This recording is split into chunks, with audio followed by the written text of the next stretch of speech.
Blue Star version 4.0 will be updated without stopping at 12 a.m. on April 1st. The main content and adjustments of this update are as follows. Add this month's rule: active master. All players must talk to others 1,000 sentences a day. When an abrupt reminder sounded in the ears of all humans on the Blue Star. The world ushered in the baptism. In the monthly version update, there will be a new rule of the month, and all players must abide by the rule. And Chen Yi, who picked up a big leap before the third version update, looked at the full 6-digit coupon balance in his account and grinned. Consumptive rabbit, we may have to rise up completely this time. Add this month's rule: active master. Blue Star, Salt City, 4 p.m. Chenny stood by the roadside, a half-smoked cigarette dangling from his lips, a floral shirt under his casual suit, and his hands in his pockets. Casually glancing at the lightly dressed girls on the sidewalk not far away. It was the height of summer. In modern cities, there are no ugly women in summer. With makeup, sunglasses, and a summer dress, even sister phone could turn into Diaochan. If one's appearance was truly unappealing, a mask and some eyeshadow could transform them into a city beauty. And a few girls who noticed Chen Yi's gaze, far from showing any displeasure, instead licked their lips with their tender tongues and threw seductive glances at him, appearing exceptionally charming and alluring. However, the slight horror in the girls' eyes, and the red blood vessels filling their entire pupils, made the whole scene less frivolous and more bizarre. Everyone on the street was talking. Even two strangers walking side by side to work were constantly chatting on the road, as if they were old friends. He flicked the cigarette butt in his hand next to the trash can, casually glancing at the two strangers walking side by side behind him. Their conversation was also extremely interesting. Have you eaten? Yes, I have. What did you eat? Well, actually, I haven't eaten. So, have you eaten? This clearly wasn't a normal conversation, but almost everyone on the street was engaging in such meaningless dialogue. Although two people were talking, they clearly weren't listening to what the other was saying, only talking about themselves, appearing even less intelligent than the AI in trashy web games. The whole world gave off the feeling of a neglected, abandoned web game that hadn't been maintained in a long time. At this moment, a cleaner nearby walked over, picked up the cigarette but Chen Yi had just flicked to the ground, and kept talking. Thank you, you threw that cigarette but really well. Oh, you're smoking Lotus? That's a good cigarette. You know, I'm 67 this year, and I used to be quite proud of it. After all, living a long time is a good thing, isn't it? But now, I suddenly feel that living too long isn't necessarily a good thing. Have you lived long? After speaking, the old man looked up, his eyes filled with anticipation and urgency, staring intently at Chen Yi, as if waiting for something. After a moment of silence, Chen Yi pulled out another cigarette from his pocket, put it to his lips, and lit it. Old man, this is Furanwang, not Lotus. Your eyes are extraordinarily blind. Go back and get your eyes checked. It wasn't a very polite remark. At least, such words shouldn't be spoken to an elder. But after hearing it, the old man didn't get angry. Instead, he sighed in relief, contentedly carrying his broom and walking away. Lotus is good. Lotus is good. My son also loves to smoke this cigarette. You should also go back and get your lungs checked. You'll smoke yourself to death sooner or later. My son is almost smoked to death. If you two die together, I can save on some funeral money. Chen Yi sighed lightly, a bit speechless, and looked down at his wristwatch, impatiently flicking the ash onto the ground. On the trash can, there were two conspicuous and glaring slogans. Trash is not allowed in the trash can. Violators are at their own risk. Cigarette ash must be flicked onto the ground. Violators are at their own risk. Besides these slogans, there were also various giant slogans on the exterior walls of the city's high-rise buildings. You cannot refuse any stranger's conversation. If someone talks to you, you must respond. The entire city, amidst its prosperity, appeared exceptionally bizarre. Most people seemed very excited, but the red blood vessels in their eyes indicated that most of them were on the verge of a mental breakdown. Chenny stood still, somewhat impatiently waiting, not speaking. 2 months ago, this world completely changed. Everyone clearly remembered that day. 2 months ago, a voice echoed in the minds of everyone across the globe. Game update announcement. The new Blue Star 4.0 version will undergo non-stop updates starting April 1st at midnight. The main contents and adjustments of this update are as follows. 1. Optimize server and improve stability. 2. New monthly rule: active person, all players must talk to others for 1,000 sentences daily. Violators will become mute. This rule will be removed after 2 months. 3. Optimize sea level rise in some maps. 4. All players activate a visualized personal panel. The Snowsea project team wishes all players a pleasant game experience in version 4.0. P.S. Next update preview: the Snowsea project team has decided to add a monthly rule related to horror elements in the next update. All players, please look forward to it. Just a few simple sentences. It looked like an ordinary game update announcement, but the problem was, this wasn't a game, this was happening in reality. April 1st was April Fool's Day. The sudden voice in their ears and the panel before their eyes felt like an April Fool's prank.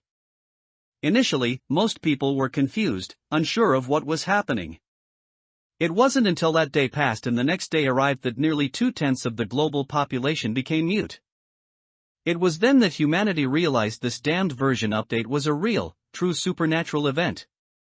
Although many people adopted a better safe than sorry mindset and completed the daily rule quest on the first day, not everyone had the opportunity to talk to others for 1,000 sentences every day. This included mute people, people in a vegetative state, severe cerebral palsy patients, those in critical care in hospitals, and children who couldn't speak yet. Too many were included. In just one day, nearly 2/10 of the global population became mute. Fear quickly spread across the entire planet.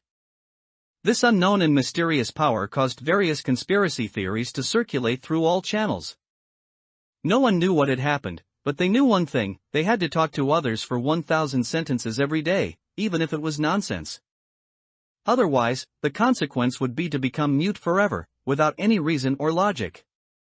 Of course, from a certain perspective, people who were already mute seemed to be able to ignore this punishment. After all, they were already mute. Although they couldn't complete the daily rule quest, they didn't need to receive punishment. Was that good news? But even after such a disaster, humanity quickly adapted, formulating various regulations, including ensuring as much as possible that everyone could talk to people for 1,000 sentences every day. People with difficulties could seek help from the government, and an emergency assistance hotline was established for this purpose. Those in power were urgently discussing this matter while doing their best to stabilize society and gradually find solutions. It's a terrifying thing when all of humanity's power is mobilized.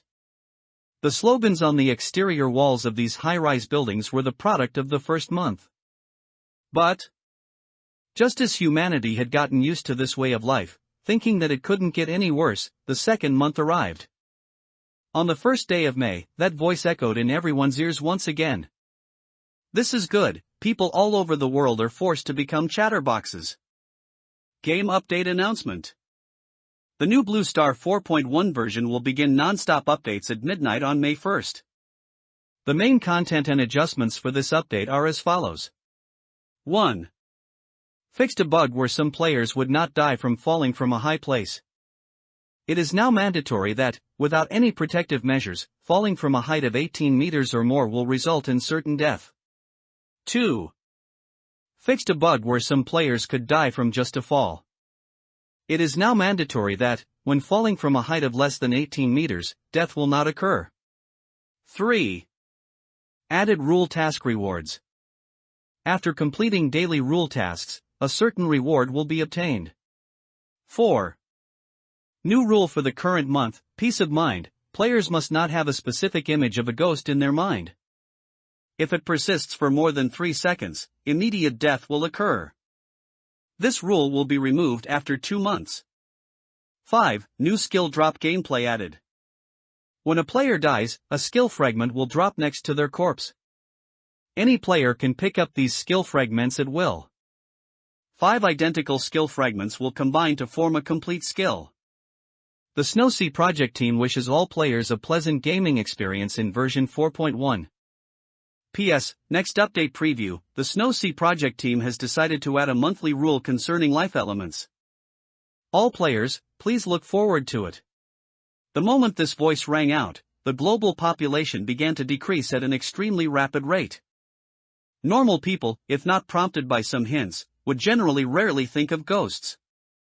These hints include related film and television works, folktales, self-psychological suggestion caused by fear when walking alone at night, forced suggestion from related keywords, and unintentional actions during dreams at night. To put it bluntly, you cannot have a ghost appear in your mind. As long as it does, you will die. Simple and brutal. The moment this game announcement sounded, almost everyone's mind subconsciously conjured up images of ghosts, monsters, and other supernatural horrors.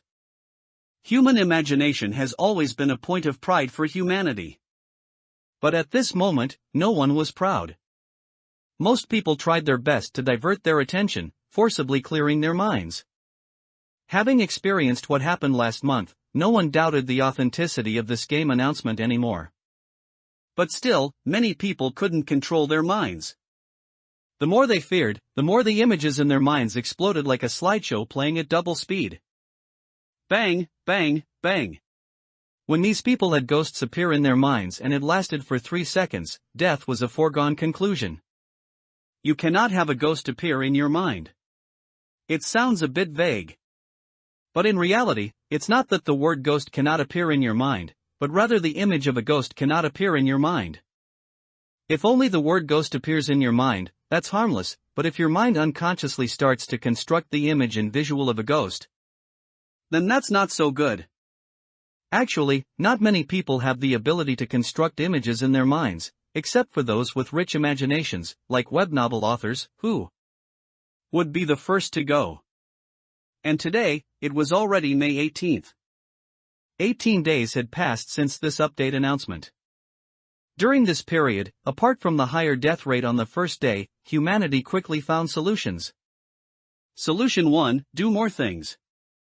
For example, the rule about not throwing trash into trash cans was intended to give sanitation workers more work, so by doing more, the brain would reduce overthinking. Solution 2, immediately remove all videos, movies, and other visual materials.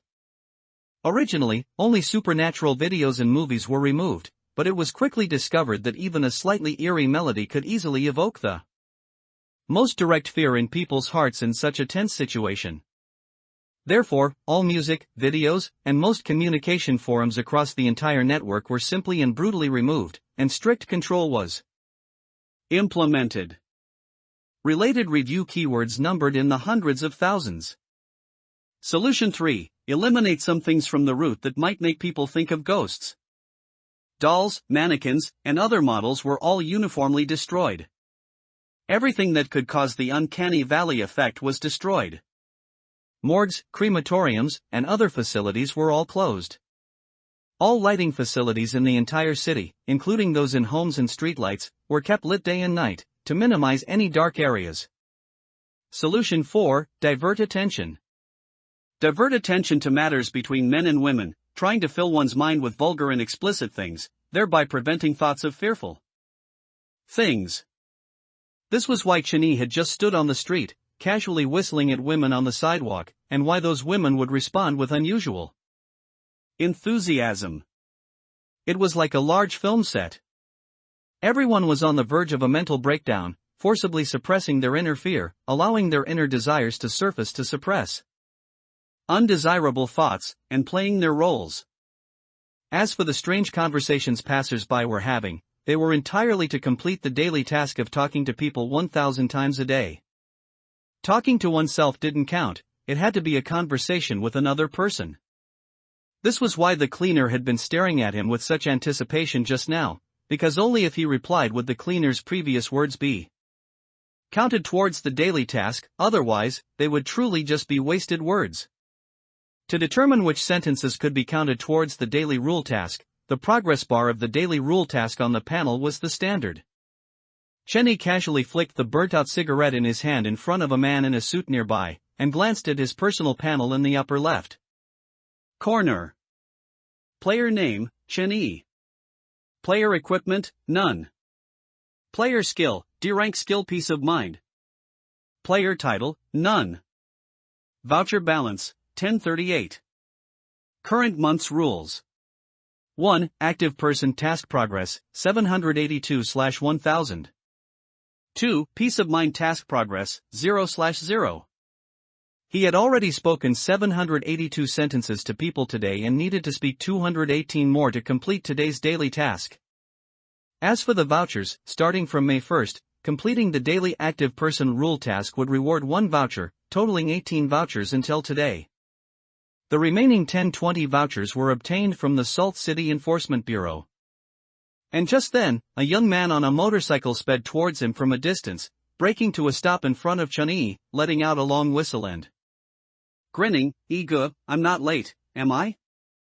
Oh, by the way, Ige, do you remember that counter guy we met last time when we went to buy medical gloves? That guy died. I went to buy something today and noticed he wasn't there, so I asked around.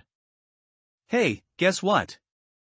That guy's wife, to prevent herself and her husband from thinking about that thing in their minds, specially wore red lingerie when he didn't come home from work, hung red lanterns all over the bedroom, and lit many candles.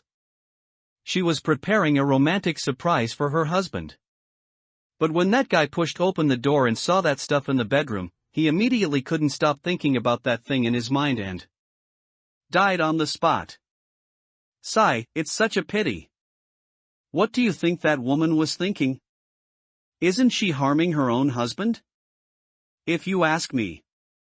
Chenny, who was about to greet him, saw that the man in front of him had already rattled on for a long time, like a babbling brook, just as he raised his hand. His mouth twitched uncontrollably, and he felt a throbbing pain in his temples. If the daily rule task, active person, which forced all players to converse with people 1,000 times a day, tormented everyone, then there must be one person who benefited. It was the person in front of him, a severe talkative. Originally, he was disliked wherever he went, but now, everyone in the world was forced to become talkative. Wait a minute. Chun-Yi weakly interrupted, if I'm not mistaken, you should have completed your daily rule task shortly after waking up this morning, right? You don't actually need to say so much now. Special event cleaner. However, it was better that he didn't reply. Once he replied, the man in front of him became even more energetic. Ige, I completely forgot until you mentioned it this morning. Let me tell you. Seeing that he couldn't interrupt the man in front of him at all, Chun-Yi quietly took out a pack of cigarettes from his pocket, seemingly accidentally dropping it on the ground. Then, he bent down to pick up the cigarettes while speaking. Lao Tu, get ready. According to psychology, if the other person keeps talking nonstop and cannot be interrupted, one can inadvertently drop something on the ground and start talking while bending down to pick it up. This way, one can subtly interrupt the other person without them noticing. However, he had only just opened his mouth when he was interrupted again. Lao Tu, looking smug, straddled the motorcycle, hands on his hips, and burst out laughing. Ige, have you forgotten? We read that book How to Deal with a Chatterbox together, didn't we? Hey, has no one told society? When something like How to Deal with a Chatterbox is published, chatterboxes can also read the book, can't they? It really is. The voice suddenly stopped abruptly. Chun-Yi's face was grim, and unable to bear it any longer, he picked up the pack of cigarettes from the ground, shoved it directly into Lao Tu's mouth, and said word by word. I'm warning you one last time. If you keep buzzing in my ear like a fly, I'll sew your mouth shut. Now, drive for me. Go to Zhongdeng Plaza on Fengcheng 4th Road, there's a job there that needs doing. Oh. Lao Tu somewhat aggrievedly took the cigarette pack out of his mouth, wiped off the saliva, put it back into his pocket, twisted the throttle, and prepared to drive onto the main road. But just before setting off, he hesitated slightly before saying tentatively, "Iga, I bought several styles of medical gloves this time, they're all in the trunk. Do you want to take a look? One style is even. Shut the F*ck up. Oh, you're so fierce." Chenny, somewhat resigned to life, sat on the back seat of the motorcycle, an unlit cigarette dangling from his mouth, his eyes lifeless and dull as he gazed at the bustling traffic beside him, feeling the strong winds whistling past on both sides. Lao too. He was an abandoned infant, and grew up with him in the federal orphanage. He started speaking much earlier than other children, and from the moment he could speak, he had an extraordinary amount to say. And because he had a birthmark on his chest that resembled a rabbit, he earned the nickname Lao too, meaning a chatterbox rabbit, simple and clear. After leaving the orphanage, he had always followed him, and most of the time, he was a very good helper. It would be even better if he didn't talk so much. It would be perfect if there was a rule that all players could only speak a maximum of 10 sentences a day. And heading to Zhongdun Plaza on Fengcheng 4th Road meant it was time to start work. Since this disaster struck, they had a new profession: special event cleaners. In simple terms, they were responsible for collecting bodies. Those who died suddenly because of ghosts appearing in their minds often left extremely bloody death scenes, with scattered body parts and blood everywhere. Just one glance would cause an uncontrollable surge of fear in one's heart. And fear often meant that the rest of one's life had begun a 3-second countdown. They were employed by the Salt City Enforcement Bureau, specifically responsible for cleaning up such death scenes.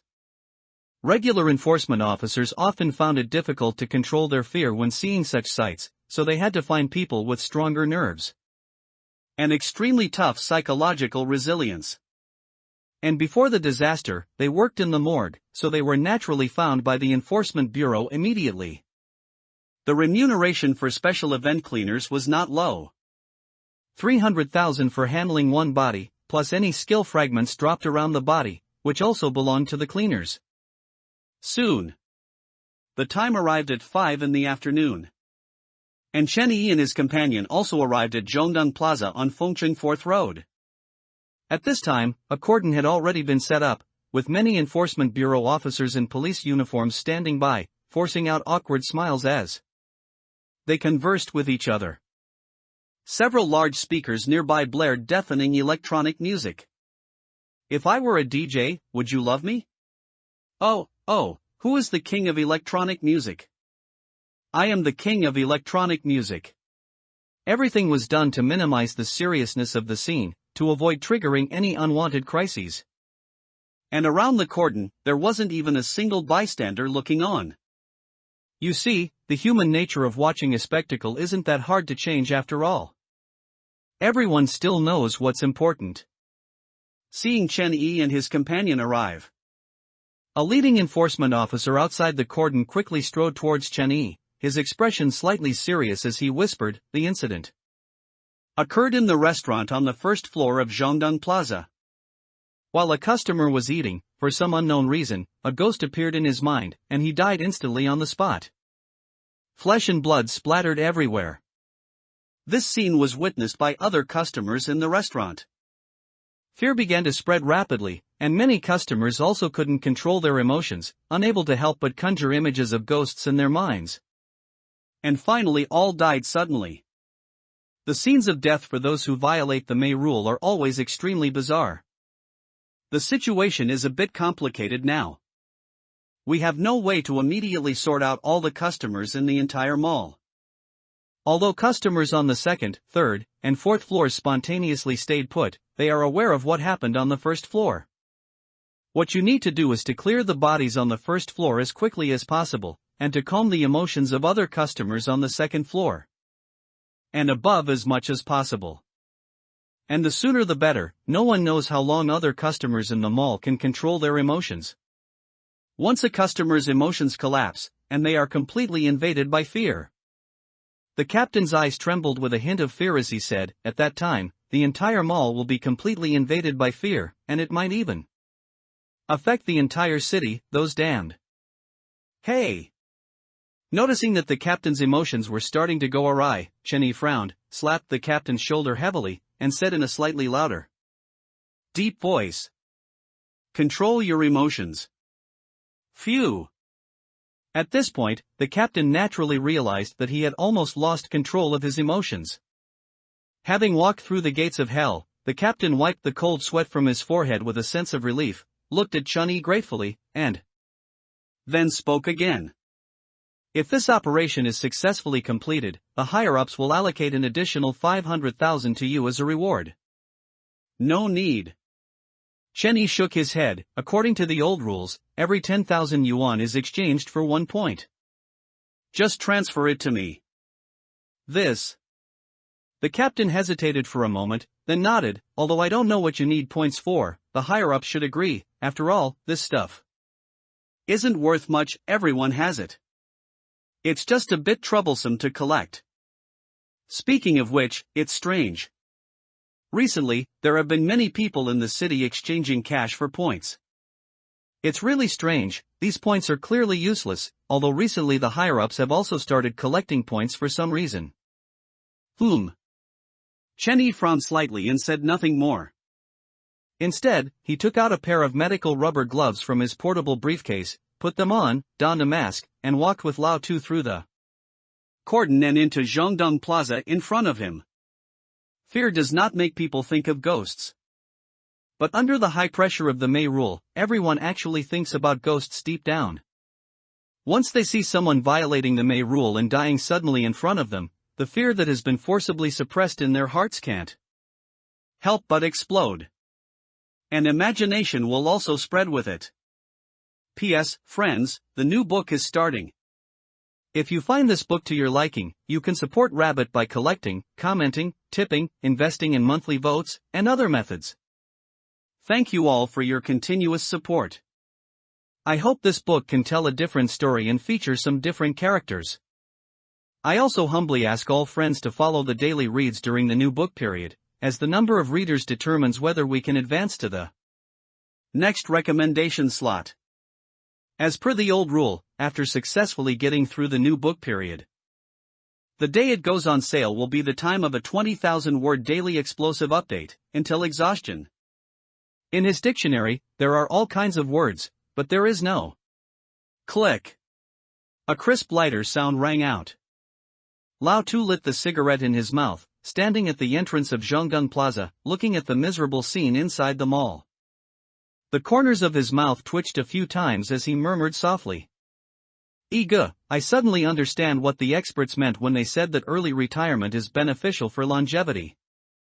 If I take a few more missions like this, I might lose control of myself. Let's get to work." Chenny didn't speak, he just calmly took out a foldable rubber bucket from his suitcase. Then he started throwing the pieces of meat on the ground into the rubber bucket one by one.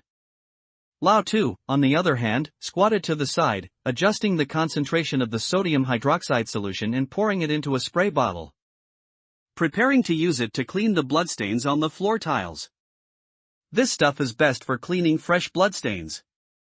It's important to note that blood contains protein, and cleaning it with hot water will cause the blood to coagulate.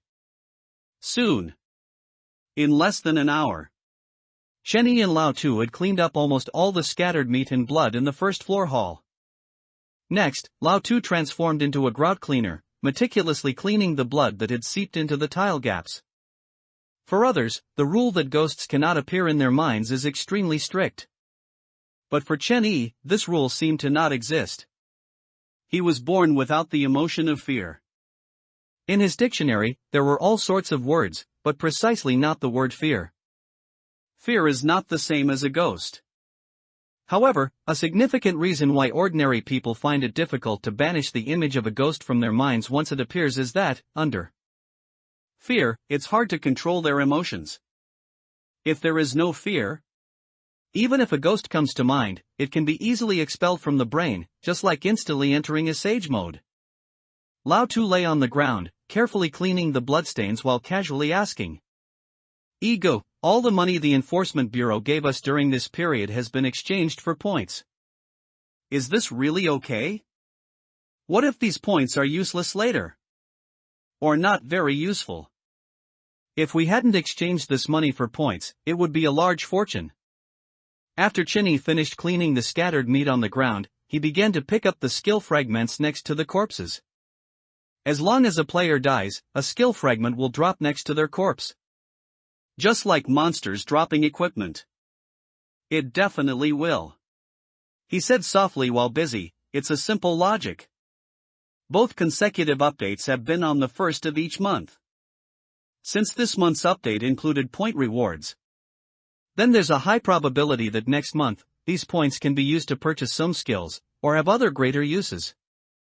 Otherwise, there would be no reason for these points to appear at all. But Lao Tu hesitated, saying, I thought so too, but currently only a small number of people in the market are collecting points, and even the Enforcement Bureau doesn't seem to have a strong awareness. Chinny shook his head, gathering all the skill fragments on the floor into his arms. Do you remember the last time that big country waged war on that small country? The moment the war began, the big country's local currency started to depreciate. Almost everyone judged that the big country's depreciation was only temporary, and that if they exchanged for the big country's currency now, when that big country pacified the war, the currency would quickly return to its original exchange rate. This way, they could make a large profit. In fact, that was true, but how many people actually profited from it? Making a correct judgment isn't very difficult, anyone with a bit of knowledge can do it. But to execute the judgment with your real money requires a certain amount of courage. Everyone makes judgments, but not everyone has the courage to execute them. Just like now. No one is a fool, but it's just that most people can't afford to lose. They don't want to be like gamblers, putting the wealth they've accumulated over many years on the gambling table. Oh. Lao Tu nodded as if he understood, then said, then isn't our speed of collecting points too slow? Wouldn't those companies that already accumulated a lot of wealth be able to collect more points than us? After a moment of silence, Chenny continued his work. Having the knowledge to make a judgment is very important. Having the courage to execute it is even more important. But more important than these 2 points is having the capital to execute in bulk. And that last point is precisely what we lack. At this moment. Ding! Congratulations, you have obtained D-Rank Skill Fragment Intentional Punch X1. Ding! Congratulations, you have obtained E-Rank Skill Fragment Prosperous Fireworks X1. Ding! Congratulations, you have obtained E-Rank Skill Fragment Heaven and Earth X1. Chinny silently collected all these skill fragments into his backpack. Everyone has a backpack. It was given out for free during the first version update. A spatial backpack with 100 slots, where items of the same type can accumulate without limit in one slot, but it seems only skill fragments can be put in. Items like the white gloves on his hands cannot be put into the backpack. He guessed that only items produced by this game could be put into the backpack. A total of 18 skill fragments were collected this time. The highest level skill fragment was D rank. Adding the skill fragments he had collected before, he now possessed a total of 308 skill fragments. 5 skill fragments can be synthesized into a complete skill. He currently only possesses 1 complete skill. Skill name, Peace of Mind. Skill level, D rank. Skill type, passive skill. Skill effect, when your heart has no trace of fear, your physical stats will double. Skill description, knowing there are tigers on the mountain, yet still heading towards the tiger mountain. A passive skill, perfectly suited for him. It kept his physical stats doubled at all times. Chenny shook his head and didn't speak, preparing to pack up his tools and leave. His mission was complete. The Enforcement Bureau attaches great importance to skill fragments. Although the dropped skill fragments belong to the special event cleaners, they still offered a high reward of 50,000 yuan for 1 skill fragment. To be precise, Some wealthy companies were also collecting skill fragments at high prices. Whether points will be useful in the future is still an unknown, but the existence of skill fragments can indeed change the world's landscape. However, currently, throughout the city, only the special event cleaners can access skill fragments. Ding, congratulations on discovering the treasure chest of reincarnation, triggering a special. Soon, Chenyi and Lao Tu finished cleaning up all the bodies in Zhongding Plaza, leaving the entire scene spotless, a clear display of their professionalism. Let's go. Just as Chenyi was about to leave, he suddenly narrowed his eyes and stopped, looking at a treasure chest that had appeared out of nowhere nearby. This floor had just been cleaned. He was certain that there had been no treasure chest here before. This one had appeared at some unknown time. It was a wooden treasure chest, about the size of 4 shoeboxes stacked together, with several gems on top emitting dazzling light. And centered around the treasure chest, a huge, blood-red pattern, like a spider web, had appeared at some point, almost filling the entire first-floor plaza. Egu. Lao Tu swallowed hard. Didn't you just say that what ordinary people lack is the execution power to implement their judgments? So, what judgment should we make about this treasure chest now, and how should we execute it? Chenyi stood still, staring at the treasure chest, silent. Clearly, this treasure chest was a product of this game. There were only 2 possible outcomes if he opened it: a reward or a punishment.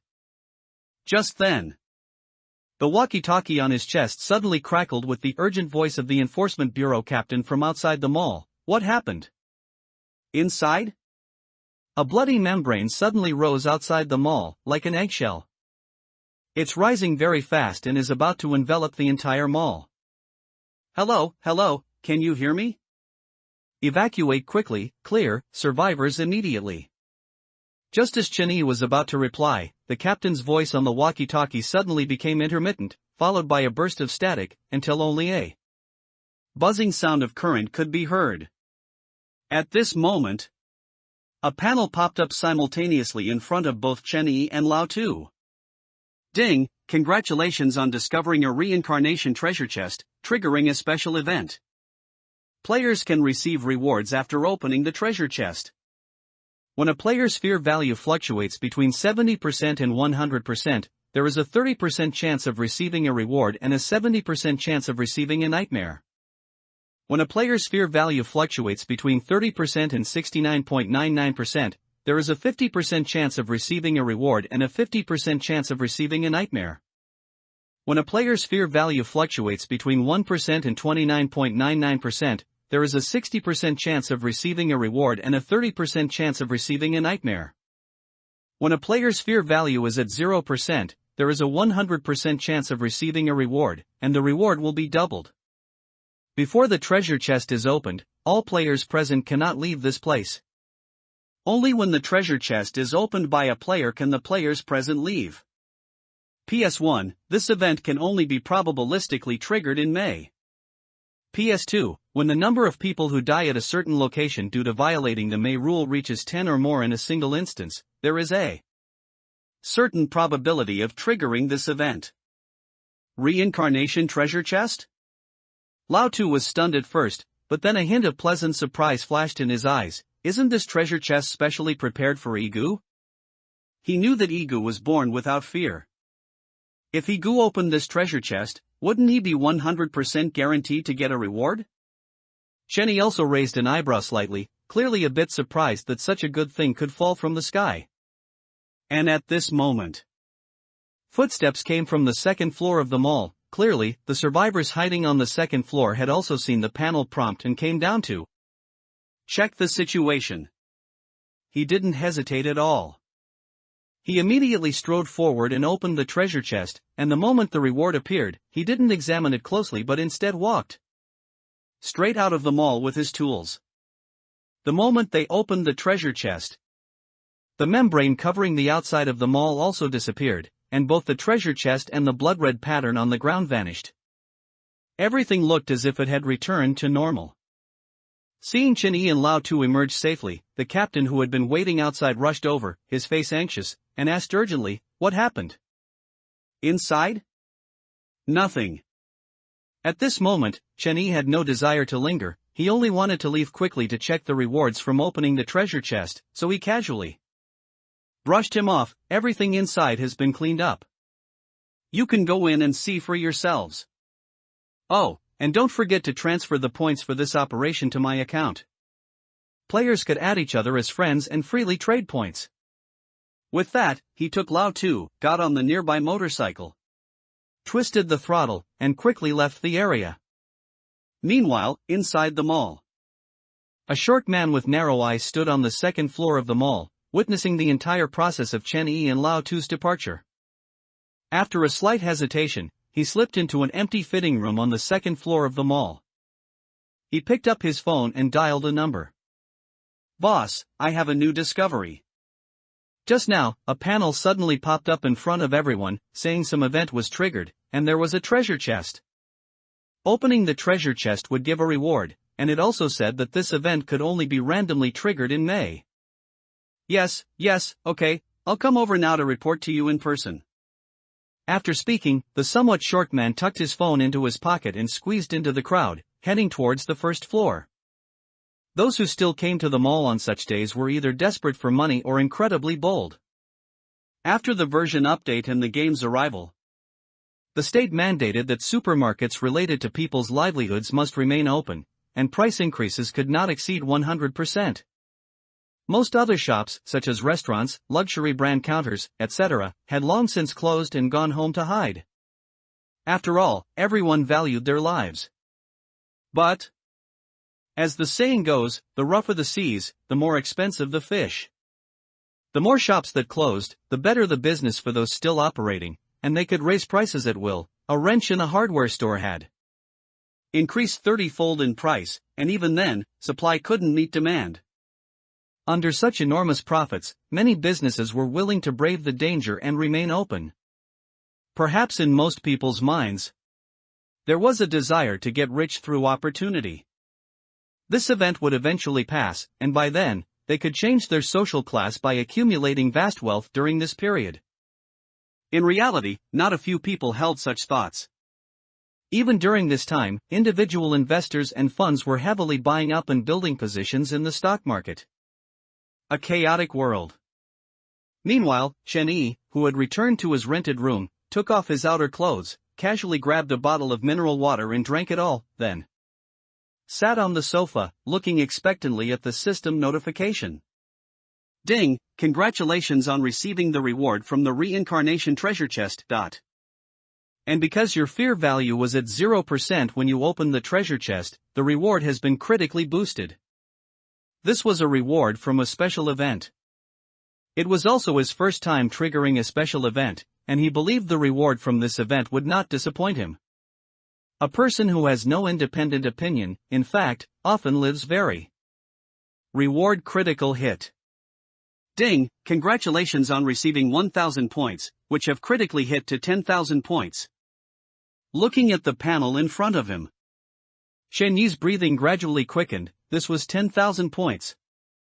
He had worked hard for the Enforcement Bureau for more than half a month and only earned 1,000 points, but now, just by opening a treasure chest, he had a full 10,000 points.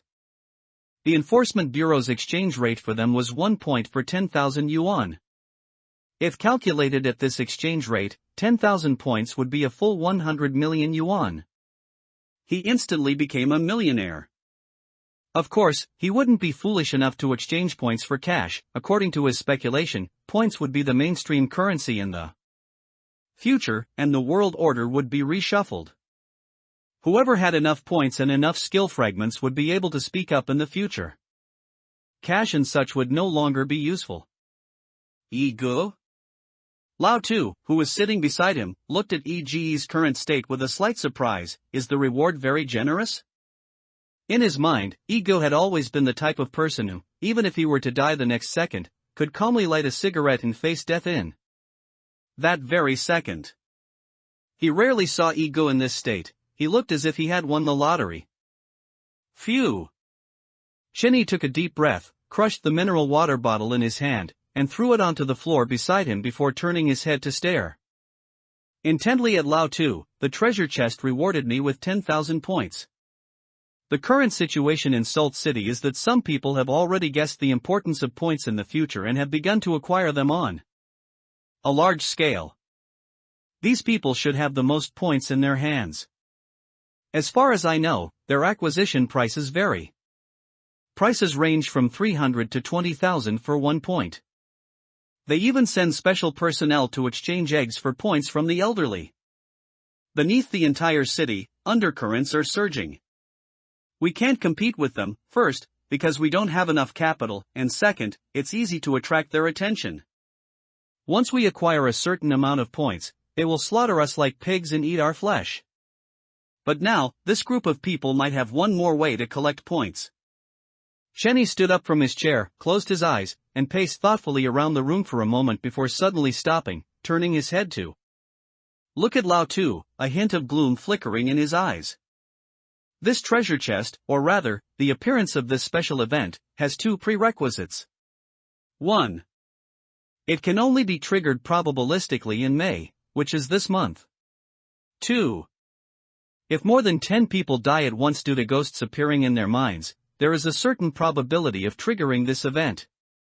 This means that as soon as this news spreads, some forces will definitely intentionally create situations to trigger this special event. Things we can think of, there's no reason others can't. And our advantage is that we can open treasure chests 100%, and the reward is destined to be a critical hit, which means that if we are willing, as long as we intentionally create these 2 prerequisites, before the new version update arrives in June, we will have enough treasure chests and a large number of points. This. Lao Tu's mouth slowly widened. He understood EGE's meaning, but he hesitated and said, Ego, I think I understand what you mean, but although the city is quite chaotic right now, if we kill people on such a large scale, won't we be shot on the spot before the June version update even arrives? No. Shen Yi's expression was not very good as he lowered his head and paused for a moment before shaking his head. Actually, there's no need to actually kill people. Those people just died because ghosts appeared in their minds, violating the rules. We only need to create fear to make them think of ghosts in their minds. I won't do that, but someone definitely will. Those people just need to go to some remote places. Like the suburbs? Or abandoned construction sites? It's easy to create an environment that triggers this special event. Once this news spreads, it will definitely cause a bloodbath. Shenny suddenly fell silent, then after a moment, he sighed softly, Alright, I admit I was actually a little tempted just now. But this is reality after all, not some game. I haven't gone so insane as to lay hands on ordinary people, especially good people. They shouldn't lose their lives for this. Good people should still receive good karma. Lao Tu curled his lips in a somewhat disdainful manner, Egu, you always say good people receive good karma, but last time you tried to stop a couple from arguing and the man stabbed you. You ended up in the bureau, and because there was no surveillance, the couple's testimonies were consistent, painting you as a villain attempting to rape the woman, and the man is merely acting in self-defense. I didn't see any good karma then. Shenny frowned, lit a cigarette, put it in his mouth, picked up his jacket from the chair, and strode out of the room. It's precisely because of that I hope other good people can receive good karma. We can't let them down. Let's go. Lao Tu shrugged and didn't speak. He didn't care about any of this. In short, whatever Ego did, he would follow. He was a person without his own opinions.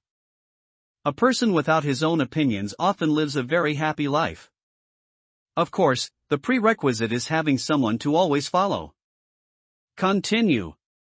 Inside an office building. A young man in a suit and overcoat stood expressionlessly in front of the floor-to-ceiling window, the cigar between his fingers constantly flickering. With a faint crimson glow in the unlit office. Yes. The thin man standing in the office raised his head to look at the young man's back and said softly, General Manager Gao. There are only these 2 trigger conditions for this treasure chest. Those 2 men left after opening the treasure chest. I don't know what the reward was.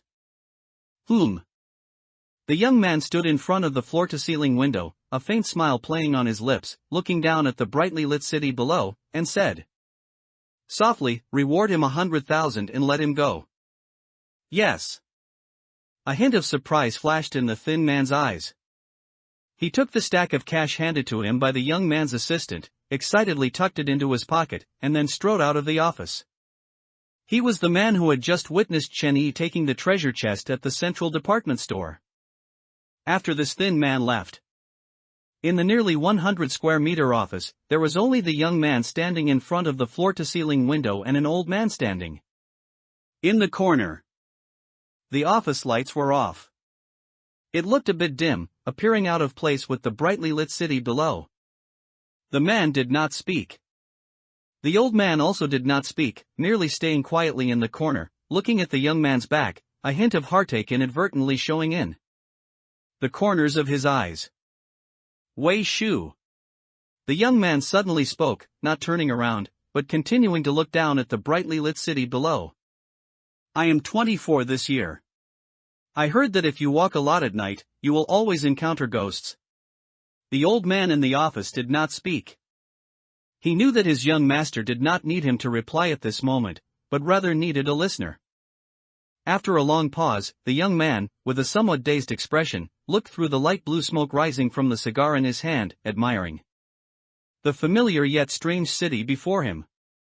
A faint voice echoed, "What should a 24-year-old man be experiencing? Just graduated from university and preparing for an internship, or perhaps already married with a wife and children? And I, Gao Yiming. I am already the chairman of a company that is about to go public.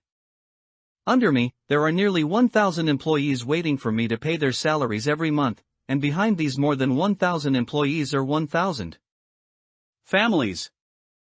I'm very strong, aren't I? Since taking over the company at 16, I have overcome all objections to reach this position. Since then, I have never failed in any major decision of the company. I don't know if it's God's favor or if I truly have the ability, but the company has grown bigger and bigger in my hands. If it weren't for this sudden version update, I should have been preparing for the bell ringing ceremony to go public by now. Wei Shu, do you think I am strong? Strong. The old man leaned forward slightly and lowered his head, his voice hoarse and somewhat muffled, saying, "In this world, there are not many people stronger than you, young master." This was not flattery. He had watched his young master grow step by step. His young master was a true business genius. Sometimes he even wondered if his young master could foresee the future, otherwise how could he always find the right option in every company? Decision? Is that so? Gao Yiming, with a somewhat dazed expression, lowered his head and murmured, "Since I was 16, I have been constantly making decisions, constantly making decisions. From deciding the direction of the company to deciding how to handle troublesome employees. Not a single decision was wrong. But the more this happens, the more I start to fear making decisions. Because I know that no one can make a decision without making a mistake once, and at my current position, even one wrong decision will drag me and the entire company into an abyss. I've started to fear making decisions. I don't know if my next decision will be wrong, or what consequences it will cause. And this time, the version update brought the existence of vouchers. I ordered most of the company's cash flow to be taken out, trying every possible way to get employees to collect vouchers through various means. Do you think my decision was right? The old man lowered his head and remained silent for a while before slowly speaking in a hoarse voice. Young master never used to doubt his decisions. Gao Yiming nodded, slowly extinguishing the cigar in his hand in the ashtray. After a moment's pause, he said softly, "Send someone to find Chen Yi. Find out what the treasure chest reward is. If the reward is generous, then we should be able to artificially create treasure chests, right? As long as 10 people die, there's a chance to have a treasure chest. Just 10 people, in the current world, their disappearance wouldn't attract too much attention, would it? Wei Shu, you go arrange this matter." Understood. The old man nodded, then slowly retreated to the door, gently leaving the office and closing the door behind him. After the old man left, the vast office was left with only Gao Yiming. Gao Yiming let himself be enveloped by darkness, feeling the biting cold. He tightened his coat around him, and with a somewhat dazed expression, curled up on the boss's chair, murmuring, "This year is my zodiac year. Year of the rabbit. That's good." It was May, strictly speaking, only preparing to enter summer. But the temperature in Salt City was extremely high, already resembling scorching summer. The air conditioning in the office was set very low. The temperature was very cold. He didn't know when it started. He liked this feeling, setting the air conditioning temperature extremely low, then putting on a thick coat and curling up in the boss's chair, always feeling that it would give him a strong sense of security. Li Dui. After Wei Shu walked out of Gao Yiming's office, his cloudy old eyes stared at the file about Chen Yi handed to him by his subordinate.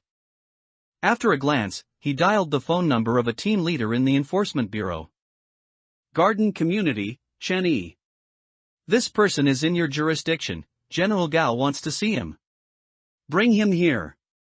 Then, he hung up the phone. Such a minor character, there was no need to even dispatch the company's security department. When a company reached their level, they didn't just support employees. Inside Garden Community, Chen Yi, who had just left his rental house and hadn't yet walked out of the community gate, was stopped. Chen Yi calmly stared at the plainclothes man in front of him. After a moment's pause, he said softly, "Li Dui, long time no see. From the looks of it, you seem to be here for me." Li Dui impatiently took a pair of handcuffs from his waist and dangled them in the air. Having to act in the middle of the night is really annoying. Are you coming with me willingly, or do you want me to handcuff you?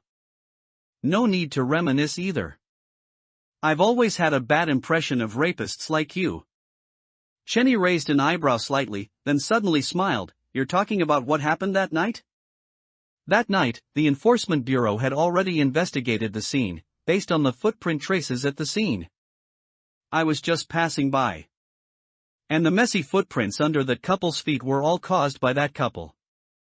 My suspicion has been cleared, yet you still refer to me as a rapist, which makes me a little unhappy. And then what? Li Dui impatiently glanced at Chen Yi. You weren't planning to rape, so why did you interfere when that young couple was fighting? Are you trying to show off? Chen Yi looked up and scanned the empty security room and the camera that had long been abandoned, then shifted his gaze back to Li Dui's. Plainclothes, nodding casually, you have a point.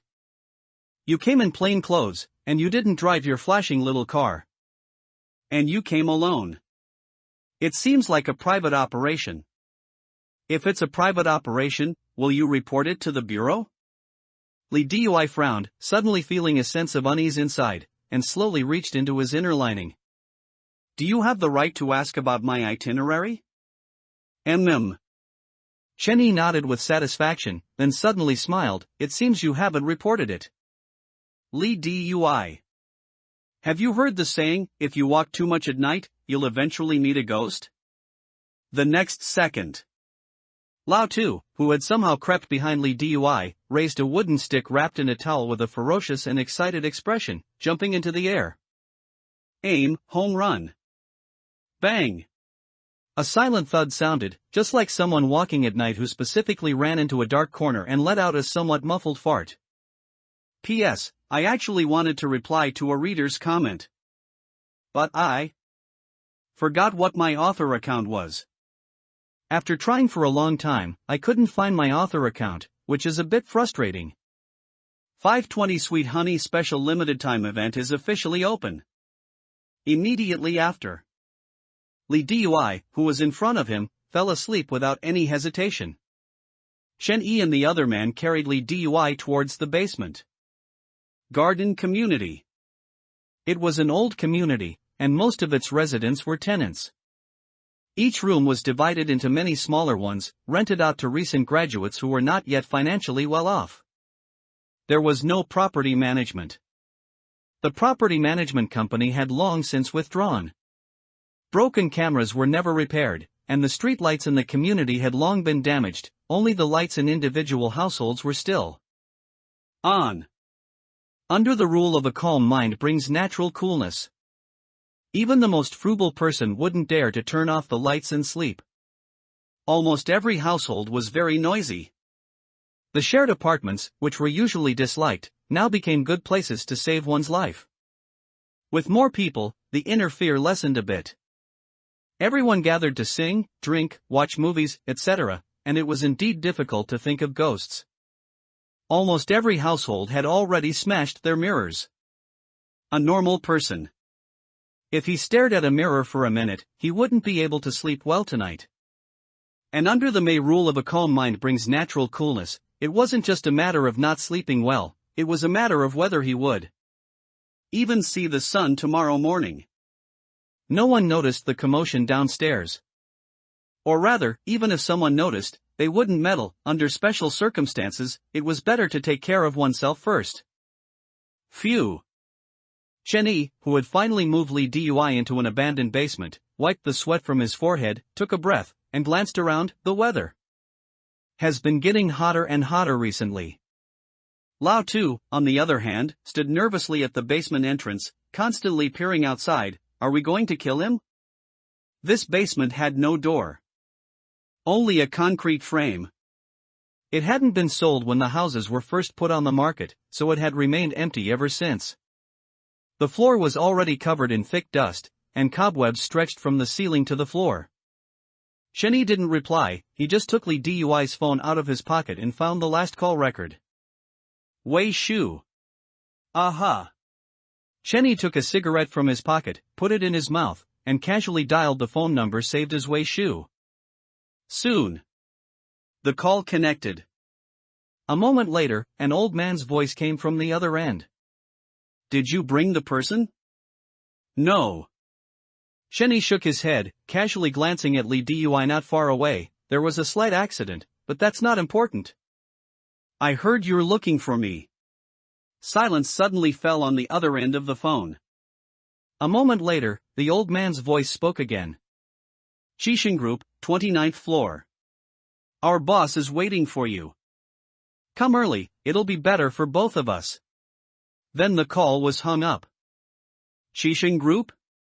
Lao Tu frowned, somewhat uneasy. I know that group. It's said to be involved in many enterprises, including real estate, urban investment, finance, and so on. What do they want with me? Chenny put Li Dui's phone into his pocket, paused for a moment, then said softly. What else could it be for? We've had no dealings in the past, and today they suddenly invite us so unpolitely. Naturally, it can only be because of that treasure chest from earlier. Their intelligence is quite good. So, are we going? Go my ass. Chenny glared angrily at Li Dui lying on the ground. They most likely want to snatch our reward. It's said that Qixing Group's security department alone has hundreds of people. If we go, will we gain anything? Although Salt City is relatively chaotic now, civilization and order still exist to some extent, so they wouldn't dare to act too arrogantly. But if we go voluntarily, it's no different from walking into a trap. Then how should we deal with Li Dui? Just then. As soon as it turned midnight, a voice suddenly echoed in the ears of everyone on Blue Star. Game event announcement. May 19th to May 21st, the 520 Sweetness Special Limited Time event officially begins. All players can participate in this event during these 3 days. Event 1, Event Gift Pack. All players can purchase one event gift pack, currently priced at 88 vouchers, originally 648 vouchers. This gift pack contains the following: Random Item X1, Random Skill Fragment X5. This gift pack is limited to one purchase per player. Event 2, Sweetness of Love. During the event, say I like you to the person you truly like in your heart, and you will receive the special limited rare title God of Loves. Lucky 1 foot dot. This title possesses the following attribute: when you face fatal damage, there is a 1/10 chance that this fatal damage will be transferred to the person you like. Event 3, Cupid's Mischief. During the event, Cupid will randomly appear. Each Cupid has thick health and quite formidable attacks. Cupid will only last for 2 hours each time it appears. Within these 2 hours, successfully killing Cupid will allow players to share Cupid's grand gift pack based on damage ranking, obtaining a large amount of rewards. The last hit will receive an additional reward. Snowsea Project Team wishes all players a pleasant game experience in this limited time event. Oh my god! Lao Tu looked at the panel in front of him, unable to help but slowly open his mouth wide. Why does this thing look exactly like those pay-to-win games? Limited time events, limited time gift packs. Such a familiar routine. The mastermind behind this global game must be a domestic game developer, right? It's just missing a pay-to-win panel. But I have to say, this 88 voucher event seems quite worthwhile, and it also rewards a random item. You know, we haven't even seen a single item until now. This should be the first time this game has released items, right? As he got excited, Lao Tu couldn't help but continue chattily, especially the second event, Sweetness of Love. Completing the event task rewards a special title.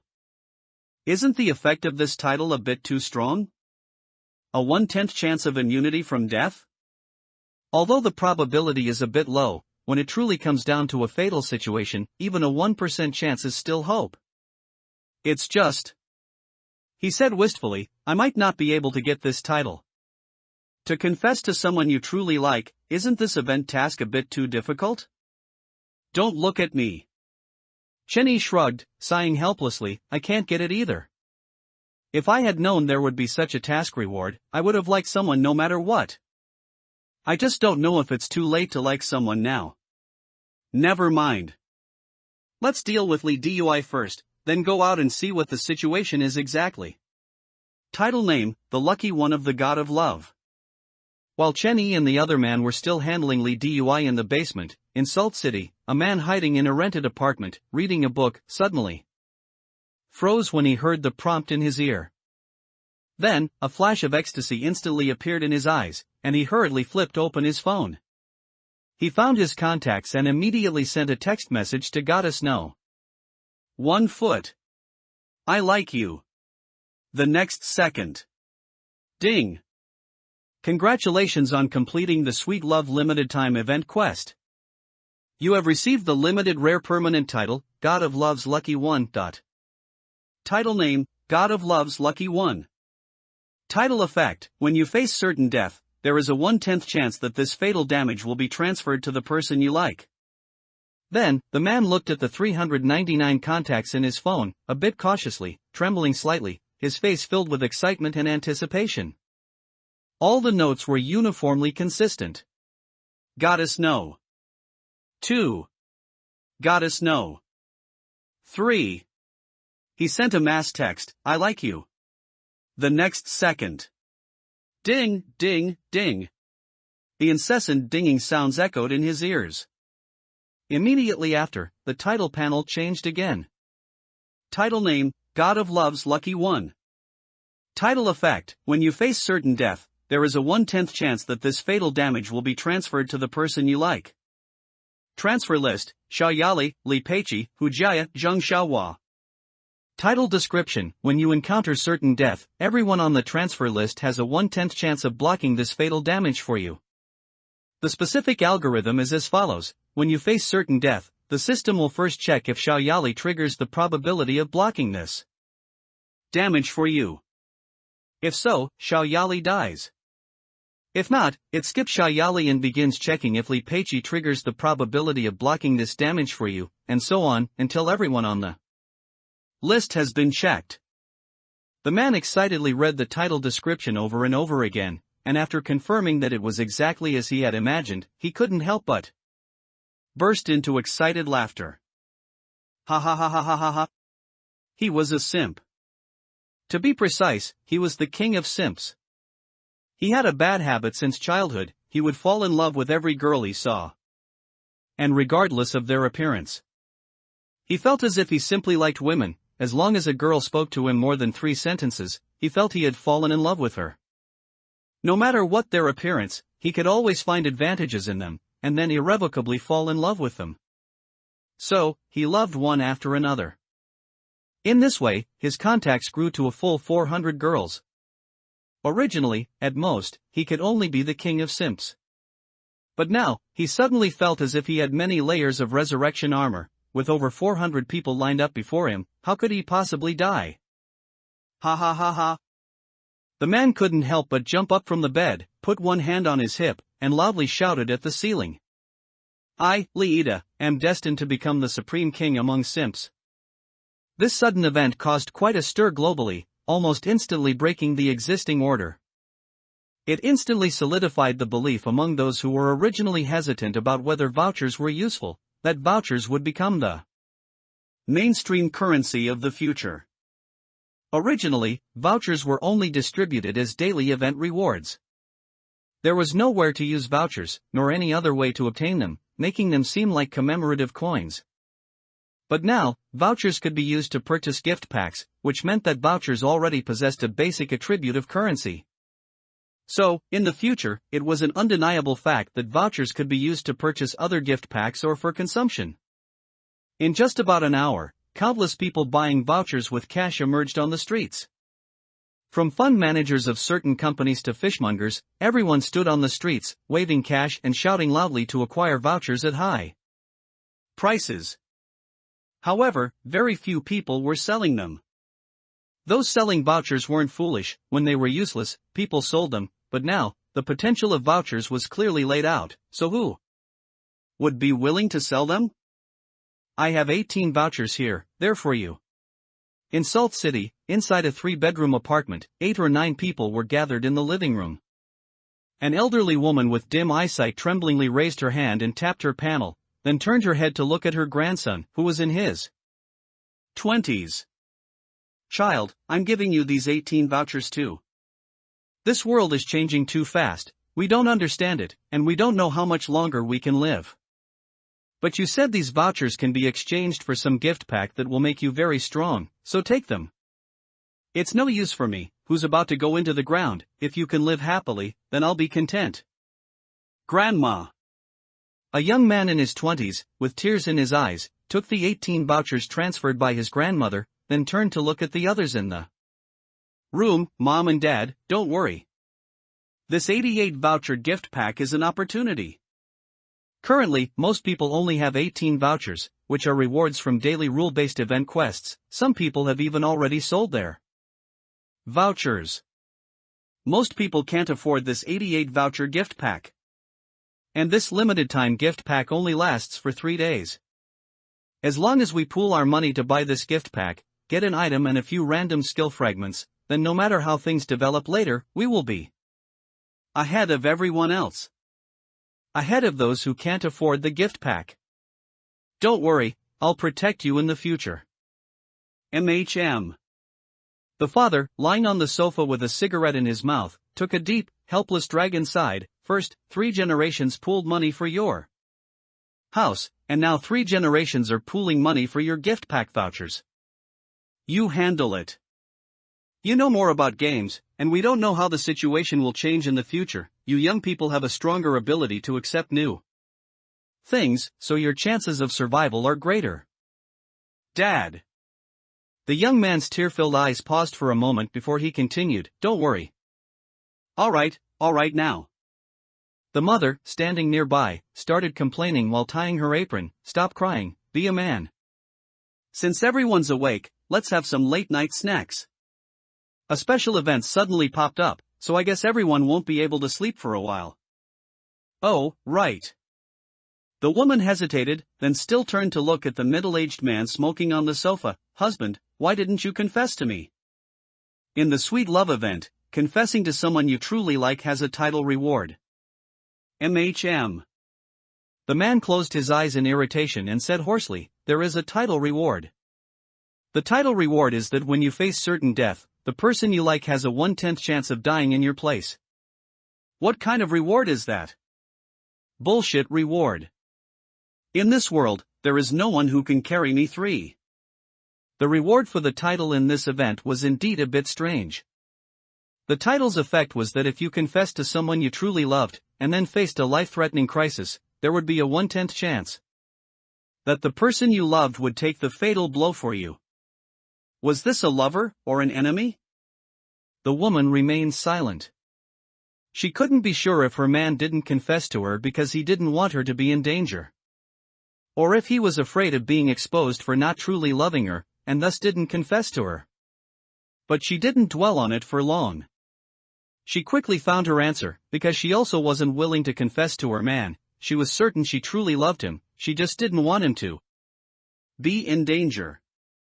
Having understood, the woman, ignoring her family still nearby, bent down and gently kissed her husband's cheek before rushing into the kitchen, her face flushed with shyness. "I'll go make you some noodles." Cough. Her grandfather, sitting nearby smoking a dry pipe, silently closed his eyes, his voice full of nostalgic sighs. "I'm old now. When I was young, I also lived it up." Put. Their son, witnessing all of this, saw his father's suddenly reddened, somewhat embarrassed face and couldn't help but burst out laughing. And at this moment, bang! Fireworks suddenly exploded outside the window. Extremely dazzling. Extremely vibrant. The fireworks were truly beautiful, illuminating the entire sky, their colorful appearance utterly captivating. The son turned his head to look at the sky-obscuring fireworks, and couldn't help but feel a sense of trance. He didn't know what the future would hold. He only knew that at this moment, he truly wanted to protect his family. They're so beautiful. Chen Yi and Lao Tu, walking out of the residential complex, looked at the young people setting off fireworks on the street, stopping in place to quietly admire them. It had to be said. Human resilience seemed very strong. Even after such a great catastrophe, people still had the mood to set off fireworks. This bundle of fireworks dispersed much of the gloom above the entire city, reducing the fear in many people's hearts. That's good. Chen Yi quietly pulled out a cigarette and put it in his mouth, lit it, then pulled another cigarette from his pocket and tossed it to Li Dui. "You have one too." "Thanks." Li Dui took the cigarette with a somewhat grim expression. He didn't light it, but put it in his pocket. After a moment of silence, he spoke, "The ones who sent us to catch you are Qixing Company. Since they're looking for you, even if I fail here, they'll continue to send people. This company has considerable power." Chen Yi nodded casually and patted Li Dui's shoulder. "Go on, tonight will probably be restless. Go back and be with your family." "All right." Li Dui nodded with a complex expression. After a moment of hesitation, he said in a deep voice, "Thanks for this time. If you ever need anything in the future, you can find me. I'll definitely help if I can." "Got it." Lao Tu looked at Li Dui's departing back with a strange expression, then turned to Chen Yi. "Ego, what did you talk about with him alone in the basement just now? It feels like he suddenly became a different person." Chen Yi chuckled and shook his head, putting his arm around Lao Tu's shoulder. He stood in place, looking up at the sky full of fireworks. "I chatted with him about his declaration before joining, helping him rediscover his original intention." "Oh, I don't believe it." "Egu, do you believe it?" Just as Chen Yi was about to say something more. Boom! Suddenly, a huge crashing sound rang out beside them, and the strong shockwave made him feel the asphalt road beneath his feet violently shaking, even cracking.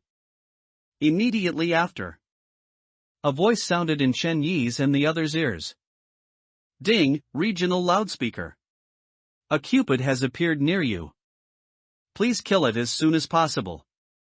After 2 hours, Cupid will escape. Successfully killing Cupid will allow you to share Cupid's grand gift package and obtain a large amount of rewards based on damage ranking. The last hit will receive an additional reward." As soon as the words fell, they saw a Cupid, 3 stories high, appear at the end of the street. Its appearance was exactly like that of Cupid. Bare-chested, with yellow curly hair, holding a giant bow, and the arrow had a red heart-shaped tip. The only difference was that its size was much larger than the Cupid in Western mythology. A 3-story high entity was still very impactful. Chen Yi's eyes narrowed slightly. He threw the cigarette butt at his feet, stomped on it a few times, then looked up at a vantage point not far away and chuckled. This damn reality is getting more and more interesting. We can even fight bosses in real life now.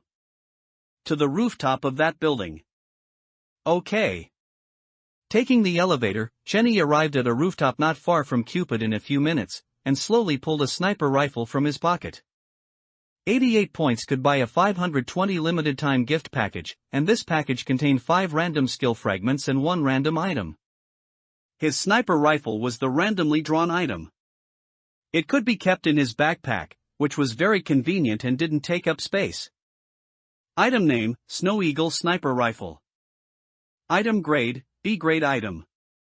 Item effect, each bullet deals 3% of the enemy's maximum health as true damage, and comes with an execution effect. When the enemy's health is less than 5%, 1 bullet can be fatal. Item restriction, unlimited bullets, but each bullet costs 100 points. Item description, in this world, no one can withstand 33 of my bullets. A B-grade item was considered a good item.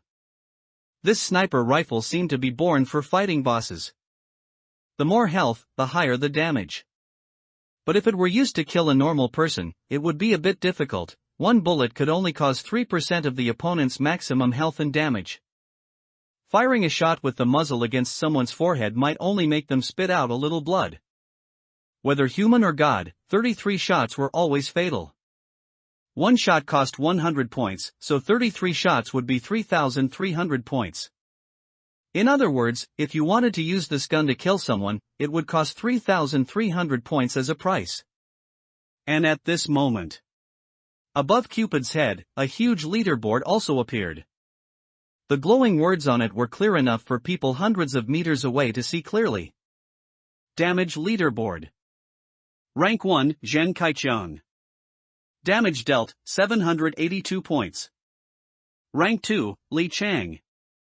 Damage dealt, 679 points. Rank 3. More than 30 people had already made it onto the list.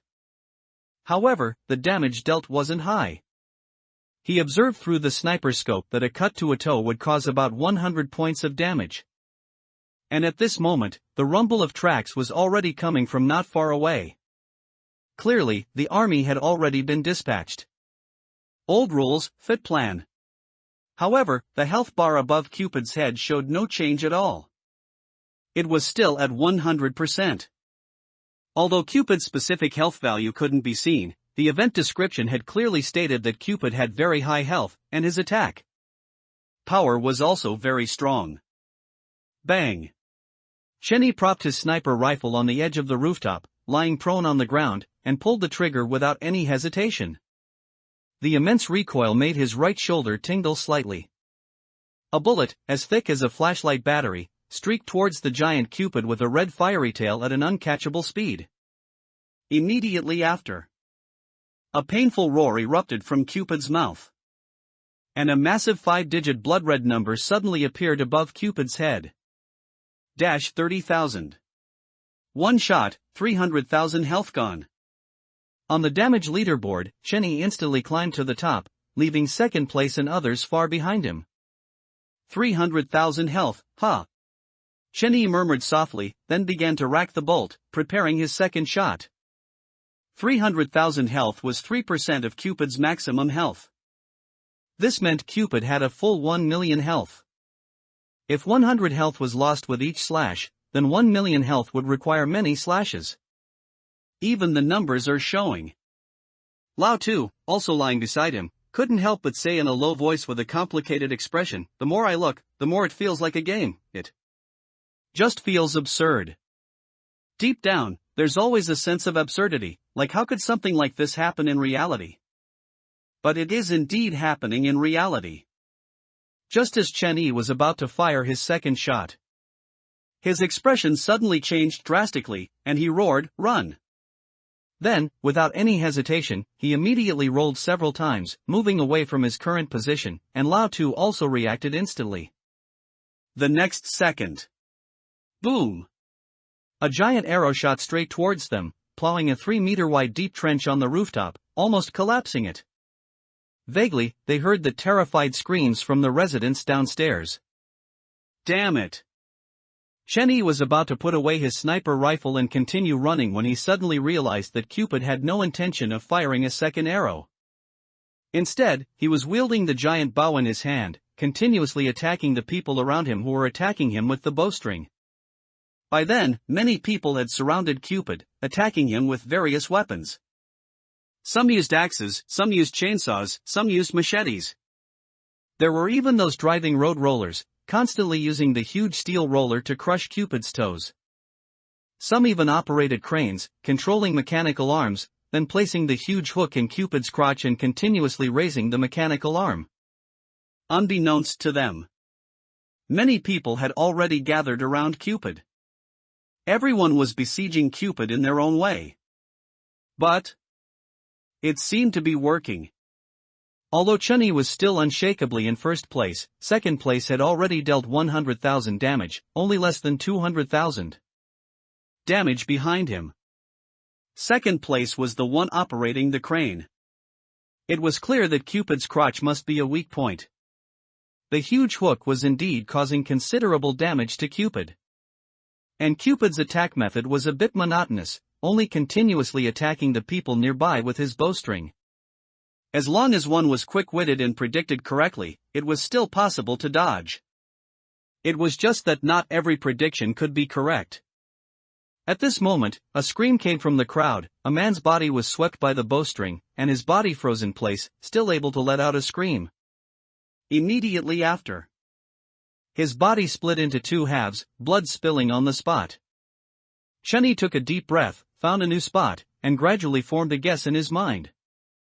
Cupid should only use his bow and arrow to retaliate against ranged attacks, or rather, high-damage attacks. In other situations, he would only use the bowstring to attack people nearby. Bang! A muffled gunshot rang out. 30,000. A massive blood-red damage number once again appeared above Cupid's head. Boom! Immediately after, another arrow struck. The rooftop was again blasted with a 3-meter-wide trench. As for the family downstairs, they had long since left. They weren't fools, why would they stay here all this time? After this attack landed, Cupid no longer bothered with them, but continued to attack the people around him. With a clear understanding, Cheney took a deep breath, found a new spot, and began his third shot. Bang! 30,000. Move aside, everyone. Two rather non-mainstream looking boys on motorcycles roared excitedly and ferociously at the dozen or so men in front of Cupid, then brandished the steel wire in their hands. Let us do it. As their words fell, the dozen or so men in front immediately cleared a space. Immediately after, the two boys exchanged glances, tying the two ends of the several millimeter thin steel wire to the back seats of their respective motorcycles. Then, with expressions of both fear and excitement, they said tremblingly, "Old rules, fusion plan." This was a game they often played, two motorcycles starting simultaneously, then accelerating together from 30 miles per hour to 180 miles per hour, maintaining a stable parallel no matter how fast they went in between. This required a certain level of control over the motorcycles and mutual understanding. Damn it! One of the boys, with trembling hands, lit a cigarette for himself, then, with the cigarette in his mouth, straddled his motorcycle, put on his helmet, and lifted his feet off the ground. He slowly placed his hand on the throttle. Don't underestimate men. This is really damn it. The next second, the two boys, now wearing helmets, instantly twisted their right hands on the throttles. The two motorcycles, almost simultaneously, roared deafeningly like uncaged beasts, charging straight forward. 80 miles per hour, 120 miles per hour, the speed quickly reached 180 miles per hour. The boy, with an excited and fearful expression, roared as he twisted the throttle to its limit. The two motorcycles grazed past Cupid, and the taut steel wire between them, like a sharp blade, carrying immense impact, cut straight towards Cupid's calf. Almost instantly, blood gushed out. 120000. A massive blood-red damage number appeared on Cupid's body, a full 1,200,000. Unfortunately, the steel wire did not sever Cupid's leg, it only deeply embedded itself and tripped Cupid to the ground. Roar! Accompanied by Cupid's painful roar, the steel wire snapped. The two motorcycles, traveling at high speed, suddenly stopped due to the steel wire getting caught, losing control and crashing into the median strip. On the side of the road, the motorcycles tumbled 7 or 8 times in the air before crashing heavily onto the ground. Everyone instinctively stopped what they were doing and simultaneously looked up at the extremely exaggerated damage number above Cupid's head. A full 1,200,000. This was the damage caused by the two boys on motorcycles. Ding, congratulations to Cupid who appeared near you. Is that even possible? Lao Tu, still sprawled on the rooftop, stared blankly at the enormous damage number above Cupid's head, momentarily stunned. He truly hadn't expected that Cupid could be attacked in such a way. Those two men on motorcycles really had some wild ideas. It's quite impressive. Chun-Yi lay on the rooftop, glancing at the damage ranking list. He was still at the top. That 120,000 damage was split evenly between the two boys. Each person accounted for 60,000 damage, which was enough to get them on the leaderboard. He didn't hesitate, silently firing another shot. Bang! The gunshot rang out again, and as soon as he pulled the trigger, he skillfully rolled a few times, dodging the arrow that shot towards them. He had already figured out the pattern. Cupid only retaliated with arrows when facing long-range attacks. In other situations, he would only use the bowstring in his hand to counterattack. And at this moment, 4 tracked armored vehicles, along with fully armed soldiers, arrived at the scene. But they didn't open fire immediately. Firstly, because there were too many civilians surrounding Cupid, opening fire at this point wouldn't be accidental injury, it would be direct collateral damage. Secondly, because this was a bustling city area. Many thermal weapons couldn't be used, as they would cause too much harm. Of the people surrounding Cupid, only a portion retreated after seeing the army arrive, while many others, instead of leaving, gritted their teeth and focused their attention, dodging Cupid's attacks while continuously striking him with the weapons in their hands. Among them, the most diligent was a young man in his early 20s. This man was biting his lip tightly, holding a short dagger in his hand, dodging and continuously stabbing the dagger into Cupid's feet. He was the young man who had pooled all his family's vouchers to buy an 88 pack. From the pack, he had drawn a C-grade item, a dagger. The effect of this dagger was that it could cause continuous bleeding damage. And each attack would stack the continuous bleeding effect once. In other words, as long as he attacked enough times, he could inflict enough bleeding buffs on this monster, allowing him to deal a large amount of damage. He wasn't a smart person. But he could clearly sense that the world order was slowly changing. Although this was a disaster for humanity, it was also an opportunity to change. Class. Looking back at history, every widespread disaster had changed a class. He knew that if he wanted to have strong enough abilities in the future to protect his family, he had to seize enough first-mover advantage now. Splat! A missed dodge, and Cupid's bowstring grazed his scalp. The young man, feeling a sharp pain, touched his head with a mix of fear and an unsightly expression, and after realizing that only his scalp was injured and it wasn't serious, he didn't stop, gritting his teeth and rushing back into the battlefield. This kid. Lao Tu looked curiously at the damage ranking list above Cupid's head and the young man with the dagger constantly jumping between Cupid's feet. Somewhat astonished. According to the live combat, that young man with the dagger should be the third on the leaderboard, Hanyu. This kid must have an item in his hand, or some skill fragments or something. The damage he's dealing on the leaderboard is getting higher and higher, it feels like each attack is doing more damage than the last. And at this moment, Cupid's HP was less than 47%. His HP was dropping very quickly. Chun-Yi had dealt the most damage. The soldiers below had already entered the fray with their sabers, because they realized that long-range attacks were not only prone to accidentally injuring civilians but also invited Cupid's arrow counterattacks. It wasn't worth it. It was better to engage in close-quarters combat. Although they had called out for civilians to leave and leave the battlefield to them, it was frustratingly futile. Everyone was unwilling to leave. And they couldn't force them. Finally, Cupid's HP had dropped to 7%. Chenyi lay on the riddled rooftop, resting his sniper rifle on Lao Tu's shoulder, rubbing his sore shoulder, his eyes fixed on Cupid's HP. This thing really had a lot of recoil. I understand. Lao Tu silently pulled out a cigarette and put it in his mouth, resting his shoulder against the sniper rifle's buttstock, and after finding a comfortable position, he said in a daze. After all, Egu, you fired so many shots, and the recoil is so strong, your shoulder must indeed be quite painful. It's perfectly fine to use my shoulder to absorb the recoil, I totally understand. The only thing I don't understand, Egu, is why you have to make me lie on the ground and then you lie on top of me? Honestly, it's not about whether it hurts or not. It's just a bit awkward. Even though you and I grew up together in the orphanage, we're not that fussy, it's just that I always feel. Just as Lao Tu was about to continue rambling, Chenyi stared at Cupid's HP, which was only 5%, and without any hesitation, pulled the trigger on the spot. Bang! The enormous recoil instantly silenced Lao Tu. And at the same moment, a voice echoed in the ears of everyone nearby. Ding, congratulations, Cupid, who appeared near you, has been successfully killed.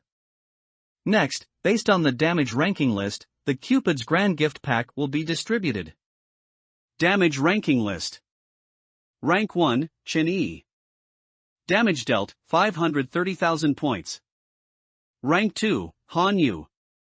Damage dealt, 122,399 points. Rank 3, Li Shipeng. Damage dealt, 60,000 points. The player who dealt the final blow is Chenyi. This player will receive an additional gift pack reward. Hope everyone enjoys the game. Chenyi being first in damage ranking was undisputed, although the two boys on motorcycles had dealt a terrifying 120,000 damage in one go. But it was a one-time thing. Unlike Chenyi, who could only deal 30,000 damage per shot but could do so continuously. As for the second place, Han Yu, he was the young man with the dagger. Relying on continuous bleeding damage, he had also dealt a full 100,000 damage. Third place was the boy on the motorcycle, with a full 60,000 damage. Originally, the middle-aged man who had used a crane to hook Cupid's crotch had also dealt considerable damage, but it wasn't sustained. When his mechanical arm was severed by Cupid's bowstring, he became somewhat ineffective. And at this moment, Chenyi had already disappeared from the rooftop, appearing in an empty basement. It wasn't that they knew which building in the nearby residential area had a basement. It was due to some special reasons. Most of the basements in this residential area had not been sold or rented out, nor had the developer given them to tenants, so they had remained empty. They had become a secret base for many children. Congratulations to the player for winning the title Fatal Strike. At this moment, Chenyi's ears were filled with a barrage of notifications.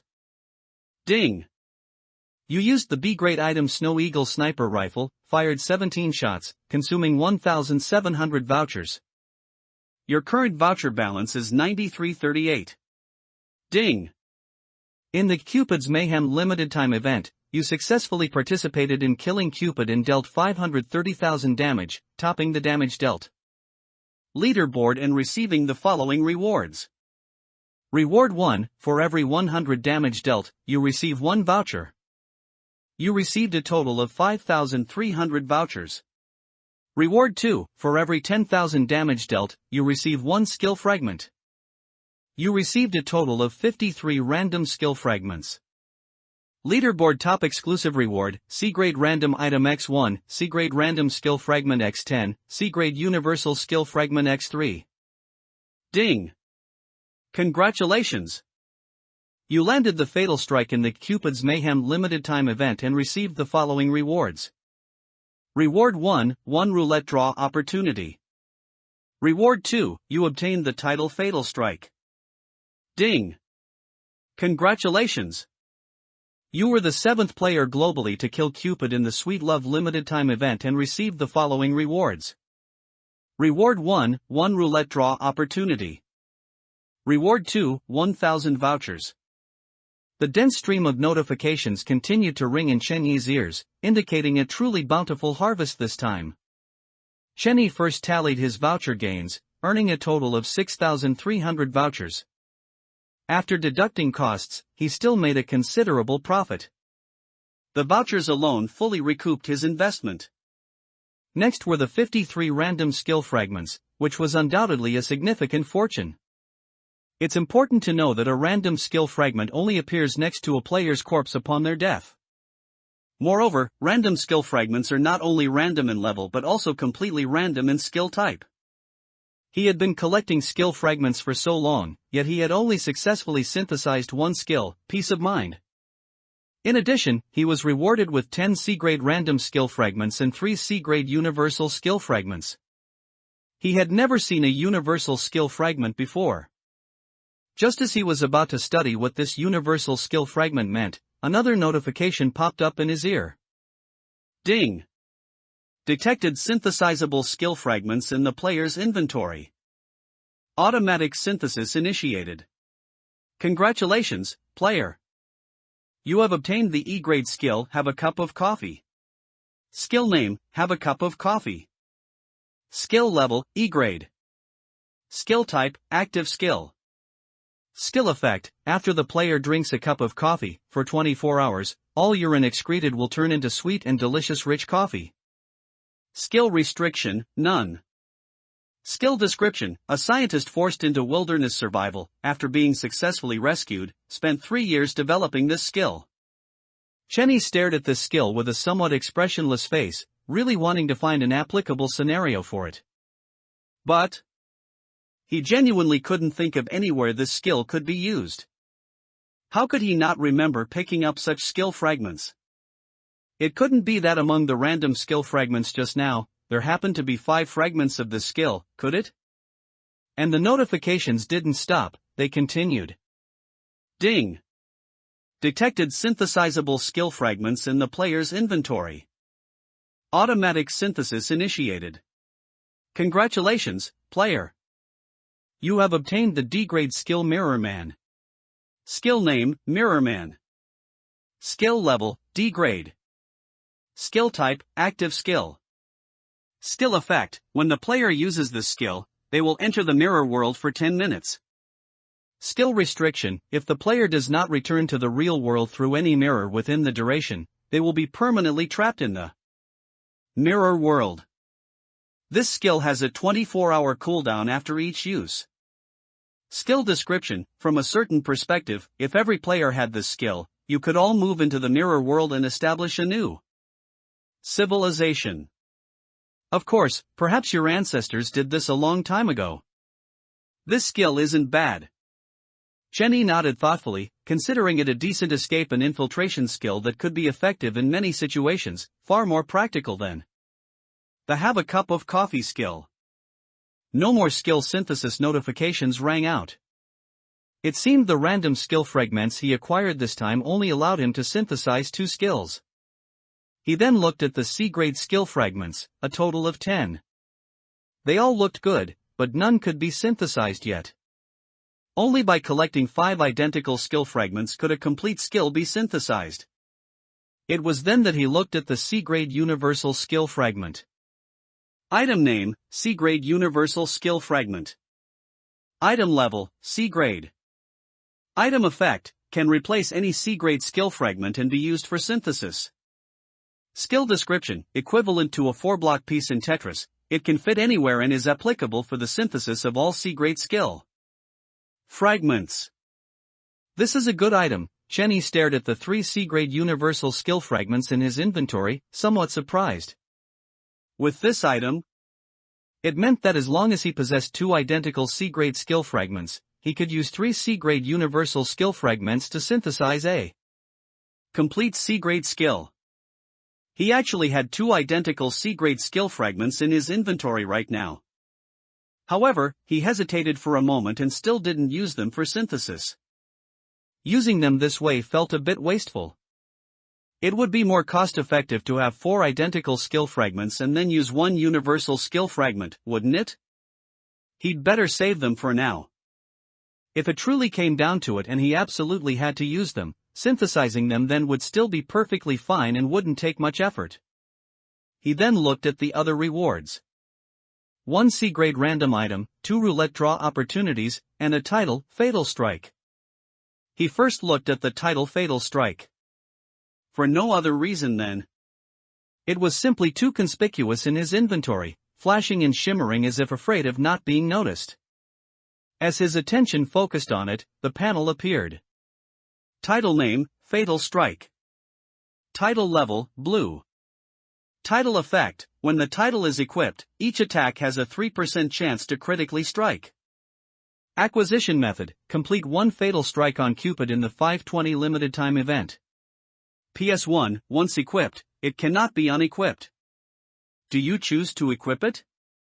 PS2, this item can be freely traded among players. Confirm. Isn't that obvious? Why wouldn't he equip something that enhances his combat power? The next second, Chenny looked up in a daze at the 4 large characters glowing with blue light above his head. Fatal Strike. Wait.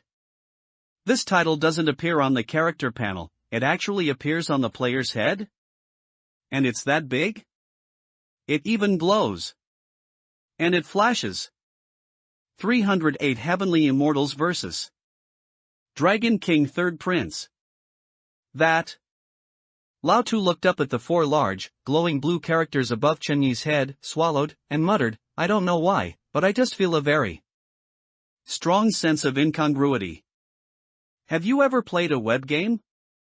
Player characters in web games always have some flashy, messy titles, and some titles even require heavy spending to obtain. Yes, that's right. The title currently above Chen Yi's head looked exactly like the titles above player characters in web games. Oh, for heaven's sake. Chen Yi looked up at the glowing blue title above his head, his mouth twitching uncontrollably. Could it be any more attention-grabbing? The title wasn't very big, about the size of a shoebox per character. And it was 3-dimensional. It was unclear how it existed, but no matter from which angle one looked, the 3-dimensional title could be clearly seen.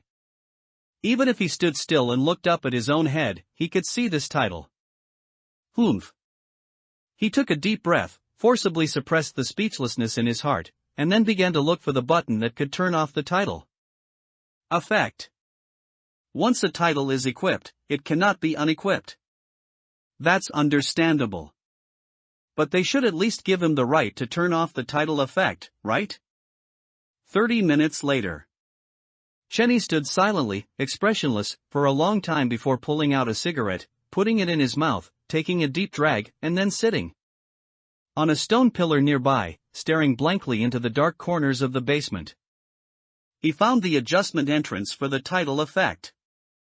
There were only 2 options. Make the title flash. Keep the title constantly lit. Yes. He only had 2 choices, either keep the title constantly lit, or make it flash like a laser light in a bar. As for turning off the title effect? Don't even think about it. No chance at all. That. Lao Tu hesitated for a moment, then squatted beside Chen Yi to comfort him. Look on the bright side. At least the next time we go to a bar, we'll definitely be the coolest guys on the dance floor. That's true. Chen Yi nodded, looking down through the swirling smoke at the constantly flashing blue light at his feet. It came with a permanent flashlight and even added a bit of critical hit chance. It could be considered a good benefit. Although going out like this would be too attention-grabbing, his life would essentially have no connection to the word stealth. Can you imagine an assassin with a huge title above his head, wielding a dagger?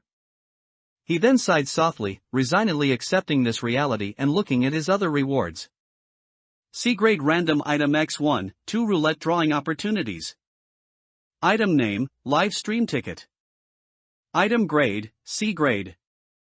Item effect, can initiate a live stream, accommodating up to 100,000 players. When the user initiates a live stream, 100,000 players worldwide will randomly receive a notification asking if they want to enter the live stream. Room. If a player chooses to enter the live stream, they need to pay 6 points. Item restrictions, the live stream can last a maximum of 3 hours. The user only receives half of all points earned, and it is a one-time item. If this item is not used within 24 hours, it will automatically disappear. Skill introduction, come and start your own live stream. This is... Chenny stared at the item effect, pondering for a while, then nodded with some understanding. This item sounds quite powerful. One person entering the live stream room costs 6 points, so 100,000 people would be 600,000 points. Even if he only gets 300,000 points, it's definitely a huge number. But there are 2 restrictions. The first is an overt restriction: if the item is not used within 24 hours, it will disappear. The second is a hidden restriction: when the live stream is initiated, only 100,000 players will receive a notification asking if they want to spend 6 points to enter the live stream. And the 520 limited time event made everyone realize the importance of points. At this time, spending 6 points to watch a live stream, not many people would probably be willing. Ultimately, fewer than 10,000 people might actually enter the live stream room. How about some exciting content? Lao Tu, standing nearby, pondered thoughtfully. Since ancient times, vivid content has always attracted more traffic. We could stage a 308 Heavenly Immortals battle the third prince of the Dragon King. Surely, regardless of gender or age, people would be willing to spend 6 points to enter the live stream room and see what happens, right? Who could resist that? Would anyone be able to resist such an exciting show as 308 Heavenly Immortals battle the third prince of the Dragon King? Wait. If we changed it to 308 Dragon King Princes battle one Heavenly Immortal, would the viewership be even higher? Useless. Chenny shook his head. Do you know Maslow's 5-tier hierarchy of needs theory? Physiological needs like food, clothing, housing, and transportation are ranked first. Safety needs are ranked second. The kind of needs you're talking about are ranked third. Only when one is well-fed and warm can one think of lust. In the current situation, many people are anxious and on edge. At this time, the most important thing for them should be safety needs. We should create a guide or something. The live stream title could be something like, 1 minute to tell you how to seize the initiative in the event. That's not good enough. It needs to be more prominent, like, I am a transmigrator, I know the content of the next version update, come into the live stream to hear me talk. Let me think about it carefully.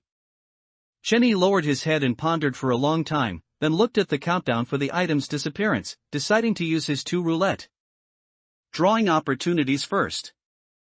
A huge virtual roulette suddenly appeared before him. There were nearly 100 slots on it. He couldn't see the items and panels inside the slots, but he could judge the rarity of the items by the size of the slots. Generally speaking, the smaller the slot, the rarer the item inside. The pointer suddenly began to spin, and after dozens of turns, it slowly came to a stop. It stopped on an item that occupied a very large slot. Chenny shook his head with some disappointment. Drawing lots was truly captivating, but it was fine, it was given for free anyway, so having something was better than nothing. The next second, a panel popped up before his eyes. Item name, B-grade enchantment stone. Item grade, B-grade. Item effect, can randomly enchant a new effect onto a B-grade item. Item restriction, one-time item. Item description, warrior, you must believe that enchantment is the ultimate destination for all players.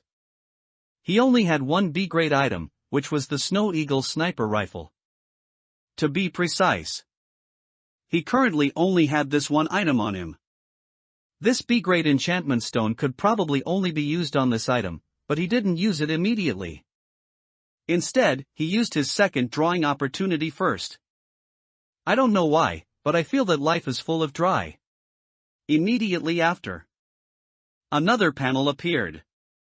Item name, Red Moon Claw Knife. Item level, C-rank item. Item effect, this knife is extremely sharp and can destroy almost anything you see in front of you. Additionally, this knife can be charged. Charging rules are as follows. After you speak one sentence, your claw knife will begin charging. Thereafter, for every 10 additional sentences spoken, the charging progress will increase by 1. After charging is complete, you can unleash a blade aura that cuts through everything in front of you. There is no upper limit to its power. Theoretically, as long as you charge for long enough, you can even cleave an entire planet in half with one strike. Item restriction, after interrupting a charge, the charged blade aura must be consumed before charging can resume. Item description, you know what? I really hate those silent types who don't say a single word. Chenyi was somewhat speechless and helpless as he turned his head to look at Lao Tu, who had, at some point, squatted in front of him, staring up at him with watery eyes and a face full of expectation. Honestly speaking, this weapon is very suitable for Lao Tu's talkative nature. He believed that it wouldn't take long for Lao Tu to charge this weapon to an exaggerated degree. But he really didn't want to give it to Lao Tu. It wasn't because he was stingy. After all the points they had accumulated while working as cleaners this month were with him, so his money was Lao Tu's money, and there was naturally no reluctance. It was just that even without this item, Lao Tu's incessant chatter already gave him a headache every day. With this item, wouldn't he literally be holding an imperial sword, authorized to be a chatterbox? He could already foresee his future days. Are those days a human can live? Goo. As if seeing the helplessness in Chenyi's heart, Lao Tu solemnly held up 3 fingers. If you give me this weapon, I will never be a chatterbox. Even if I am, I definitely won't be too much of a chatterbox in front of Goo. Alright. Chenyi sighed helplessly and handed the hilt of the knife to Lao Tu. Take it, you don't have a handy weapon. Take this for self-defense. I was going to use points later to buy someone else's gift pack qualification to get you a weapon for self-defense, but now that there's a weapon suitable for you, just take this for now. He felt that the 88-point gift packs sold in the 520 limited time event had a pretty high drop rate. Not only did he get a B-rank weapon item, Lao Tu also got a C-rank lifestyle item. And below C-rank items, there were D-rank items and E-rank items. When they were besieging Cupid earlier, the dagger item held by Hanyu, who was ranked second on the leaderboard, probably wasn't low in grade either. It should have also been obtained from a gift pack. After all, up until now, besides the 520 limited time gift pack, there was no other place to obtain items. This indicated that the drop rate of this gift pack was not low. Although each person was limited to 1 purchase, they could transfer points to others, allowing those who couldn't afford the limited time gift pack to use their qualification to purchase the gift pack, and then give the gift pack to them. So cool. Lao Tu drooled, admiring the claw knife in his hand with excitement. After he finished speaking this sentence, a panel immediately popped up in front of him. Red Moon Claw Knife begins charging. 1 progress point for every 10 sentences. He took a deep breath, then, like a rapid-fire cannon, quickly rattled off 10 sentences of nonsense.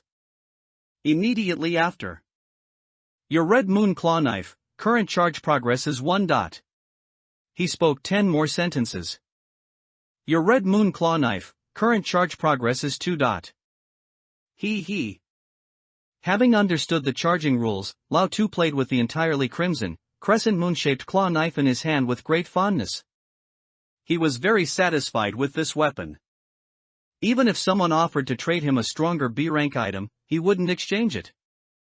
He had a small habit: he liked to hoard. When he usually played games, he never used the various gift packs and redemption coupons he received from daily activities, always keeping them in his inventory. for no other reason. He just liked the feeling of collecting. And this claw knife allowed him to have that feeling of hoarding. Watching the charging progress slowly change from 0 to 2 gave him an indescribable sense of accomplishment and satisfaction. Even if this charging progress were hypothetically useless, he would still be happy. Just seeing the charging progress start to increase made him happy. Shenyi helplessly glanced at Lao Tu, who was squatting in the corner, giggling foolishly. He shook his head without speaking, instead placing the B-rank enchantment stone onto his Snow Eagle sniper rifle. The next second, a white light flashed. His B-rank enchantment stone began to slowly melt, and a new special effect appeared on his Snow Eagle sniper rifle. Enchantment effect: the Snow Eagle sniper rifle can transform into Santa Claus's staff at any time. In staff form, the Snow Eagle sniper rifle will lose its firing capability but will grant the user's eyes the ability to see through one obstacle. Shenyi didn't quite understand this ability. He tried it out experimentally, and saw the Snow Eagle sniper rifle in his hand suddenly transform into a slender staff with red and white stripes.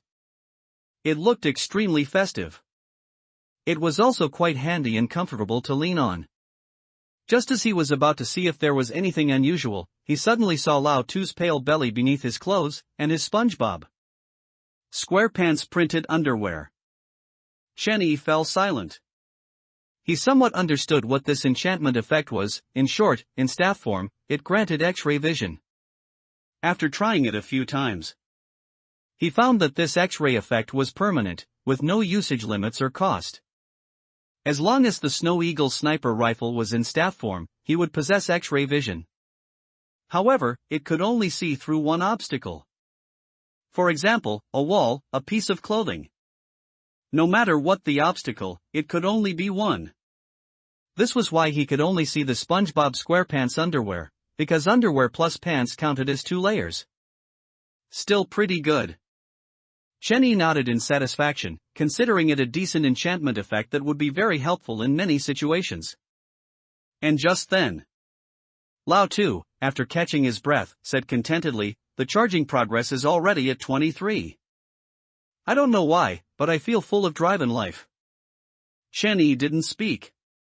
He knew about Lao Tu's hoarding habit, but since this habit had no major downsides in most situations, he didn't care. As long as he could talk a little less, that was fine. He looked at his points balance, momentarily hesitating whether to go out and extensively acquire the 88-point gift packs. Honestly, the price was very good. For just 88 points, one could exchange for a random item and 5 random skill fragments. It was important to know that, so far, besides this 520 limited-time gift pack, there was no other way to obtain items. However, he frowned slightly, deep in thought, and did not speak. "My name is Tutu, you can call me ATU, or Egu, what are you thinking about?" Seeing Shenyi frown, Lao Tu asked curiously, "Is it a big headache?" Shenyi frowned and pondered for a moment before saying, "This 520 limited-time gift pack for 88 points is currently the only way to obtain items, and it also gives 5 skill fragments. It can be said to be a very cost-effective gift pack. We now have nearly 10,000 points in hand. If we were to extensively acquire the purchase qualifications from others, after deducting handling fees, we could still get about 100 gift packs for free. Then what are you hesitating for?" Lao Tu's eyes were sparkling. "It's so cost-effective, buy it." "That's the problem." Shenyi shook his head, sighed, and said helplessly, "Haven't you noticed that everything that has happened so far is too much like a domestic web game? Whether it's the title above my head that can't turn off special effects, or the familiar feeling of a 520 limited-time event, or the exaggerated damage numbers above the boss's head. It all looks exactly like a domestic web game. And there's a particularly nasty thing about domestic web games. When a particularly good offer is about to appear, the web game planners often create an event that is better than usual. They use this event to make players spend all the points they've accumulated. Then, when the particularly good offer appears, if players want the event rewards, the only path they can take is to continue recharging. That's right. Lao Tu nodded in deep agreement. It's just that it never tricked me. When I used to play games, I was like a Pichio, always just putting things in my backpack and never spending or consuming anything. According to your guess, Igu, there will be a more favorable event in the June 1st version update, so what we need to do now is save up points. Chenny brushed the dust off his body, then said, that's what I'm thinking, but this event is indeed a bit hard to let go of. Let's just buy 10. Do a 10 pull. I absolutely won't buy any more with the remaining points. I'll save them all and wait for the June 1st version update. Oh. Lao Tu put the claw knife in his arms and muttered as he got up and followed behind Igu. This conversation sounds familiar. What did you say? Nothing, Igu, let's go now. Walking from the basement onto the street, Chenny looked at the noisy crowd on the street, standing expressionless and silent. The situation outside was pretty much as he expected.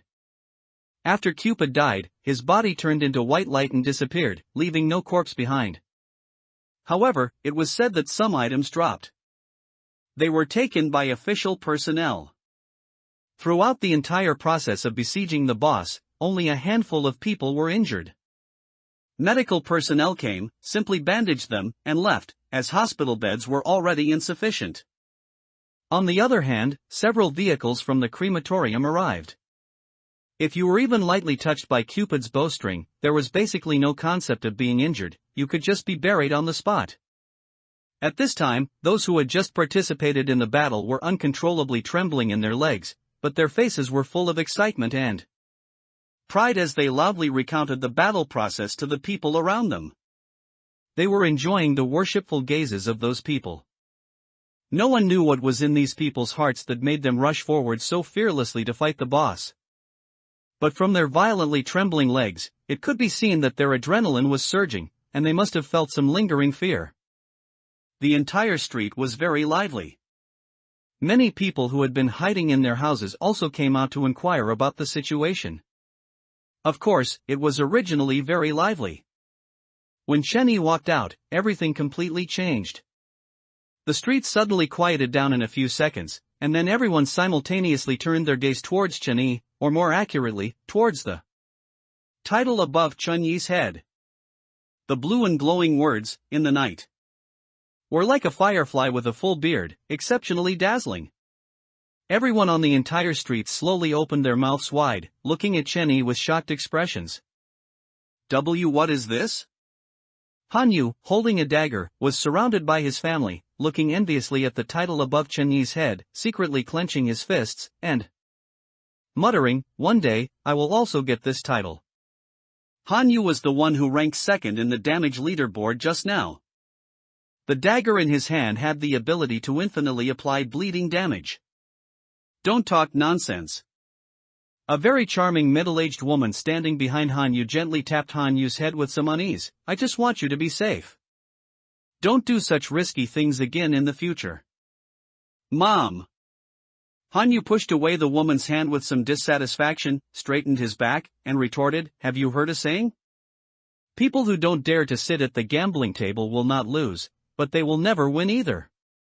The world order is clearly about to change. From today onwards, I will sit at the gambling table for this family. I want to keep winning. And didn't I just win? I got second place and received many rewards. It's just. He turned his head to look at Chenny with some envy. It's just that I didn't get the last hit and didn't get that title. You child. The woman said with a slightly anxious expression, no one can keep winning forever. Your dad isn't just. All right. The man standing behind interrupted the woman's speech with a calm expression, putting his hand on Hanyu's shoulder and saying, what you said is quite right. The world order is indeed about to change. From today onwards, your dad and I will sit at the gambling table with you. Don't mind your mom. What does she, a woman, understand? We don't know what the situation will be like later. If we don't become strong now, who knows what grievances we might suffer later? You? The woman was slightly angry, but she couldn't show it in front of her child. She just turned her head to the side to express her dissatisfaction.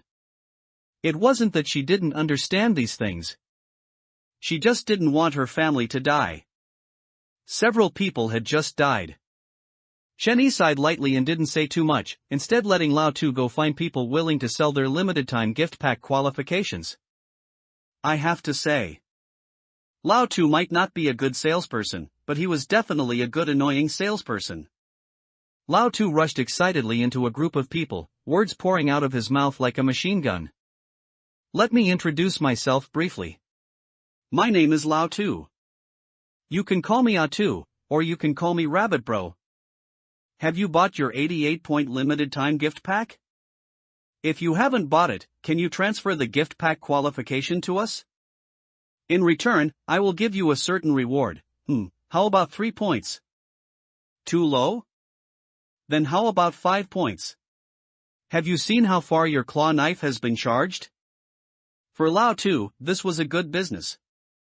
It didn't matter if he didn't acquire the qualification. After all, it also increased his claw knife charge progress. How could there be such a good business? Half an hour later, Chenny returned to his rental apartment with 10 gift packs purchased for 88 points each. The night was already deep. But it wasn't quiet outside at all. Clearly, this sudden limited-time event had stirred the hearts of many. However, there was a good side to it, at least. With so many events ongoing tonight, it was rare to see people violating the May rules and dying on the spot. In such a situation, it was hard to even think of the existence of ghosts. The 10 pull began. Immediately after, 50 skill fragments lay quietly in his backpack, in addition to 10 items. Spending only 980 points to get 10 items was definitely a relatively cost-effective deal. If they hadn't looked at the item information. Item name, absolutely itch-relieving ear pick. Item level, E rank. Item effect, this ear pick can automatically stop any itching in your ear canal. Item restriction, only effective when inserted into the ear canal. Skill introduction, do your ears often itch? This item will help you very well. Is it absurd? No, there's something even more absurd. Item name, coffee automatic machine. Item level, E rank. Item effect, this is a coffee machine. You just need to pour coffee into it, and a hot cup of coffee will appear. Item restriction, only allows pouring coffee. Skill introduction, you can drink hot coffee anytime, anywhere. Yes. These 10 items were all such daily life items that, while seemingly useless, had a bit of use. They were all E-rank items. If you said they weren't worth it, buying such an item for 88 points wasn't a huge loss. But to say they were worth it. Compared to the B-rank and C-rank items they both drew from the gift packs, the disparity was too great. Lao Tu, however, asked with some curiosity, if this item is paired with the skill have a cup of coffee, wouldn't he be able to drink hot coffee? Forever? Chenny wearily tossed these items to Lao Tu, then quickly washed up before lying on the bed and closing his eyes. I'm going to sleep first. I'm tired after a whole day. We can talk about anything tomorrow. Oh, okay. Lao Tu happily and joyfully arranged these items neatly in his spatial backpack. He loved collecting these little gadgets that were both useful and useless. Then he also washed up and lay down on the other bed next to Chenny, preparing to enter dreamland. An hour later. Chenny, lying flat on the bed, opened his eyes expressionlessly and looked at the ceiling. How could he have forgotten this point? How could he sleep in the same room as Lao Tu? Lao Tu and he were in the same community, but he rented 2 rooms. Normally, he and Lao Tu each slept in their own rooms. Today, because he was too tired, he actually forgot this point. Lao Tu's talkativeness was fine during the day, but the most terrifying part was at night. Really? You're also a rabbit? What a coincidence. Hee, I'm also a rabbit. My name is Lao Tu. People say I'm a chatterbox, which is why they gave me this nickname. But I don't think I'm a chatterbox at all. What? You're asking me why I don't work in customer service? I did work in customer service. Because I kept sending messages to customers, they got annoyed by the constantly popping up red dots and complained about me. Then I was fired. Yes. The most terrifying thing about Lao Tu was his habit of talking in his sleep. And it was the kind that wouldn't stop all night. As for the April rule, each person must converse with others 1,000 sentences. For Lao Tu, it was completely useless. Lao Tu completed this rule task every time he was in his dreams. Although he didn't know why the system would determine Lao Tu's sleep-talking as conversing with people.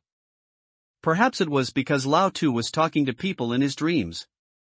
This was also why, when Lao Tu came to pick him up this afternoon, he said that, if nothing unexpected happened, Lao Tu's daily rule task should have been automatically completed the moment he woke up in the morning. Very good.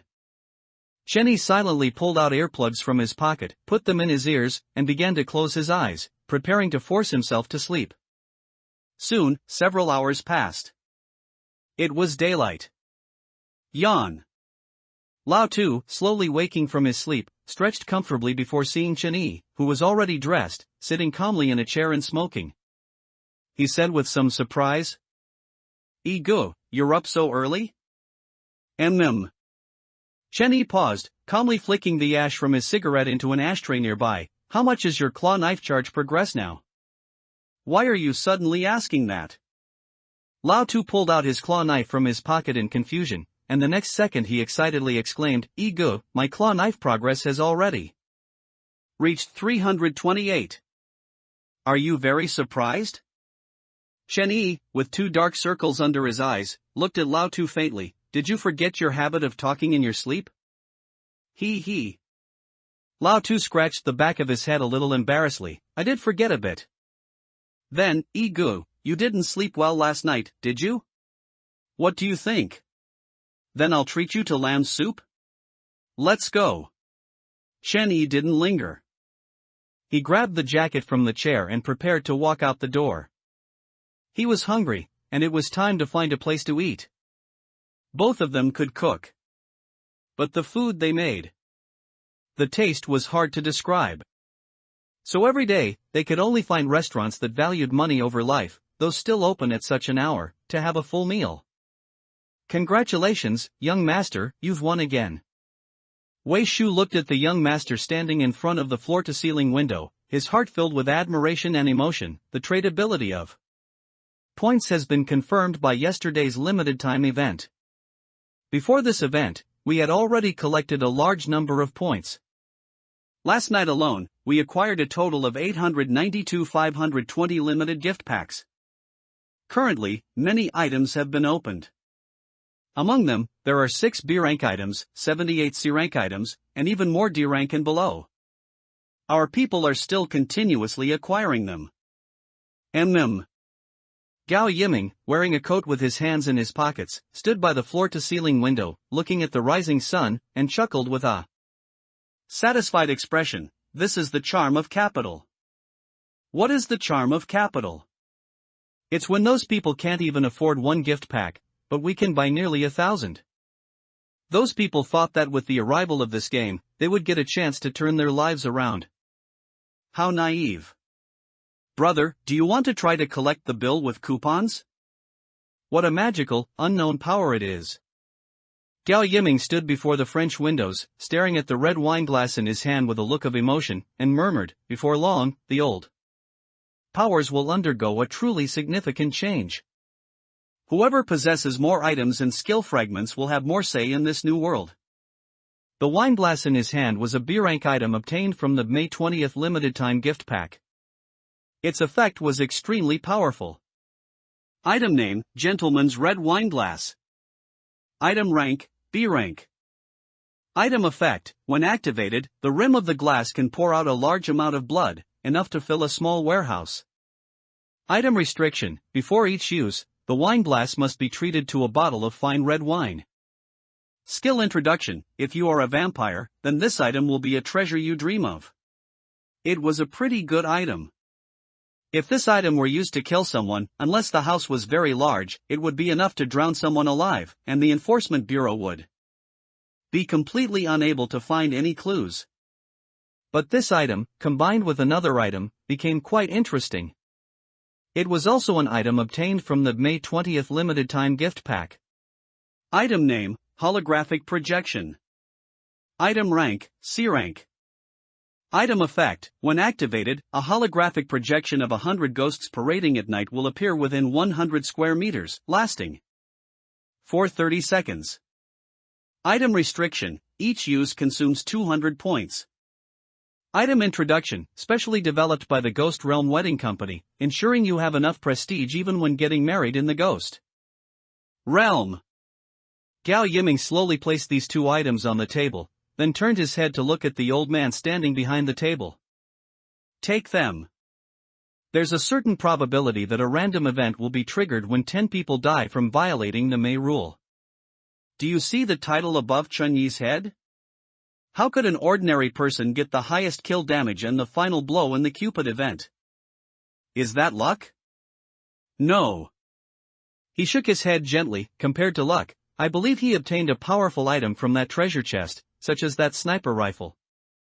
Go to the villages. In this day and age, the disappearance of a few villages won't cause any stir at all. Understood, young master. Wei Shu's wrinkled old face showed no ripples as he nodded, lowered his eyes, picked up the two items on the table, and prepared to leave. Wait.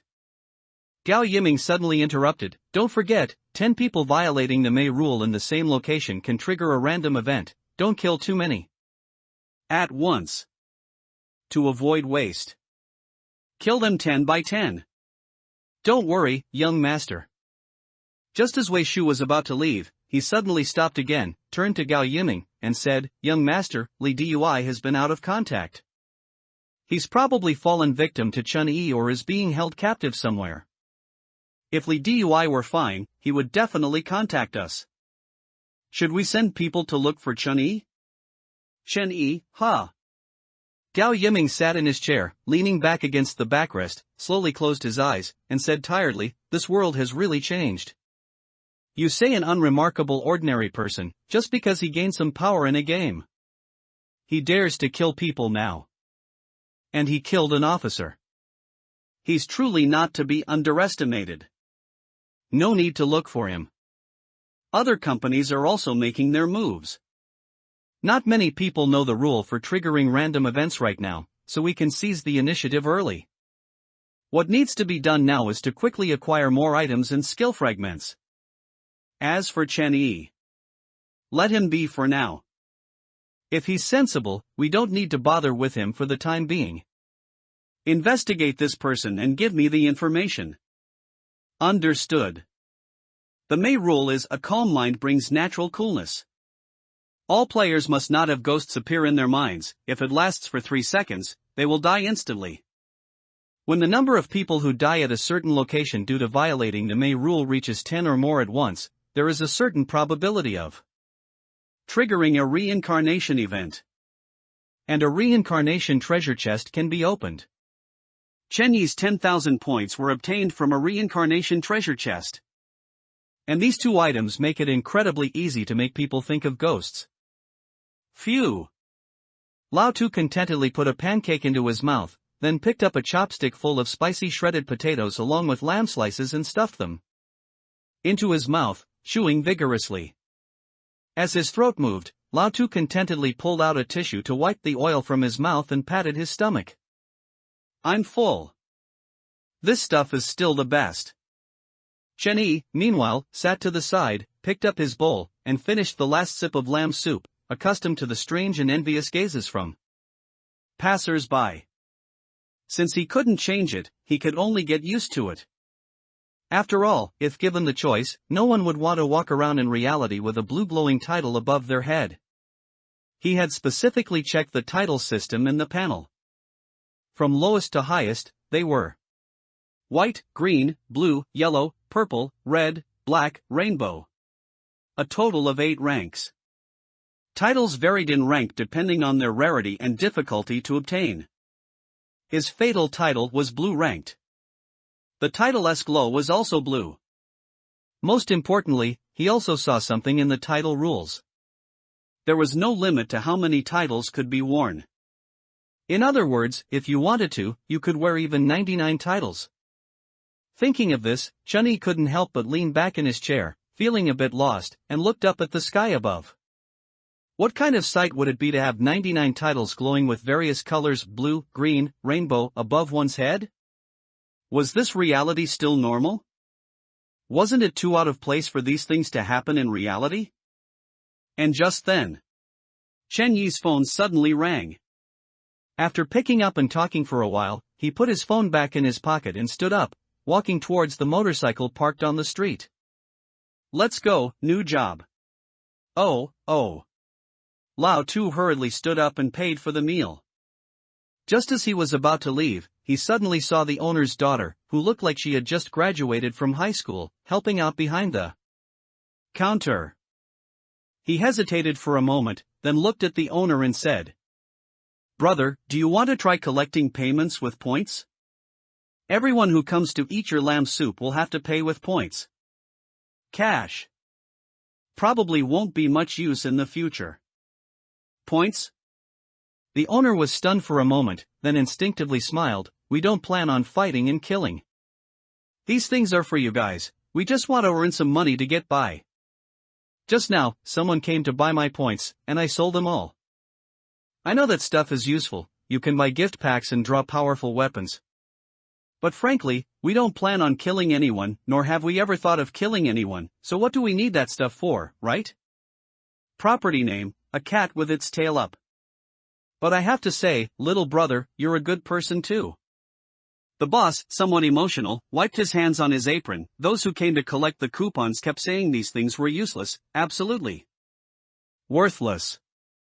Those people really thought I was a fool. I'm just old, not muddle-headed. It's just that our aspirations are different. We are just ordinary folks who want to live a good life. Alright, little brother, I won't chat with you anymore. I have many customers, so I'll be busy. Next time you come to eat, I'll give you more meat slices. Lao Tu looked at the boss's retreating figure, pausing as if to speak, but then quickly pulled out a cigarette from his pocket and ran towards Igu. "I'm here, Igu. Wait for me. This time, I had to come to you." At the entrance of Zhongdam Mall, an enforcement bureau officer in uniform said tiredly, "Besides you, no one dares to take this job.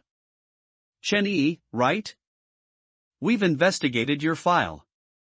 In your medical records, you completely lack the emotion of fear. You are the only person in the entire Salt City with this condition. This means you can completely disregard the calmness and the heart rule of May. Currently, a group of people has appeared in Salt City, deliberately spreading horror films. Today alone, many people have died. You know, the past few days have been the 520 limited time event, and that Cupid monster appears randomly in the city. The Enforcement Bureau's manpower is stretched thin, putting out fires everywhere, and they simply can't keep up. On the 5th floor of the cinema, nearly hundreds of people have died in each screening room. Someone. At this point, the Enforcement Bureau officer suddenly said angrily, "Someone, in a fit of madness, kidnapped a group of people, forcibly threw them into the screening rooms, and then played horror films on the big screen. We checked the surveillance, but all the archives for this area were lost today, and there isn't a single eyewitness. We are currently searching vigorously for this group. But the most important thing now is to clean up all the bodies in the screening rooms, otherwise, if so many bodies rot, the consequences will be unimaginable." Chen Yi frowned, paused for a moment, then said, "You mean someone deliberately kidnapped people and forced them to watch horror films?" He didn't know why, but he thought of someone. The so-called CEO of the Chishan Group. This person had sent Li Dui to apprehend him, just to find out what reward he had obtained from the treasure chest. And the other party obviously also knew the prerequisite for triggering this special event. He pondered for a moment before nodding. "Alright, I understand. But the skill fragments next to those bodies must have been picked up already, right? How much is the reward?" "A flat rate of 3,000 coupons. Deal." Chen Yi, carrying his package, led Lao Tu to the entrance of the cinema. The lights inside were on, and the environment was not at all dim. However, just standing at the cinema entrance, one could see blood flowing like a river from the 7 or 8 screening rooms visible in front of them, slowly trickling out. The extremely pungent smell of blood pierced their nostrils. Good heavens! Lao Tu muttered with a shocked expression, how many people must have died? Ego, these people must have been trying to trigger that special event, right? Such a terrifying incident, in the past, I feel like exterminating 9 generations wouldn't be too much. Shenny frowned, took out a stack of body bags from the package in his hand, and then pulled out a set of isolation suits and began to put it on. I'll go in alone this time. You just wait outside. This time is different from before, you probably can't handle it. Wait outside? Lao Tu froze, subconsciously scanning the empty 5th floor around him and the blood-filled cinema. He suddenly felt a chill wind blow from somewhere, making his entire body shiver instantly. Don't, Egu. I feel like I'll be in more trouble alone outside. Following behind you, Egu, I'll feel more secure. As long as we don't get separated, it's fine. Shenny glanced at Lao Tu, said nothing more, and simply took out another isolation suit from the package and threw it over, put it on, and by the way, take out that item that always makes you fantasize. Oh, right. Lao Tu's eyes lit up, and he quickly pulled out an item from his pocket. This item was one they had drawn from the 520 limited-time gift pack yesterday. It belonged to the category of lifestyle items. They had thought it was useless, but unexpectedly, it came in handy now. Item name, cat with a wagging tail. Item level, E rank. Item effect, allows your mind to be filled only with lewd thoughts for 3 hours, and continuously maintains an aroused state. Item restriction, after each use, there will be a 3-day period of weakness. Item description, do you know why it's E rank? Because after using this item, your body will emit the scent of a female cat in heat, which may attract some male cats. This item, to be honest, was really useless. At least for the 2 of them, it was. But using it here was different. It could keep his mind focused on mating, so he wouldn't think about ghosts. However, if they could find a target user, it might even sell for a decent price. Have you found anything? Gao Yiming leaned against the office desk with a gloomy expression, on a call with Wei Shu. No.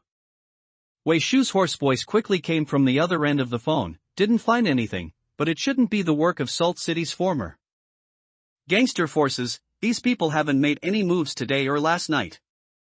But to do something like this, it shouldn't be a small force. Still investigating. Gao Yiming had a somewhat unpleasant expression, the veins on the back of his hand slightly bulging as he squeezed a silicone doll on the table flat. Fools, absolutely fools.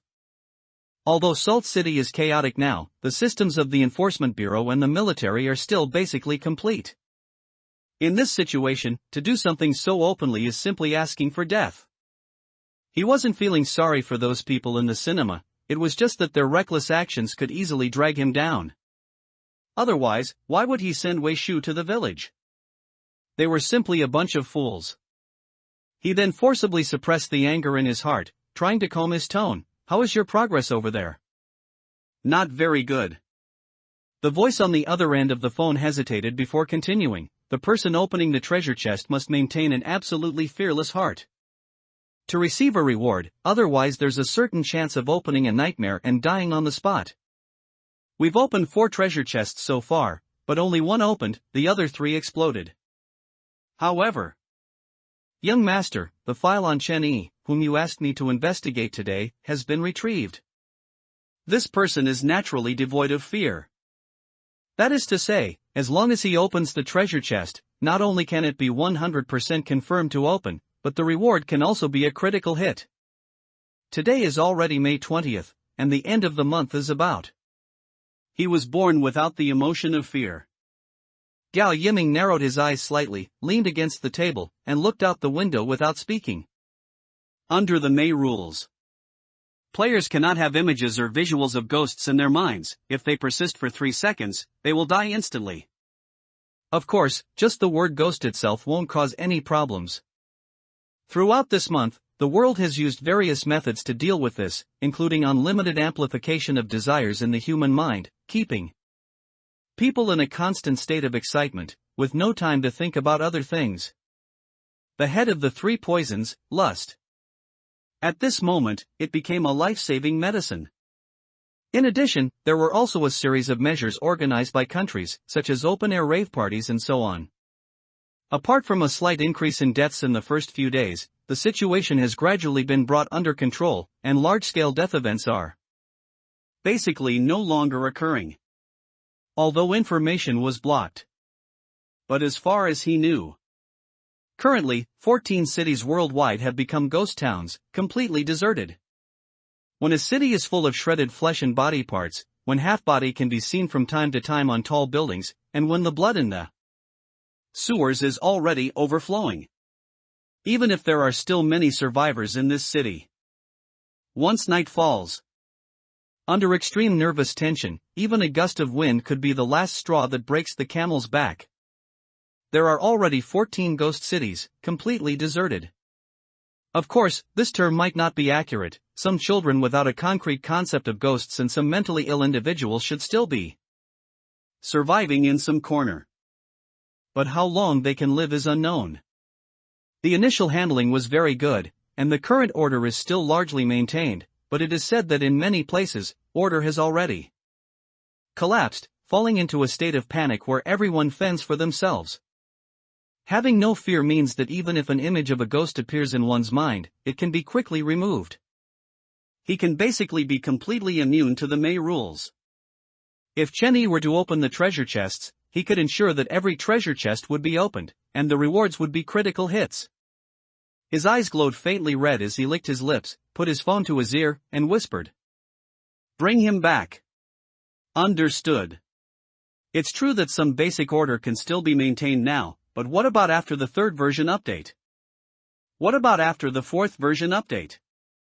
The final outcome will definitely be the collapse of order. At that time, on the ruins, a new batch of controllers will emerge. And this batch of controllers will be those who, like them, started planning early. And at the cinema, Chenny and Lao Tu were putting the body fragments from the cinema hall into body bags, one by one, then tying the body bags tightly and throwing them down from the 5th floor. People waiting in the lobby on the 1st floor would load these body bags into vehicles and transport them away. Goo. Lao Tu panted slightly, wiped the sweat from his forehead, and casually said, "Today is May 20th, not long until the end of the month. We're about to usher in the June 1st version update. I wonder what the monthly rule will be after the June 1st update. By the way, June 1st is Children's Day." Chenny casually tied the opening of a body bag, stood up, stretched, and after a bit of movement, said. The April version update stated that a horror-themed rule would be added in May. So, May added a peace of mind rule. The May update stated that a life-themed rule would be added in June. So, the June rule should be related to life. For example, a person must eat 1,000 caddies of rice every day or something similar. Lao Tu said somewhat speechlessly, "If there really is such a rule, I think it would be more convenient to just kill everyone on Earth directly. It leaves no room for survival." That, I don't know. Chenny shook his head. "I'm not sure what the specific rule will be, but in short, it will definitely be related to life, and it should be relatively gentle, without situations where violating the rule means death.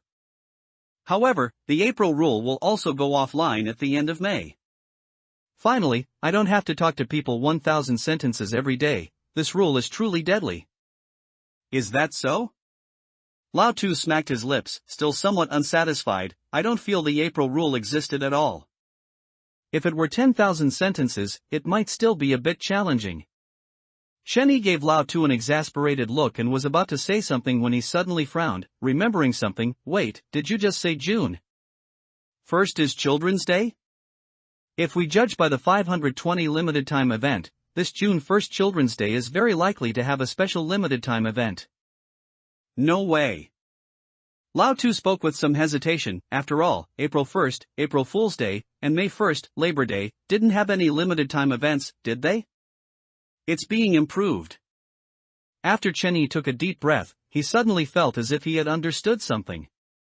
This game, which has enveloped the entire world, is slowly being improved. From the initial April rules, to the appearance of vouchers and skill fragments in May, and then to the gift packs, titles, and items in the 520. Limited time event. It can be seen that this game is slowly being perfected. The absence of limited time events before was likely because the Snow Sea project team had not yet developed that part. If my guess is correct, then June 1st, Children's Day, will definitely have a limited time event, and it will also be formulated based on the life-themed rule for that month. He stopped talking and stood still, frowning in deep thought. What rule is both related to life and Children's Day?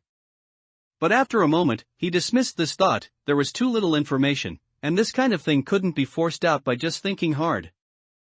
At this time, the bodies in the cinema hall were almost all cleaned up. There wasn't a single skill fragment. They had all been picked up by people, that is, the perpetrators. The bodies were fine, but the blood was a bit troublesome to clean. There was simply too much of it. 4 hours later, Chen Yi stood in the almost completely clean cinema hall, breathing slightly, feeling a bit tired. The workload for this job was indeed considerable. If it weren't for the passive skill of peace of mind, he estimated his legs would already be weak. The effect of the peace of mind skill was that it could double his physical attributes when he was completely fearless inside. Just as they were about to leave, a familiar prompt suddenly appeared in everyone's ears. Online patch update announcement. Effective immediately, all firearms with kinetic energy greater than 1.8 joules/square centimeter are unusable. That was it. The patch announcement was just that one simple sentence. I don't know that the claw knife with a charging progress of only 389. What does kinetic energy greater than 1.8 joules/square centimeter mean? Many people might not be clear. Let me give an example. A patient with gastroenteritis, after holding in a fart all day, finally couldn't hold it anymore and let out a loud one. While he was farting, a lighter was lit and held behind his butt. The power of that single emission. It would be greater than 1.8 joules/square centimeter. In other words, the moment this rule appeared, all firearms worldwide instantly became paper tigers, completely useless. Chen Yi frowned, quickly taking out his sniper rifle from his embrace.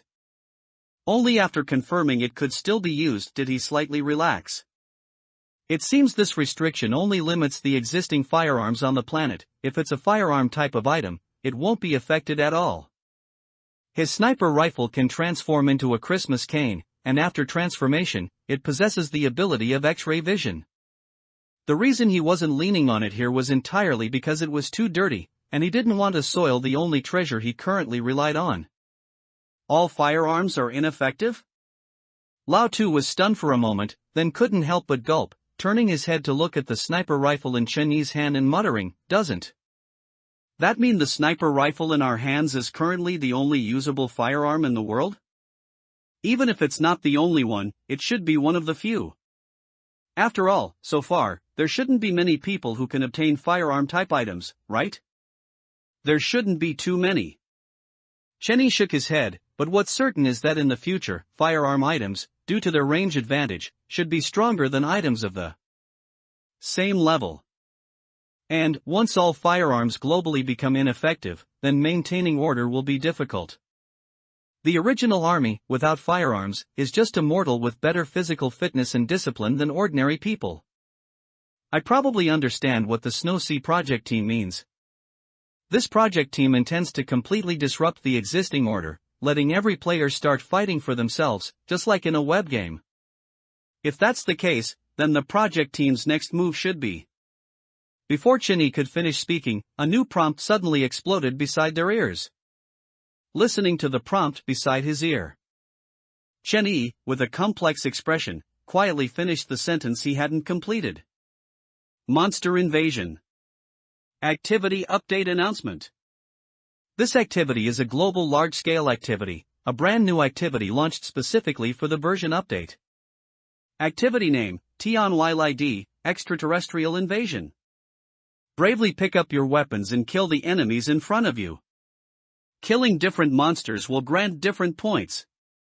Based on the points earned by players, a global ranking will be conducted. Opening, Tianylid, Extraterrestrial Invasion, Activity Global Ranking List. And launching a points store, where players' earned points can be used to purchase various items or skill fragments, as well as exchange for vouchers. Snowsea Project Team wishes you all a pleasant game. It must be said that the Snowsea Project Team releases activities faster than domestic web games. The 520 limited time activity hasn't even ended yet, and the Tianylid, Extraterrestrial Invasion, activity is already here. The next second, the earth shook. They even felt the floor beneath their feet trembling. Immediately after, Chenny suddenly saw a flat map appear on his personal panel. In the very center was a small yellow dot, which should be his current location. Nearby were many green dots, which should be the locations of other players. Zooming out the map, one could see densely packed red dots. These red dots should all be monsters. It's just that. Chen Yi's expression was slightly displeased. The activity had already begun, so there was no avoiding it. But his strongest reliance right now was the sniper rifle in his hand. It was definitely a divine weapon for killing bosses. No matter how thick the boss's health, each shot would definitely deal 3% of the opponent's maximum health as true damage. It could be said to be a proper divine weapon. But using it to fight small monsters was a bit awkward. No matter how weak the small monster, it would take 30-odd shots to kill it. And those densely packed red dots all looked like small monsters. These monsters were currently gathered outside Salt City, advancing towards Salt City, and it seemed they would make contact very soon. Chenny only pondered for a moment before taking off his isolation suit and striding towards the first floor. Let's go. No matter the situation, get to the city edge first. Staying in the city center would naturally provide a certain level of safety, but it could also be said that there would be basically no gains. Risk and reward are always directly proportional. If one finds that their risk and reward are not proportional, then they've been deceived. After leaving Zhongdang Plaza, they found that the law enforcement personnel who were supposed to be waiting for them outside the building had disappeared. Perhaps they had gone to maintain order. But there was no time to worry about the 3,000 vouchers reward now. They could ask for it later. The streets at this moment were already in complete chaos. If the version updates in April and May still left some people with a glimmer of hope, thinking things weren't that serious. But the two announcements just now had completely made people understand the seriousness of the problem. This was an apocalypse. Chenny frowned, scanned the noisy crowd, got on his motorcycle, checked the fuel gauge, and asked, "What's the charge progress of your claw?" 389. You might need to use it later. MHM. Lao Tu tucked the claw knife into his embrace, somewhat expectantly straddling the back seat of the motorcycle. I wonder how powerful a claw knife with only 389 charge progress can be. As soon as his voice fell, boom! The roar of the engine suddenly erupted, driving along the street towards the city outskirts. Ah! Lao Tu's terrified screams, accompanied by the constant flickering of the scene before his eyes, never stopped. EGE's driving skills were actually very good. He used to be a professional stunt motorcycle rider. But usually, when going out, Ego would sit in the back, and he would drive. Why? You see, Ego was fearless. When he drove, his heart was exceptionally calm, twisting the throttle to the max, weaving through traffic as tightly as possible. The speed was fast. But Lao Tu, sitting in the back, felt his heart rate also quicken. Upon reaching the outskirts of the city, a large portion of people could be seen dragging their families towards the city center. Clearly, everyone understood that the suburbs of Salt City would face an uncountable onslaught of monsters next. Staying in the city suburbs at this time was no different from waiting to die. The streets were basically completely blocked. Shenny took a deep breath, directly lifted the front wheel of the motorcycle, and drove over the roofs of the cars that were blocking the street. These cars had completely blocked the street and couldn't move. In a sense, the tops of these vehicles, when connected, were just a flat road with a few more speed bumps. Only a small number of people were like them, going against the crowd. Carrying various weapons, using various means, they rushed towards the outside of the city, preparing to meet the coming great battle. Global leaderboard of alien enemies. It was getting closer and closer. On Shenyi's personal panel map, there wasn't much distance left to those dense red dots. This was a monster tide. To be precise, it was a monster siege. The next second. Screech.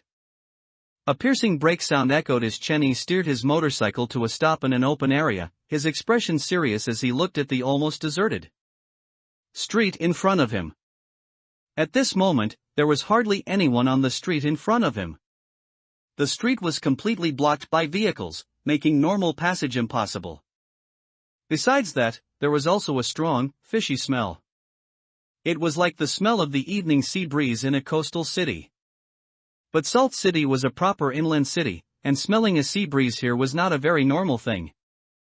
Shenny didn't linger there but quickly made his way to the top floor of an adjacent office building. At a height of 39 floors, he could almost completely overlook the entire suburban area. Standing on the edge of the rooftop, Shenny looked with a complex expression at the group of monsters on the city's edge, densely packed like a tide, slowly advancing towards the city. There were too many, too dense. He couldn't even clearly see what these monsters looked like. No way. Lao Tu looked at the monster tide not far away, a bit bewildered, then lowered his head to look at the claw knife in his hand. Well, although I don't know how powerful my claw knife, with over 300 charge progress, is. But no matter how powerful, it probably couldn't instantly kill this monster tide with one slash, could it? There aren't many people here at all. For us, less than a few thousand people, to try and resist so many monsters, isn't that a bit of a pipe dream? They now understood the game's intention. The project team probably intended for all city players to collectively resist these monsters, but it was clear that everyone had been in peacetime for too long and couldn't immediately adapt to carrying a knife onto the battlefield. To safely resist this wave of beasts, all players in the city had to unite and resist together. Phew. Chenny took a deep breath, then, with a somewhat grim expression, pulled out his sniper rifle from his embrace, lay down on the rooftop floor, and observed the monster tide through the scope. He couldn't think too much. First, he needed to look for any boss-level monsters. Just then, suddenly, a roaring sound erupted. A long line of armored vehicles, tanks, and cloaked trucks surged out of the city. Immediately after, before anyone could react, large numbers of soldiers jumped out of the vehicles and began constructing the first wave of defensive fortifications. The entire process was smooth and disciplined. At a glance, there were nearly 10,000 people. Is this the army? A hint of surprise flashed in Lao Tu's eyes, and then he slightly exhaled in relief. Now I feel much safer. Otherwise, relying solely on us volunteers to stop this beast tide would really be a bit of a pipe dream. It's just. Lao Tu looked at the various weapons in the soldiers' hands with some confusion. There are knives, bows and arrows, guns, and even mortars. These things should be items, right? Does the army have so many items? I remember that this month, the city's enforcement bureau didn't intentionally collect vouchers, did it? No, they didn't. Shenny narrowed his eyes slightly, paused for a moment, then smiled meaningfully and said, but that doesn't mean the military didn't collect vouchers. I understand. From the very beginning, the military, or rather the state, had already realized the importance of vouchers. They had already dispatched a large number of personnel to secretly collect vouchers and skill fragments. But in order not to give some restless people other ideas, they ordered the Enforcement Bureau not to collect vouchers. This way, even those who thought vouchers might be very useful in the future and wanted to collect them. When they saw that even the Enforcement Bureau had no interest in vouchers, they abandoned that thought. they trust the state's actions more than their own judgment. Is that so? Lao Tu nodded in sudden realization. Good heavens, so that's how it is. The next second. Tianylid, Extraterrestrial Invasion, Salt City Leaderboard. Tianylid, Extraterrestrial Invasion, Global Leaderboard. 2 golden and enormous leaderboards appeared in the sky above Salt City, visible to everyone. At this moment, the top 100 of the global leaderboard were already filled. The first place already had 38 points. As for the Salt City leaderboard, no one had yet made it onto the list, as the monsters had not yet officially made contact. At this time, Chen Yi, lying on the rooftop, suddenly noticed that many of the military personnel setting up the first defensive fortifications in front were constantly looking back at him. Had he been discovered so quickly in such a concealed position? Chen Yi quickly reacted, looking up at the huge title above his head with some exasperation. With that thing following him, it seemed it was indeed very difficult to stay hidden. He was practically a firefly in the dark. And at this moment, the monsters were about to make contact with the army constructing defensive fortifications in front. They finally saw what the monsters looked like. They were about half a person tall, looking like enlarged insects, with wriggling bodies, sharp hand blades, and 7 or 8 eyes on their small heads. All the monsters looked the same, surging towards Salt City. Chen Yi no longer hesitated, but looked at an item in his backpack. Item name, C-Grade Universal Skill Fragment X3. Item level, C-Grade. Item effect, can replace any C-Grade skill fragment and be used for synthesis. Skill introduction, equivalent to a 4-block piece in Tetris, it can fit anywhere and is suitable for the synthesis of all C-Grade skill fragments. This was an item he obtained last time. It could synthesize a C-Grade skill fragment, but he had never used it, wanting to maximize its benefit. But at this moment, he clearly had no choice. Immediately after, the next second. Skill name, those who offend me, their 9 generations shall be exterminated. Skill level, C-Grade.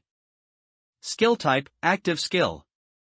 Skill effect, when you kill a person with a firearm, if the opponent is a player, their next 3 generations will die along with the player.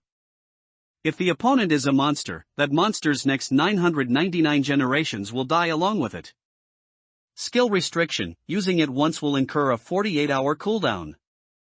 Skill introduction, one day, a tyrant suddenly felt that exterminating 9 generations was too troublesome, so he developed this skill. He hadn't exchanged this skill last time. On one hand, he wanted to maximize the benefit of the universal skill fragment, and on the other hand, he felt that this thing wasn't very useful. With one shot, the 9 clans will be killed for you. One shot, and your entire clan will be exterminated. Sounds good. But it wasn't of much use to him. It wasn't until he saw that all those monsters were wriggling bugs just now that a somewhat crazy, gambler-like idea surged within him. Chen Yi took a deep breath, forcibly suppressed his emotions, and after learning the skill, he tightly gripped the sniper rifle in his hand, stood up at the edge of the rooftop, and looked down at the monsters. Since they're all Zerg monsters, there must be a Mother Empress, right? So that's what Ego meant.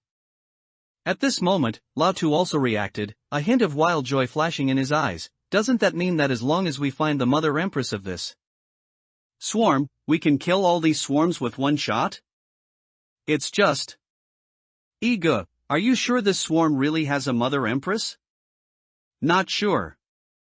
Chen Yi transformed the sniper rifle into a Christmas staff, leaning on it in his hand, and shook his head while standing at the edge of the rooftop. But if all of this is according to the game, then there should be a Mother Empress. This Mother Empress should appear as the biggest boss. At this moment, a earth-shattering roar had already come from the front. It was only then that Chen Yi realized that the crossbows in the soldiers' hands were not props, but modern industrialized weapons. That's right, firearms couldn't be used, but that didn't mean mechanical weapons like crossbows couldn't be used. Almost every soldier had one. Dense steel crossbow bolts, like feathers flying across the sky, suppressed the first wave of monsters. Those monsters with hateful expressions fell to the ground without a sound, their bodies riddled with crossbow bolts. In addition, there were also about a dozen people from the military standing in the middle of the defense line, constantly waving their hands, and with each wave, a colorful light sprinkled on the soldiers in combat. Clearly, they were applying buffs or something similar. There was even a middle-aged man in military uniform who, with a blow of the horn in his hand, caused the crossbow bolts that had pierced into the monsters to return the way they came. Perfect recovery of crossbow bolts during wartime. There were also nearly 1,000 soldiers holding various melee weapons, standing by with cold expressions, ready to step in at any time. Chun-Yi couldn't help but feel a little shaken. He had thought that the military personnel were all old-fashioned and might not be able to adapt to something as absurd and outrageous as a game suddenly descending upon the world. Now it seemed the military not only adapted quickly, but adapted too well. Through various props and skills, they had already developed a set of tactics. Although still somewhat naive, the game had just begun, and as time passed, the military would certainly develop more and more tactics suited to the current version. Bang! Chun-Yi also tentatively fired a shot. A little blood appeared on the head of one of the monsters in the swarm, clearly harmless, and it didn't even glance in Chun-Yi's direction. Completely useless. His sniper rifle was completely useless in this situation. However, he did discover an interesting point. That is, no numbers representing damage appeared above the monster's head. He wondered if bloody red numbers representing damage only appeared when attacking a boss. But the swarm was simply too numerous. Crossbow bolts alone simply couldn't stop these dense swarms. Soon, they engaged in close combat. These monsters, fearless of death, frantically charged towards the military forces. Casualties quickly appeared. Without any hesitation, the 1,000 men who had been waiting nearby with melee weapons quickly went to meet them, and then countless colorful lights were seen sprinkling on these people, while those with crossbows quickly retreated, continuing to look for suitable opportunities in the rear. 3 minutes later, these soldiers with melee weapons also quickly retreated, giving the crossbow-wielding soldiers in the rear enough firing space, and the sky full of crossbow bolts continued to shoot straight over. Unfortunately, they weren't arrows. In terms of area attack, the penetrating power of crossbow bolts was still not as effective as the volleys brought by arrows. The players who had voluntarily come to resist also rushed up, each finding isolated monsters. Street fighting was the most brutal.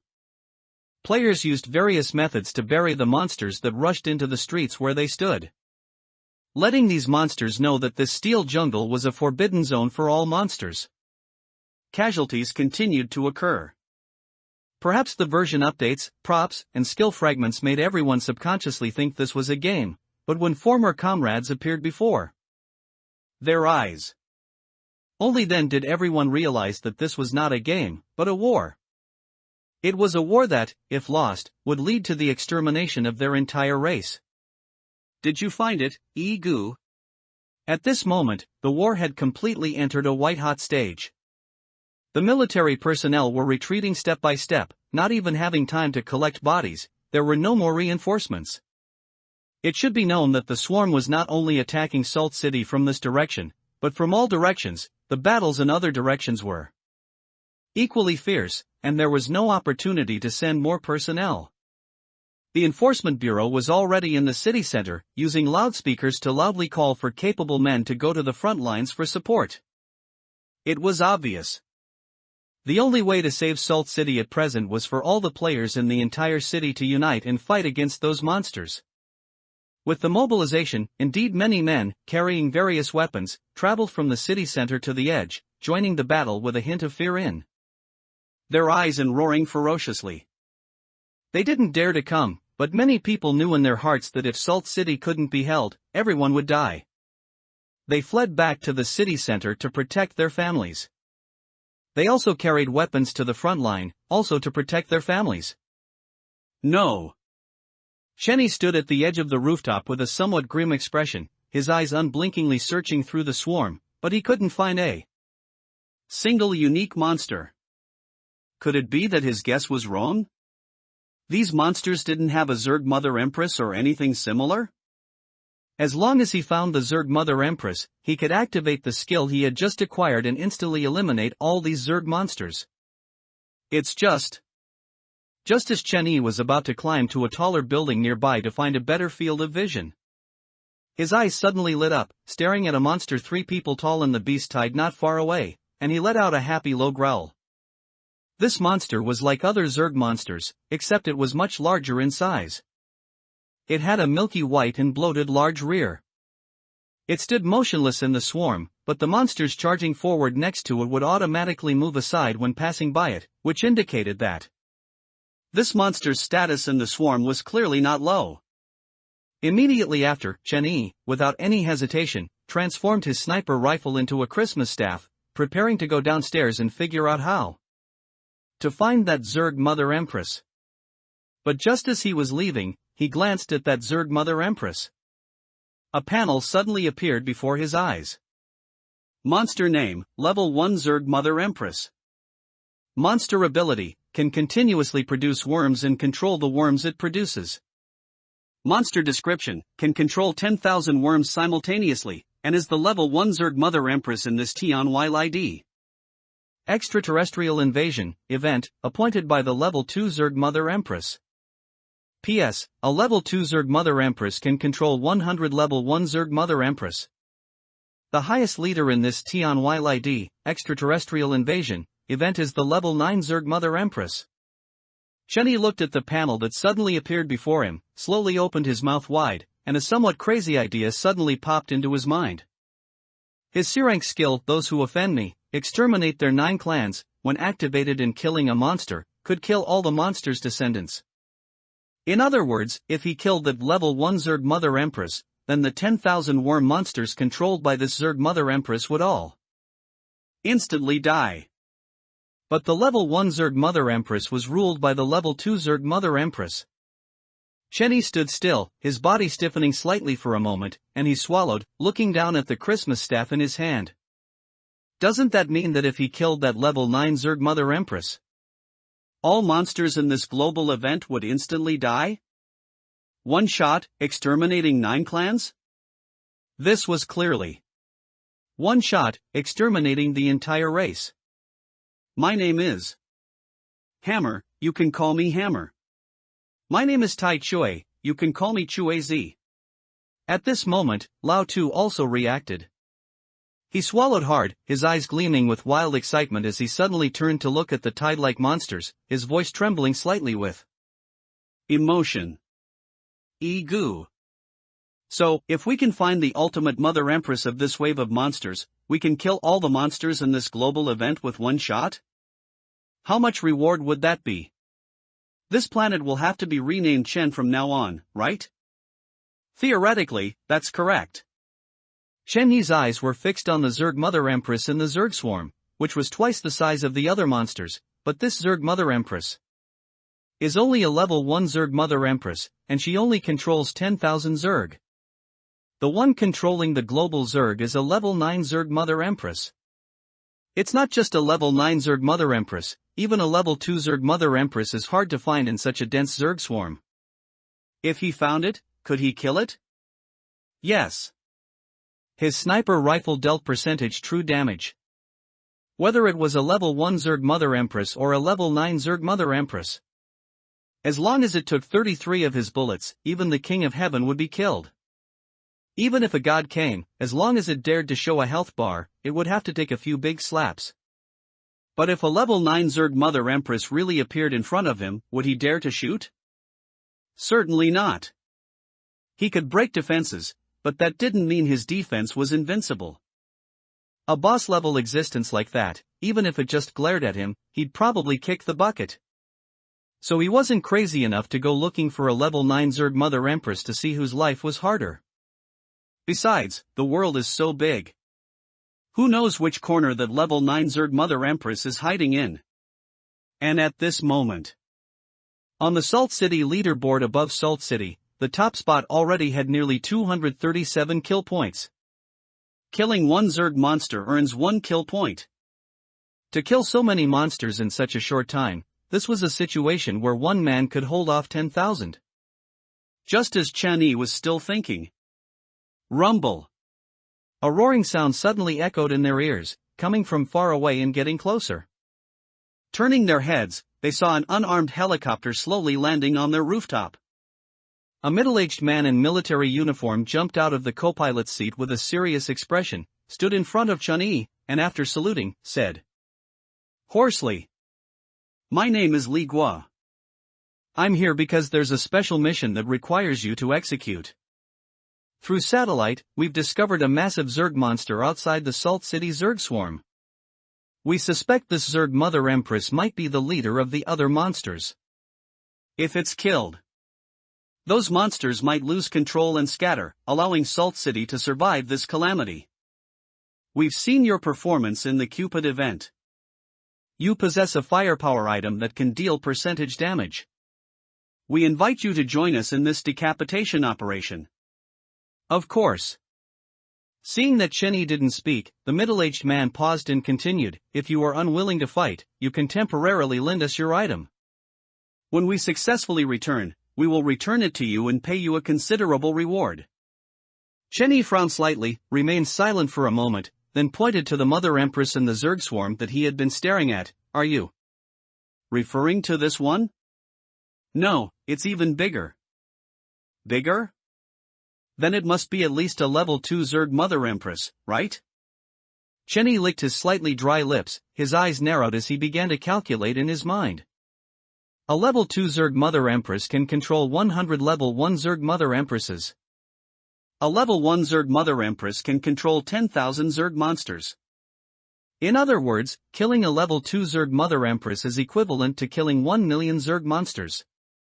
It was a bit dangerous. But the benefits were also very substantial. He took a deep breath and patted Lao Tu's shoulder. "I'm going on this mission alone. You don't need to come. Your abilities won't be of any use." "How can that be?" Lao Tu immediately grew anxious, his face showing urgent concern as he quickly said, "Go, we're a team. How can you leave me behind? Without you, I feel very insecure. Listen to me." Chen Yi shook his head calmly, then leaned into his ear and whispered, "Stay here and come pick me up later, understand?" Lao Tu was stunned for a moment, instinctively preparing to look at the middle-aged man in uniform beside him, but quickly stopped himself, and after a pause, said hoarsely, "Understood. Gu, don't worry, with me here, there will be no problems." "Good, as long as you understand." Chen Yi patted Lao Tu's shoulder, said nothing more, and followed the middle-aged man until he sat inside the helicopter. Firepower weapons could no longer be used. But vehicles like tanks and armed helicopters, with their firepower removed, could still be used normally, just without offensive capabilities. And at this moment, inside the helicopter cabin, besides him, there were 2 other people. One was a muscular man as tall as a tower. One was a lowly less than 1.5 meters tall. However, she wasn't wearing any lowly clothes, her upper body was a black short-sleeved crop top, and her lower body was hot pants. Her figure was quite good. She looked particularly striking. Even Chen Yi unconsciously took a few extra glances. "What are you looking at?" As if sensing Chen Yi's gaze, the little lowly slowly opened her eyes and said in a cold, crisp voice, "Are you surprised to see a lowly not wearing lowly clothes? What kind of perverted old man would like something like lowly clothes? Stereotypes." And at this moment, he. The muscular man in the helicopter, as tall as a tower, with muscles almost bursting out of his body, squeezed out a strange, friendly smile from the corner of his mouth and stammered loudly, "She's my sister, cute, right? My name is Tai Chui, you can call me Chui Z." Chen Yi frowned and said nothing, merely putting on his noise-canceling headphones. The muscular man's facial expression seemed a bit abnormal, and his head twitched uncontrollably when he spoke. At this moment, the helicopter had already taken off. A huge noise echoed beside them.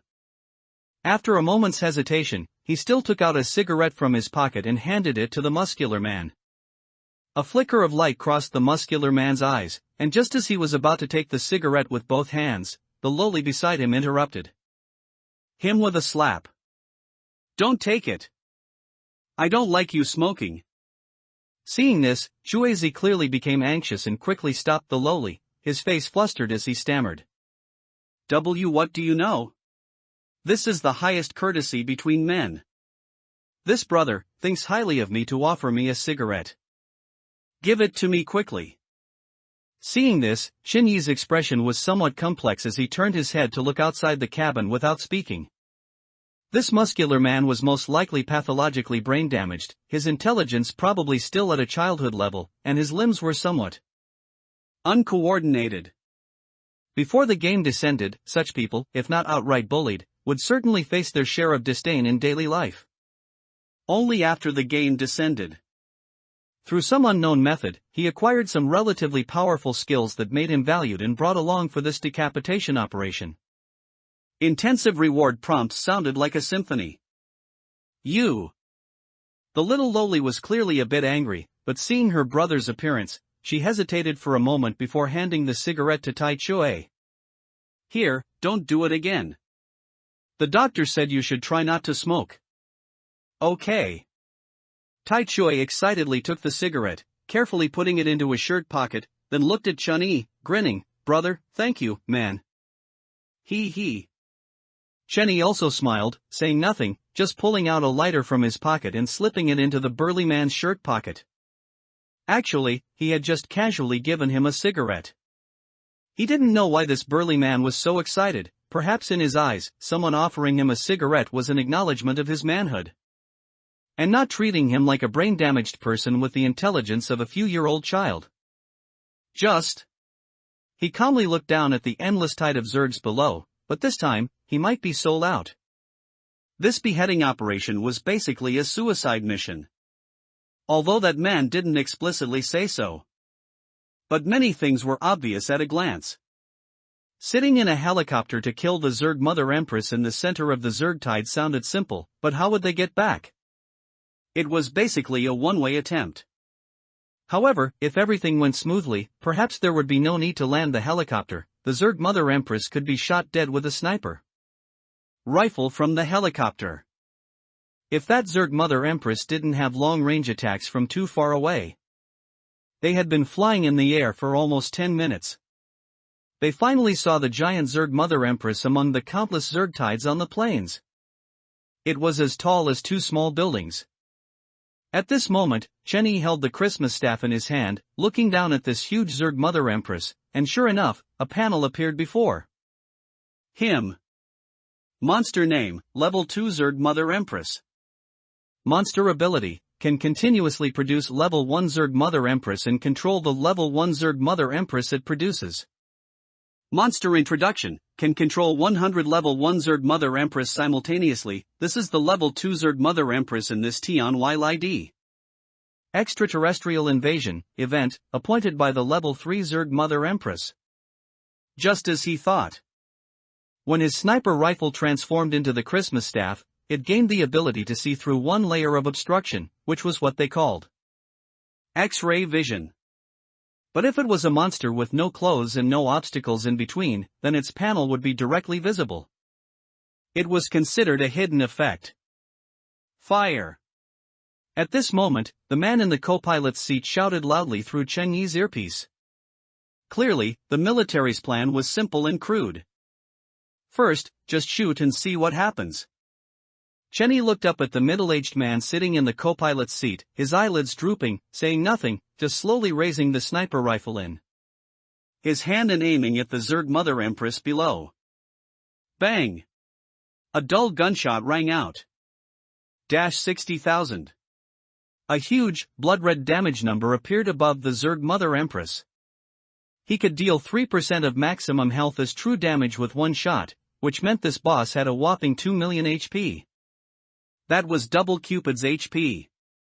Fortunately, the sniper rifle in his hand was a prop and unlike a real sniper rifle, as long as it was aimed through the scope and the distance.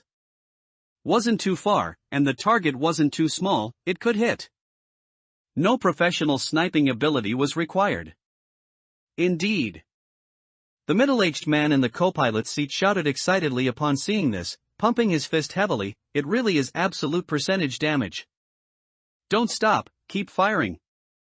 Chenny gently rubbed his shoulder, which was sore from the recoil of the shot, and calmly glanced at the man in the co-pilot's seat, saying nothing.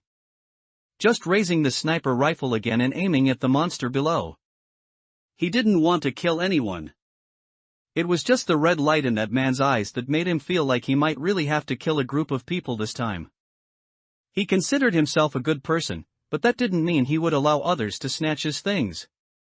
No matter who those others were. Bang!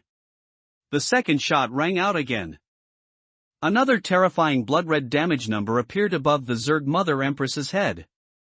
And at this moment, the Zerg Mother Empress evidently realized the attack was coming from above it, and with its somewhat bloated head, it let out a piercing scream that made Chen Yi and the others, even with noise-canceling headphones, feel a ringing in their ears and discomfort. But other than that, there was no other reaction. It didn't even attack the helicopter that was constantly circling above its head. Chen Yi's eyes showed a hint of surprise. This monster actually had no long-range attack methods. If that was the case, then he wouldn't hold back. One shot, another shot, and another shot. This time, there was nothing to help him withstand the recoil. He endured the recoil of over 30 shots all by himself, and now both of his shoulders were sore and numb, almost losing all sensation.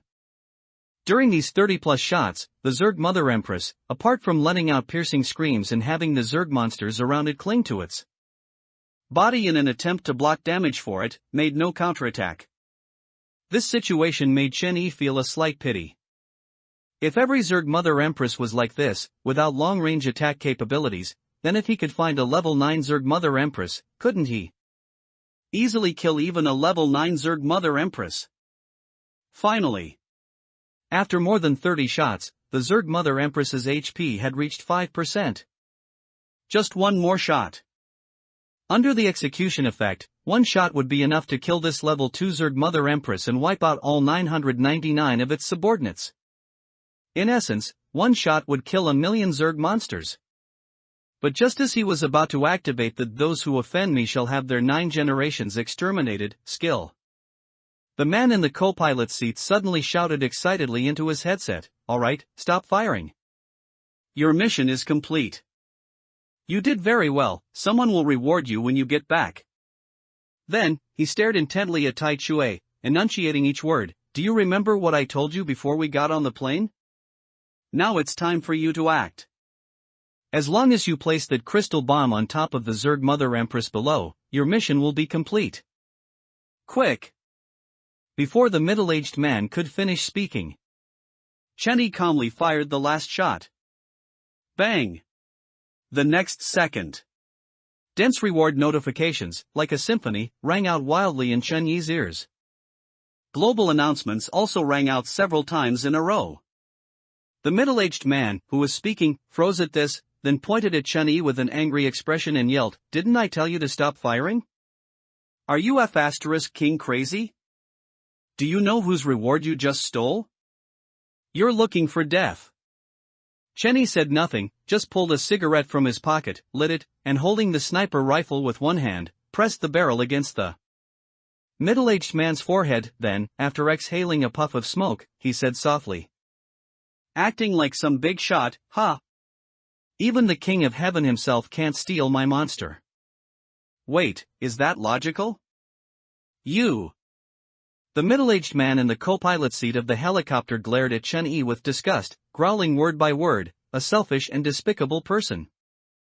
Like you should be executed immediately. Did you see those soldiers when we left Salt City?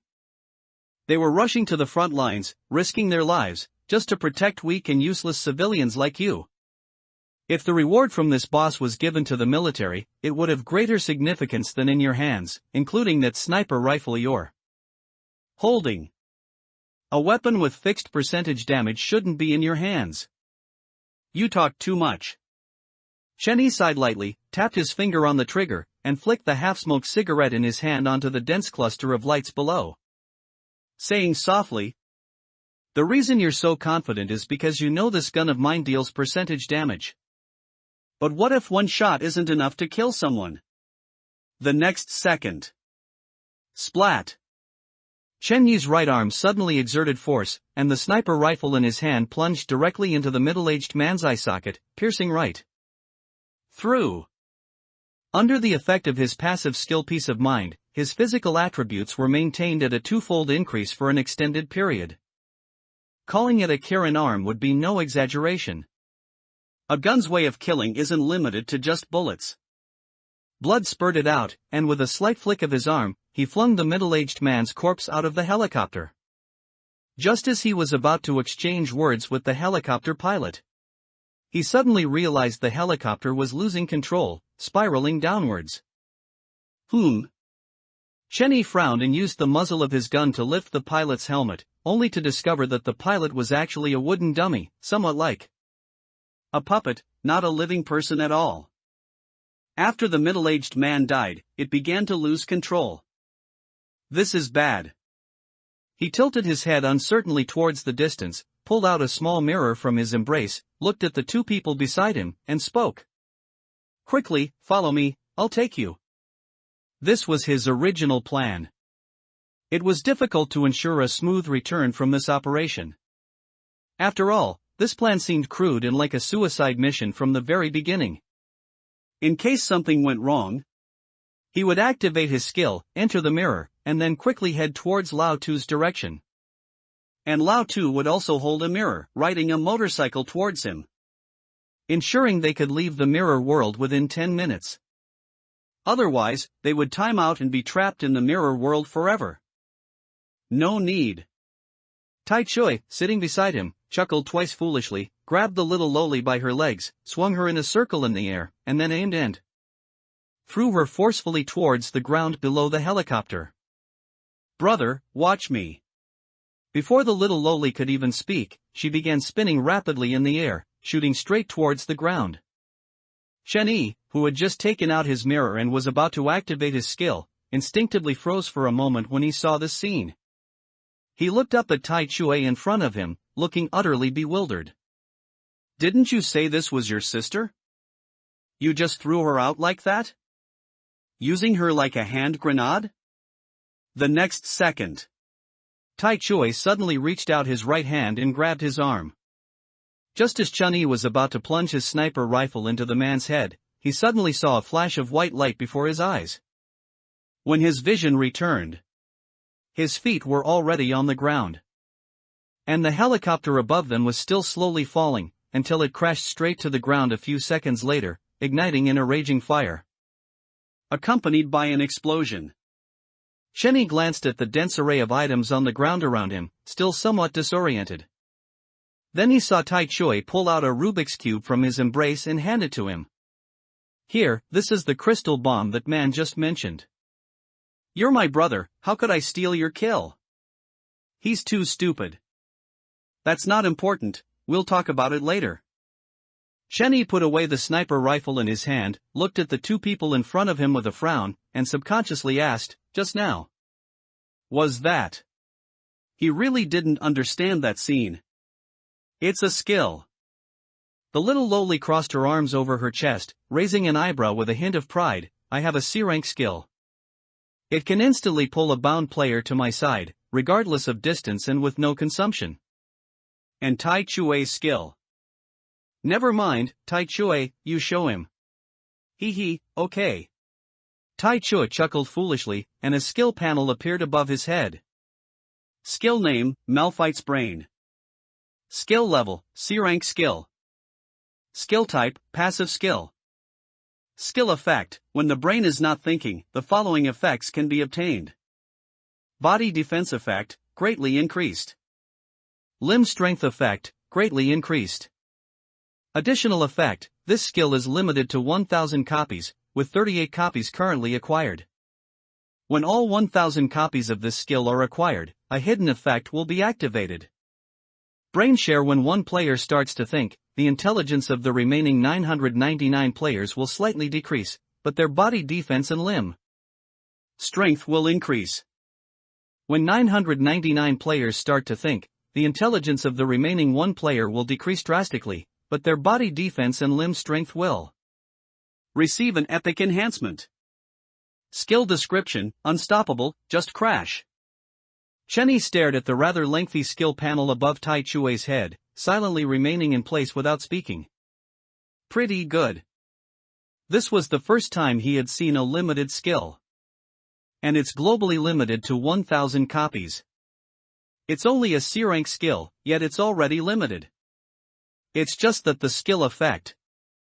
It really seems suitable for Tai Chue, equivalent to a permanent passive body attribute enhancement divine skill. It feels even stronger than his peace of mind. No, his peace of mind is still stronger. At least his mental attributes aren't gained through fear. And after all 1,000 copies of the skill are acquired, a hidden effect can be activated. Although this hidden effect has a significant drawback, the returns sound pretty good too. He felt a bit of a toothache, subconsciously pulled out a cigarette and put it in his mouth, covering his embarrassment, then gestured. So, your process just now was, Tai Chue threw you to the ground, and then just as you were about to land, you pulled Tai Chue to your side? Letting Tai Chue absorb the impact for you in midair? Then you stepped on Tai Chue's shoulders and landed safely? Wait, does that make sense? What is this? The little lowly, standing with her arms crossed, spoke with a hint of disdain and pride. This is nothing, let me show you our combination skill. Tai Chue, combine. Understood. The next second, Tai Chue grabbed the little lowly by her legs, swung her around a few times in the air, and then threw her straight up into the sky. Whoosh! The light of those 5 titles is really dazzling. Whoosh! Like fireworks in broad daylight, they shot straight up into the sky. Immediately after, as the little lowly was about to fall from midair, she pulled Tai Chue towards her. Then Tai Chue grabbed the little lowly's legs again and threw her higher. The little lowly, thrown even higher, once again pulled Tai Chue to her side. After several rounds of this, the two in the air had already turned into 2 small black dots, shoulder to shoulder, almost disappearing from Chun Yi's sight. Gulp! He was stunned in place, gazing at the 2 small black dots that looked like they were about to fly out of the atmosphere, swallowed hard, and unconsciously lit the cigarette at the corner of his mouth, his expression dazed. Amidst the light blue swirling smoke, he rubbed his neck, which was sore from looking up for so long, and murmured. Very good. This is a skill combination effect I've never thought of. Judging by their posture, it felt like if they just had spacesuits, these two could directly go to the moon to settle down. Just escape Blue Star, right? Isn't this just a C-rank skill? A C-rank skill, does it need to have such an outrageous effect? And honestly, he felt their travel speed was much faster than a helicopter. If nothing unexpected happened, these two should live a long time. Even if they fell into a worm tide, they could easily escape. He exhaled lightly, looked down at his surroundings, and rubbed his sore neck again. Snakes have their paths, and rats have theirs. This world was becoming increasingly crazy. At this moment, he could no longer see any Zerg monsters around him. All of them had turned into corpses lying motionless on the ground. At this time, those corpses had begun to slowly fade and were about to disappear. And on the ground, there were quite a few glowing dropped items. These were dropped by the level 2 Zerg Mother Empress. Other small monsters would not drop items upon death. As for the level 1 Zerg Mother Empress, after she died, items were also dropped, but they were too scattered, he definitely couldn't pick them all up. So it was better to just give them away. He looked thoughtfully at the scene before him, preparing to use the item that could be used for live streaming. After all, this scene was not common. And should be quite eye-catching. It could earn a large wave of coupons. As for his backpack, it was almost full. The backpack only had 100 slots, and at this time, 78 slots in his backpack were already occupied. One item occupies 1 slot. One type of skill fragment occupies 1 slot. 100 slots seemed a bit insufficient. But, before the live stream, Chen Yi seriously extinguished the cigarette butt in his mouth, preparing to start organizing his gains. First were the dense system notifications. There were simply too many. After killing that level 2 Zerg Mother Empress, dense system notifications began to ring continuously. It felt like this global event was more like an activity to let players adapt or warm up for the June version update, because these Zerg monsters didn't seem as strong as he imagined. An ordinary person with a weapon could also kill a Zerg monster.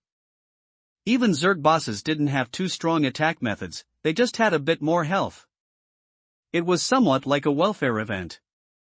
And those system notifications completely filled Chen Yi's personal panel's notification page on the left side. First was the global announcement visible to all players. Global announcement: Huazhong District, Salt City, is the first city to resolve the Tianylid, extraterrestrial invasion, crisis in this global event. All players belonging to Salt City will each receive 50 coupons and 3 random skill fragments as rewards. Global announcement: in this Tianylid, extraterrestrial invasion, event in Huazhong District, Salt City, the player with the most kill points is Chen Yi, who is hereby rewarded with the title, Invincible Under Heaven. Next were the personal announcements that only he could see. Ding, you have killed a total of 1 level 2 Zerg Mother Empress, 95 level 1 Zerg Mother Empress, and 920,000 Zerg monsters, for a total of 970,000 points. Friendly reminder, this global event lasts for 3 days. Players are requested to spend their points in the Tianylid, extraterrestrial invasion, event store as soon as possible before the event ends. Overdue points will be considered automatically forfeited. Ding, you have killed over 900,000 monsters of the same race in one go, obtaining the extremely rare title, Those Who Offend Me, Exterminate Their 9 Clans. Ding, you have killed over 500,000 Zerg monsters, obtaining the rare title, Zerg Nemesis. Ding, you have become the first player to appear in the global announcement, obtaining the rare title, Peerless Under Heaven. Ding, you have successfully picked up a C-rank item. The dense system messages made Chen Yi's eyes hurt from reading them. But he didn't feel the slightest bit of annoyance. After all, these were all his rewards, which would determine his future standing in the future world, how high he could reach. How could it feel boring or tedious? But after roughly scanning through the rewards he had received this time, Chen Yi suddenly fell silent in place. A moment later, he lit another cigarette and put it in his mouth, looking dazedly at the Fatal Strike title glowing blue above his head, and after a moment, he sighed softly and murmured, "You have companions now. You are no longer alone, let me count, you have a total of 4 more companions." Yes. Among these dense rewards, he was directly rewarded with 4 more titles. They were Invincible Under Heaven, Those Who Offend Me, Exterminate Their 9 Clans, Zerg Nemesis, Peerless Under Heaven. A neat set of 4 titles. He could even imagine how these 4 titles would look above his head. These 4 titles could be traded before they were confirmed to be bound, meaning he could completely trade these 4 titles to other players for some coupons. It was just that the effects of these 4 titles themselves were very tempting to him. It would be a waste to use them to exchange for coupons. But even so, Chen Yi's mouth still twitched uncontrollably. He always felt that in the real world, wandering around with 5 titles above one's head seemed a bit absurd. At least, he couldn't work as a sniper anymore. What kind of ghillie suit would be able to conceal those 5 titles that were constantly glowing even in the dark above his head? Very good. He could even imagine how high they would be when he walked on the street. Basically 99%. The remaining 1% were blind. He then took a deep breath, secretly making up his mind to confirm, bind, and equip all 4 new titles. Fortunately, he hadn't completed the Cupid title event, otherwise he would have another God of Love's Lucky One title above his head. And at this moment, Tai Chui slowly fell from the sky. Ah, brother. Tai Chui, who had just climbed up from the ground and was about to say something, looked up at Chen Yi's head and saw the nearly 2-meter-long title. Dumbfounded in place. So dazzling. The light from those 5 titles was truly dazzling. Does light pollution have to be so full? Gulp. Tai Chui looked up at the rows of titles above Chen Yi's head, a hint of envy and longing in his eyes. Brother, you are truly amazing. As he spoke, the man's neck twitched a few times uncontrollably. Chen Yi also sighed lightly, not speaking, but beginning to calculate. The effects of these 4 titles were all good. They were: title name, Invincible Under Heaven. Title level, Yellow. Title effect, you can activate a supreme yellow translucent staircase leading to your desired destination. The maximum climbing height is 300 meters, and the maximum length is 1000 meters. After one use, there will be a 24-hour cooldown. Acquisition method, be the top scorer in a city's kill ranking during the Tianylid, extraterrestrial invasion, event. Title name, those who offend me shall have their 9 generations exterminated. Title level, Red. Title effect, when you hold a staff-type item, a red patterned halo with a diameter of 2 meters will appear under your feet, and you can summon a crimson icebound thrown from within the halo. After one use, it enters a 30-minute cooldown. Activating the chair grants a special effect. Special effect, when the icebound throne is activated, you can summon a heavily armored soldier who completely obeys your commands for 10 coupons. There is no limit to the number of summons. Acquisition method, single-handedly killed 900,000 or more monsters of the same race. Title name, Zerg Nemesis. Title level, Blue. Title effect, no insect dares to approach you, your body will exude an aura that all insects greatly fear. Acquisition method, killed over 500,000 Zerg monsters in total. Title name, Unrivaled Under Heaven. Title level, Yellow. Title effect, upon activation, electric light will continuously flash within your pupils for 10 seconds, with no cooldown. Acquisition method, be the first player to appear on the global announcement. Yes. These were the 4 effects of his 4 titles. Chen Yi calmly leaned the Christmas staff, which seemed a bit out of place with his current image, on his hand. Immediately, a striking red patterned halo appeared under his feet. He tentatively activated the effect of the Unrivaled Under Heaven title. Instantly, electric light, like lightning snakes, continuously flashed within his deep pupils. He picked up the mirror and placed it in Tai Chui's arms. Then, he saw his current state in the mirror. After a light sigh, he murmured softly, "Does the light pollution really have to be this intense?" His current state. Even he found it a bit unbearable to look at. He always felt that the game's development team had some kind of twisted humor, always liking to create flashy, over-the-top things. However, the special effect of that red title was somewhat interesting. It might be useful in specific situations. Perhaps. He shook his head helplessly, then turned to look at the little lowly standing beside Tai Chui, and his breathing suddenly hitched. The little lowly in front of him was only wearing a tight, belly-bearing t-shirt and denim shorts. And the effect of his staff included an obstacle-piercing vision. After a moment of silence, he calmly put the staff back into his backpack before continuing to look at the 2 people in front of him. There should be a lot of good stuff around here. You 2 can go pick them up yourselves. It's a bit far, so I don't need them. He then stopped speaking, turned, and walked towards Salt City, pulling out the live streaming item from his pocket as he walked. If he didn't use it soon, the item would disappear. He decided to take it out now and make some money first. Item name, live stream ticket. Item level, C rank. Item effect, can initiate a live stream, accommodating up to 100,000 players.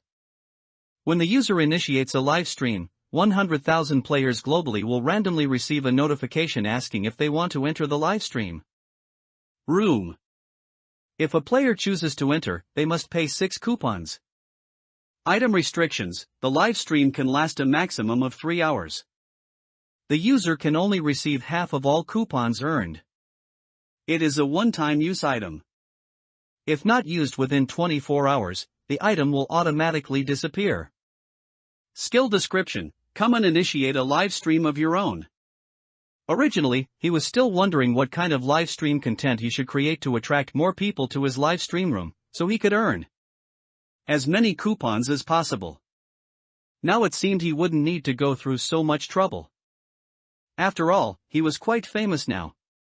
He was the first player to appear on the global announcement and had the most kills in Salt City's Tianylid, extraterrestrial invasion, event.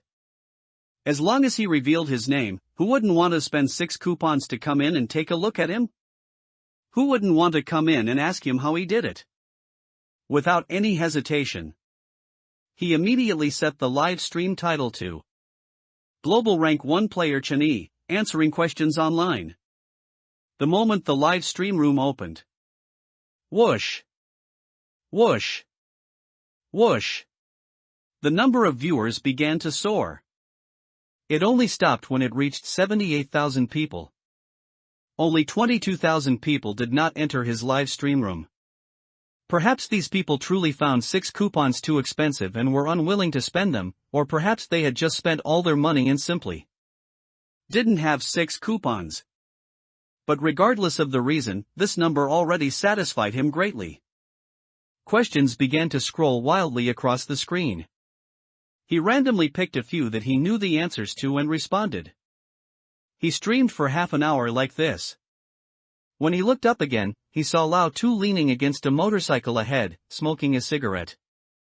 Then, today's live stream ends here. See you again if fate wills it. He casually closed the live stream room, and at the same time, 216,000 coupons successfully arrived in his account. He finally understood why traffic equaled money. If it weren't for Chen Yi having just appeared on the global announcement, it was truly unclear if so many people would have entered his live stream room. He then looked up at Lao Tu, who was leaning against the motorcycle in front of him, and spoke somewhat irritably, "Weren't you coming to pick me up? You're just waiting here?" He. Lao Tu grinned, his eyes full of excitement. "I was going to, but when I saw Egu directly make it onto the global announcement with one shot, I knew Egu was not in danger. So I just waited for you here. So Egu could have a feeling of triumphant return." Chenny glanced at Lao Tu, then shook his head. "Stop with the useless talk. Let's go back to the city first." "All right." Within a few minutes, they rode their motorcycles into Salt City. At this time, the military in the suburban areas on the outskirts of Salt City had already begun to clean up the battlefield. The monster corpses naturally didn't need to be cleared, they would turn into white light and automatically disappear within a few minutes. However, human corpses needed to be dealt with. And the nearly 100 dead level 1 Zerg Mother Empresses had dropped quite a few good items. It seemed the military had already sealed off the paths leading out of Salt City and had begun sending people to collect the spoils of war. And with the arrival of Chen Yi and the other person, everyone's gaze involuntarily focused on Chen Yi. For no other reason. Mainly, those 5 titles were too conspicuous, it was impossible to pretend not to see them. And at this moment, inside the military command center, 2 elderly men were staring grimly at an image transmitted by satellite. It's up to us to make the background tone.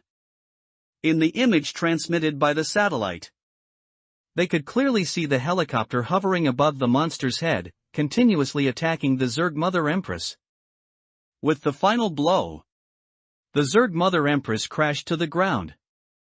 Immediately after, from the corpse of this Zerg Mother Empress, nearly 100 red light rays suddenly burst forth, shooting in all directions at an almost uncatchable speed. They shot directly into the bodies of nearly 100 level 1 Zerg Mother Empresses. When these level 1 Zerg Mother Empresses came into contact with the red lines, they died on the spot with almost no ability to resist. It wasn't over yet. After the death of these nearly 100 level 1 Zerg Mother Empresses, each Mother Empress's corpse erupted with nearly 10,000 similar scarlet light rays, continuing to shoot in all directions. The entire process lasted only 3 seconds. Just like dominoes. The whole scene looked extremely shocking. The million monsters that had just been surrounding Salt City all died within 3 seconds. This was a scene that even movie special effects would struggle to create, yet it was truly happening in reality. Humph. Among the two elders standing in front of the table, a short old man with sparse hair and a jacket murmured in shock, "What terrifying power! Even if our firepower weapons weren't prohibited. With our capabilities, it would be difficult to clear a million monsters within 3 seconds. This can already be called the power of a god." Another elder, dressed in formal attire with a cold expression, pointed to the next scene in the picture. "This young man killed a soldier. He should be sent to a military court. In special times, he should be executed by firing squad directly." "No." The short old man tightened the overcoat on his body, motioned for his subordinate beside him to turn down the air conditioning, and then hoarsely said, "Without firepower weapons, our army is not much stronger than the common people. Most importantly, he has now become the hero of Salt City. Killing a hero during wartime is a major taboo in military strategy." The elder in formal attire first nodded, then spoke. "But we can seize his items and skills. These are different from titles. Titles cannot be dropped once bound, but items and skills have a high chance of dropping once killed." "And then what?" The short old man raised his eyelids and looked at the elder in front of him. "In the future, more and more common people will have such opportunities. Are we going to kill everyone and seize their belongings? What's the difference between us and those bandits then? I will report this matter. It's not for you or me to decide. However, first inform other cities that Salt City has made a major discovery. As long as the mother body in the worm tide is killed, the other monsters will die with it." The elder in formal attire remained silent, his expression calm, merely gazing at the slowly falling plane in the image, his eyes gradually narrowing. Without speaking. Things like national sharp tools. Only when they are in one's own hands can they be called sharp tools. And just as Chun Yi and Lao Tu walked into Salt City, they were stopped by someone. "Hello." A young man in a suit, with a respectful expression, appeared before Chun Yi, accompanied by 18 women in black stockings. "Allow me to introduce ourselves. We are from Salt City Huyu KTV. Our boss would very much like to invite you to join our faction. As long as you join our faction. These are just a welcoming gift." Chen Yi thoughtfully scanned these people, then looked at the heavily guarded military presence not far away, and nodded. "You should be classified as an illegal organization, right? Let's be direct." The young man smiled wryly and shook his head. "It's only the second global version update, and it's already like this. If it weren't for you, sir, who knows how many people Salt City would have lost this time. Joining a faction will at least make future actions more convenient. What's more, since skill fragments and coupons have already appeared, perhaps even a guild system will emerge in the future. This can be considered preparation in advance." "I understand." Chen Yi nodded, casually glanced around, and said, "Go back and tell your boss that it's not necessary. Thank him for his kindness." "I'm sorry."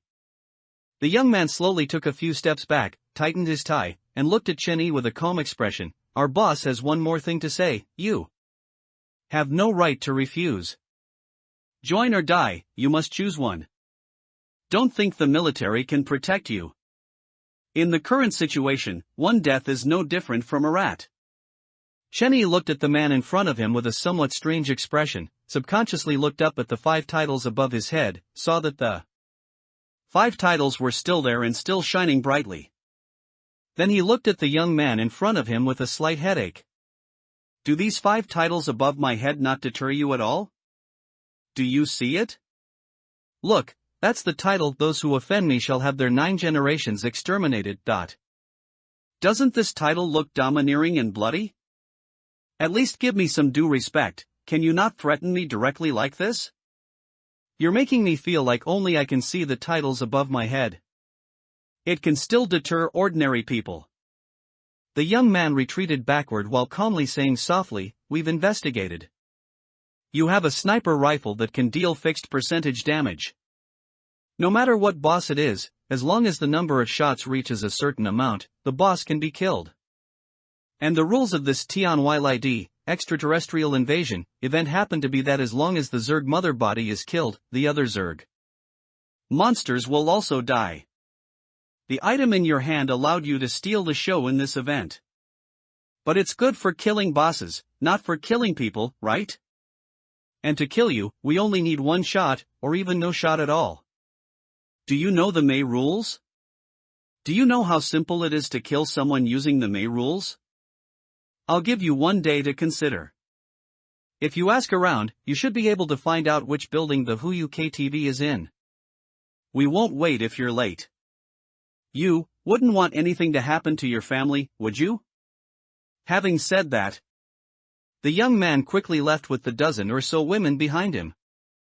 Shenny stood in place, slightly speechless, pulled a cigarette from his pocket, put it in his mouth, and turned to look at Lao Tu. "Do I look like I'm easy to bully? I have 5 titles above my head, yet I'm being threatened so blatantly to my face?" "Indeed." Lao Tu nodded in deep agreement. "He actually threatened us with our families. Doesn't he know we're standard orphans? Where would we get family from? This background check clearly isn't professional." "Indeed." Shenny first sighed lightly, then nodded in strong agreement. "When it comes to background checks, ours are the ones to look at. Let that KTV boss understand the meaning of my title properly." That little bastard's overconfident look made my idiocy phobia flare up. Player Lu Isho activated the item arena. This scene was witnessed by many. After all, Shenny at this moment could be said to be the absolute focus of the crowd. No one could resist taking a few extra glances at the middle-aged man with 5 titles above his head. He appealed to men, women, old, and young alike. Besides Chen Yi, many others in the crowd also had titles above their heads. However, they were all white. God of Love's lucky one. As long as one confessed to someone they truly liked during the 520 limited time event, they could obtain this title. How to judge whether it was genuine? The game had its own detection standards, just like the game could detect whether the 1,000 sentences spoken between players met the daily task for the active luminary. And today, it was May 20th. There were 11 days until June 1st, and this month had 31 days. At this moment, the sky had gradually darkened. The surrounding people also gradually shifted their gaze from Chen Yi and the others, beginning to busy themselves with their own affairs. And not far away, loud crashing sounds continuously echoed through the city. They began to clear the vehicles piled up in the middle of the streets, and behind them, a small part of the construction team slowly followed. It seemed they were preparing to build a batch of relatively sturdy city defense structures outside the city walls. Fortunately, the last patch update only prohibited human firepower weapons, and did not prohibit all existing human civilization technology. No one knew if such a monster siege would happen again. The entire city began to get busy. Large numbers of official personnel shouted through megaphones on the streets, recruiting migrant workers from the construction industry. In the chaos just now, although the city's information system had not completely collapsed, it was close to it. To find someone in such an environment, the difficulty was truly not small. Besides that, it seemed they said many other things, but they were too far away to hear clearly. Oomph. Lao Tu pulled out a cigarette from his pocket and put it in his mouth, scanning his surroundings with his hands in his pockets, clicking his tongue. With some emotion, why don't we stock up on more cigarettes first? Who knows if the cigarette factories can operate smoothly in the future? The price of cigarettes has been getting more and more expensive recently. What we've stocked up on probably isn't enough. Chenny nodded slightly, then shrugged and took out his phone, opened the navigation, and began searching for directions to Salt City Huyu KTV. That kid said something strange, telling me to go inquire. Doesn't he know there's such a thing as navigation?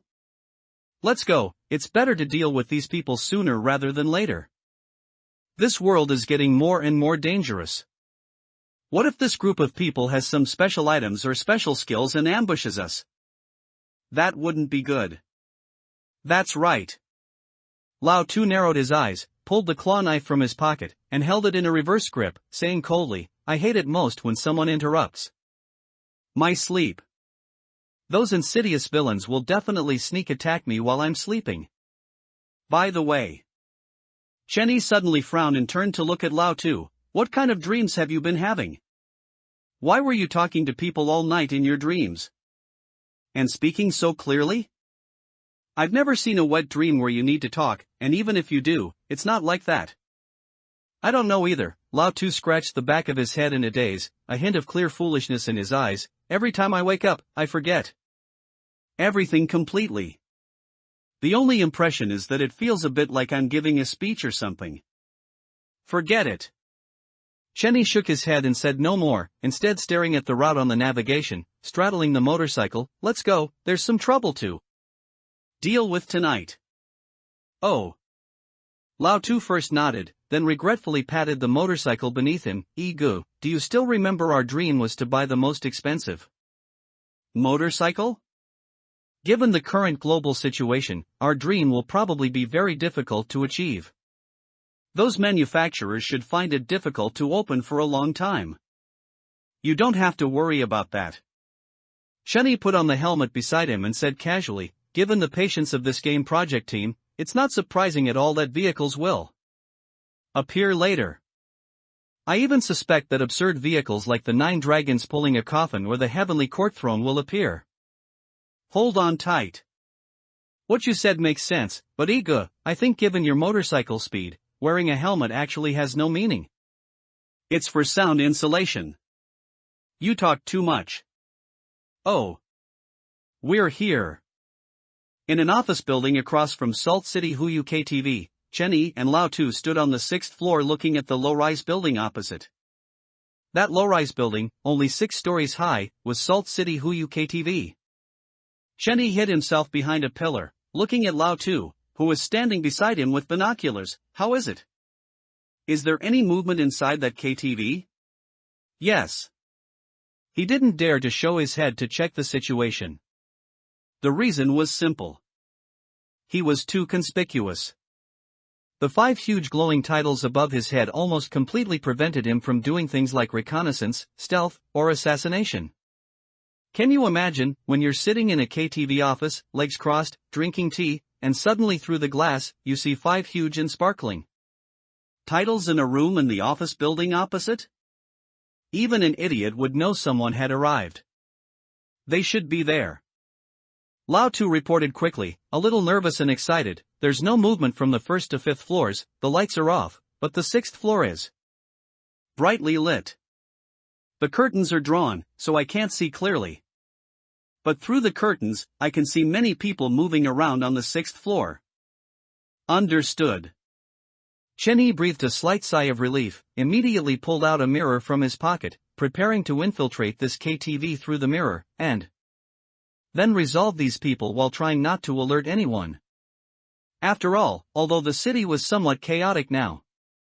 But if he handled some matters too openly, he could easily be deemed an unstable factor and dealt with. Especially since that helicopter went on a mission with him, but only he returned, the middle-aged man did not. The military had not inquired about this matter, which made him feel a slight unease. This did not conform to logic, and once something illogical happened, it meant a deeper logic within that matter. Just as he was about to act. Boom! An eggshell-like light circle suddenly rose around the office building, enveloping both the office building and Salt City Huyu KTV. Immediately after, a regional announcement suddenly sounded in Cheng Yi's ears. Player Lu Yishou has activated the item Gladiatorial Arena. The Gladiatorial Arena is divided into 2 factions. Chen Yi and Lao Tu are one faction, and everyone else is the remaining faction.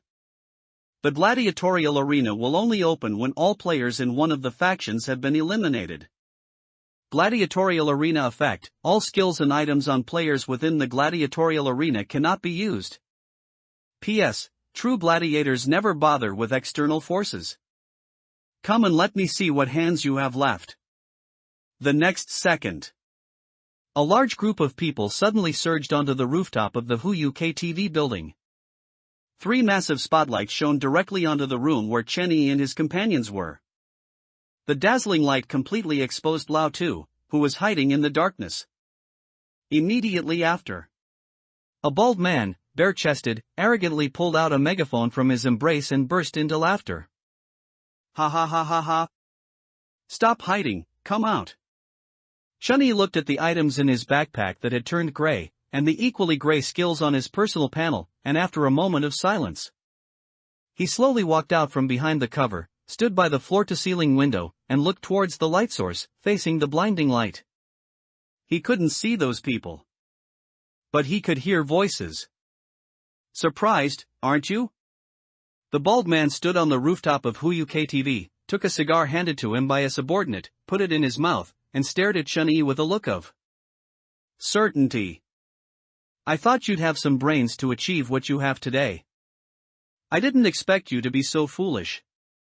Don't you think that for me to make Salt City HUYU KTV so big, I would be a fool? Would I, like an idiot, send someone to mindlessly provoke you before I figured out all your details? Stupid. It was just to lure you over, because my gladiator arena item can only be used here. I had to lure you over. I know, you want to know how I found you. Because when the gladiator arena is in a semi-activated state, it can obtain the precise coordinates of the challenged player in real time. All your movements are really glaring in my eyes.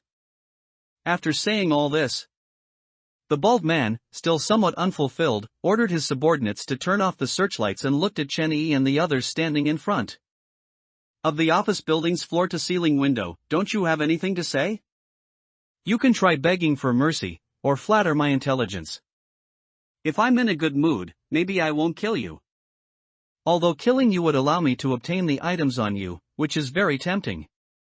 But if you are willing to hand over the items voluntarily, that would be even better, because you know that killing a player only has a high probability of dropping some items, and there will still be losses.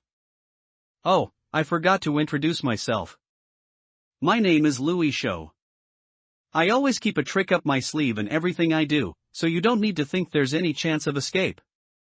If you don't give me an answer within 3 minutes, then this cat and mouse game will begin. I have over 30 people here, and you can't use items or skills. Do you think you 2 ordinary people can defeat this group of thugs behind me? Chen Yi stood in front of the floor-to-ceiling window without speaking, merely taking out a cigarette from his embrace with a calm expression and putting it in his mouth. Only after lighting it did he look at the bald man through the light blue smoke, and the young man they had met before, who was now grinning beside him, making a cutting motion across his neck with a hand knife. He let out a soft sigh before murmuring, "This is also a lesson. From now on, before doing anything, one must thoroughly investigate the other party's background." Egu. Lao Tu, with a somewhat anxious and ferocious expression, picked up a steel table leg from the floor nearby and was forcefully pounding it on the ground, trying to make its tip sharper. He spoke in a rather hurried tone. I know this is a lesson, but what we need to consider now is to quickly prepare suitable weapons. I'll use this table leg, and I'll give you my claw knife, Egu. Although its item effect can't be used, it can still function as a knife. Fighting for our lives might still give us a chance, otherwise, there won't be a future. No. Chen Yi shook his head slightly, flicked the half-burnt cigarette from his mouth, and said calmly, this lesson isn't learned from us, but from the opposing side.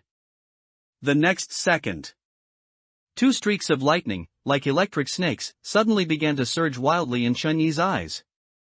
They were so dazzling in the darkness. Immediately after, before Lao Tu could react, he saw a supreme yellow translucent staircase suddenly appear before his eyes, shattering the floor-to-ceiling window glass. It then spread wildly towards the rooftop of HUYU KTV at an uncatchable speed. In just the blink of an eye, a supreme yellow translucent staircase appeared between the 2 buildings, suspended in the air like a heavenly ladder, extremely eye-catching. But it wasn't over yet. Chen Yi suddenly had a Christmas staff in his hand, and a red patterned halo with a diameter of 2 meters appeared under his feet. Title: Those who offend me shall have their 9 generations exterminated. Special effect activated. Immediately after, a crimson icebound throne slowly emerged from the red patterned halo. The moment Chen-Yi sat on it, a deafening, blood-scented, ancient voice suddenly resonated in the ears of everyone in the gladiator arena space, like 3D surround sound. Let me tell you personally, when all is over, you will beg for my forgiveness, and I will refuse you. Under Chen-Yi's cold face, the corner of his mouth twitched uncontrollably. He knew that activating this blood-red icebound throne had a special effect, and he had checked what the special effect was. But he didn't expect that this special effect would also come with an entrance BGM. Such a Chenibu-like entrance line was truly a bit hard to bear. The next second, nearly 100 heavily armored soldiers, wielding sharp blades, emerged from the shadows behind Chen-Yi, stepping in unison onto the heavily ladder and striding towards the rooftop of the Huyu KTV opposite. And this was the special effect attached to his title. Consuming 10 vouchers could summon a heavily armored soldier to fight for him. This effect could only be used when the Crimson Icebound Throne was summoned. 100 heavily armored soldiers would only cost 1,000 or 800 vouchers, which was just a drop in the bucket for him now. Items and skills could not be used. But the special effects attached to titles could still be used normally. The opponents indeed became ordinary players in the gladiator arena, but he did not. Don't think that the 5 titles above his head are just for show. After doing all this, Chen-Yi looked at his empty sides, still somewhat unfulfilled. He was already used to this light pollution and even felt that the special effects were a bit lacking. At this moment, there should be a pair of huge, colorful wings on both sides. Preferably the kind with light constantly swirling and dancing around the wings. One word. Expensive. 2 words. Noble. Then he looked up at the group of people standing on the rooftop of Huyu KTV, their bodies frozen in place and their eyes filled with terror, and he grinned. Lu Isho, right? Let me see what tricks you still have up your sleeve. P.S. Thanks to boss, Izenmi Lianglo, for the 5,000 Shidian coins, and to other bosses for their monthly passes and rewards. Thank you. Thank you. Don't do something small, don't. As he spoke, he seamlessly activated the lightning snake electric light effect in his eyes. This title effect offered no boost to combat power. However, it had no cooldown, allowing him to use it continuously. Adopting the mindset of use it or lose it, he smoothly activated his lightning eye effect. Egu, this. Lao Tu, standing beside him, stared in shock at Chen-Yi, who was seated on the scarlet icebound throne, his mouth slowly widening before he finally murmured. This is just too absurd. The scene before him. It rendered even a chatterbox like Lao Tu speechless, unsure how to express his feelings. Meanwhile, Chen-Yi sat on the icebound throne in high spirits, grinning as he looked at the crowd on the opposite rooftop, who, with expressions of terror and ferocity, picked up their weapons, ready for a desperate struggle. Let them fight. Even if they managed to kill all his heavy armored soldiers, he could instantly summon another batch. A mere 1,000 or so points, he wasn't short on points now. Brother! Lu Isho held his large saber high, slowly backing away, his lips trembling as he shouted, "Don't be rash, brother, this is a peaceful society. Let's talk things out properly. Let's sit down and discuss it first." He had never imagined how Chen-Yi could conjure so many things, even with tools and skills restricted. This was illogical. Unscientific.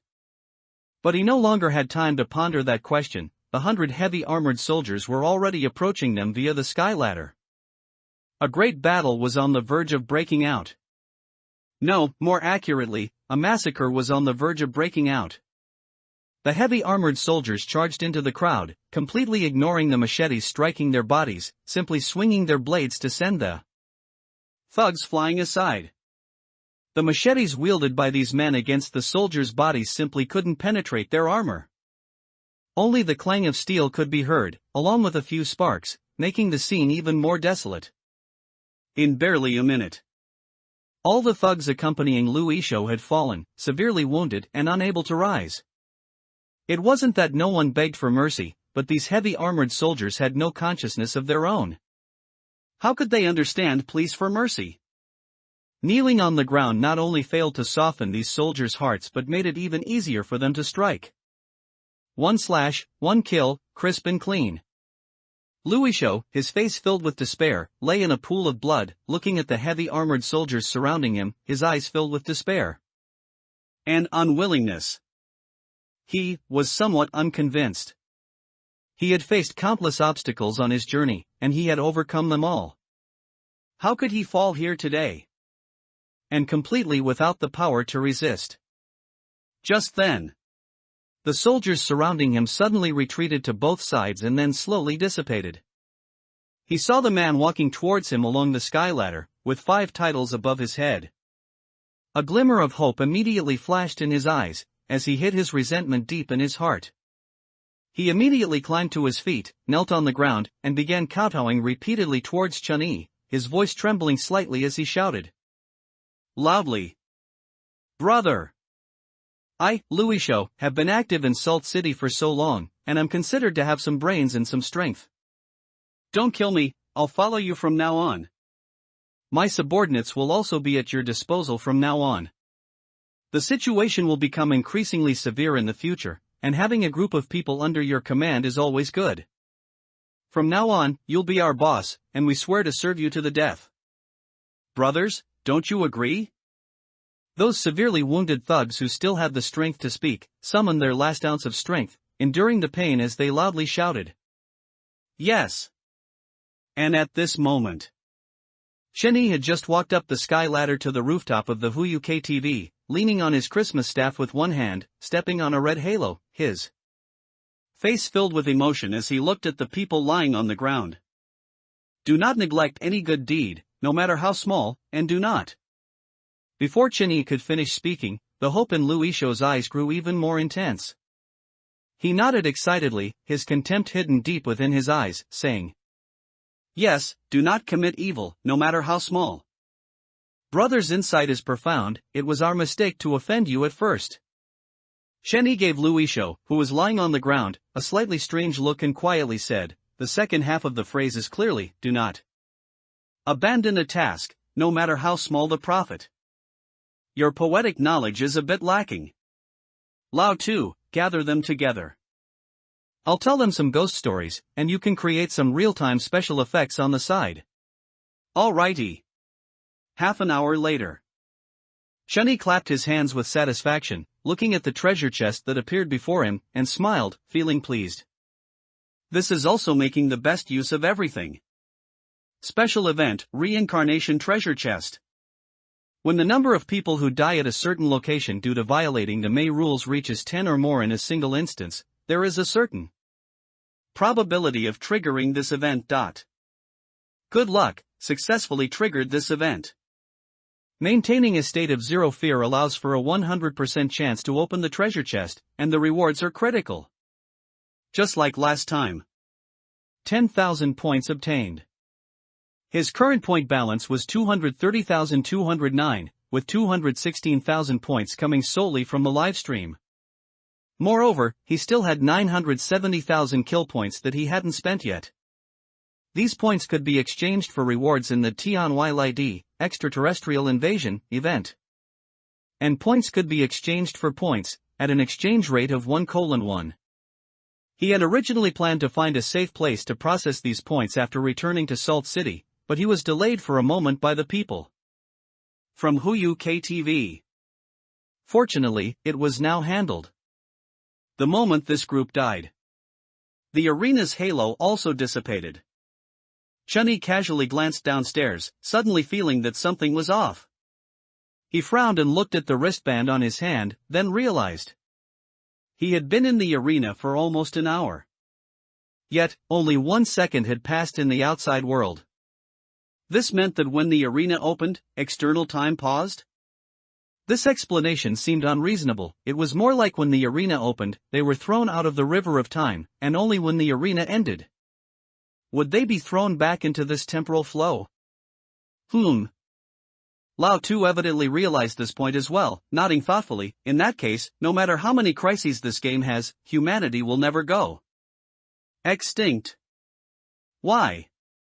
Think about it, ego. When humanity faces a crisis, they can directly collect 1,000 arena items, then prepare enough food and water resources, and assign 1,000 strong men and 1,000 beautiful women to each arena. Let these people have children inside. After 100 years pass in the arena, only a few tens of seconds will have passed in the outside world. At that time, these 1,000 arenas can be unlocked, and then, with hundreds of thousands of young people, they can return to the battlefield. From then on, life will be endless. Chenny gave Lao Tu a speechless glance, then began to collect all the skill fragments and items from the corpses of these people. He silently left the place. If nothing unexpected happened, he would likely return again. After all, when the Enforcement Bureau discovered this place, they would still need to call him to collect the bodies, and then he could earn another sum. And also settle the 3,000 points from the last movie theater incident. They say the best side job for a forensic doctor is to be a killer. Working as a killer at night to earn the client's money. Dissecting the people killed last night during the day to earn a salary. He wondered if a forensic doctor's salary system was paid per case. Kids will love this vehicle. Chenny returned to his rented apartment in Salt City. Downstairs in the community, he had already seen many posters on the notice board. They were roughly recruiting people to go to the outskirts of Salt City to build city defenses. The pay was quite good. 3 vouchers a day. This information almost completely stopped the circulation of cash, with the state stepping in and starting to use vouchers for transactions. Cash completely lost its meaning of existence. Starting today, vouchers would become the official circulating currency. Night had fallen. But the community was unusually lively tonight, with many people gathered, discussing excitedly. Through the topic of their discussion, it was clear that everyone had realized one thing. That hiding might not solve the problem anymore. They had to become stronger to have enough sense of security. And when Chenny walked by, everyone instantly fell silent, their expressions slightly tense, their eyes filled with a hint of fear and respect as they watched Chenny walk away. After Chenny had gone far, these people started discussing animatedly. He was the one who killed all the monsters outside Salt City? That's a no-brainer. Didn't you see the title above his head, Invincible Under Heaven? Currently, only Chenny has this title, right? I wonder how strong he is now. I don't know, but that title, Those Who Offend Me Shall Have Their 9 Generations Exterminated, looks a bit intimidating, making people not dare to approach. This is my first time knowing Chenny lives in our community. So, from another perspective, is our place one of the relatively safer places in Salt City? As soon as he finished speaking, everyone exchanged glances, understanding the meaning in each other's eyes. Chenny first placed the items he found on Louis Show aside, sighing with some regret that he hadn't found the arena item he wanted. That item was too suitable for him. With that item, he could basically walk around fearlessly. It just didn't drop. He didn't know if it was a one-time item or for some other reason, but it didn't drop. He found 4 items from Louis Show and others, all of which were not very strong daily use items. Only one item was somewhat interesting. Item name, a small and cute plum. Item level, E-level item. Item effect, when you are extremely thirsty or hungry, just one glance will instantly make the feeling disappear. No cooldown, can be used repeatedly. Item restriction, can only eliminate psychological hunger and thirst, not physical hunger and thirst. Item description, the hunger and thirst here refers solely to the literal meaning of hunger and thirst. It was a decent item for wilderness survival. It could make one not feel hunger or thirst when lacking water and food, but the drawback was also significant. After repeated use, one could very likely die of hunger or thirst without feeling it. Then he took a deep breath and eagerly opened the point store. 970,000 points. This was basically the total amount of points a city could obtain. Let him see if there was anything good. The first thing that caught his eye was skill fragments. E-level random skill fragment X1, 5 points. E-level universal skill fragment X1, 50 points. From E-level to C-level skill fragments, everything was available. His current priority was to exchange for some defensive skills or items, to avoid being backstabbed. He looked at his personal panel with a slight hesitation. He currently had 2 skills. One was the D-level skill Peace of Mind, and the other was the C-level skill Those Who Offend Me Shall Have Their 9 Generations Exterminated. Each player could equip a maximum of 8 skills. Once equipped, they could not be unequipped. If unequipped, they would be permanently lost and could not be equipped again. That is to say, if he removed the Peace of Mind skill from his skill bar, this skill would disappear from his backpack, and he would not be able to equip that item again in the future. Killing players had a chance to drop certain items, but not skills. Therefore, he had to be careful when equipping each skill, so as not to run out of skill slots in the future and be forced to give up a skill he cherished. He was a bit reluctant to give up either of these 2 skills. Although Peace of Mind was low level, it could permanently enhance his physical fitness. As for Those Who Offend Me Shall Have Their 9 Generations Exterminated, it was even more useful, whether for killing monsters or eliminating roots. He focused his gaze on the C-level universal skill fragment in the store. C-level universal skill fragment X1, 20,000 points. Seeing the price of this item, Chen Yi's mouth twitched slightly, and he didn't speak. What was the concept of 20,000 points? An ordinary person could only get 1 point for killing 1 Zerg monster, which meant that if an ordinary person wanted to exchange for a C-level skill fragment, they would need to kill 20,000 monsters. This difficulty was not small. The price of C-level random skill fragment X1 was much cheaper, only 2,000 points, 10 times cheaper than the universal skill fragment of the same level. There should be a trading platform, Lao Tu said, licking his lips with some emotion. Everyone can put skill fragments they don't need on the platform and then trade for the skill fragments they need. You can pay a little more in vouchers, but it's definitely much cheaper than buying universal skill fragments directly from the store. Chen Yi nodded without speaking. Lao Tu was right. However, establishing such a platform required good credibility and the ability to quickly transport skill fragments to other cities. So far, only the state seemed capable of doing this. As for whether the game would introduce such a feature, he wasn't optimistic.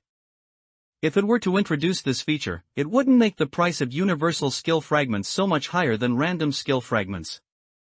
He currently had 8 different C-level skill fragments, all of which were rewards from the previous event, with only 1 of each. Looking at it this way, the rewards from the last May 20th limited time event were quite generous. As long as one got the top spot on the kill leaderboard when killing a Cupid, one could receive C-level random skill fragment X10 in C-level universal skill fragment X3. Converted into points, that was a reward of nearly 100,000 points. And in terms of difficulty, getting the top spot on the Cupid damage leaderboard was much easier than killing 100,000 monsters. This was basically no different from his guess. The May 20th limited time event was a welfare event with generous rewards, allowing players to not be completely helpless when facing the Tianylid, extraterrestrial invasion, event. On that day, Salt City seemed to have spawned nearly a dozen Cupids. He then continued to scroll through the points store, first getting a general idea of what was available before deciding what to buy. The next second, his gaze stopped on a certain item. Vehicle name, Mechanical Reindeer Christmas Sleigh. Vehicle level, C-level vehicle. Vehicle effect, can seat 8 people simultaneously, maximum speed is 280 km per hour, can fly at low altitude, can be modified, consumes a fixed 300 vouchers per hour after activation. Vehicle description, children will love this vehicle.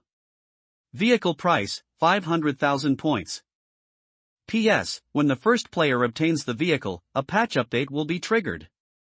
The content of this patch update is roughly as follows: activating the global vehicle leaderboard, activating the vehicle modification panel, activating, and so on. The words that attracted him the most were in the vehicle's description. Children will love this vehicle. The May 1st version update had announced that the new rule added in the June version update would be about life. And June 1st was also Children's Day. This vehicle also appeared in the Tianylid, extraterrestrial invasion, point store at just the right time, coupled with that intriguing vehicle description. It was really hard not to make connections. Go, I'll take you around. Bye. Shenny didn't hesitate for a moment and immediately decided to buy it. The price of 500,000 points was incredibly high.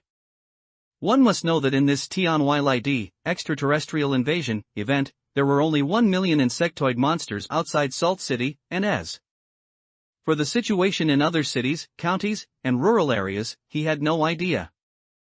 Were there the same number of monsters, or if it was a county or rural area, would the number of monsters decrease with the number of players? But no matter the situation, it was extremely difficult to obtain 500,000 points. On the Tianylid, extraterrestrial invasion, global point ranking, his ranking was first. As for the second place, he only had 160,000 points. Not even half of his.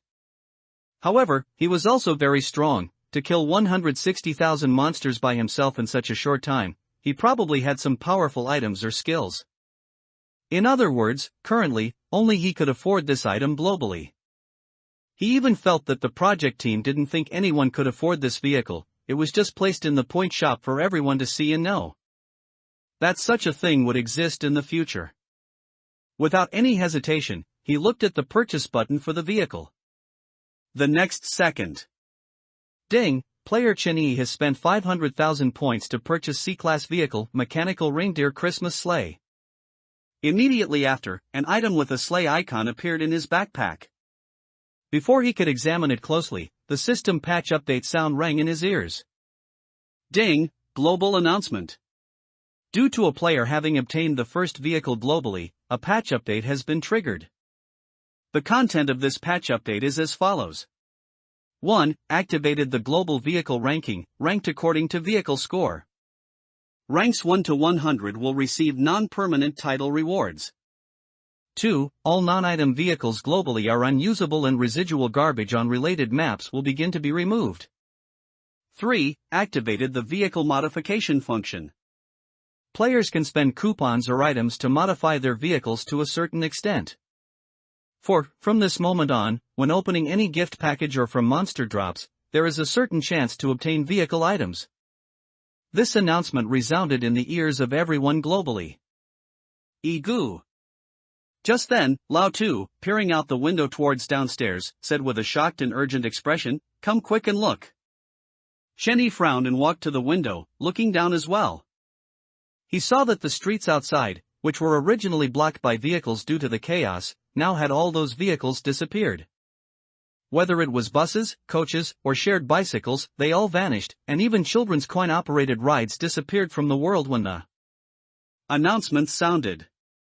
The clear residual garbage on related maps in the patch update meant this. In other words, from now on, people's means of transportation would only be their own legs and vehicle items. The entire city looked somewhat empty and exceptionally clean, and many passers-by were standing on the street in disbelief, looking at the empty road. In front of them, they had just witnessed the entire process of cars disappearing. It's truly moving.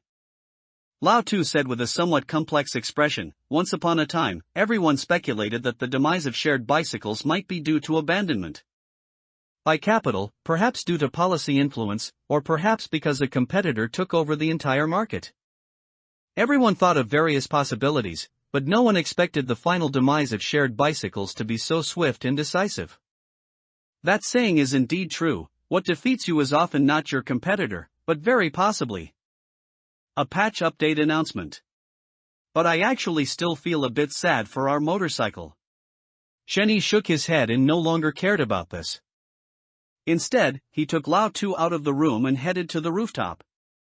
On the rooftop, Chen-Yi took out his vehicle from his backpack and activated it, accompanied by a faint white mist exploding. The C-Class vehicle, mechanical reindeer Christmas sleigh, officially appeared before their eyes. Immediately, a red, elongated sleigh with 8 seats appeared before them. And at the front of the vehicle, there were 4 pure white elks, connected to the sleigh by reins. Lao too, with some curiosity, walked up to the mechanical elk and stroked it up and down, constantly smacking his lips and saying, "It's real leather. And these little twinkling eyes are quite pretty too. It's just that this thing doesn't even have a canopy, so it's not rainproof or windproof, and there are no seatbelts. It feels risky."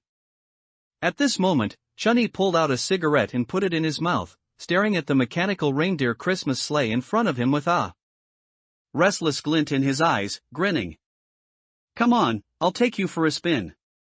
Be careful, drive slowly, Egu." At this moment, globally, who knows how many people were looking at the global vehicle ranking in front of them. Global vehicle ranking. Rank 1, Chen-Yi. Vehicle, mechanical reindeer Christmas sleigh. Score, 1000. There was no rank 2. As of now, only Chen-Yi was at the top of the entire global vehicle ranking. Gao Yiming stood calmly in the office building, withdrawing his gaze from the global vehicle ranking and looking at the mechanical reindeer Christmas sleigh flying over the city in the distance. After a long silence, he said softly, "Wei Shu. It seems Lu Yishou's side has failed." The old man standing in the shadows said with a tired, hoarse voice, "We've already sent people to investigate. Lu Yishou and the others died by violating the Mei rules. But some of the body fragments had clear knife wounds. Chen-Yi must have used his immunity to fear to create enough fear before charging in and taking down Lu Yishou and the others. After all, the gladiator arena item we gave Lu Yishou should have been enough for him to defeat Chen-Yi." Sigh. Gao Yiming sighed softly, rubbing his temples with some irritation, and whispered, "Send people again, and still don't expose our identities. If we still can't kill him this time, then kill all those who know, and then try to befriend him. An enemy that cannot be killed should be made into a company friend as much as possible." "Understood, young master." He initially only planned to tie Chen-Yi up and use his immunity to fear to open treasure chests. But upon learning that Chen-Yi had killed all the monsters outside the city, his mind changed. How many coupons could a treasure chest have? Chen-Yi must have very powerful items, like that sniper rifle. If he could get those things into his hands, then the future would truly be promising. Before the game descended, those in their line of work had not been without blood on their hands. After all, many times, compensation for permanent disability was much higher than for accidental death. Society had rules, but within those rules, there was also a scent of blood. Acquire a non-permanent title - your cars are weak.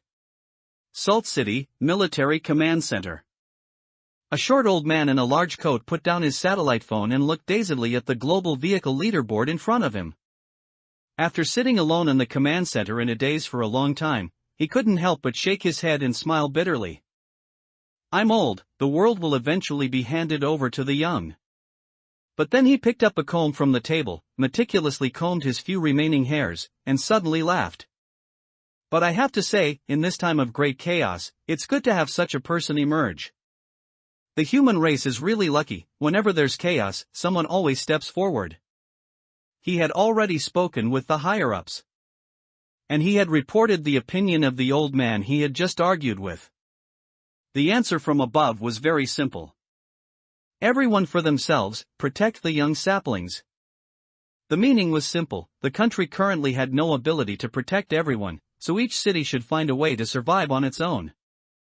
And protect the young saplings meant that when a player suddenly rose in a city, there should be no designs on that player. If possible, try to recruit them into the military. This was not mandatory, but they should not be disciplined with military regulations. Instead, a separate army should be formed. It would have no regulations, its only rule being to kill monsters and protect the safety of the rear. He also conveyed his comrade's opinion: which was, a national weapon, can only be considered a national weapon when held in the hands of the nation. As for the answer given by the higher-ups to this statement, it was also very strange. He sighed lightly, skillfully pressed a button under the table, and the camera in the room immediately began replaying the previously recorded footage. Meanwhile, he unbuttoned his coat, pulled out a self-made dry cigarette from his upper pocket, lit it, and put it in his mouth, leaning back in his chair with his legs crossed, uninhibitedly puffing out clouds of smoke. His doctor had specifically instructed his personal guards that he was too frail and shouldn't smoke. That made a lot of sense, but he didn't listen. He lay in the chair, looking through the pale blue smoke at the slightly yellowed ceiling above, a smile suddenly appearing at the corner of his mouth. Items can be seized, but fate cannot. This was the answer given by the higher-ups. The meaning was also very simple: those who could rise at this stage carried the fate of protecting the human race. An item could be seized, but the fate on them could not. If this continued for too long, there would inevitably be repercussions. Damn it, you were the ones who said not to be superstitious. Just as almost all players looked up at the global vehicle panel with complex and envious expressions, Chun-Yi and Lao Tu were already having a blast, flying the sleigh over Salt City.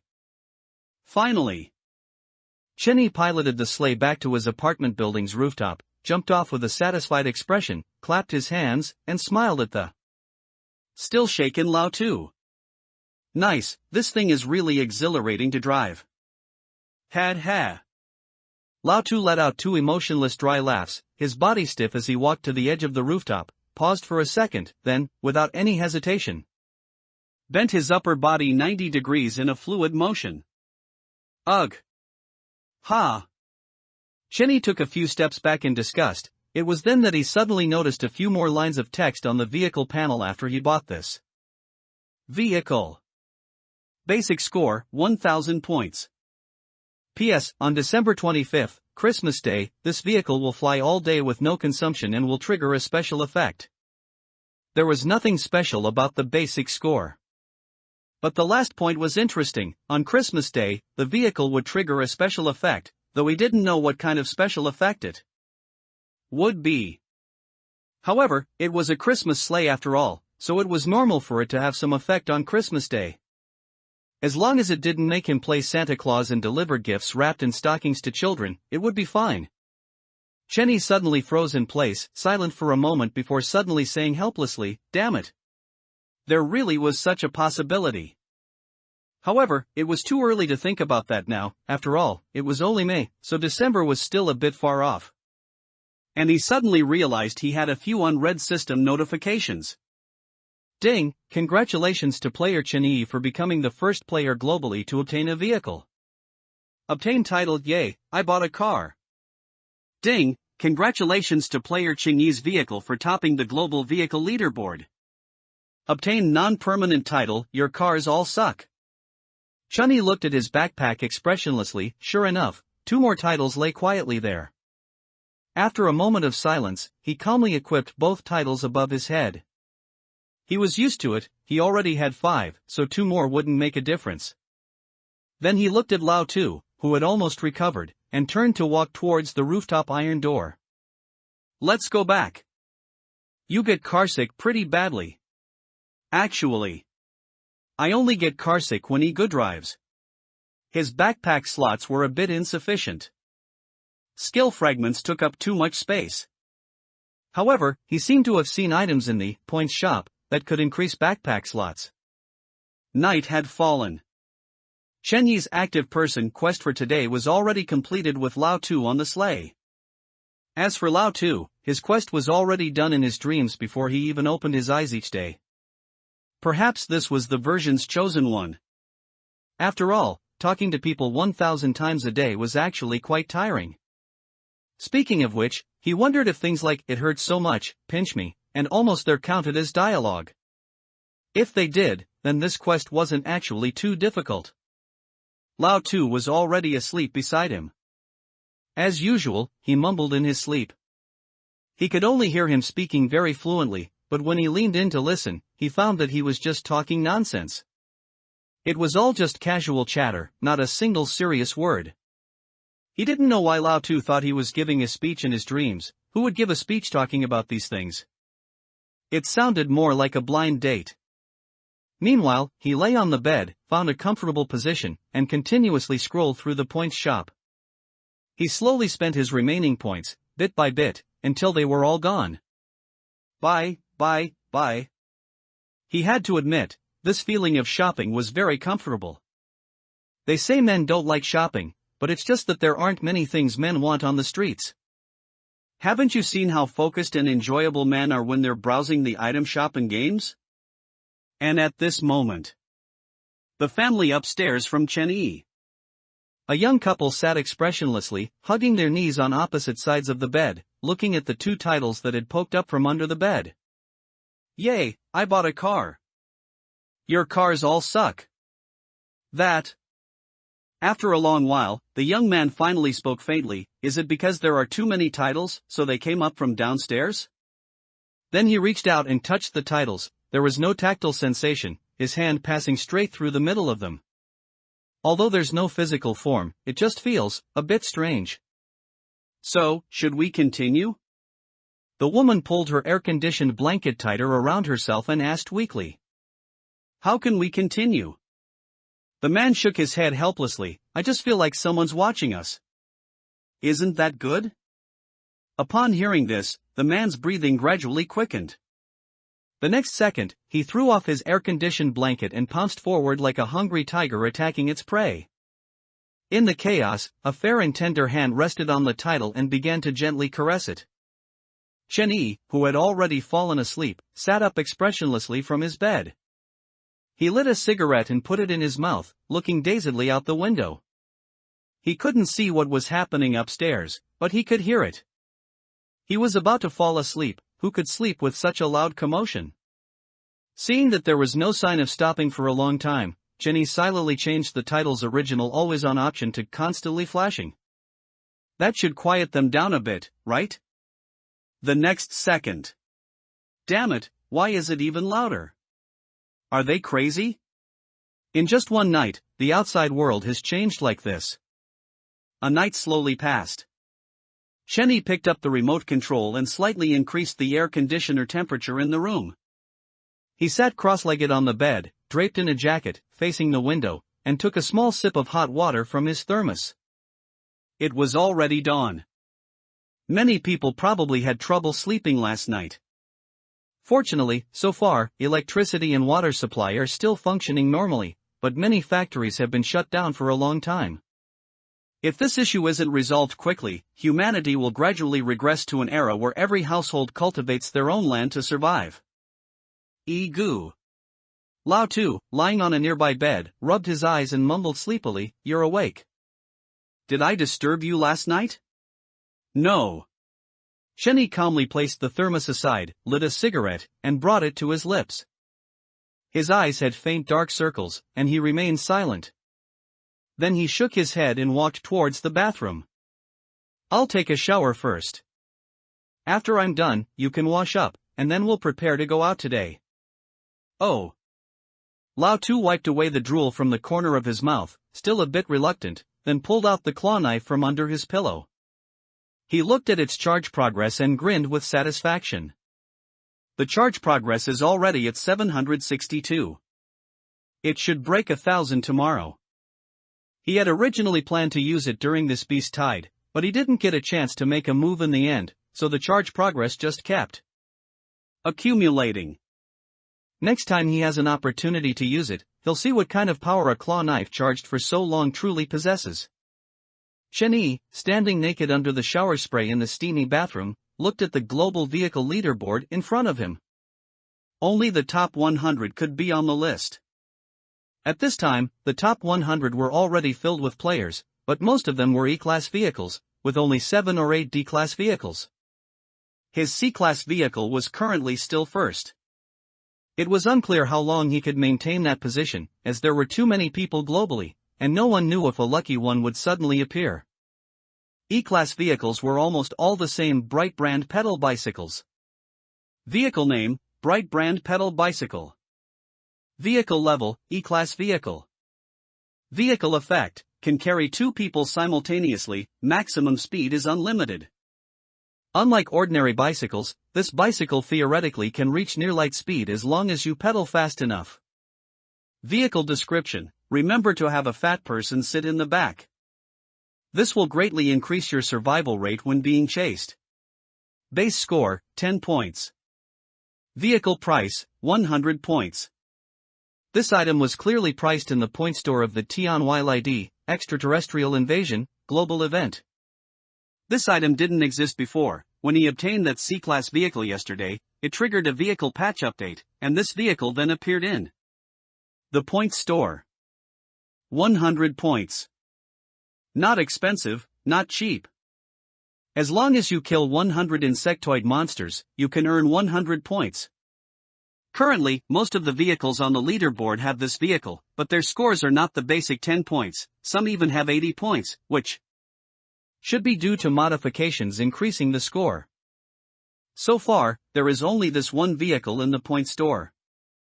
As for the remaining 7 D-Class vehicles on the leaderboard, they were completely different. They were 7 distinct vehicles, likely obtained by killing insectoid monsters or opening gift packages. Last night, many players must have been killing insectoid monsters and purchasing the May 20th limited event gift packages, but in the end, only 7 people managed to open vehicles. This clearly showed how low the vehicle drop rate was. Looking at it this way, perhaps in the future, most players' only mode of transportation will be their own 2 feet. However, Chen Yi's face was expressionless as he fell silent, staring at the details of the vehicle ranked 6th on the leaderboard. For a moment, he didn't know what to say. Could this thing really be called a vehicle? Vehicle name, orange-flavored burst bead.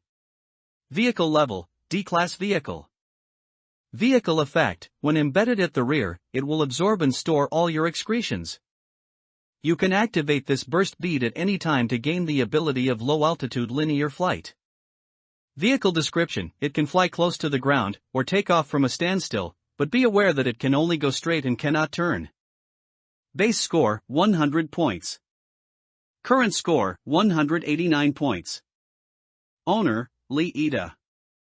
After a long while, Chenny finally sighed and slowly closed his eyes, enjoying the comfort of the hot water from above.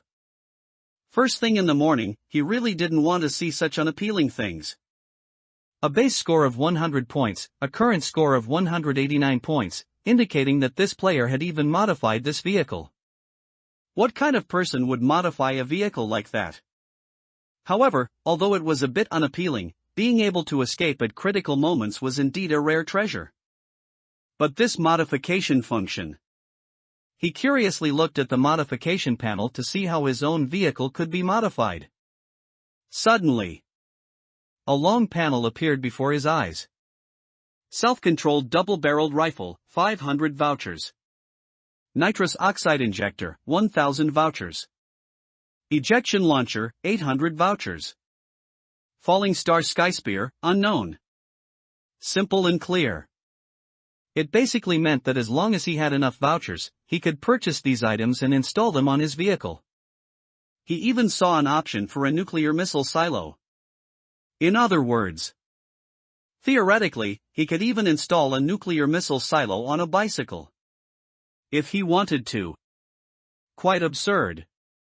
Chenny stopped looking at it, quickly wiped himself down, and shaved off the stubble that had grown over the past few days before walking out of the bathroom. Today was May 21st, which was the last day of the May 20th limited time event. After today, the title God of Love's Lucky One would become permanently exclusive, and the May 20th limited 88 voucher gift package would no longer be available for purchase. He didn't have strong feelings about the gift package, but he did have some thoughts about the title. After all, it was a permanently exclusive title, and today was the last day. After today, he wouldn't be able to get this title anymore. Although it wasn't very useful, he just wanted to collect it. However, he currently couldn't find someone he truly liked to confess to. This was still a difficult task for him. Soon, both of them finished washing up, left the residential area, and came out onto the street. However, Lao Tu, who had just walked out of the residential area, slowly opened his mouth and stood frozen in place, muttering softly. Did I sleep for 7 or 8 days? Did things change so much outside in just one night? Last night, they triggered a patch update, which caused all vehicles to disappear. The out-of-print title Lucky One of Cupid, cheap. Not a single car could be seen on the streets. Regardless of whether your loan was paid off, your car was gone. But this morning, it wasn't even 9 o'clock yet, and the streets were already bustling with traffic again. Rickshaws quickly sped through the streets, and the driving force of these rickshaws was people. Yes. Overnight, the entire city was suddenly filled with a large number of laborers pulling rickshaws, though no one knew when they appeared. Chenny reached out to stop a rickshaw, offered a cigarette to the shirtless middle-aged man with a towel around his neck, and then asked, "Who organized this for you? How do you charge?" He asked very directly, but the middle-aged man also had no intention of beating around the bush and spoke straightforwardly. "A big boss sent people to find us last night. That big boss owns many companies and even has some connections with the Enforcement Bureau. It said he's someone who can reach the heavens if he goes further up. He provided us with rickshaws and said we'd split the daily earnings 50-50. By the way, where do you want to go?" Chenny nodded thoughtfully, then shook his head, "Nowhere. That's fast enough." These capitalists, seeing a sudden void in the market, plunged in like wolves spotting a piece of meat, not letting up for a moment. "Our boss said that if a customer doesn't know where to go, we can recommend a place. Chongyang Bird Market. There are many people trading in used skill fragments and some items there now. You can go and take a look too, that place is also owned by our boss." "Oh?"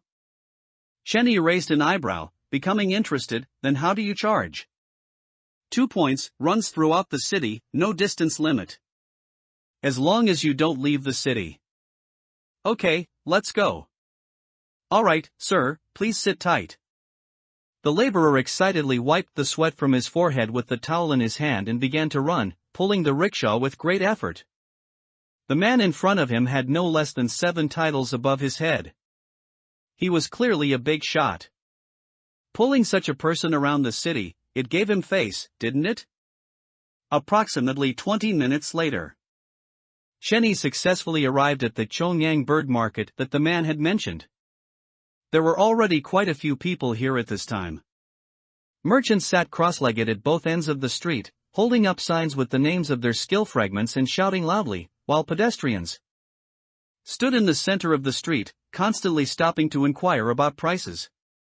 The scene before him was already a quite well-developed small market for bartering. And none of this existed yesterday. That speed is truly fast. Lao Tu said with a click of his tongue, "I have to say, sometimes these capitalists actually do something decent." The existence of such a place is good news for all players in Salt City. Skill fragments can only form a complete skill when 5 identical ones are combined.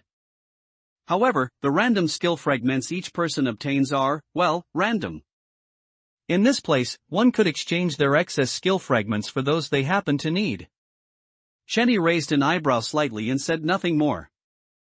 Instead, he leaned on his staff and walked towards the entrance of the street, preparing to go in and see if there was anything he needed. The moment Chenny stepped in, everyone in the entire bird market held their breath, and within just a few seconds, the previously noisy bird market became utterly silent. No other reason. It was truly because of the 2-meter diameter red patterned halo under Chenyi's feet, and the 7 huge titles glowing even in broad daylight above his head, which were too eye-catching. It was hard not to notice him. Almost instantly, everyone realized who the person in front of them was. It was Chenyi, the Chenyi who had single-handedly eliminated the insectoid monsters in Salt City yesterday. After only a few seconds of silence, even louder noise erupted. "Boss Chenyi, look over here. I definitely have the skill fragments you need. Ego, I have a limited edition item here, come and see, no one else is worthy of it but you." I have a limited title here. I see you don't have it. Do you want it? I'll sell it at a high price. Oh no, I'll sell it to you cheap, Egu. Chenny said nothing, but instead crouched in front of a merchant and looked down to examine his goods. Because there really was something he needed. On the merchant's whiteboard, a large line of text was written. Limited edition title, God of Love's Lucky One, cheap to sell. You're selling this title? Chunny looked up at the middle-aged man in front of him, who seemed a bit older, and casually said, Name your price? The middle-aged man saw Chenny stop at his stall, hesitated for a moment, then tremblingly extended a finger. What's the price? I want an E-Class vehicle from the Point store, a bright brand pedal bicycle. As his words fell, the surrounding merchants and passers-by who had been listening in immediately burst into laughter. I say, old man, even if you see that Boss Chenny isn't short on money, you can't fleece him like that, can you? Exactly, and you're even selling a title like that. You're truly a disgrace. Honestly, I look down on you from the bottom of my heart. A young man with a disdainful and contemptuous look spat a thick wad of phlegm in front of the middle-aged man's stall. Boss Chenny, you might not know yet. It's true that titles can be traded, but the effect of this title is that when you face a certain death crisis, there's a 1/10 chance that the crisis will be transferred to the person you truly love. Titles can be traded, but their effects cannot. That is to say, if Boss Chenny you buy this title, when Boss Chenny you encounter a certain death crisis, the person this man truly loves will have a 1/10 chance of taking that blow for you. You tell me, isn't this like selling your own wife's life? Shouldn't he be cursed? He's worse than an animal. Chenny nodded thoughtfully. He hadn't known about this effect, but he didn't say much. Instead, he casually exchanged an E-Class vehicle bicycle from the Point store and traded it to the middle-aged man in front of him. He bought the title. The transaction was complete.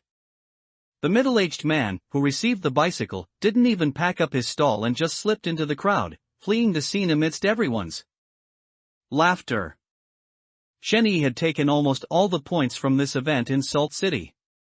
Therefore, at this time, not many people in Salt City had enough points to buy this E-Class vehicle. Those who did were either rich or powerful. Just then, a well-built woman suddenly burst through the crowd, striding up to Chenny, her eyes fixed on his, her voice excited and trembling as she urgently said, Look into my eyes. I like you, I like you, I like you, I. Before she could finish her sentence. Like your grandma. Lao Tu, with an unpleasant expression, put away the wooden stick in his hand and looked at the unconscious woman in front of him with a disgusted tone. Luckily, I reacted quickly, otherwise Iguyu might have fallen for her trick. But we must have that hot coffee.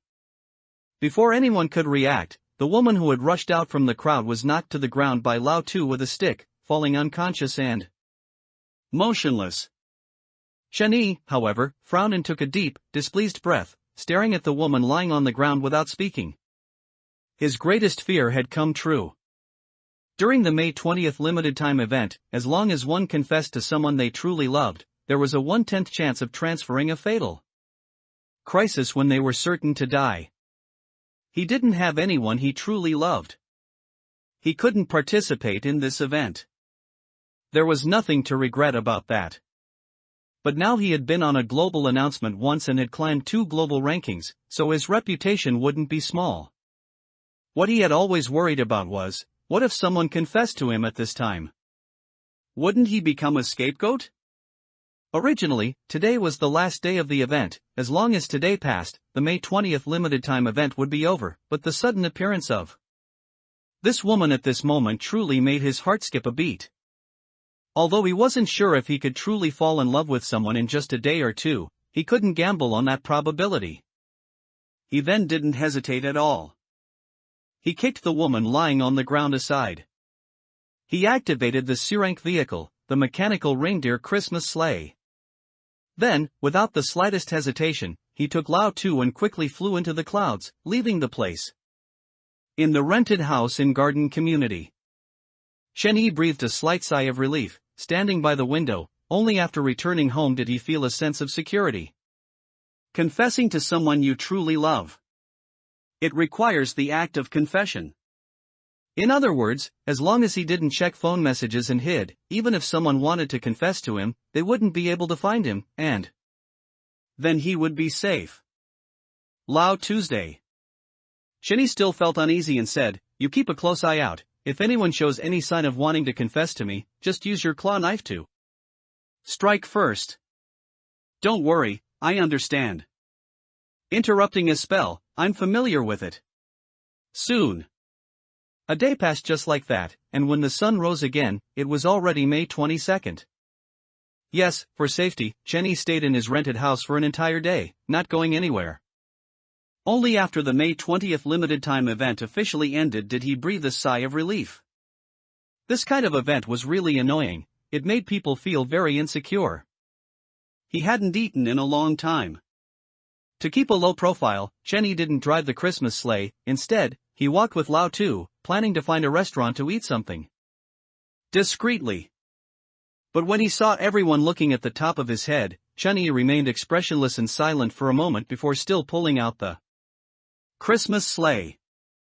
It seemed that whether he pulled out the Christmas sleigh or not, he would be very conspicuous. Chenny slowly parked the sleigh in front of a shop selling small steamed buns. "Boss, to meat buns, 1 vermicelli buns, and 2 bowls of seaweed soup." "Alright, that's 8 vouchers in total." "Okay." Chenny nodded, a hint of surprise flashing in his eyes. They were actually starting to use vouchers for payment? Was the price a bit high? One must know that now, for most people, the source of vouchers was basically only daily quests. They could only receive 1 voucher per day. Eating a meal would cost 8 vouchers. As if seeing the doubt in Chenyi's eyes, the boss explained while busy, "Everyone can now earn vouchers from the official side, it's not too shabby. For example, by going outside the city to build those city defense structures, you can get vouchers every day. And now, things like pork are all old stock, and the prices are really expensive. It is said that the officials have already started looking for items and skills related to daily life, preparing to open up a wasteland outside the city for self-sufficiency. Fortunately, this area of Salt City is suitable for both planting and raising livestock.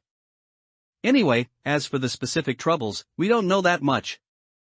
Here are the buns, you eat them first." Soon. Steaming hot buns were brought up. Chenny took a deep breath, immediately reached out his chopsticks to pick up a bun, dipped it in spicy water, and then put it into his mouth, chewing it with a satisfied expression. He then held the hot seaweed soup to his lips, blew on it a few times, and then slowly took small sips. It was so blissful. He wondered if in the future, he would still be able to sit so leisurely in a shop, eating small steamed buns and drinking seaweed soup as he was now. Things that were extremely ordinary in the past now seemed somewhat blissful. Just then. "Brother." A bald, burly man suddenly appeared from the side, a simple smile on his face, looking directly at Chenny and scratching the back of his head. "Tai Chue?" Chenny was stunned for a moment before reacting. Just as he was about to say something, he suddenly saw a cigarette in Tai Chue's shirt pocket, with only half of the filter showing. This cigarette looked very familiar. Wasn't it the one he had given Tai Chue on the helicopter? He still hadn't smoked it? But he still raised his hand towards the boss, 2 more bowls of seaweed soup, for baskets of buns. "All right. Come, sit." Chenny glanced at Tai Chue and the little lowly following him, gesturing for them to sit down. After parting ways in the suburbs last time, they hadn't contacted each other again. He didn't expect to meet them again today. The little lowly's attire today was similar to last time. She was still wearing a black tight-fitting short-sleeved top and denim shorts on her lower body. Despite her short stature, she acted like a little adult. The little lowly stood in front of Chun-Yi, extending her hand with a serious expression and a clear voice. "My name is Jia Yi. Let's formally get to know each other. My brother likes you very much." Chenny paused, then put down his chopsticks before shaking Jiaya's outstretched hand and oddly said, "Oh, my name is Chun-Yi. Please sit." They had only met once before. He still had a good impression of these two. They had a combination skill that allowed them to ascend to the heavens by stepping on their left foot with their right. Tai Choi was a bit simple-minded, and Jia Yi seemed to always be taking care of her brother. They were a pair of unfortunate people. My name is Lao Tuesday. Lao Tu, sitting beside Chen Yi, swallowed the bun in his mouth before grinning. I heard a good talk about you guys. Your combination skill is quite strong. The buns were quickly brought up. Chen Yi pushed the buns towards the two in front of him. Did you two also come out to find food? No. Jia Yi shook her head, somewhat annoyed, propping her elbows on the table and resting her head on them, her voice low. Actually, we're looking for a coffee shop. A place that can produce hot coffee. But we've looked for a long time and haven't found a coffee shop, only instant coffee or coffee powder. But we must have that hot coffee. That. Lao Tu's hand, holding a bun, suddenly froze in place, and he said with a strange expression, hot coffee? This thing, I don't know why, sounds very familiar. Prop name, a treasure chest that likes to drink coffee. Yes, yes. Jia Yi nodded several times before taking out a treasure chest about the size of a napkin from her embrace. It was made of metal. It looked like copper. And a funnel was embedded on top of the treasure chest. Ego, last time in the suburbs, didn't you tell us to pick up the items dropped by those small bosses? We were slow, so we only picked up a little. Most of the rest were picked up by the officials. One of those items was this. Ego, take a look. Jia Yi also started calling Chen Yi Ego, mimicking Lao Tu. Tai Choi, after sitting down, had been sitting on the bench somewhat restrained, lost in thought. And the panel of this treasure chest was also shared before their eyes. Item name, a treasure chest that likes coffee. Item level, D level.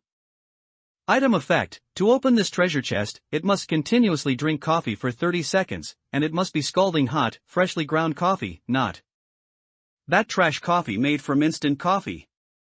Interruption is not allowed during this process. Item restriction, remaining opening time, 26 minutes and 29 seconds. Item description, you mortals simply don't understand the deliciousness of coffee. It's this one. Jia Yi slumped onto the table, somewhat dejected. There's less than half an hour left, and this treasure chest will never be able to open again. But we searched all day yesterday and couldn't find an open coffee shop.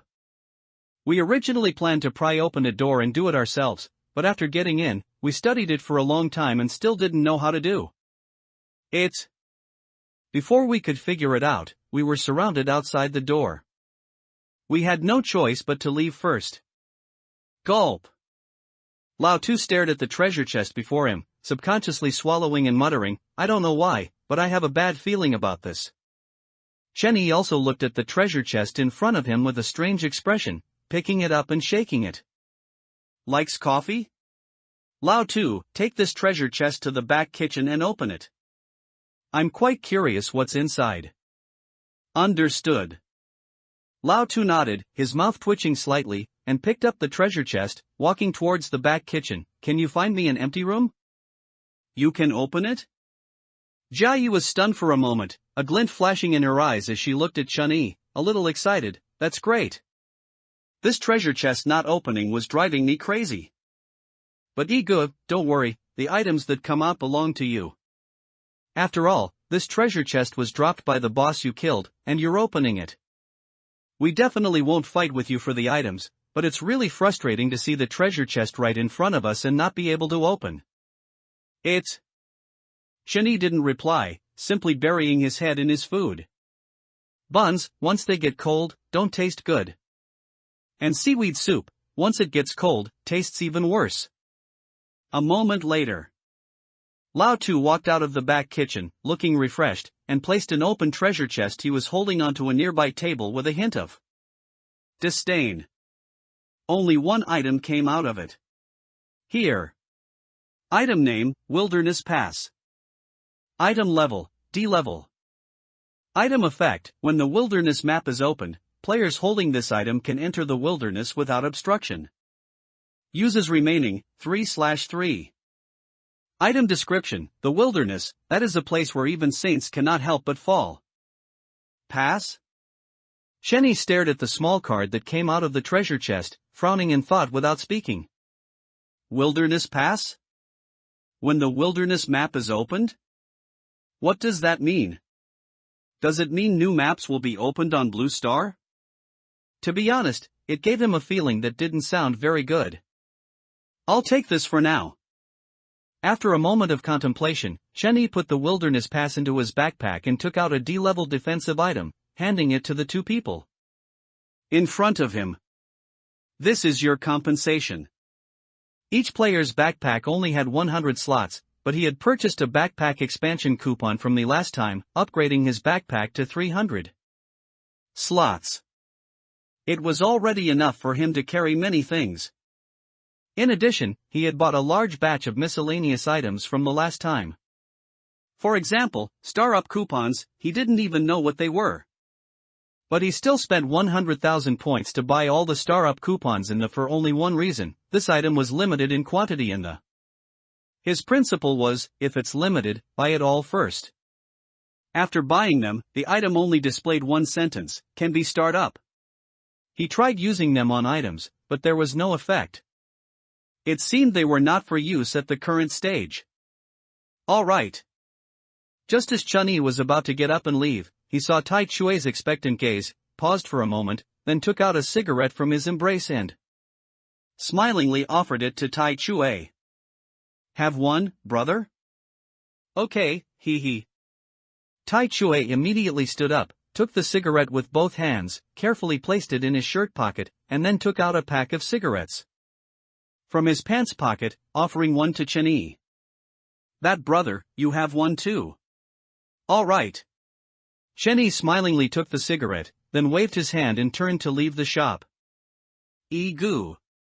Lao Tu burped, then casually said, is that big brother brain damaged? I feel like people with that kind of condition don't live long in the current environment. Probably. Chun-Yi shook his head softly. He probably has some intellectual defects, still at the level of a few-year-old child, but they can actually live quite long. After all, with their skill combination of being able to fly by stepping on their left foot with their right, it's very difficult to stop them when escaping, as long as there are no standard missiles. Just then, Chun-Yi suddenly raised an eyebrow, a notification suddenly appearing that his account had an additional 3,000 points. He carefully checked the transfer account. The Enforcement Bureau had settled their payment for clearing the cinema last time. He had thought the Enforcement Bureau would contact them to clean up the mess at the HUK TV last time, but they never did, so it seemed they must have found someone else. And just as they were about to leave, a sudden terrified commotion erupted from a nearby foot bath shop. A man with the title Fatal Strike above his head rushed out of the shop, pulling up his pants, looking somewhat nervous and terrified. Inside the shop, screams of terror continued. This is... Chun-Yi looked at everything before him with curiosity, just about to ask a question, when he heard continuous terrified shouts from inside the shop. It seemed a masseuse had been made to bleed by that man. He suddenly fell silent. He might have guessed what was happening. If he remembered correctly, the title Fatal Strike should have a 3% critical hit rate. It seemed that during the service just now, it had unluckily critically hit. P.S. If you haven't joined the reader group, you can join it in the introduction. The group threshold is 1 fan value. Also, please vote for monthly tickets. Sell 300 T data hard drives, 20 coupons per piece, limited sale. So impressive. Lao Tu looked at the man who was fleeing in disarray with a sigh of admiration, unable to help but click his tongue. What time is it, and you still have the mind to think about these things? Even if you do, how can that be considered a fatal strike? What will he go do in the future? He then looked at the security guards at the entrance of the foot massage parlor, who were anxiously and hurriedly holding batons, constantly looking around for the fleeing person. Hey, stop looking around aimlessly. He ran into the small alley behind that internet cafe. However, these security guards acted as if they hadn't heard anything, remaining at the entrance of the foot massage parlor, anxiously and angrily continuing to look around. Lao Tu was silent for a moment, feeling a bit speechless, before raising his voice. Are you deaf? I said he ran into that alley. As his words fell, the security guards finally reacted, first glaring at Lao Tu to signal him not to speak too much, but upon seeing Chen Yi standing beside Lao Tu, adorned with titles, they froze in place. A hint of fear flashed in their eyes, and they looked at Chen Yi and Lao Tu with a pleading, helpless gaze, clasping their hands together and bowing a few times in the air. Before Lao Tu could react, he saw a tattooed strong man, weighing over 200 pounds and wearing a suit, walk out of the foot massage parlor. Where is he? The strong man's face was grim as he spoke each word. I'm asking you, where is he? I don't know. The security guards exchanged glances, then whispered with slightly trembling voices, that person ran too fast, we didn't see where he went. A bunch of good-for-nothings. Lao Tu expressionlessly pulled a cigarette from his pocket and put it in his mouth. If they had just said that earlier, he would have understood. These security guards didn't actually want to chase after him. After all, he was a man with the fatal strike title above his head, and if they really chased after him, who knew what would happen? They were just earning some money, there was no need to get themselves involved. Let's go. Chen Yi scanned his surroundings, not lingering any longer, but instead pulled out the mechanical reindeer Christmas sleigh from his pocket and shot off into the distance. No one who was blind came to provoke him. After all, the deterrent power of those 8 titles above his head was quite significant. Where are we going? Lao Tu, sitting in the back seat of the sleigh, gripped the railings tightly, his face pale as he shouted against the strong wind, "Ego, next time. At least add something to block the wind, okay? The wind is really strong. I'm really scared." Ego, did you forget the rule that falling from over 18 meters means certain death? It's very dangerous. Hey, those 2 lines of mine rhyme pretty well. Lao Tu, whose face was pale and eyes filled with fear, suddenly licked the corner of his mouth with a lingering feeling, thinking that the 2 lines he had just said seemed quite symmetrical and rhyming. What's there to be afraid of? Chen Yi didn't care, lowering his head to look at the navigation in his hand and saying casually, as if you wouldn't die from falling from 18 meters. Before that rule existed. Today was the second day of the Tianylid, extraterrestrial invasion, event.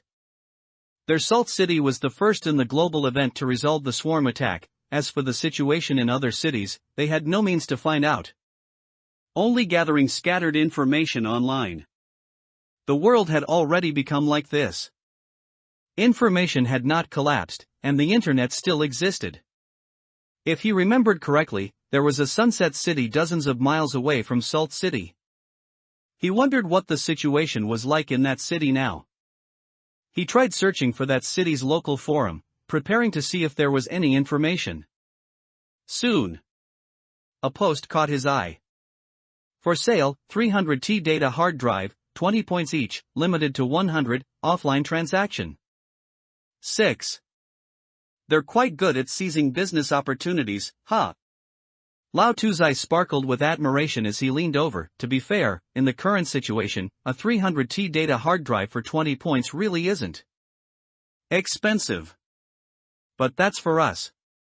Most ordinary people probably don't have many points in their pockets now, do they? Chen Yi nodded, saying no more. At least it showed that the city had not fallen, and it didn't seem to be on the verge of being wiped out. Then, he accelerated the sleigh to its maximum speed, heading straight for the city from low altitude. His idea was simple. Kill more bugs before the Tianylid, extraterrestrial invasion, event ends. While ensuring fewer people sacrificed, he could also earn more points. The maximum speed of the mechanical reindeer Christmas sleigh was 280 km per hour, with a fixed consumption of 300 points per hour. Not long after, the sun had just risen halfway into the sky, and Chen Yi and the others were already hovering above Sunset City. Along the way, they saw many villages and towns. These villages and towns were also surrounded by insectoid monsters. It seemed that wherever there were people, these insectoid monsters would appear. He did not offer assistance. Because it seemed he wasn't needed. Those people seemed quite at ease dealing with these insectoid monsters, using buildings and cold weapons to keep the insectoids at bay, preventing their defensive line from being breached. At this moment, above Sunset City, the insectoid monsters were currently quietly lying in batches around the city's outskirts, and the players inside the city had not rushed out for the time being. It seemed quite peaceful.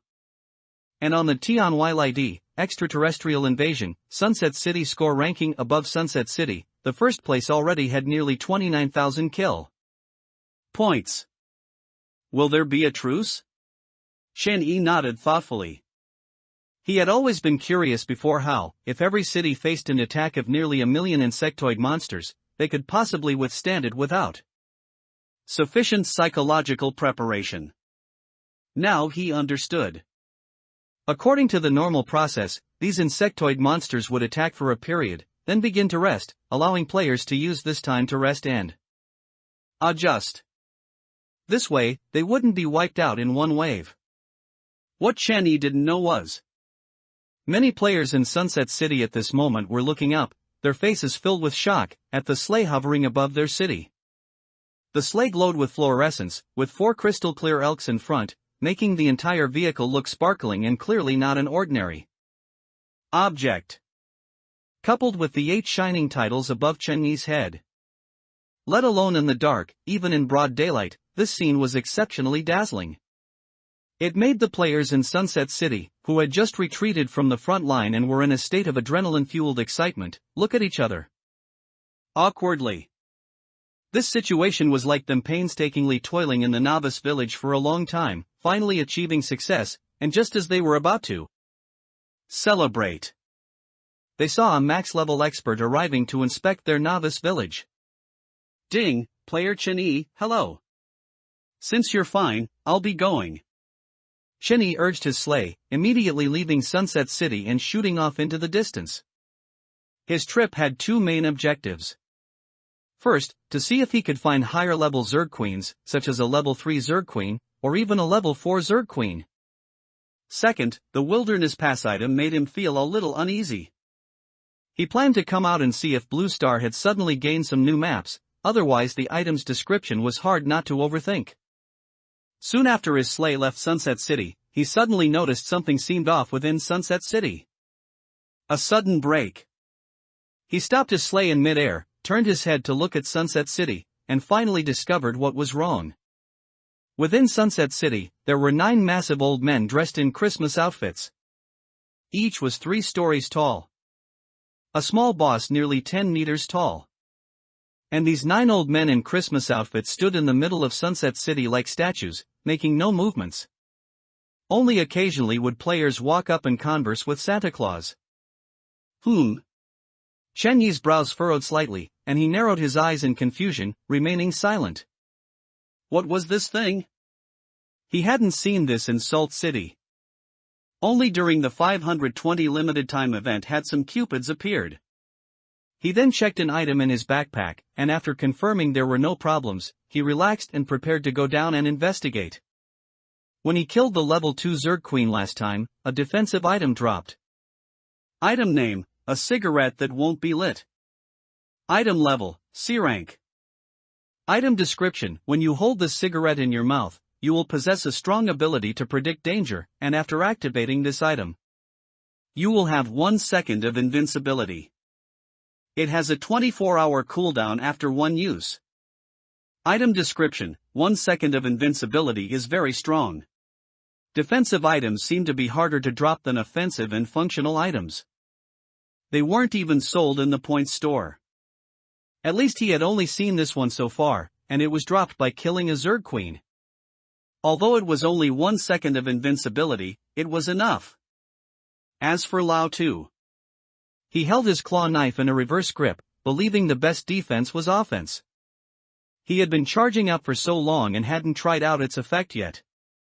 Parking his sleigh in the city center, Shen Yi put the item in his mouth, scanned the surroundings, and only after sensing no danger did he breathe a sigh of relief. He leaned on his Christmas staff with one hand and walked towards the giant Santa Claus not far away. If he remembered correctly, Christmas was in December, still a long way off. Why were so many Santa Claus appearing here? This puzzled him. It was definitely a product of the game, but what puzzled him was why Salt City didn't have this. Cheney suddenly stopped, looking at the passers-by nearby who were staring at the title above his head with shocked eyes. Sometimes, it wasn't that he intentionally wanted to look, but mainly because the staff's inherent ability always made him see things he shouldn't, making it hard not to take a few more glances at the faint outlines. He shook his head, no longer thinking about it, and strode to not far from Santa Claus. Before he could even ask the surrounding people what was going on, a panel popped up in front of him. Ding, Player Chen-yi, hello. We are Santa Claus who accidentally traveled from the future to the present. Can you help us return to the future, which is December 24th? If you help me, I can give you a little something in return. You can help us in the following ways.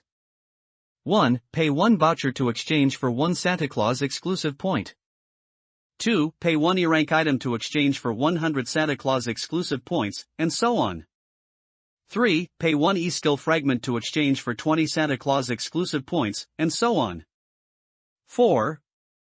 We are only a little bit of energy away from being able to return successfully. Total progress, 91,889/10W. Cheney looked at the panel in front of him with a somewhat expressionless face, falling silent for a moment, feeling a bit at a loss for words. The last time he saw this kind of text was from a scammer. If he remembered correctly, that scammer seemed to claim he was Qin Shi Huang, and as long as he gave him a few hundred yuan when the Terracotta Army revived, he would make him a chiliarch. However, he still opened the shop on the Santa Claus panel in front of him. He planned to see what kind of things could be bought with the Santa Claus exclusive points in the other party's shop. Although he didn't know why Salt City didn't have the Santa Claus, now was not the time to worry about it. There are quite a few good things. Chen-yi nodded thoughtfully. The most important thing was that the Christmas points inside could be exchanged for quests. For example, 10 Santa Claus exclusive points could be exchanged for a Santa Claus quest. The content of these quests varied widely. It could be running a lap around the city or killing 5 Zerg monsters. In short, after completing the quest, there would be a random gift package and 30 to 80 random vouchers. The gift package would contain random items, such as skill fragments and items. Calculated this way, it could actually greatly enhance the growth speed of most players. After all, for common players, the fastest way to increase combat power was to start doing quests. Quests with such a high return rate were favored by most common players. No wonder so many players were gathered here, they were all here to accept quests. Chen-yi's attention was suddenly drawn to an item in the Santa Claus shop. Title name, Helper of Lonely Elders. Acquisition method, limited acquisition after successfully helping Santa Claus return home. Title price, 1,000 Santa Claus points. 1,000 Santa Claus points, which meant 1,000 vouchers. This price was no different from a light drizzle for Chen-yi. Buy.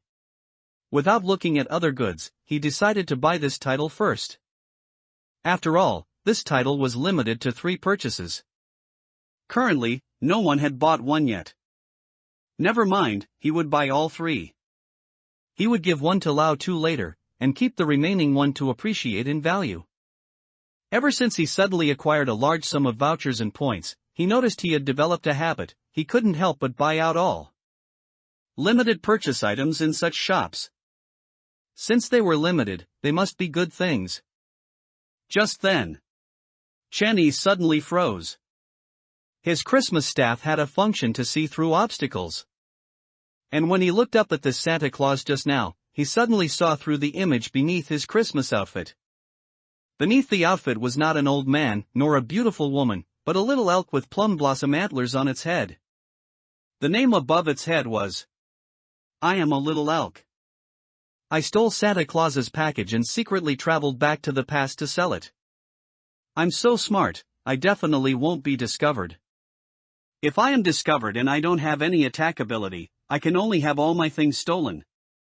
Luckily, by using Santa Claus's name, no player will actively attack me.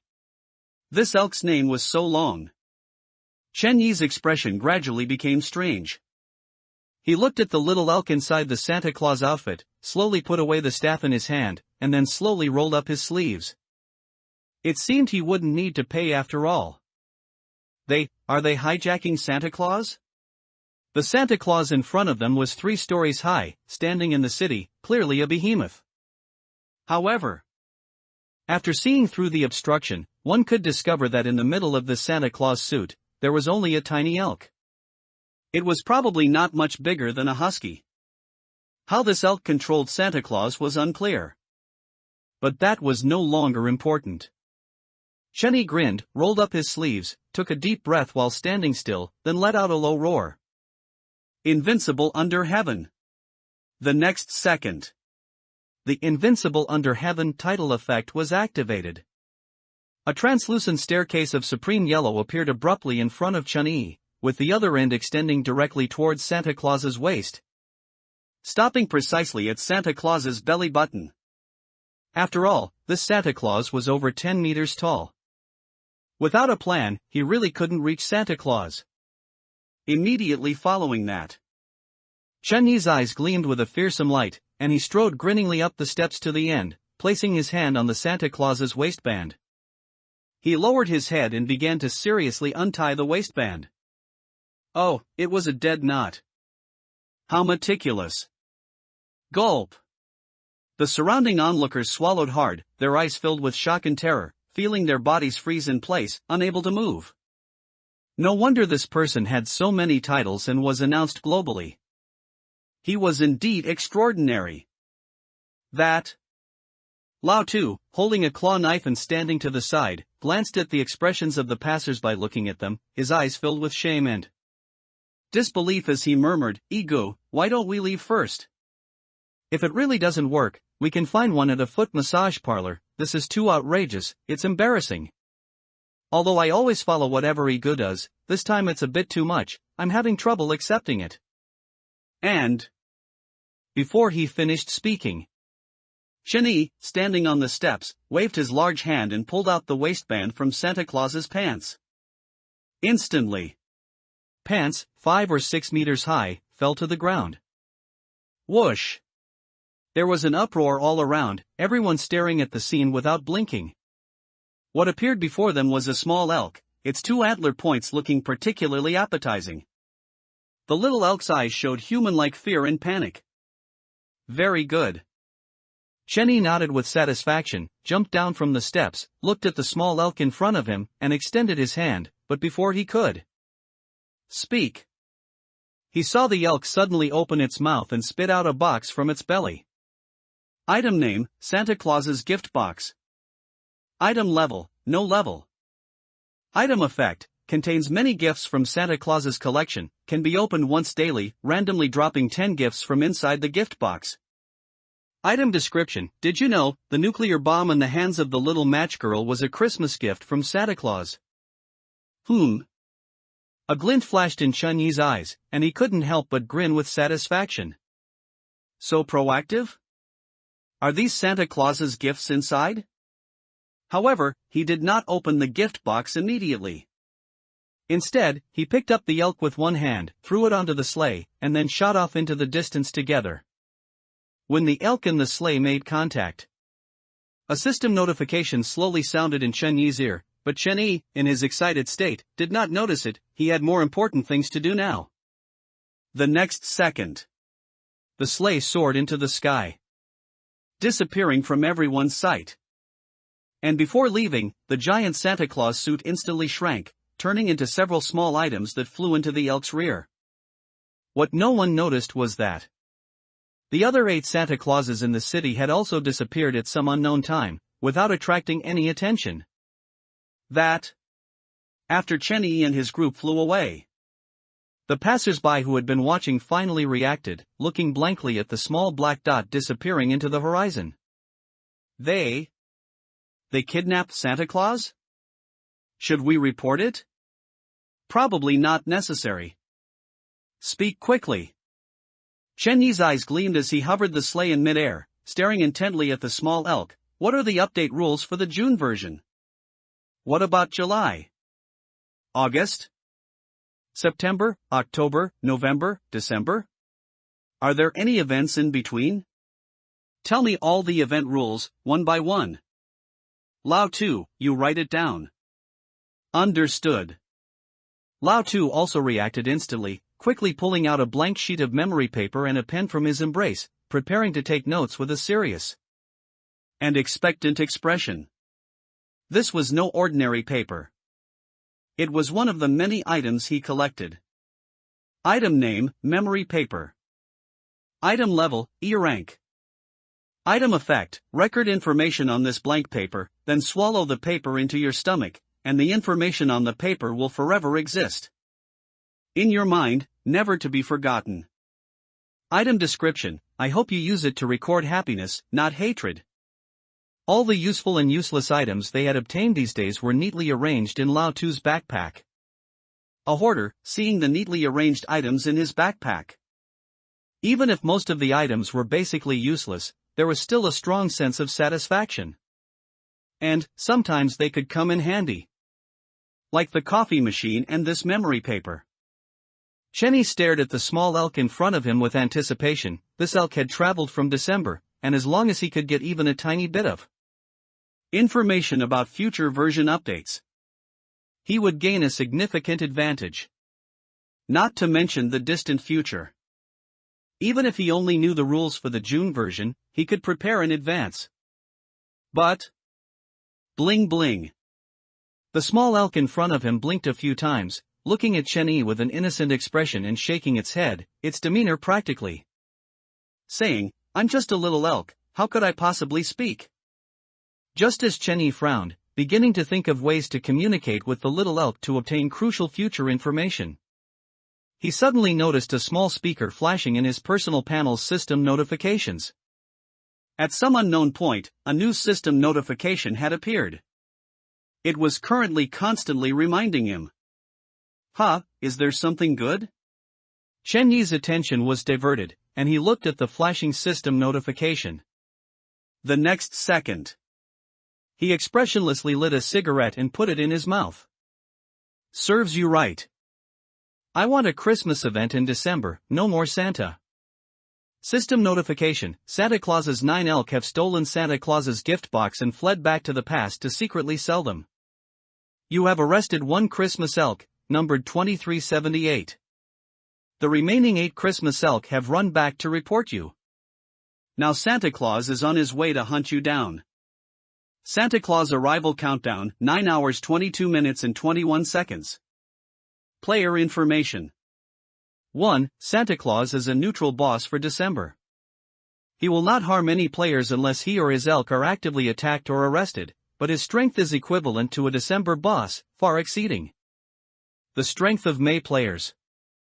2. Santa Claus can only move at night and cannot operate during the day. 3. Santa Claus can only stay in the past for a maximum of 24 hours. If the player survives for 24 hours, Santa Claus will return empty-handed. P.S. Successfully evading the pursuit will grant a large number of rewards, including limited edition titles, large amounts of coupons, rare items, etc. Chenny stared blankly at the system notification in front of him. After a long silence, he slowly exhaled a puff of smoke, his expression dazed as he murmured, Lao Tu, I'm sorry. I promised to give you a good life. Now it seems I'll have to break that promise. What's wrong? Upon hearing this, Lao Tu's face flashed with a hint of panic. With the fastest speed he had ever used in his life, he pulled out a lit cigarette from his pocket, threw it into his mouth, took a quick, deep drag, and then lay back in his chair with a relieved expression, looking up at the sky and saying casually, Tell me, when are we going to die? I'm ready. When I used to watch movies, every time I saw people on the verge of death, struggling to light a cigarette but dying before they could even take a puff. At that time, I secretly swore, before I die, I must light a cigarette as quickly as possible, so I don't leave behind such a cliché regret. For this, I worked hard for a long time. Finally, From pulling out the cigarette to lighting it and inhaling it into my lungs, this series of complex actions, I can complete in just 0.7 seconds. Then Lao Tu clicked his tongue with some emotion, took another satisfied drag, and said, "This is the second puff. I've gained something, I won't die for nothing. This is the meaning of effort." Chenny glanced at Lao Tu with a strange expression, then looked at the countdown, which still showed 9 hours. He took a deep breath, and a fierce, ruthless glint flashed in his eyes as he forcefully threw the cigarette butt out of the sleigh. He pulled out his sniper rifle, held it in his hand, and said in a hoarse, sinister voice, "It's just Santa Claus, isn't it? Even if it's a god, as long as it has a health bar, I'll slaughter it for you to see. Forget Santa Claus, even a god can't withstand my 33 shots. Today, I want the December Christmas event to be without Santa Claus forever. Henceforth, there will be no gods in the world." Just then, another new system notification popped up on his personal panel. Supplementary notification: Santa Claus can restore 100% of his maximum health per second, and his health bar exceeds 100 million. Oh, I see. Never mind then. Chenny fell silent again. After a long while, he took out a small notebook and began to chew on the pen cap, lost in thought. "Lao Tu, what do you say we do if we only have 9 hours left in life? Find women. That direct? Should I be more subtle?" Lao Tu tilted his head and pondered for a moment before saying, "Find a few more. I've always wanted to experience what it's like in a country of women." "All right." Chenny sighed lightly, his voice sounding a bit low. "I get 99, you get 98. Enough? Probably about right. Okay, that's the plan, but I'll need to borrow that item of yours." "Which item?" "Cough." Chenny made a fist with one hand and coughed lightly. "It's that item of yours that makes your mind filled with lust and keeps you up for 3 hours. No. Ha. Chenny immediately rolled up his sleeves, ready to have a serious talk with Lao Tu about who's boss. But just then, he suddenly noticed the sun above his head. It was currently noon. He froze for a moment, and a glint suddenly flashed in his eyes, as if he had suddenly remembered something. His voice trembled with a fragile hope as he spoke urgently. "Quick, help me check, what's the Earth's rotation speed?" 466 meters per second, equivalent to 1,667 kilometers per hour. Exactly. Although we're in the northern hemisphere, the speed might be slightly different, but not by much. Chenny suddenly stood up from the sleigh, his eyes filled with anticipation and excitement, his voice trembling urgently. "What does this mean?" "It means that as long as we fly on the Earth's surface at this speed, against the direction of rotation, we will maintain a constant relative position with the sun, and thus maintain the initial daylight. Which means we can keep the sky above us constantly bright. And that Santa Claus can only move in the dark, meaning as long as we keep the sky above us bright, that Santa Claus can't possibly catch us. After 24 hours, that old bastard will only return empty-handed." "But..." Lao Tu, with a somewhat bewildered expression, touched the sleigh beneath him. "Ega, are you planning to make this thing reach a speed of 1667 kilometers per hour? Is that even possible?" "Of course." Chenny looked at the 9-hour countdown, his eyes full of hope as he opened the sleigh's modification panel. "Don't forget that vehicles can be modified. As long as there are enough coupons, increasing the speed to 1,667 kilometers per hour isn't impossible. Let me see. Soon, he found what he was looking for. Modification option, supersonic nitrous thruster. Modification effect, adds 1, increasing your vehicle's maximum speed by 100 kilometers per hour. Modification price, 20,000 coupons. Modification limit, maximum of 100 per single vehicle. That's it. Chenny began to calculate on his fingers. The mechanical reindeer Christmas sleigh's current maximum speed is 280 kilometers per hour. So, if I add about 15 of them, the sleigh's maximum speed can be increased to 1,780 kilometers per hour, which already exceeds the Earth's rotation. Speed. 15 of them, that means it will cost 300,000 coupons. Let me see how many coupons I have left, 229,599, roughly 230,000. Still short 70,000 coupons. Lao Tu, sitting in the back seat of the sleigh, looked at the tail of the sleigh with a pensive expression, beginning to wonder how 15 supersonic nitrous thrusters would be attached to the sleigh's rear. The sleigh's rear doesn't have a retractable feature. Is there even room for 15 nitrous thrusters? Even if it did, 15 of them would still be a bit abstract. A moment later, he still spoke up to remind him. Iga, there's one thing I must remind you of. If the speed reaches 1,780 km per hour, and you don't have something like a windshield, then our demise might be indistinguishable from Lao Gan Ma with diced chicken. By the way, Iga, do you like Lao Gan Ma? Especially the one with diced chicken. P.S. Please vote with your monthly tickets. You can find the group number for the book club at the end of the chapter or in the introduction. A paragraph reward of 2 Chidian coins will meet the 1 fan value requirement to join the group. At the time of the Arctic Circle, it should be extremely daytime. What's with the Lao Gan Ma? Shinny didn't even lift his head, continuously scrolling through the modification panel to see what customization options were currently available. And the total points required. First, protective glass was definitely a must. Secondly, at such supersonic speeds, whether the quality of the sleigh could hold up was a complete unknown. There were also other things that needed to be added. Just then, Lao Tu looked up at the sun overhead, hesitated for a moment, then asked, "By the way, can we go to the Arctic? The Arctic Circle should be experiencing Polar Day at this time, right? Wouldn't that allow us to avoid Santa Claus?" Theoretically, yes. Shenny sat on the chair inside the sleigh, already having a rough idea in his mind, and after rubbing his temples and pondering for a moment, he said, "By the end of June, the entire polar region will enter Polar Day. Today is May 22nd, and some latitudes within the polar circle have indeed begun to enter Polar Day. But that's only in theory. There are a few problems that we cannot solve. First, our sleigh can only fly at low altitudes." At this point, he spread his hands helplessly. "Do you want to see how many mountain ranges there are from where we are now to the Arctic Circle? This isn't a game, you can't just fly in a straight line.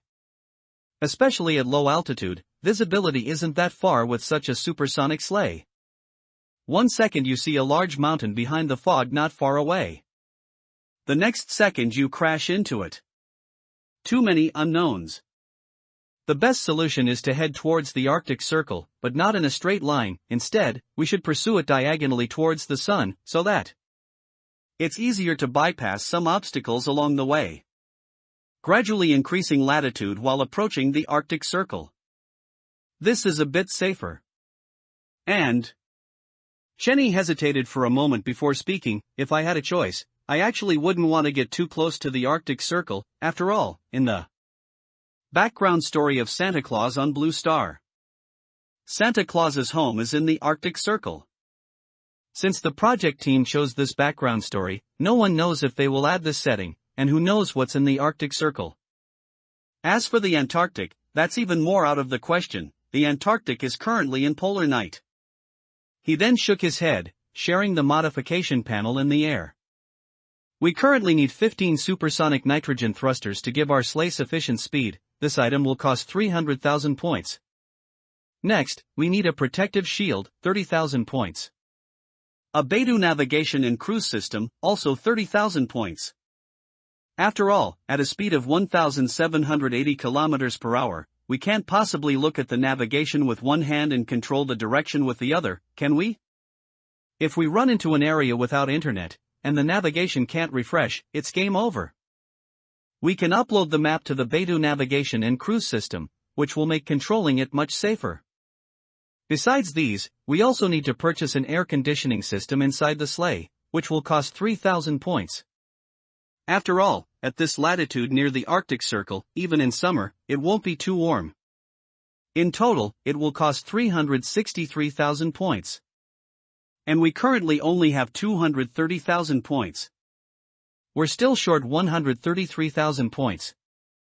He pulled a cigarette from his pocket and put it in his mouth, glanced at the countdown to Santa Claus's arrival, then looked into the distance. We still have 20,000 in used kill points from last time. 1 kill point can be exchanged for 1 point. Which means we're still short 113,000 points. We definitely can't get that many points in a short amount of time, but 113,000 kill points are quite simple. Let's go, time to earn some money. The next second. Whoosh! The mechanical reindeer Christmas sleigh shot off into the distance with a whooshing sound. Half an hour later, they appeared outside a city. At the edge of this city, players could be seen fighting Zerg monsters everywhere. After the initial fear, people gradually began to realize that these monsters didn't seem to be that difficult to deal with. Gradually, more and more players came out to fight the monsters. Human adaptability was terrifyingly strong. Such an absurd thing had only appeared on Blue Star for 2 months, and people seemed to have almost adapted to it. Chenny did not observe the city much, but instead controlled the sleigh to continuously circle above the monsters, searching for a level 2 Zerg. Mother Empress.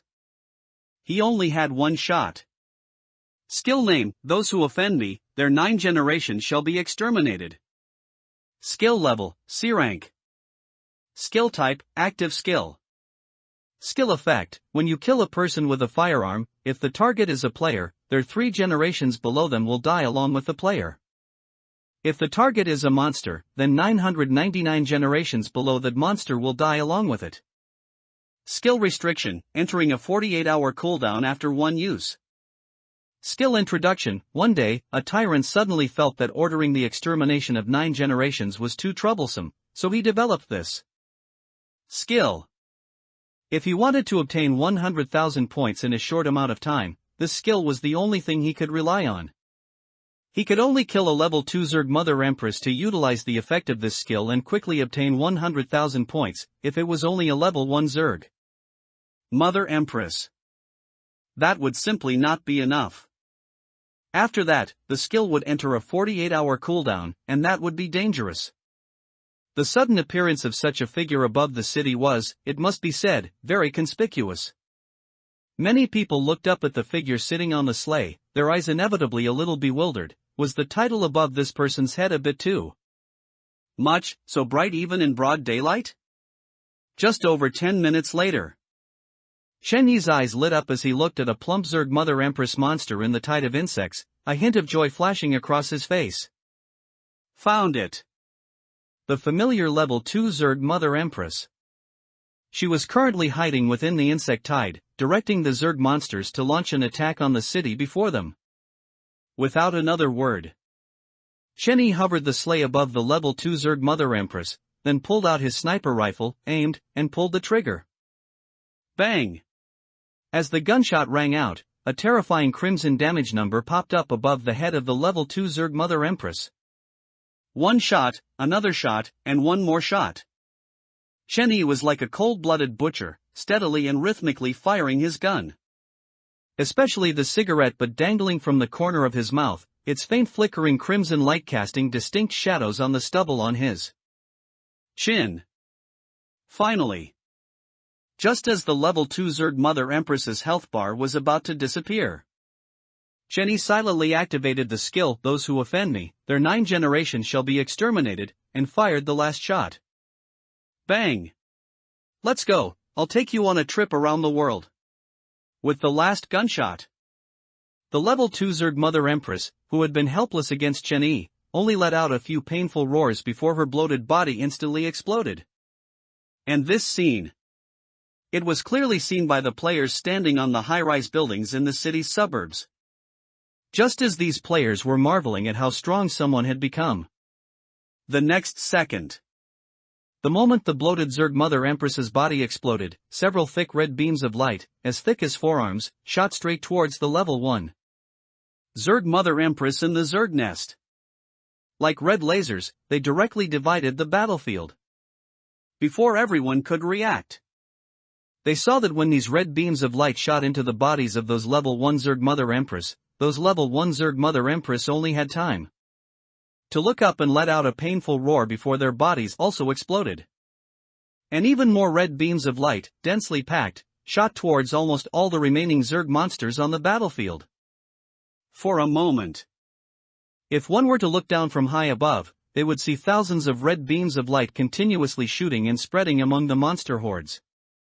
On the battlefield below, with thousands of Zerg monsters exploding simultaneously without any ability to resist. Crimson blood, like a strawberry cream cake stomped on, covered the entire battlefield. It was disgusting, yet one also felt that adding some cheese might make it better.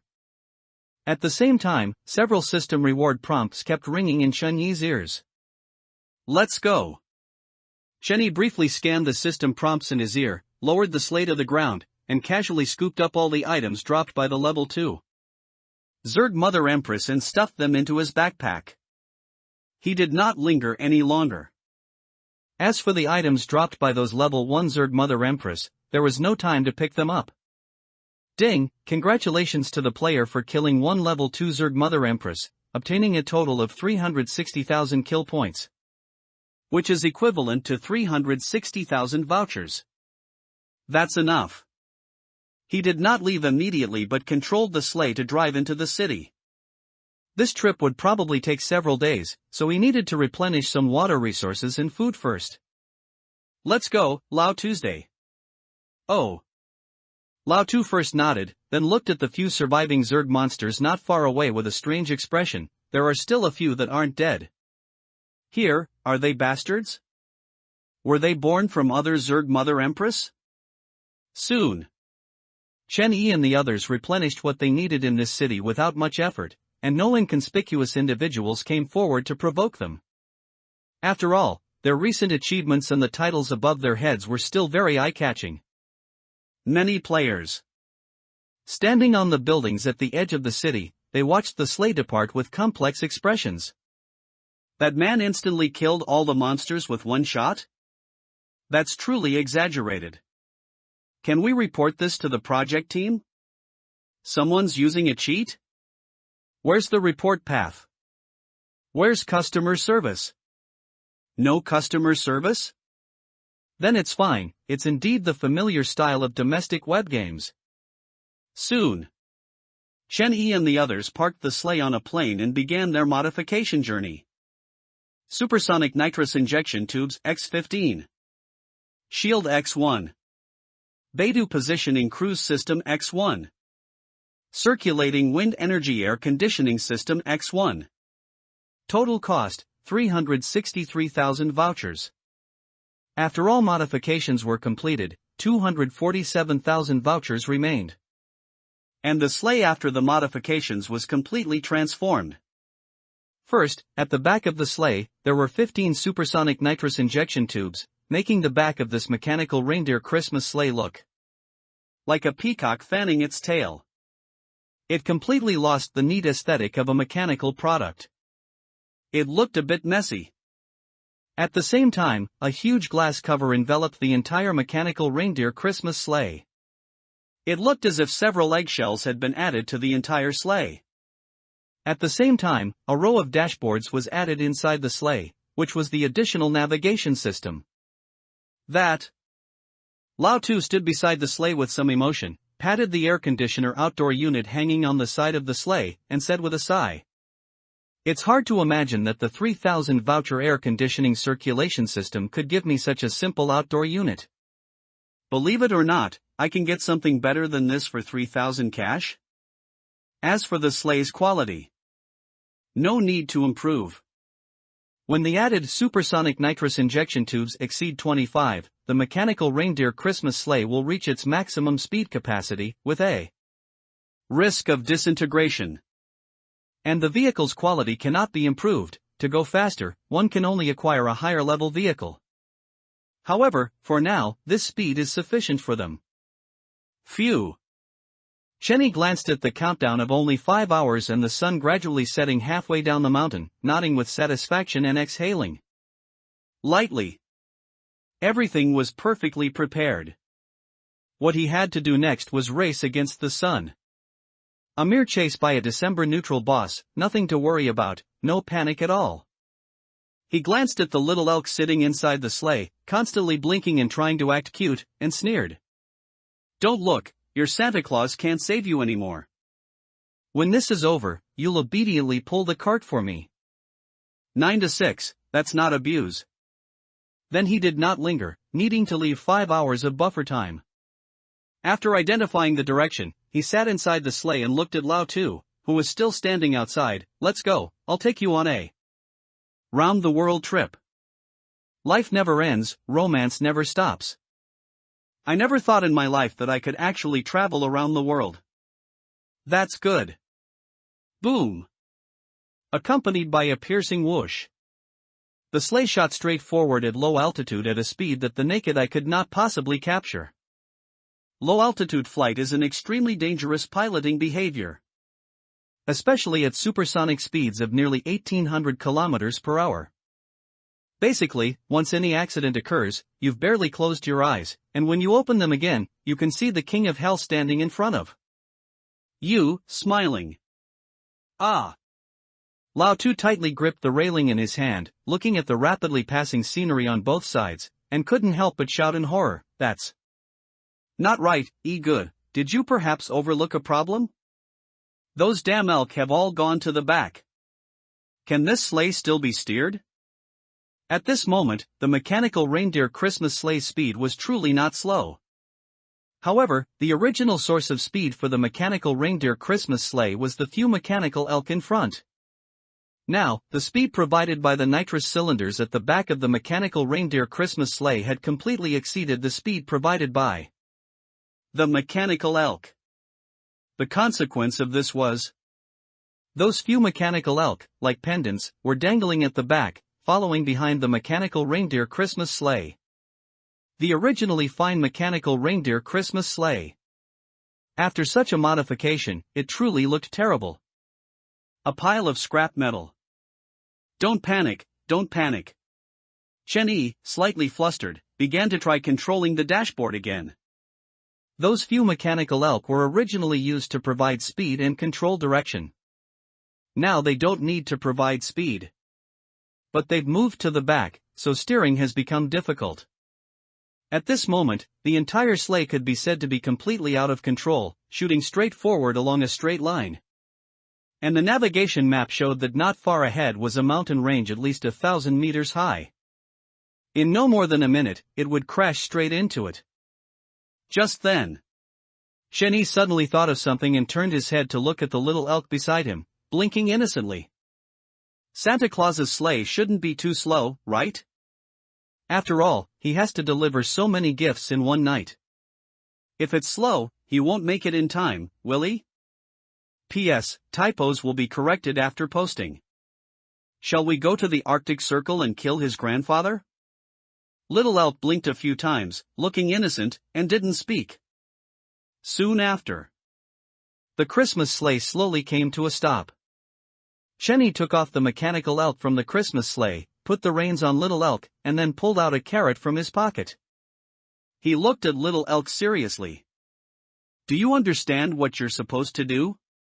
Do it well, and this carrot is your reward." Lao Tu sighed, rubbing his forehead, a bit speechless. "Ego, it's an elk, not a rabbit. Tempting it with a carrot won't work." The next second, the elk, which was not much larger than a husky, swallowed the carrot from Chen Yi's hand in one bite. After chewing a few times, it lifted its head and swallowed it. Crunchy. Then, its eyes sparkled, and it nodded several times, proactively putting on the reins. Its face was filled with confidence, as if controlling this sleigh was no difficult task for it.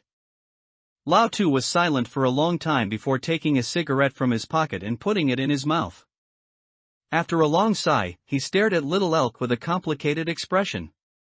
"How hard was your life before? That Santa Claus wouldn't be abusing you every day, would he?" Immediately after, the sleigh took off again. This time the effect was much better. The reins between elk and the sleigh were pulled straight, indicating that little elk could fully handle this speed. Moreover, under the hooves of the running little elk, there was even a rainbow blow. Chen Yi tugged the left rein. Elk cooperatively turned left, and the sleigh also moved to the left. When Chen Yi connected the reins to the automatic cruise system, the cruise system began to automatically control the reins according to the map route. It's a bit absurd. Lao Tu sat inside the sleigh, turning to look at the 15 nitrogen thrusters at the back of the sleigh. 15 red exhaust flames were continuously spraying backward, and the mock rings looked like stars, exceptionally dazzling. In front was a little elk with rainbow starlight under its hooves and reins draped over its body. The scene before them looked particularly bizarre. But then again, Lao Tu hesitated for a moment before speaking. If elk has the ability to control this speed, then what's the point of these thrusters? Wouldn't it be better to just let elk be the initial power? No. Chen Yi shook his head, pointing to the dashboard in the cockpit. The current speed still comes from the thrusters. I just tried to make elk go faster, but it clearly can't exceed this maximum speed. It should be that this elk only has the power to control speed, but cannot create such speed. After all, this elk's number is already in the 4 digits, and Santa Claus's sleigh doesn't just have this one elk.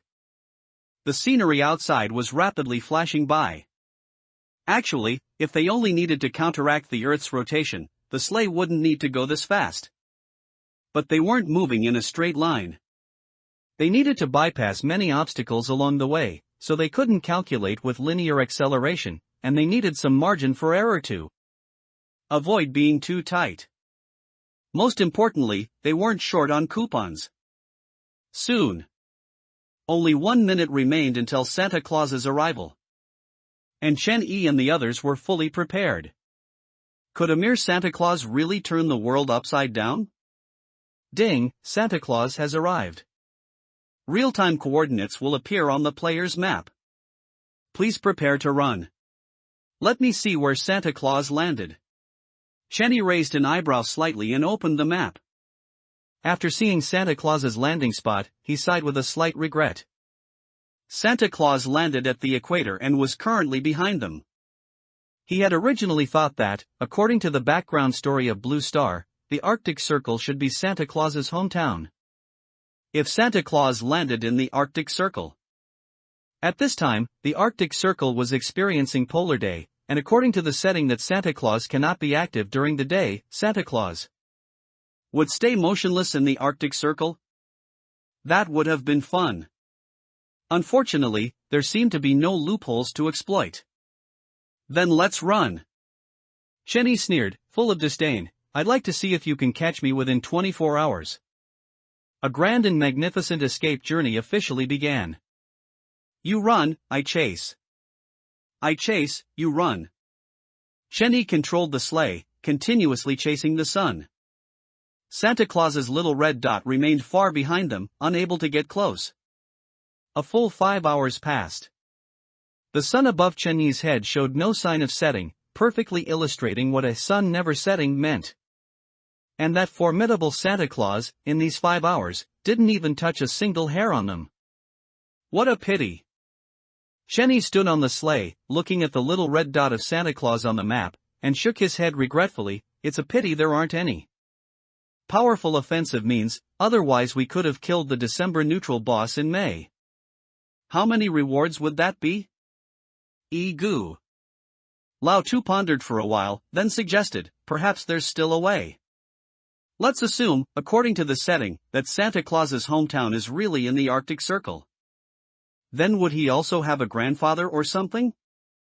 What if we go to the Arctic Circle and kill his grandfather? Then, using your skill, wouldn't this Santa Claus also be killed? No, exterminating monsters is exterminating 999 clans. Just wipe out this entire lineage of Santa Claus. Chen Yi pondered for a long time with a strange expression before shaking his head. It's not feasible. A tiger's grandfather isn't a soft tiger, and Santa Claus's grandfather is also very likely not someone easy to bully. Most importantly, my Exterminate 9 Clans skill has a 48-hour cooldown. I already used it when I was gathering coupons, and it's still on cooldown. Alright. Lao Tu nodded seriously, but now I have a more important question, Igu. I need to go to the bathroom. You don't seem to have added any aerial options like a toilet. Shunny looked at the distance between them and Santa Claus on the map, then slowly controlled the sleigh to stop and land in an open area. Here will do. 3 minutes later. Why is it black? Good, did you forget that this morning, to open Tai Chue's treasure chest, I used the have a cup of coffee skill? That skill lasts for 24 hours, and it's still active. Oh, first time seeing it, quite rare. No big deal, you continue.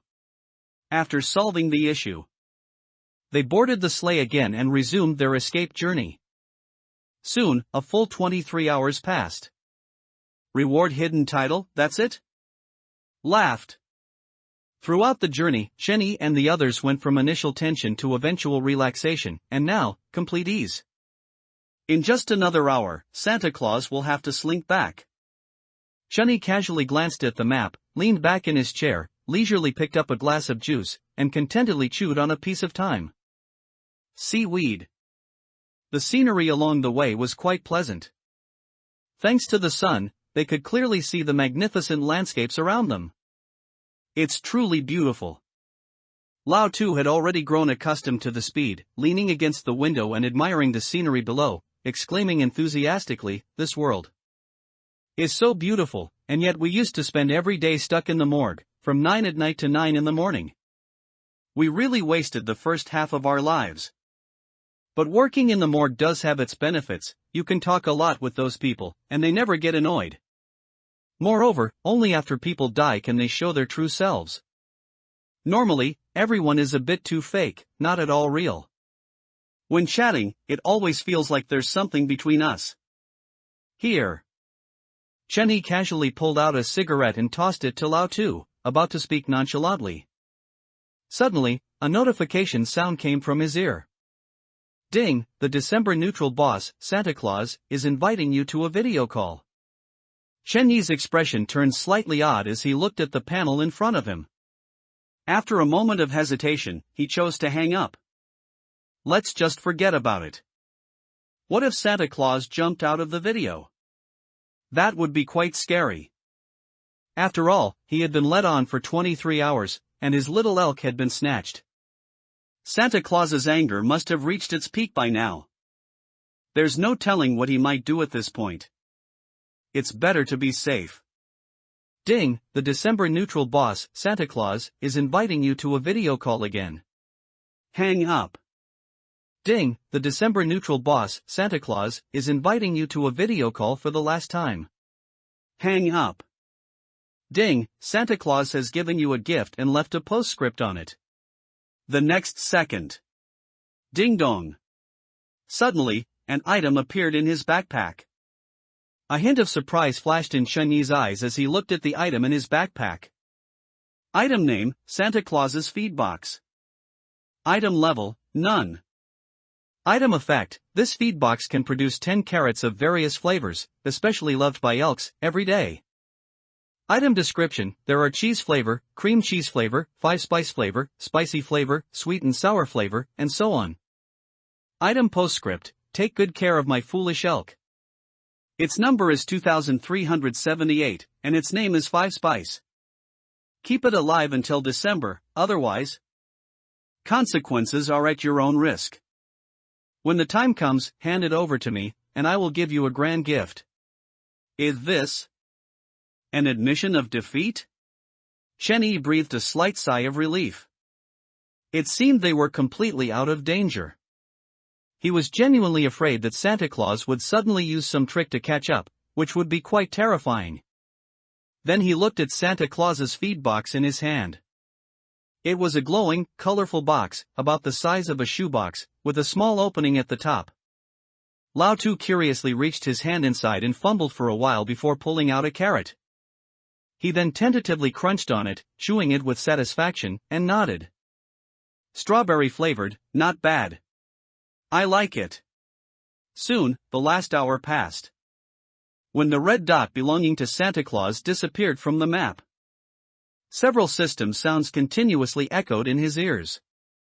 Ding, congratulations to player Chen Yi for successfully evading Santa Claus's pursuit. Another noteworthy and celebratory event has been added to your life's milestones. Reward, Fashion Random Part 10-1. Ding, it has been detected that player Chen has remained under sunlight for a full 24 hours. Reward, Hidden Title, Kwafu Chasing the Sun. Ding, it has been detected that player Chen successfully survived the pursuit of a cross-temporal boss. Reward, Hidden Title, Jiuzhe Xiao Lu. Several system notifications rang out consecutively. Chen was stunned for a moment, looking at the fashion random part. Why had he never seen this item before? Fashion? Fashion name, Little Bear Pajama Set, One Piece. Fashion level, C rank. Fashion effect, when wearing any piece of this set, daily excretions can be molecularly discharged through pores, eliminating the need for urination or defecation, allowing you to be an elegant gentleman. When all pieces of the set are collected, the full set effect will be obtained. Fashion set, 1-6. Fashion description, an elegant gentleman only kneels when pitying the defeated. P.S. This fashion is currently unavailable. It can only be used when the fashion system is introduced in the June version update. Chen looked at the fashion item panel in front of him with a strange expression. He had to admit, judging by the item icon, this fashion pajama looked quite nice. It was a one-piece pajama. It also had a small bear hood at the back, and the overall color was brown. It looked pretty good, giving off a lazy and warm feeling, much like a cozy homebody during winter. But even so, Chen expressionlessly stuffed this item into Lao Tu's backpack, telling him to keep it or see if he could sell it for some vouchers later. He absolutely, definitely, and resolutely would not walk down the street wearing a brown one-piece little bear pajama. There was no possibility whatsoever. No matter how strong the effect of this fashion set was, he could not allow himself to appear in public looking like that. It would truly disgrace his image. The remaining two rewards were titles. Title name, Kwafu Chasing the Sun. Title level, yellow. Title effect, when the title is worn, every time you say the word sun, the area within 100 meters around you will be instantly illuminated. Acquisition method, stay under the sun for 24 consecutive hours. Chen nodded thoughtfully. This title was useless to him, but it would be quite useful for people living in the Arctic Circle. People living in the Arctic Circle should be able to easily obtain this title. The Arctic Circle not only has polar days but also polar nights. With this title, when the Arctic Circle is in polar night, local residents of the Arctic Circle would only need to send some people to the rooftops to constantly shout, "Sun, sun, sun," to turn the polar night into a polar day. Perhaps a new job position could even emerge from this in the future. Lamplighter. Working from 9 to 5. Just like civil servants. Indeed, a new era will give rise to new employment opportunities. As for the effect of the other title, it was a bit strange. It must be said. Wearing such a provocative title on one's head, wasn't it a bit too much of a magnet for enmity? Husband, the title doesn't move, he must have fallen asleep. The name of this title was indeed a bit provocative, and the title's effect felt even more so. Title name, Jiuzhe Xiao Lu. Title level, red. Title effect, you can summon a verbal stand-in phantom that lasts for 30 minutes, using all sorts of vulgar language to mock the player or boss in front of you. If mocking a boss, that boss will definitely select you as its primary attack target. After one use, it will enter a 24-hour cooldown period. Acquisition method, successfully survive for 24 hours when a boss crosses spacetime to pursue you. Chen pondered for a moment, then secretly nodded. This title would still be very useful under certain circumstances.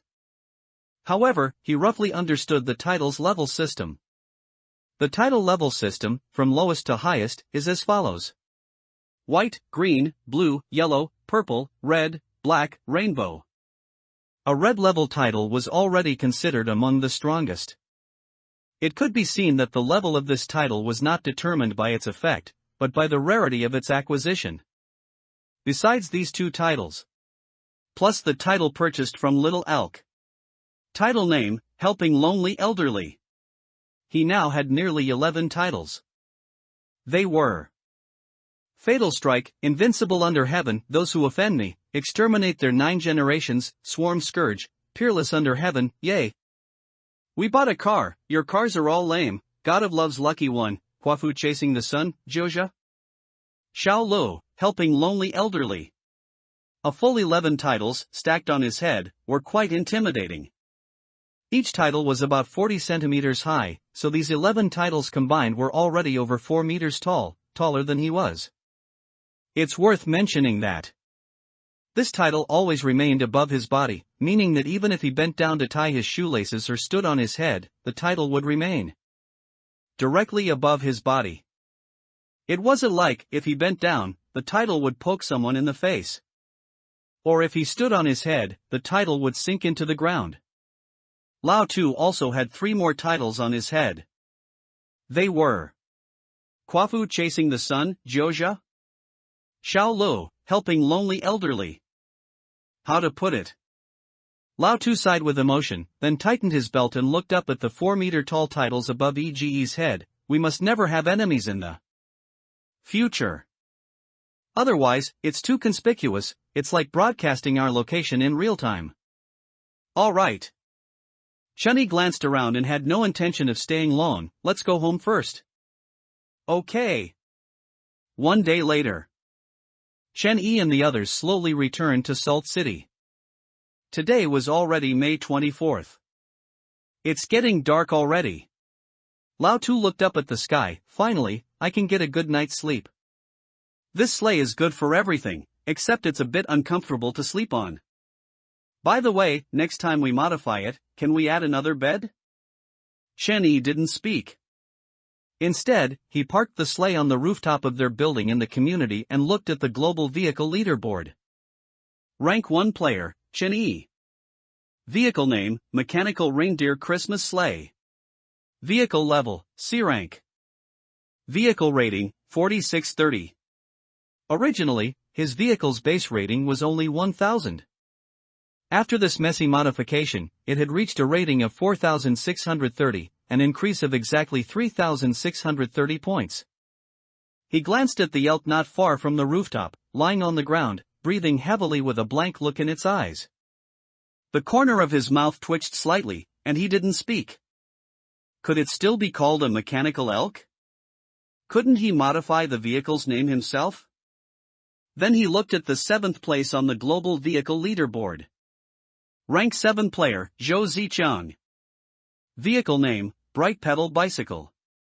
Vehicle level, E rank. Vehicle rating, 782. If he remembered correctly, this bicycle's base rating was only 10 points, right? To modify a bicycle with a base rating of only 10 points into one with a rating of 782, what did you do to this bicycle? He shook his head and said nothing more, walking towards his room. He had been quite tired these past few days. Wash up, sleep. Not long after he fell asleep, he suddenly heard a voice in his ear. Ding, the global event Tianylid, extraterrestrial invasion, has officially ended. Reward settlement is beginning. Global kill score leaderboard settlement is officially beginning. Rank 1, Zhou Zicheng. Rank 7, Chen Yi. All players, please spend your kill points from this event at the event merchant within 24 hours. Overdue points will be considered voluntarily forfeited. 7th place? Chunny looked at the global kill leaderboard in front of him with a slight surprise. He remembered that when he checked this morning, he was still in 1st place. With over 1 million kill points, he was far ahead in 1st place. Unexpectedly, after only 1 day, he had been pushed down. Zhou Zicheng's kill points were over 2 million, almost 3 million, more than double his own. Could someone kill so many Zerg monsters in 1 day? Shenny shook his head and didn't think much more about it. It was probably some even more abnormal item. In this current world, seeing a beggar 1 second and then suddenly seeing him go on a rampage the next would not be surprising. Opportunities were everywhere. But he would think about these things tomorrow. Today, he needed to sleep. Lao Tu's sleep-talking began as usual. Chen Yi, who was more or less used to it, slowly closed his eyes. Fortunately, Lao Tu only had the habit of sleep-talking, not sleepwalking. Otherwise, that strike accumulated for who knows how long. If it were casually unleashed by a sleepwalking Lao Tu, then that would be a big problem. Not long after Chen Yi fell asleep, the young couple living above Chen Yi, after seeing the title that had emerged from the floor remain motionless for a long time, began to talk in low voices. Husband, the title isn't moving. He must be asleep. So, shall we continue? Look, there are a few more titles, and it's gotten taller. It'll probably pass through our floor and poke into the upstairs unit in a few more days. Let's not worry about that yet. The man impatiently took off his socks and threw them aside. Let's take care of business first. Be gentle. 10 minutes later. The man suddenly stiffened, took a deep breath, and was about to collapse onto the bed when he suddenly noticed the title behind him staring at him. Jiu Zhao? Xiao Lu. That brightly lit title seemed to be openly mocking him. The man's face immediately darkened. A moment later, he gritted his teeth and flipped back up from the bed. Again. Your coffee only has freshly ground coffee? Soon, a night passed. Chen Yi yawned as he crawled out of bed, casually washed up, then, with a cigarette in his mouth, leaned on the windowsill, looking down at the situation outside. Today was May 25th. Time passed quickly. In a few more days, it would have been 2 full months since this game descended. There was good news worth celebrating. In a few more days, the rule requiring everyone to speak 1,000 sentences daily would be offline. There was also bad news. The rule going offline would not affect Lao Tu's talkativeness. Looking down from this angle, the rickshaw business on the street was not very good.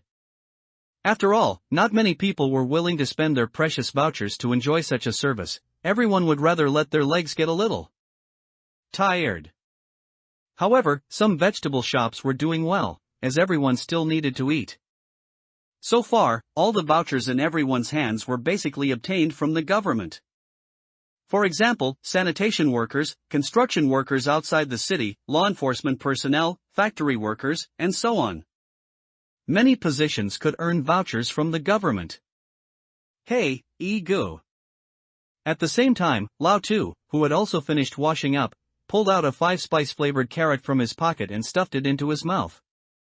Crunching on it loudly, then looked up and glanced at the residents below. You say, where does the government get so many vouchers to distribute to these people? Currently, the sources of vouchers are basically just those few, right? Completing daily quests, and then killing monsters and exchanging kill points for vouchers. Besides that, are there any other ways to get vouchers? Even if the government killed a lot of insectoid monsters and exchanged a lot of vouchers, it wouldn't be enough to last for a few days, right? It's said that outside the city, those factories specializing in producing crossbows and other ironware have already started recruiting on a large scale, producing at full capacity, and the vouchers distributed daily are quite a lot. If you ask me, the current phenomenon of vouchers as circulating currency should still be secretly promoted by the government, right? After all, if the government forcibly ordered that cash must be the circulating currency, there should be some buffer period. In the current situation, the government's voucher reserves must also be tight, right? This stuff isn't like something that can just be printed by turning on a machine. I don't know. Chen Yi frowned and pondered for a moment before shaking his head and saying, perhaps the country has some voucher acquisition sources we don't know about, and there might be some deeper meaning in making vouchers the circulating currency as quickly as possible. There's no need to think about this, you won't figure it out. After all. He suddenly thought of something, looking thoughtfully at the pass in his hand. This was a pass open from Tai Chui's treasure chest, its full name being the Wilderness Pass. With this pass, one could enter the wilderness 3 times. The item effect line stated that when the wilderness map was opened, players holding this item could enter the wilderness without obstruction. But he still didn't know where this wilderness map was. There were no hints. There was no information on his personal panel's map either. Perhaps the country's voucher reserves came from a certain map, similar to the existence of a pass? Otherwise, it was truly impossible to explain where the continuous large supply of vouchers came from. And why they didn't keep these vouchers themselves but chose to pay with vouchers through this employment method. Chenny shook his head and stopped thinking about these things. They were not something he could understand at his level, so he simply stopped pondering them. Let's go downstairs and eat something first. Hot coffee is here.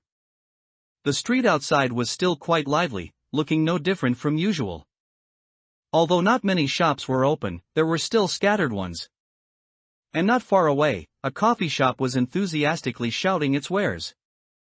Unlike the exquisite decorations inside typical coffee shops, this one was clearly a bit crude, with a table set up at the entrance, and only a price list on the table.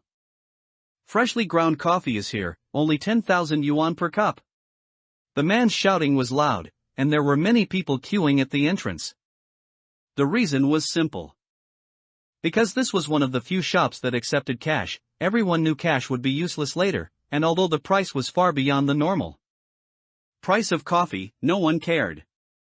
Soon, this cash would be a pile of waste paper. The kind no one would pick up even if thrown on the ground. Eh? A hint of surprise flashed in Lao Tu's eyes, and he couldn't help but walk towards the coffee shop, paying with cash? That's interesting. Standing in front of the table, Lao Tu looked curiously at the price list and at the man behind the table. Does your coffee shop only have freshly ground coffee? No other styles? No. The man looked up and scanned the title above Chen Yi's head, which was like a telephone pole, and said with a cheerful smile, truly good coffee. Never has anything added, those milk foams and such are only for inferior coffee. Why not try my freshly ground coffee? The taste is definitely good. And it's cash payment, buying a few cups to try isn't a loss, right? If you want it, I can make you a few cups first. Don't worry, the taste definitely won't disappoint you. Lao Tu stared expressionlessly at the coffee shop in front of him that didn't allow entry, and at the price list that only showed freshly ground coffee.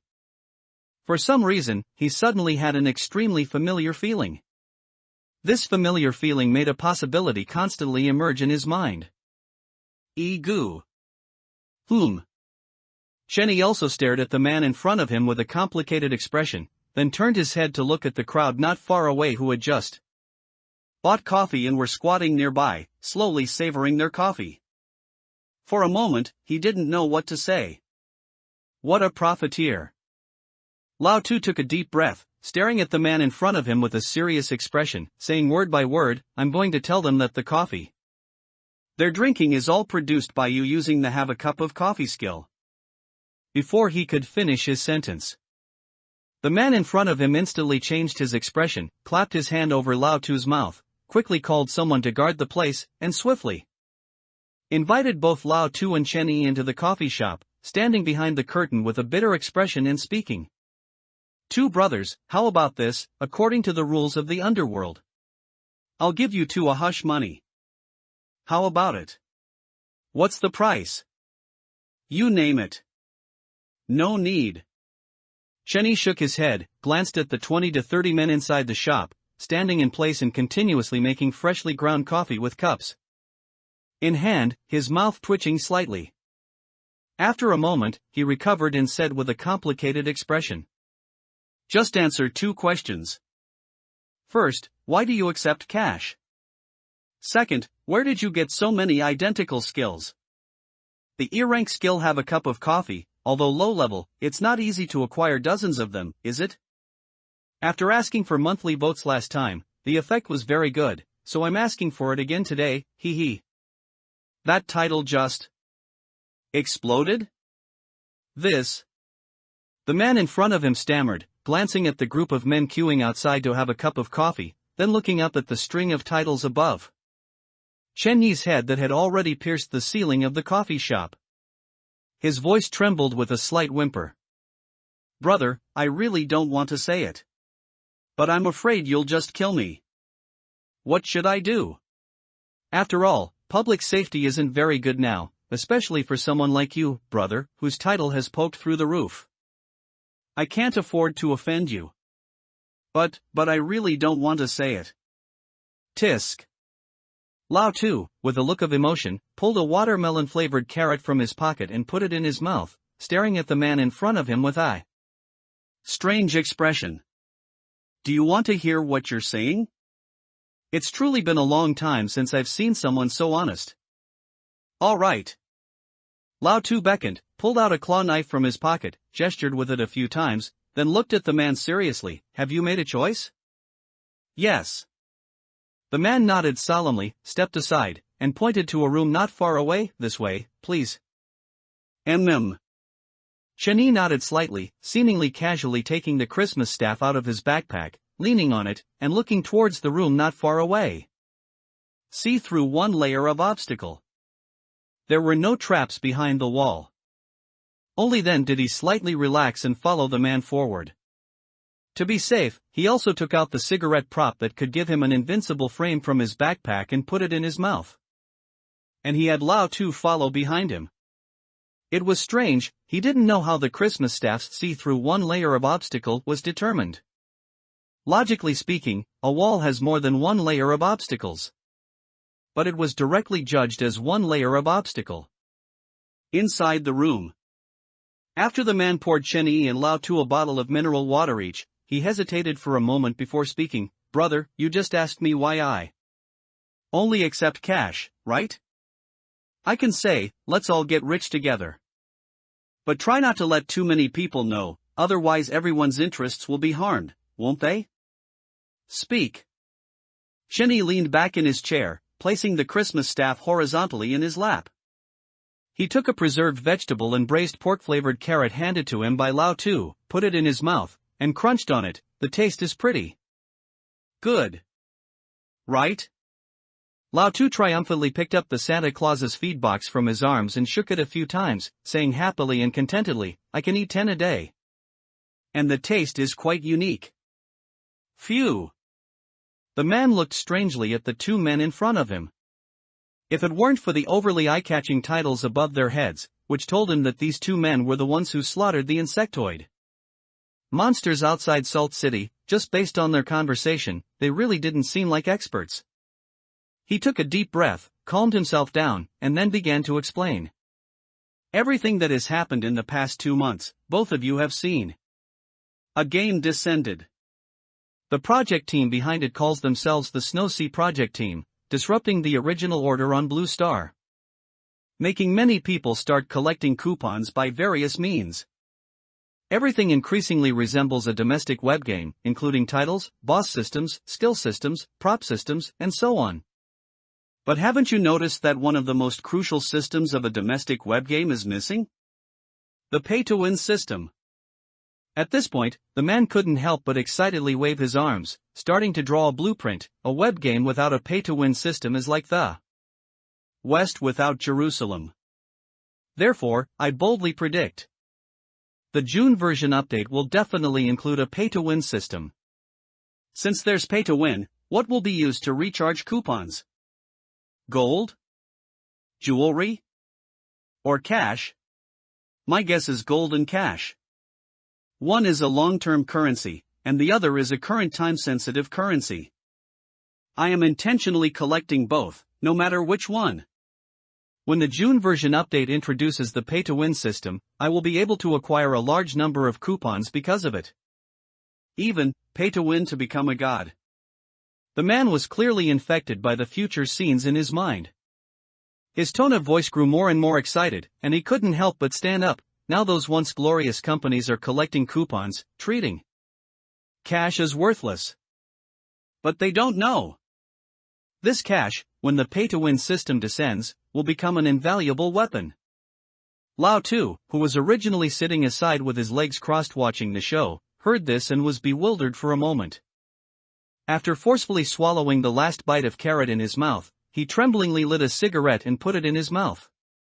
He exhaled a long puff. Slowly falling into contemplation in the light blue smoke, he then suddenly slapped the table. Damn it! That makes sense. As soon as he finished speaking, the title Kwafu chasing the sun above Lao Tu's head suddenly flashed a dazzling white light, illuminating all the dark corners of the room, much more effective than any shadowless lamp. This is... The man, caught off guard by the flash, rubbed his slightly sore eyes. It took him a while to react, and he looked at Lao Tu, pointing at the title above his head that had just suddenly flashed, and murmured. Did that title just flash? Oh. Lao Tu nodded, waving his hand nonchalantly and casually said, looks like it. A title that doesn't flash is like a Civic that doesn't flash, it's not presentable. Alright, this isn't important. Egu, what do you think of this brother's guess? It feels like there's something to it. Let me think. Shenny rested his chin on one hand, leaning back in his chair without speaking, but his brows furrowed slightly as he fell into contemplation. This man's guess, it didn't seem to be without basis. Pay-to-win system. A web game should indeed have a pay-to-win system, and it's quite possible that the June version update might actually introduce this. But he didn't agree with the idea of using cash for pay-to-win. Cash, as long as you don't consider financial matters, can be printed at will once the printing press starts, with very little cost. If it really was pay-to-win with cash, then the next day the leaderboard would be filled with a bunch of max-level big shots. But, if it were gold, perhaps there really is some possibility? A currency with not much increment but a consensus? It couldn't be BTC, could it? Chen Yi's mouth twitched slightly, and he didn't speak. He could already imagine that scene. This might truly be the power of faith brought by long-term holding, an old carnival for loyal BTC believers. Then he exhaled lightly. I understand. Second question, where did you get so many E-grade have a cup of coffee skills? The guess about pay-to-win had planted a seed in his heart. But now was not the time to think about that. Welcome to the Chanel amusement park. This one. The man no longer hesitated, but pulled out a card from his and placed it on the table. Here, it's this one. Anyway, the biggest secret had already been revealed, so there was nothing left that couldn't be said. Shenny looked at the somewhat familiar card on the table, raised an eyebrow slightly, took the card in his hand, and examined it carefully. It was an item. To be precise, it was a pass. Item name, Chanel Amusement Park Pass. Item level, D rank. Item effect, when the Chanel Amusement Park map is opened, players holding this item can enter Chanel Amusement Park without obstruction. Uses, infinity. Item description, it is said that in Chanel Amusement Park, every item you see has been secretly priced. Chanel Amusement Park Pass? Shenny narrowed his eyes slightly, playing with the card in his hand without speaking. He was a little familiar with this item. He also had a Wasteland Pass, but it had been unusable. To be precise, he didn't know how to use it. Chanel? Lao Tu leaned over curiously. This already involves infringement. It's a pity. It would be great if it was called Disneyland. I believe that on the second day, Disney's legal department would sue this Snowsea project team into bankruptcy and reorganization. I don't know why it's called that name either. The man shook his head, also somewhat puzzled, because in that amusement park, there are no elements of the Chanel logo. You mean? Shenny paused, placed the card in his hand on the table, looked up at the man, and said softly, you've already entered this amusement park with this pass? How did you open up the Chanel amusement park map? Well, that's a long story. The man nodded and recounted the whole story in detail. I got this pass from a 520 limited-time gift pack. At first, it was completely useless, it had no use at all. But the day before yesterday, there was suddenly a system notification. It prompted me that Chanel Amusement Park had been opened by a certain player, and said I could enter with the pass. Then I chose to enter. Immediately after, a halo appeared in front of me. Stepping into the halo, inside was Chanel Amusement Park. There are a total of 6 amusement park rides. My earrank have a cup of coffee skills were obtained from one of the rides, rotating coffee chair, which is actually a carousel, but the horses have been replaced with circular, enclosed coffee chairs. As for the other 5 rides, I didn't dare to touch them. Shenny pondered for a moment, then looked up at the man in front of him, placing the Christmas staff on the table. Take me in to see it? The man was clearly hesitant. I won't use you for free, I'll pay points as compensation. Oh, no need. The man's head shook like a rattledrum. My meaning is, if you, big brother, can also take down the other 5 rides, can you share some of the gains with me? In fact, he had been looking for strong people these past few days to help him clear those 5 amusement park rides. He just hadn't found anyone suitable. And it wasn't good to make too much noise about this kind of thing. This man in front of him was definitely the best candidate. That title that pierced the ceiling of the coffee shop simply gave him a full sense of security. Although the immediate profit would be a little less, it was at least better than being able to see but not touch. He understood the saying, a bird in the hand is worth 2 in the bush. It would be even better if there were 10 birds. Naturally. Shenny slowly stood up, leaning on the staff with both hands. As he stood, the title above his head jumped up another section, and another title pierced the ceiling. He looked at the man in front of him and chuckled calmly. Then I believe we have now reached a pretty good cooperation intention. What do I call you? My name is Li Tianqiu, you can call me Xiaoqiu. Xiaoqiu? Lao Tu shrugged, casually threw the burnt-out cigarette butt on the floor, stepped on it to extinguish it, and then said casually, it's rare to see Cho in a person's name. It's alright. Can we go to that amusement park now? Yes. Then let's go in now. Okay. A few minutes later. Li Tianqiu held the Chanel amusement park pass, and after activating the item, a rotating white halo about 3 meters wide slowly appeared in front of him. 2 big brothers, shall I go first? Okay. Alright. Just before Li Tianqiu was about to move, he stopped again, turned around, and looked at the several-meter-high title above Chen Yi's head, saying somewhat hesitantly, Big brother, can you get in? You won't get stuck, will you? No, it's non-physical. Alright then, I'll go in first. Li Tianqiu breathed a sigh of relief, said nothing more, and strode into the white halo. Can't see through it? After the man went in, Chen Yi looked at the white halo in front of him with a slight disappointment.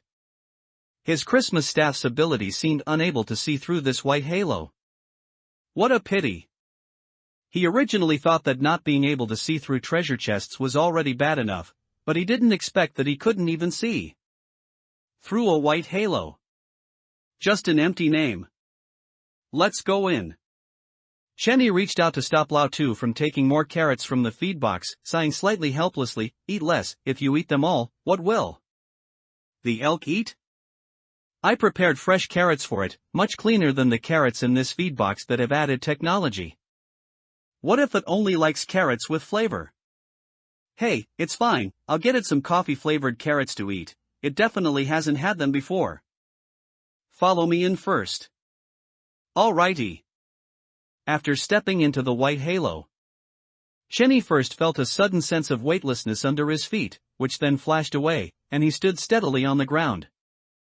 They appeared at the entrance of an amusement park. Everything around them was void, nothing at all, like a white black hole. Only in front of them was an amusement park with extremely bold colors. It was entirely pink. The walls, the main gate, the ticket booth walls, and the guardrails outside the amusement park rides were all painted bright pink. The steps on the ground were black. The roller coaster high in the sky was red and green. The rotating coffee chairs not far away were brown. It looked exceptionally eye-catching. The whole scene was as if an amusement park from a photo had been cut out, placed alone on a white background, and then various bold colors were applied, completely disregarding the client's feedback. It was like a masterpiece penned by a self-defeating on the verge of resigning and raging, knowing that the first draft would still be chosen in the end. This amusement park didn't seem to have only the three of them. Many players were already turning their heads to look at them. It's a bit of a fluke, so far I haven't made a single mistake. Inside the amusement park, there were about 20 to 30 people standing around. These players were all standing in place, looking bewilderedly at Chen-Yi and his two companions who had suddenly appeared. And the string of titles above Chen-Yi's head. Where did another big shot come from? Chen-Yi didn't speak. He just stood there, leaning on his staff, quietly observing the amusement park in front of him. This scene gave him a faint sense of unreality. Is this still Blue Star? Is this still the Blue Star Federation? This must be a separately open space. Chen-Yi suddenly raised an eyebrow slightly, looking towards the top of the amusement park. A giant lollipop was slowly rotating in the center of the amusement park. There was also a little sprite with tiny flapping wings on the lollipop, constantly licking it. At this point, exactly half of the lollipop had been licked away. I saw her when I first came in. Li Tianqiu, who was walking in front, followed Chen-Yi's gaze towards the lollipop and explained, when I first came in, that lollipop was still whole. It's only been 2 days, and half of it's gone. As for what will happen after she finishes licking it, no one knows, but my plan is to leave this amusement park before that little sprite finishes licking it. It's better to be safe. Brother, come this way. That's the spinning coffee chair I told you about. Okay. Chen-Yi nodded slightly and withdrew his gaze from the little sprite. 4 big characters were displayed above the little sprite's head. Little sprite. It seemed as if she was afraid others wouldn't know her name. Then Li Tianqiu strode into the amusement park and walked directly to the spinning coffee chair. At this time, there was not a single player on the spinning coffee chair. And the surrounding players, seeing Chen-Yi approaching, also retreated to the side with complex expressions, quietly staring at Chen-Yi, without any unnecessary actions. When entering the amusement park, Chen-Yi specifically paid attention to the ticket office. There was no one inside. Brother, look, here's an introduction to how the project works. Li Tianqiu stood in front of the spinning coffee chair, pointing to the light screen in the air filled with dense small characters. Project name, Spinning Coffee Chair. Project introduction. When the spinning coffee chair stops, you can sit on it and slowly move forward to the gentle music, enjoying your exclusive afternoon tea time. Project rules. 1. Starts once every 30 minutes, each session lasting 5 minutes. 2. Players must quickly answer 30 math problems within 5 minutes. If all answers are correct, they can successfully take away the reward. An incorrect answer deducts 1 amusement park point. 3. When a player's amusement park points are negative, they cannot leave the amusement park.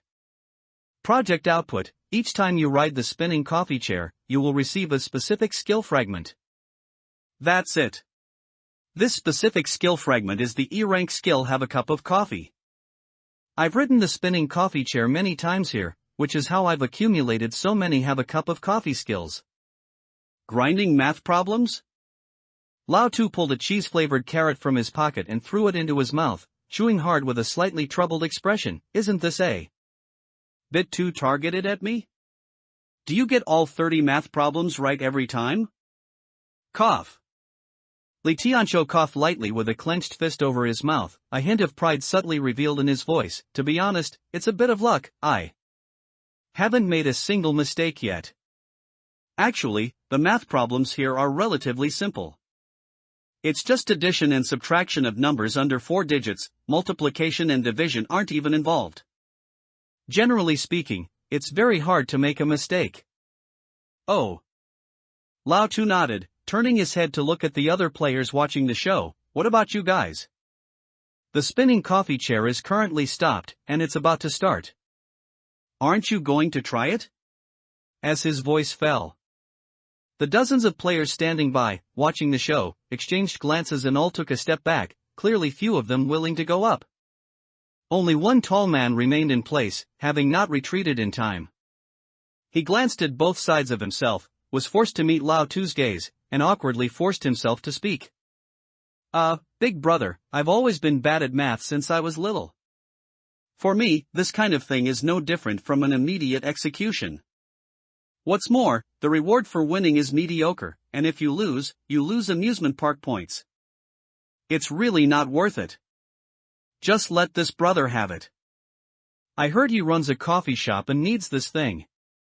Just then, a beep, beep, beep sound indicating the spinning coffee chair was about to start came from it. Li Tianqiu, now excited, rolled up his sleeves and found a coffee chair to sit on. After taking a deep breath, he turned his head to Chen Yi and the other. I'll show you guys. The next second, the spinning coffee chair slowly started.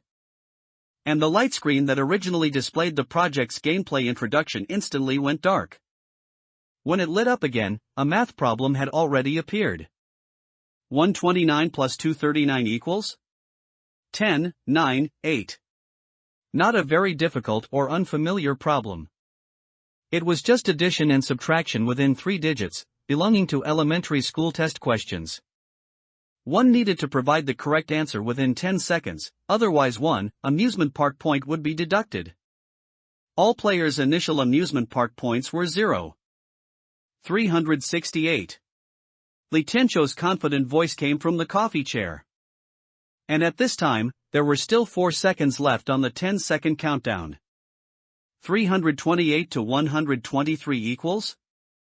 10, 9, 8. 205. Perhaps because he was being watched by many people, Li Tianqiu's voice from the spinning chair grew louder, and a strong sense of pride could vaguely be heard in his tone. These problems don't seem very difficult, do they? Aren't they just elementary school questions? Well, the tall man standing not far away awkwardly rubbed his nose. These questions might be just right for elementary school students, but for people like us, they are severely over-leveled. Generally speaking, I'm the type of person who needs to use a phone calculator for any addition, subtraction, multiplication, or division over 10. What about trying AI answers, or using a calculator? Is that considered cheating? That doesn't count. The man shook his head, but whether it's AI or a calculator, there's a possibility of error. Once you make a mistake, it's a deduction of 1 amusement park point. Although 10 seconds is completely enough time, and even more than enough, to calculate this problem with a calculator, people cannot maintain a high level of concentration for a long period without making mistakes. It's not worth it, mainly because the reward is really useless. Just then, a harsh sound suddenly rang out beside them. Incorrect answer. Sweet tongue and sweet mouth. This voice drew everyone's attention. It's over now. The tall man who had just spoken looked at Li Tianqiu, who was still sitting in the cafe chair, with pity. Li Tianqiu, sitting in the cafe chair, also visibly paled, but he quickly adjusted his mindset and didn't make any more mistakes. However, his expression remained grim, and the pride in his voice was gone. Soon, 5 minutes ended. 1 mistake. No reward, deduct 1 amusement park point. When a player's amusement park points are negative, they cannot leave the amusement park. Judging by Li Tianqiu's expression, it was no surprise that his amusement park points had always been the initial 0, and now, after being deducted 1 point, they had become -1. Are amusement park points hard to get? After Lao Tu finished speaking, everyone's gaze collectively turned towards a black house not far away, their eyes showing a hint of fear and dread. Chen Yi raised an eyebrow, leaned on his Christmas staff, and walked directly towards the black house. The light screen in front of the black house clearly displayed the project's rules. Project name, Haunted House. Project introduction, seeking thrills in a haunted house is as exciting as finding a plank in the waves. Project rules, all entities in the haunted house cannot harm players. The journey is 1 minute long. When a player walks from beginning to end, they can successfully clear the stage. Project output, after clearing the stage, you will receive 3 points. It was very simple. But Chenny also knew why these players were somewhat afraid of this haunted object. In normal times, they would at most be scared, with no other problems. But now, the situation was different from usual. Under the high pressure of the May rules, being scared a few times in the haunted house would basically mean they couldn't get out. They could only lie there. At this moment, Li Tianqiu also walked over, his face slightly pale, exuding a tragic aura. He was clearly ready to enter the haunted house, and the surrounding players also tactfully made way. They were preparing to see off this warrior one last time. In this amusement park, there was only one option to gain points. Enter the haunted house. If they successfully came out, they would get 3 points. As for whether they could come out alive, no one knew. Brother. Li Tianqiu's voice trembled slightly with a hint of a sob, I'm going in first. We'll meet again if fate allows. At this moment, his heart was full of regret. Why did he have to show off earlier when he had nothing to do? He got distracted for a moment and miscalculated one question, which led to him having to go into this haunted house now. He hadn't made a mistake so many times, who knew he would make one this time? Don't be so anxious. Lao Tu frowned and shook his head. If it's just like this, what if you close your eyes and cover your ears? If you can't see or hear, it shouldn't have much impact, right? It's actually not very useful. Li Tianqiu pulled out a noise-canceling headset from his pocket and put it on. The flush on his face had significantly lessened, and his voice began to tremble uncontrollably, but I can only say the effect is minimal. This thing is mainly a psychological suggestion. Once an anchor point has been planted in the mind, even if there's nothing, just being touched from behind can give you a fright. I'll try my best. I've never been in before, but these past few days I've seen quite a few players go in. Only about 30 to 40% of them made it out alive. No need for so much trouble. Chunny glanced around, took out his mechanical reindeer Christmas sleigh from his backpack, and placed it on the ground. He had put the elk into his backpack with it. Logically, living creatures like elk shouldn't be put into a backpack, but for some reason, the backpack seemed to have identified the elk as part of the vehicle. It usually slept in the backpack when there was nothing to do. It seemed to sleep quite soundly. When it was called out now, drool was still hanging from its mouth, and its eyes were unfocused as it stood in place, scanning its surroundings with a bewildered look, clearly not yet understanding what was happening. Get in. Chinny turned his head to Li Tianqiu and pursed his lips. It didn't say we couldn't drive. Just drive straight through. After all, you're the one who brought us in. It would be difficult for us if you died here because of these things. I'll give you a ride. Close your eyes, and don't worry about the rest. Isn't this haunted house a straight line? It's only a few hundred meters, it'll be over in a few seconds. This? Li Tianqiu paused, then a glimmer of hope flashed in his eyes, and he said excitedly with a trembling voice, Then I'll trouble you, brother. Whether it works or not, I'll remember this favor.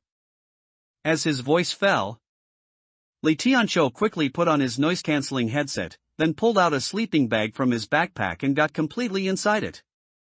He bounced and hopped into Chun Yi's sleigh.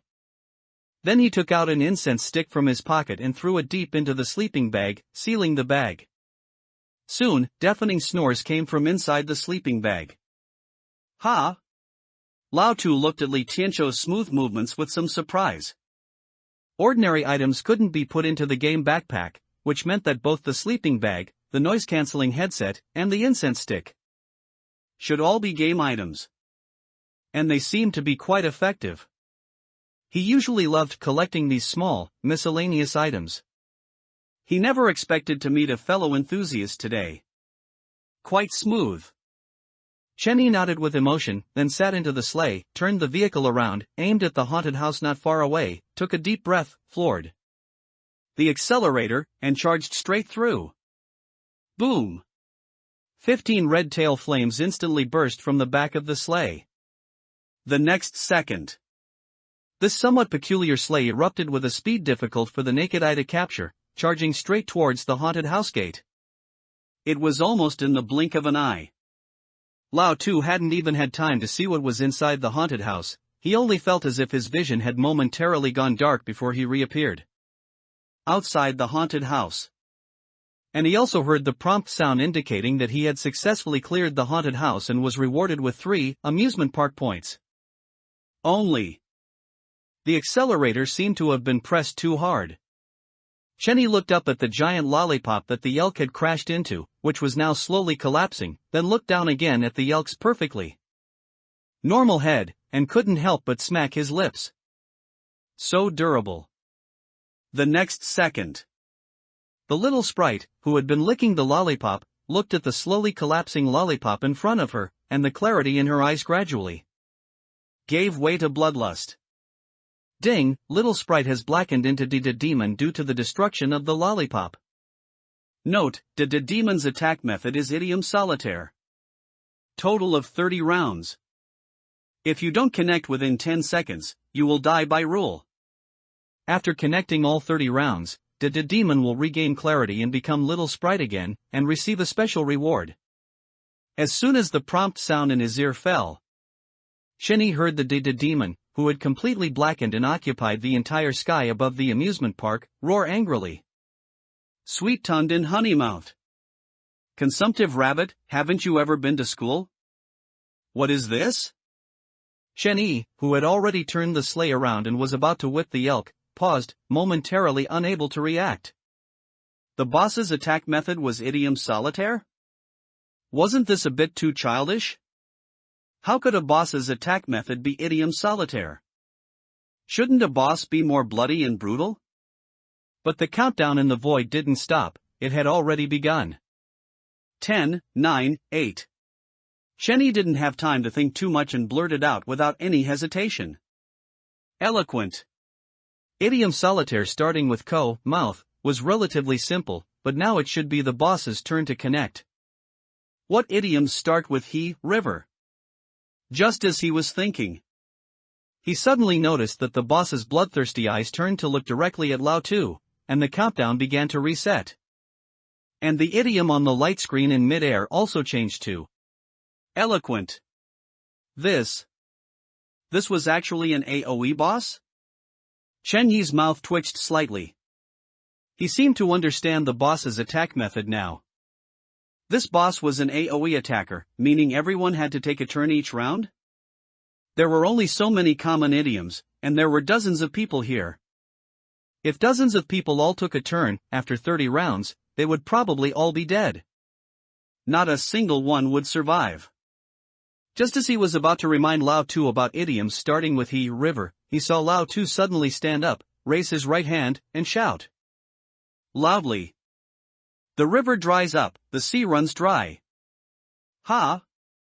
Chenny was slightly stunned and subconsciously asked, Lao Tu, didn't you say you never went to school? Oh. Lao Tu rubbed his nose, his expression a little awkward as he said, coincidentally, there used to be a website login captcha that required me to piece together a jumbled idiom into a correct one. I had to log in more than 10 times a day. Slowly, I learned a lot of idioms. Don't worry, leave the rest to me. I'll deal with him. No, then why did you raise your hand? Cough, I don't know why either. Oh, don't worry about that so much. First, deal with the kid in the sleeping bag. He seems unable to wake up. Just then, the boss's eyes began to shift target, staring directly at Li Tianqiu, who was lying in the sleeping bag, and the countdown began. The river dries up, the sea runs dry. 10, 9, 8. Li Tianqiu in the sleeping bag was oblivious to what was happening outside.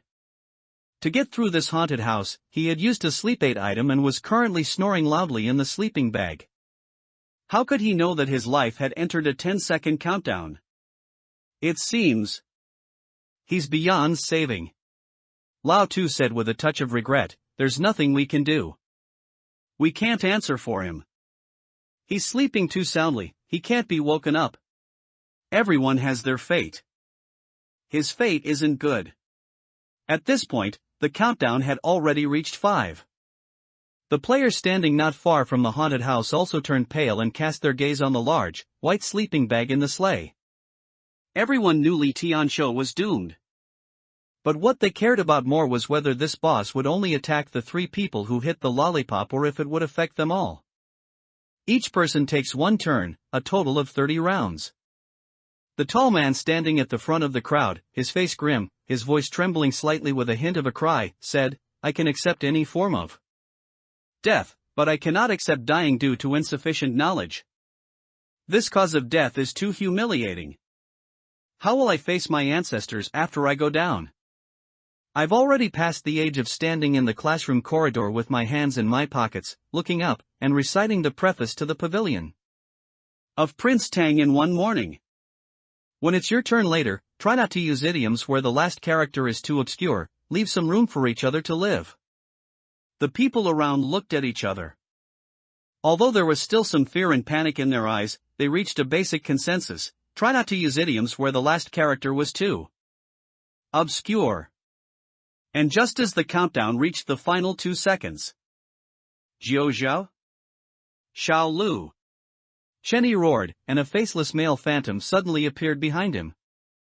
This phantom was about 5 meters tall, standing in the air behind Chen Yi's head, one hand on its hip, the other pointing at the bloodthirsty demon in the sky, looking up and beginning to curse furiously. "My mother! Stupid dog! Mommy! Daddy!" The 1-second countdown in the air suddenly froze, as the boss's head slowly turned to look at Chen Yi, and a hint of cruelty and anger appeared in its bloodthirsty eyes. The brutal voice once again resounded over the amusement park. "The river dries up, the sea runs dry. 10, 9, 8. It worked." Chen Yi secretly breathed a sigh of relief. His title Jiu Zhao? Xiao Lo allowed him to summon a verbal proxy to insult the boss and forcefully taunt it. He wasn't sure if this taunt effect would work on a boss whose attack method was idiom solitaire. Unexpectedly, it actually worked. In that case, Li Tianqiu and the sleeping bag also escaped a disaster in his sleep, covering the sky and blocking the sun. As his words fell, a flash of white light suddenly appeared above Chen Yi's head, illuminating the area around him. The title's lighting effect was actually quite good. That? Lao Tu frowned and looked up at the phantom behind Chen Yi. "Gu, isn't your verbal proxy a bit too foul-mouthed? He should at least curse with a bit more skill, like being indirect, using illusions, or being sarcastic. This guy is just directly digging up the graves of the opponent's entire clan. The sun sets and the road ends." Indeed, the boss no longer targeted Lao Tu or Li Tianqiu but looked at him again. "This title effect is very strong." Chen Yi secretly breathed a sigh of relief, thought for a while, and then spoke again. "Over-militarization." The idiom solitaire continued round after round. With Lao Tu's help, Chen Yi safely passed more than 20 rounds. In terms of idiom vocabulary, Lao Tu was even better than him. After all, he usually didn't log into small websites that required jumbled idioms as captchas. However, it seemed that this boss had a very rich idiom vocabulary, as it hadn't gotten stuck at all. Soon, another idiom appeared on the light screen in the air. Consistent. This time, Chen Yi blurted out without any hesitation. "One top two. One top two is a black hole among idioms. No idiom can follow one top two. It's not clean, you won't get sick if you eat it, why don't you go?" However, the next second. "Ding, 1 against 2 is not an idiom. Player Chen Yi, please change your option." "Damn it." Chen Yi shook his head with a bit of regret before continuing, leading the charge. Not long after, the 30 rounds of idiom conclusions were successfully completed. And a prompt sound once again rang in Chen Yi's ear. "Ding, the demon has recovered and returned to being Little Sprite. Players Chen Yi and Lao Tu will receive special rewards." The demon, which had been suspended above the entire amusement park, also began to shrink rapidly until it transformed back into a little sprite, sitting on the broken lollipop. She was about half a person's height, a little taller. She curled her legs, buried her head in her arms, and wrapped herself in her transparent wings, sobbing softly. The entire scene appeared exceptionally sad. It was completely different from the demon that had been circling above the amusement park with eyes full of bloodlust and rage, making it impossible for anyone to connect the two. At this moment, the phantom mouth substitute behind Chinny still hadn't stopped. Instead, he continued to stand with one hand on his hip, pointing at the little sprite crouching on the lollipop, and loudly cursing with an agitated expression. "You little dog." Chenny turned and glanced at the phantom behind him, feeling a bit speechless. The curses were a bit too vulgar, he couldn't even listen anymore. This thing could last for a full 30 minutes.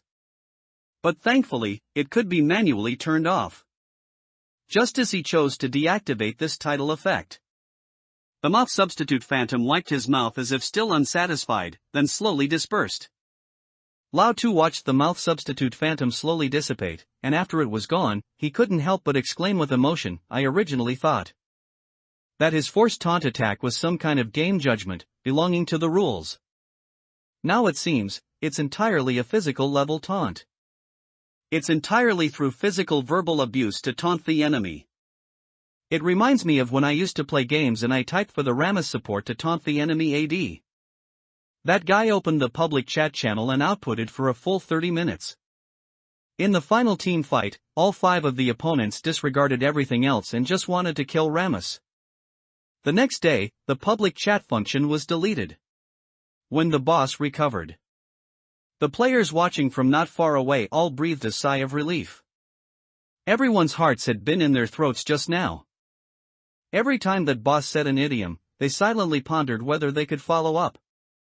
The final answer they came up with was, certain death. Fortunately, the brother with more than a dozen titles on his head stood until the end. If that brother had fallen, they would have been implicated. They didn't have the confidence to withstand so many idiom relays. He truly lived up to being a man who could obtain so many titles, even his idiom vocabulary was so extensive. Many people looked at Chun-Yi with a hint of gratitude. In a sense, Chen-Yi had saved their lives. Lao Tu fumbled in his pants pocket, pulled out a cigarette, held it between his fingers, and hesitated, pointing at the little sprite crouching on the lollipop not far away, as if wanting to speak but holding back. How do we handle this? Ever since this little sprite recovered, she had no aggression at all. She had been crouching on the lollipop, sobbing softly. Her crying was not loud, but it was enough for both of them to hear. It was truly moving, making one feel a little uncontrollably soft-hearted. Chenny looked down at the giant lollipop lying on the ground, hesitating with some uncertainty. This lollipop isn't broken, is it? It's just lying on the ground and got a little dusty. As the saying goes, no pain, no gain. Why don't you go try to persuade her? Me? Lao Tu's face immediately fell, and his voice was tearful. I've done everything in my life, but coaxing a child is truly a first for me. I really don't know how. Go try it. All right then. After hesitating for a while, Lao Tu fumbled in his arms, pulled out a peach-flavored carrot, and strode towards the little sprite not far away. And when Lao Tu pulled out that carrot, the elk, who had been lying on the ground, suddenly had a flicker of awakened fear in her eyes. Her entire body suddenly sprang up, and she buried her head directly into the sleigh. Chen-Yi, noticing this scene, nodded thoughtfully without speaking. Hey! Lao Tu held the carrot in his hand, squatted in front of the little sprite, and tentatively said, "Don't cry anymore, how about we apologize to you? Uncle here has a more delicious carrot. Do you want to eat it? It's definitely a flavor you've never tasted before, okay?" Little Sprite's sobbing suddenly stopped. Her transparent wings, which had been wrapped around her, revealed a small gap, and a small, cute head gently lifted, looking at the carrot in Lao Tu's hand. She sniffed lightly, and a clear desire to taste it emerged in her eyes. Immediately after, she looked up at Lao Tu with pleading, watery eyes, her face full of "I want it." Lao Tu was momentarily taken aback, but he quickly handed over the carrot in his hand. Here, try it, it's one of a kind. Then he couldn't help but click his tongue. Are children really that easy to coax? I always thought children were very troublesome. If I had known that one carrot could solve it, why did you have to go dark just now? You scared us half to death. By the way, you're so young, and you know so many idioms. Did your parents enroll you in a lot of tutoring classes? In just about 10 seconds. This little sprite finished gnawing on the carrot in her hand. Little Sprite stood up contentedly, patted her stomach, and then pulled out a new lollipop from her arms and put it in her mouth. Only this lollipop wasn't that big, it was just the size of a normal lollipop.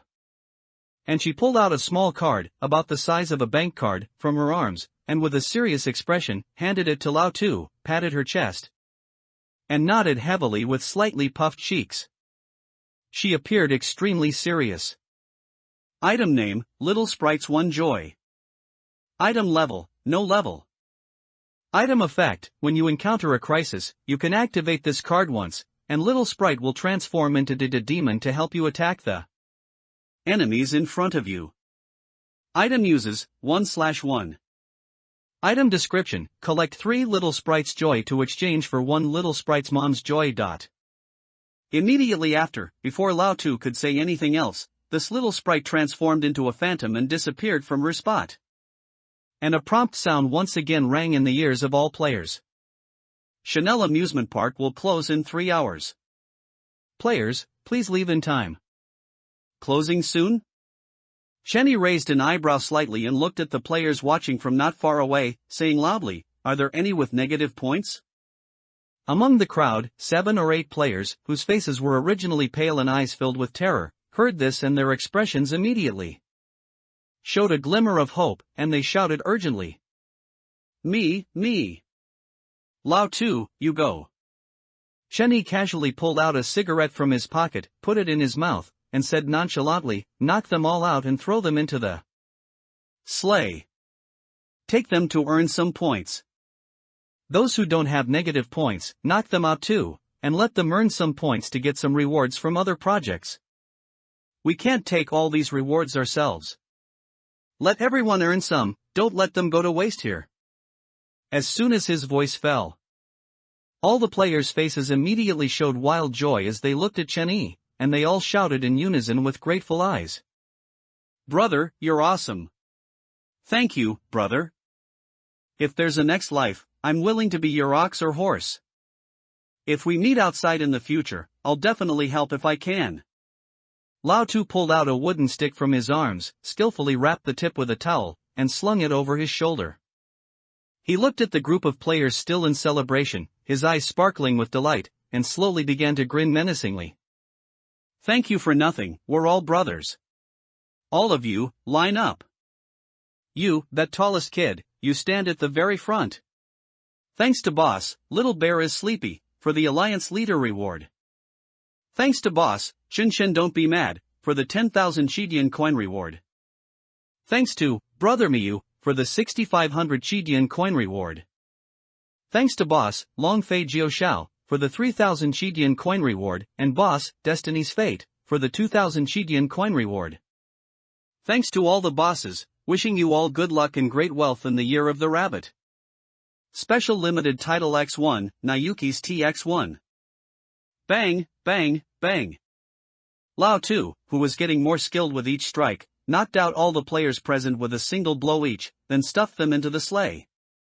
The sleigh only had 8 seats. There was no way so many people could sit, so they could only be stuffed in a bit on top, a bit in front, and a bit in back. Dozens of people could more or less be crammed into the sleigh. Then the elk began to pull the sleigh itself, aiming for the haunted house and going in and out 7 times. It was quite intelligent. At least much better than the original mechanical elk. Sometimes, the living ones were just more useful than the dead ones.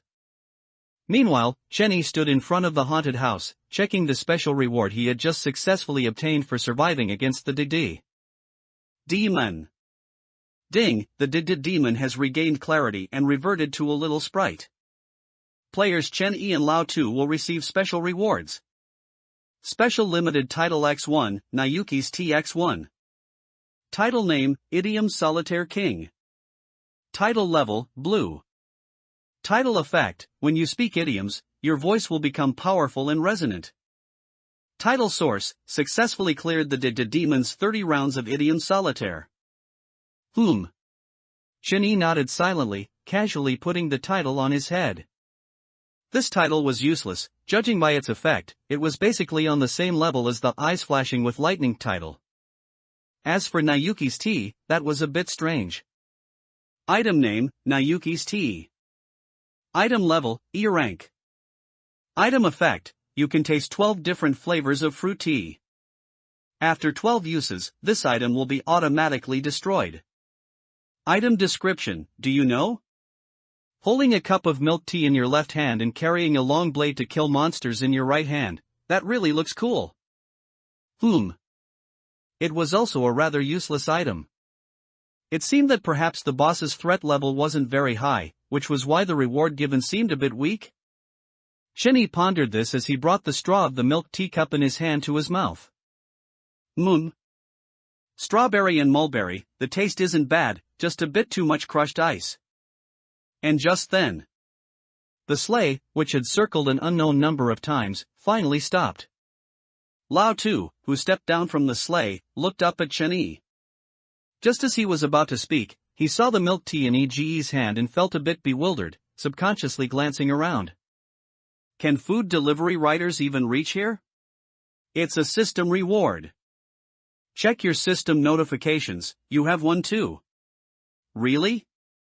Let me see. A moment later. Lao Tu also held a cup of milk tea in his hand, squatting contentedly beside Ego. Orange flavor, I like it, just a bit too much crushed ice. At this moment, the players who had been knocked out on the sleigh began to wake up one after another. When they saw Shinny standing there drinking milk tea, and Lao Tu squatting beside Shinny drinking milk tea, they were all a bit confused, unable to pull their gaze away for a moment, appearing somewhat bewildered. These kids. Lao Tu, a little speechless, casually spat out an orange seed to the side, then raised his eyes and rolled them at the players still in a daze on the sleigh, saying impatiently, "What are you waiting for, standing there? Waiting for me to come over and share a sip with you? You've accumulated so many points, go use them. What are you looking at?" As his voice fell, the players who had just woken up on the sleigh also reacted one after another, immediately rushing into other amusement park attractions, ready to start earning rewards. The rules for all amusement park attractions were basically the same as the spinning coffee cups. As long as you successfully cleared it, you would receive a reward. Failure would result in points deduction. In other words, points couldn't actually be directly exchanged for rewards, but could be simply understood as something like tickets. They had checked. There was nothing particularly good.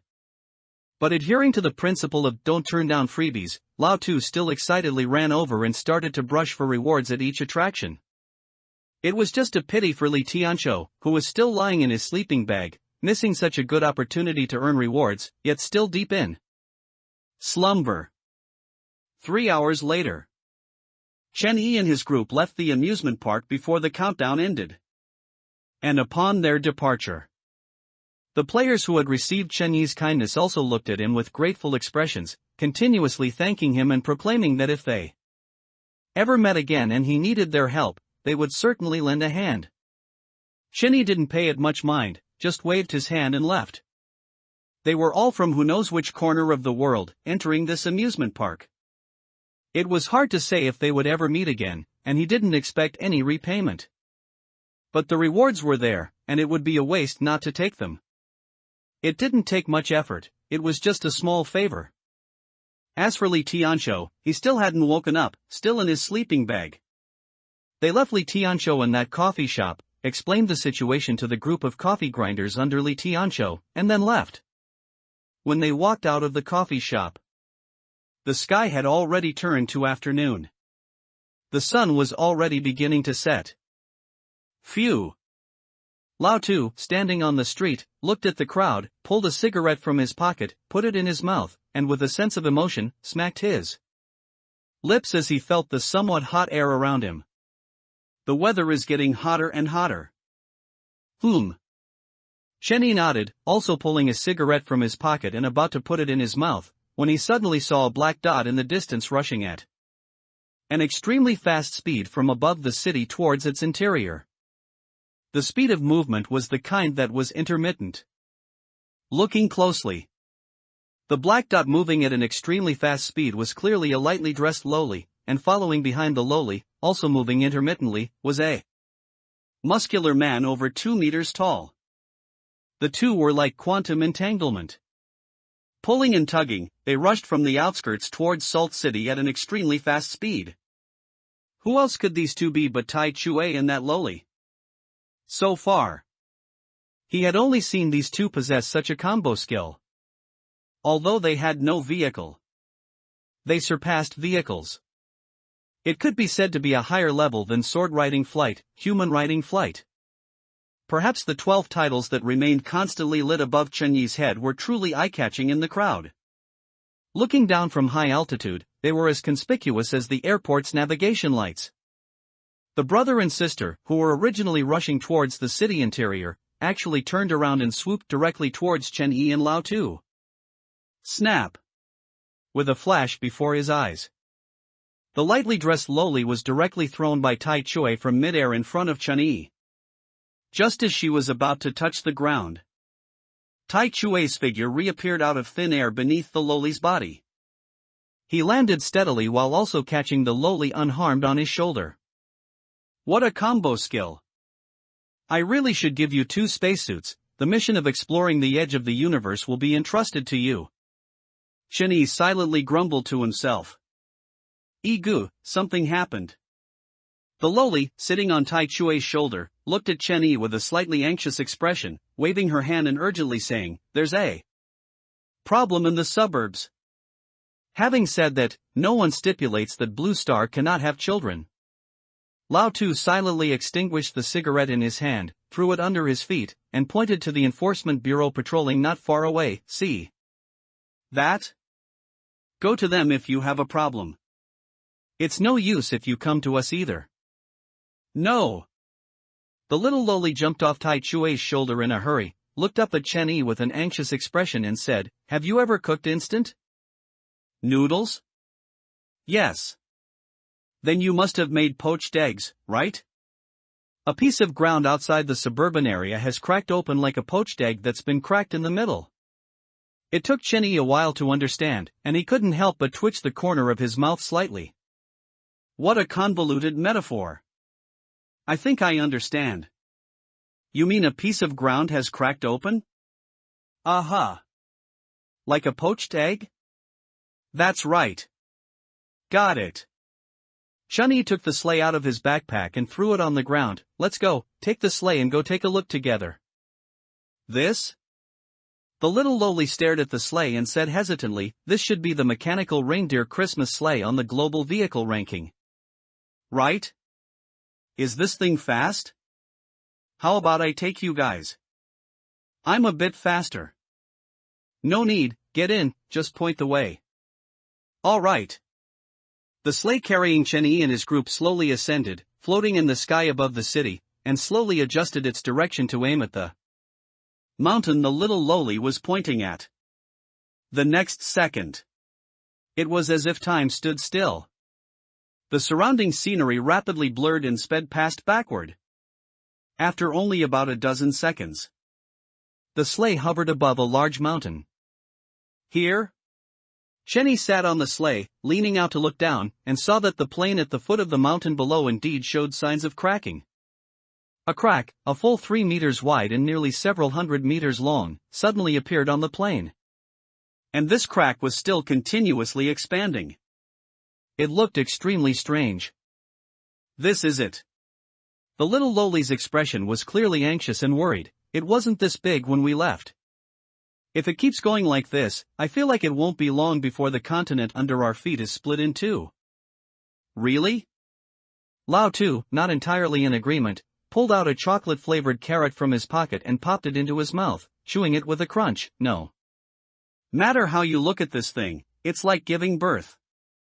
Speaking of which, no one said Blue Star can't give birth, right? Maybe in the next second, a small blue star will pop out of the crack, covered in blood. Brother. Unlike the little loli's worried face, Tai Choi was completely unconcerned about the crack below. Only when he saw Chen-Yi idle, he took out a cigarette from his pocket and handed it to Chen-Yi. He stammered with a smile, "Cigarette, good cigarette." "Thanks." Chen-Yi took the cigarette, held it in his hand, met Tai Choi's gaze, and nodded with a smile, without saying anything extra. And at this moment, the crack on the ground suddenly gushed out a large amount of blood, which was not very thick and looked more like blood mixed with a lot of pure water. Good heavens! Lao Tu, witnessing this scene, almost choked on the carrot in his mouth. After a few violent coughs, he said with wide, disbelieving eyes, "No way, it really gave birth?" Immediately after, the crack suddenly widened horizontally again, stopping only when it had expanded to about 20 meters wide. Then, under the gaze of Chen-Yi and the others, a pyramid slowly rose from the ground, completely covering the entire crack, standing perfectly aligned on the ground. It was called a pyramid. But it might be a bit different from the pyramids people are familiar with. This pyramid was about 200 meters long and 20 meters wide, looking like a triangular prism-shaped hot dog. It felt more like it should be displayed in a showcase, rather than on the ground. "Let's go." Chen-Yi hesitated for a moment, then made a decision. "Let's go down and see." The sleigh slowly landed on the ground. It stopped in front of the entrance of this pyramid. Yes, as they descended, they found that this pyramid was not completely sealed and symmetrical. On one side, there was a rather tall stone gate. It looked like an entrance. The entire pyramid was brown, built from huge square stones, and under the setting sun, it had a sense of antiquity. And the blood that had just spurted from the crack was now completely pressed beneath the pyramid, showing no trace of it. Standing at the entrance of the pyramid, Chen-Yi leaned on his staff with one hand, scanning his surroundings. There was no longer any trace of change here. This pyramid had perfectly integrated with the ground, looking as if it had always existed here, from ancient times until now. The entrance to the pyramid before them was about 10 meters high, occupying about a quarter of the pyramid's total height. Its width was about 5 meters. Enough to allow a 100-ton vehicle to pass through smoothly. However, there was no door at the entrance, it was an empty void, and because there was no light inside, it was impossible to see what was within. Only a cool breeze continuously blew out from the entrance. On the pyramid wall to the left of the entrance, there was a huge light screen, which clearly introduced the pyramid. Map name, Time Sand. Map level, D rank. Map content. It is said that tens of thousands of years ago, this pyramid existed here and protected the peace of the local area for 1,000 years after its construction, but for unknown reasons, it was buried deep underground after 1,000 years, and many people were buried alive within this pyramid. Map introduction. This map is in an unpioneered state. Players who successfully pioneer this map will receive a pioneering reward, and after pioneering, all players with a Time Sand pass can freely enter Time Sand regardless of their location. An unpioneered map? Lao Tu nodded thoughtfully. Sounds like something similar to Chanel Amusement Park. But speaking of which, we cleared the Chanel Amusement Park map, and we didn't see what it had to do with the name Chanel. But the Chanel Amusement Park map was D rank, and this one is also D rank. That map wasn't very threatening, so this map should be pretty much the same. Ego, want to go in and try? Chen-Yi frowned, leaning on his staff with one hand, subconsciously glanced at the little loli standing beside him, then silently put his staff away. After a moment of contemplation, he said softly, let's go in and see." It wasn't that he was overconfident, but he genuinely felt that with his current strength, pioneering a D-rank map shouldn't be a problem. The entrance before them was indeed quite dark, as if it had swallowed all the light. Logically, the sun hadn't set yet, so this entrance shouldn't be this dark. Although his title had a lighting effect, it could only illuminate a small surrounding area and couldn't reach very far. They had already gone about 50 meters into the entrance, but visibility was still very low. There was nothing around, and they couldn't get any effective information. There were no prompts either. Damn! Lao Tu confidently shouted, and the title above his head instantly emitted a white light, illuminating a large area around him. The next second, Lao Tu glanced at the nearly 100 dried corpses that had been hiding in the shadows, their eyes fixed on him. His body stiffened slightly, and he said in a low, expressionless voice, "Damn! Smash the darkness with thunder, smash the darkness." The moment these dried corpses were illuminated by Lao Tu's overhead title. Before Chen Yi and the others could carefully observe the dried corpses, a prompt sounded in their ears. "Ding, you have discovered the existence of dried corpses. The dried corpses will begin to move in 1 minute. Please escape to the first activation point within 10 minutes. The following are some basic rules within this map. Please read them quickly and commit them to memory. 1. This map is in dark mode. Without external intervention, all players' visibility is only about 1 meter. Beyond 1 meter, vision is shrouded in darkness. 2. Dried corpses walk or run without footsteps, are not restricted by darkness, can clearly see players, and move at roughly the same speed as an adult male. 3. Dried corpses have a breathing sound. When a dried corpse is within 5 meters of a player, the player will hear a clear breathing sound. 4. After a dried corpse's body touches a player 3 times, the player will turn into a dried corpse and be permanently imprisoned within this map, maintaining consciousness while becoming one of the dried corpses. Only after successfully infecting 3 players can they regain their player status and leave the map. 5. After a player turns into a dried corpse, titles, items, skills, etc., cannot be used. 6. When a player turns into a dried corpse and successfully infects 3 players, that player can choose to restore their player identity, or continue to play as a dried corpse to infect players entering this map, thereby obtaining generous rewards and having the qualification to restore their player identity at any time. 7. The dried corpses within this map, as well as players who turn into dried corpses, will all have the ability of infinite resurrection. 8. Within this map, any lighting items, non-item lighting equipment, and lighting skills are not allowed. 9. Players who do not reach the activation point within the specified time, or who do not successfully clear the map, will all turn into dried corpses. A full 9 rules clearly explained the rules of this instance. Damn! Lao Tu roared. After reading all the rules, his fear lessened. He let out a long breath and then smacked his tongue. "You scared me. I thought I met mummies. But speaking of which, don't you two think of that thing?" He turned his head to look at Tai Chui and Jia Yi beside him, asking curiously. He didn't think of it because he was naturally thick-skinned. People who can be good friends with corpses are already immune to these things. No. The little loli sat on Tai Chui's shoulder, shook her head, raised her hand to pat Tai Chui's head, and mumbled, "I hypnotized myself so that whenever I think of ghosts, the image that appears in my mind is of people vomiting after getting drunk on the street. How disgusting. I hate it most when I put on my favorite little dress and happily go out for a night stroll, only to see such a disheartening scene in the tree pits. On the street." As for Tai Chui, he can't use his brain.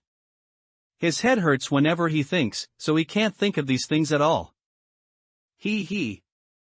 Tai Chui nodded with a simple smile, not knowing if he understood or not, but he did seem to show no fear. "Oh, I see. Damn!" Lao Tu roared again, then rubbed his throat, feeling a little uncomfortable. He took out the fruit tea from his arms, took a big gulp, and then slightly relaxed. "Damn! By the way, last time at that bun shop, didn't you tell us your names? I kind of forgot." Jia Yi. "Good name, not bad." Lao Tu licked the corner of his mouth, then looked at the surroundings that had darkened again, and roared again with some exasperation. "Damn!" As his voice fell, the surroundings were illuminated again. At this time, the 1-minute countdown had also ended, and the dried corpses had already begun to move. Nearly 100 dried corpses rushed straight towards them. There was no sound. The entire scene looked extremely bizarre. Under the effect of Lao Tu's title, the word damn could instantly illuminate a 100-meter radius, like a flare, with excellent effect, but it could only last for less than a second. This meant that even if Lao Tu shouted damn more frequently, it would be difficult for a normal person's stamina to achieve an uninterrupted effect, like a video. With a dark background, with several frames of pure white added, and then played. The entire scene probably looked like this effect. Each time the light dispelled the darkness, the dried corpses would get a little closer to them. This process easily led to associations. Lao Tu rubbed his throat, expressionlessly drank the fruit tea in his hand, and after tucking the milk teacup into his arms, he sneered and began to warm up by moving his body. This scene reminds me of some boring videos that people used to post in the group. But that's not important. Ego, you all focus on clearing this map. As for the lighting, just leave it to me, Lao Tuesday. Don't ever think that my strength is only this much. The warm-up has just begun. As his voice fell, Lao Tu took a deep breath, then his face turned cold, and he roared in a rapid-fire manner, like a machine gun. Damn, damn, damn, damn, damn, damn, damn. 7 dams in 1 second. There was no dark interval at all, the entire space was brightly illuminated. If this scene were captured with a high-definition camera and dissected frame by frame, it would be found that there wasn't a single dark frame. This was his high-level game. He had never thought he had any particular strength, but in this aspect, he didn't think anyone could surpass him. Wherever he, Lao Tu, was, darkness would be devoured, and light would surely cover the land. Darkness enveloped all things, and he would be the last ray of dawn in the darkness. With thunder. Shatter the darkness. Gaia. Damn. At this time, the surrounding dried corpses were already less than 50 meters away from them. The dried corpses did not completely surround them, there were many gaps. In the darkness, players naturally couldn't distinguish where the gaps were, but under Lao Tu's continuous illumination, the gaps in the dried corpse group were crystal clear. Chunny pulled out his Christmas staff from his arms and leaned on it. At the same time, a red patterned halo with a diameter of 2 meters appeared under his feet, looking particularly striking. Go forward. Shenny didn't hesitate at all, choosing a less crowded, empty spot among the dried corpses, and strode forward first. On the map, not far from them, there was a constantly flashing green dot. This green dot should be the activation point that needed to be reached within 10 minutes, as mentioned in the rules. However, the map was completely dark, and only a small area around their blue dots was illuminated. As they moved forward, this illuminated area on the map also moved with them. In other words, no matter how brightly they illuminated the inside of the pyramid, the visibility on the map remained within 1 meter, as per the rules. The world is invincible. Congratulations to Mystery_ for becoming Ben. Egu. After only a few steps, Jai, who was sitting on Tai Chui's shoulder, suggested, no need for all that trouble. How about I have Tai Chui send us over? We'll be there soon. With Jia and Tai Chui's abilities, they could instantly move a considerable distance with just one throw and one retrieval. They would indeed be there very quickly. Most importantly, this combo skill had no cooldown. As long as Tai Chui's strength wasn't exhausted, it could be used continuously. No need. Shenny shook his head, having his own plans, but still asked, how many people can you bind with that skill of yours that can ignore distance and terrain to pull someone to your side? 1. Jia held up a single finger, her expression serious as she said crisply, and once bound, it cannot be changed. Shenny nodded, his eyes slightly narrowed as he observed the movements of the mummies in front of him. These mummies didn't seem to be moving centered around them. Instead, they had their own movement trajectories. For example, the 3 mummies behind them ran further and further away from 10 meters behind them, completely ignoring them. This meant that if players didn't happen to run into a mummy face to face, these mummies wouldn't actively chase players. However, normal players' visibility was only 1 meter, so the frequency of such face-to-face kissing accidents should not be small in this situation. He looked down at the patterns on the floor, nodding thoughtfully. This open space was formed by 100 cm x 100 cm dark tiles laid continuously. Each dark tile had some special patterns, different on each tile, which should be used to determine the direction of movement and thus avoid the mummy's movement trajectories. This was the normal player's strategy for passing the level. After all, normal players couldn't have a perpetual motion light bulb by their side like him. Besides being a bit noisy, it had no drawbacks. Through the information on these tile patterns, one could find the mummy's movement trajectories. It was just unclear if players infected and turned into mummies would follow these movement trajectories. If not, then this map would become lively later. For such a thing to be cleared, it honestly felt a bit ominous. After gathering all the general information, he then scanned his surroundings and softly declared, "Those who offend me shall have their 9 generations exterminated." As his voice fell, the red patterned halo beneath his feet suddenly burst with light, expanding by a full double before slowly beginning to rotate. An icebound throne, entirely scarlet, slowly rose from beneath Chen Yi's feet, carrying him into the air. The armrests of the throne were covered in opaque scarlet ice spikes, looking extremely eerie. When Chen Yi sat down, an old man's voice, tinged with a hint of weariness but not old age, instead full of majesty and bloodlust, echoed throughout the entire interior space of the pyramid like a ethereal sound from beyond the heavens. "You mosquitoes have hurt me. I'm tired of playing with you. Now, taste the vengeance of the undead." At the same time, it was accompanied by a heart-shaking burst of wild laughter. These were all special effects and entrance BGM that came with activating the title "Those who offend me shall have their 9 generations exterminated." After all, it was a red grade title. It was quite normal for it to have more special effects. And when he sat on the icebound throne, he could spend 10 points to summon a heavily armored soldier who would completely obey his commands, with no limit to the number of summons. The next second, 10 white light orbs slowly appeared around the throne. As the light solidified, 10 soldiers in heavy armor, wielding long blades, slowly landed on the ground. And following the direction of Chen Yi's staff, they formed a line and marched forward. Bang, bang, bang. The uniform and muffled footsteps added a touch of suppression to the entire space. In a few steps, these soldiers reached several mummies. Draw sword, slash, sheath sword. With simple, swift, and consistent movements, the mummies' heads were cut off with almost no resistance, and their bodies fell limply to the ground, slowly being absorbed by the patterns on the ground. In a few seconds, the mummies' bodies disappeared. Yet these 10 soldiers were completely unharmed and continued to advance emotionlessly forward. Soon, they cleared an unobstructed path. This Jia Yi, sitting on Tai Chui's shoulder, looked with shock at the red halo beneath Chen Yi's feet, the entirely scarlet icebound throne, the dozens of summoned soldiers, and the lingering sound effects of the throne's appearance still echoing in her ears.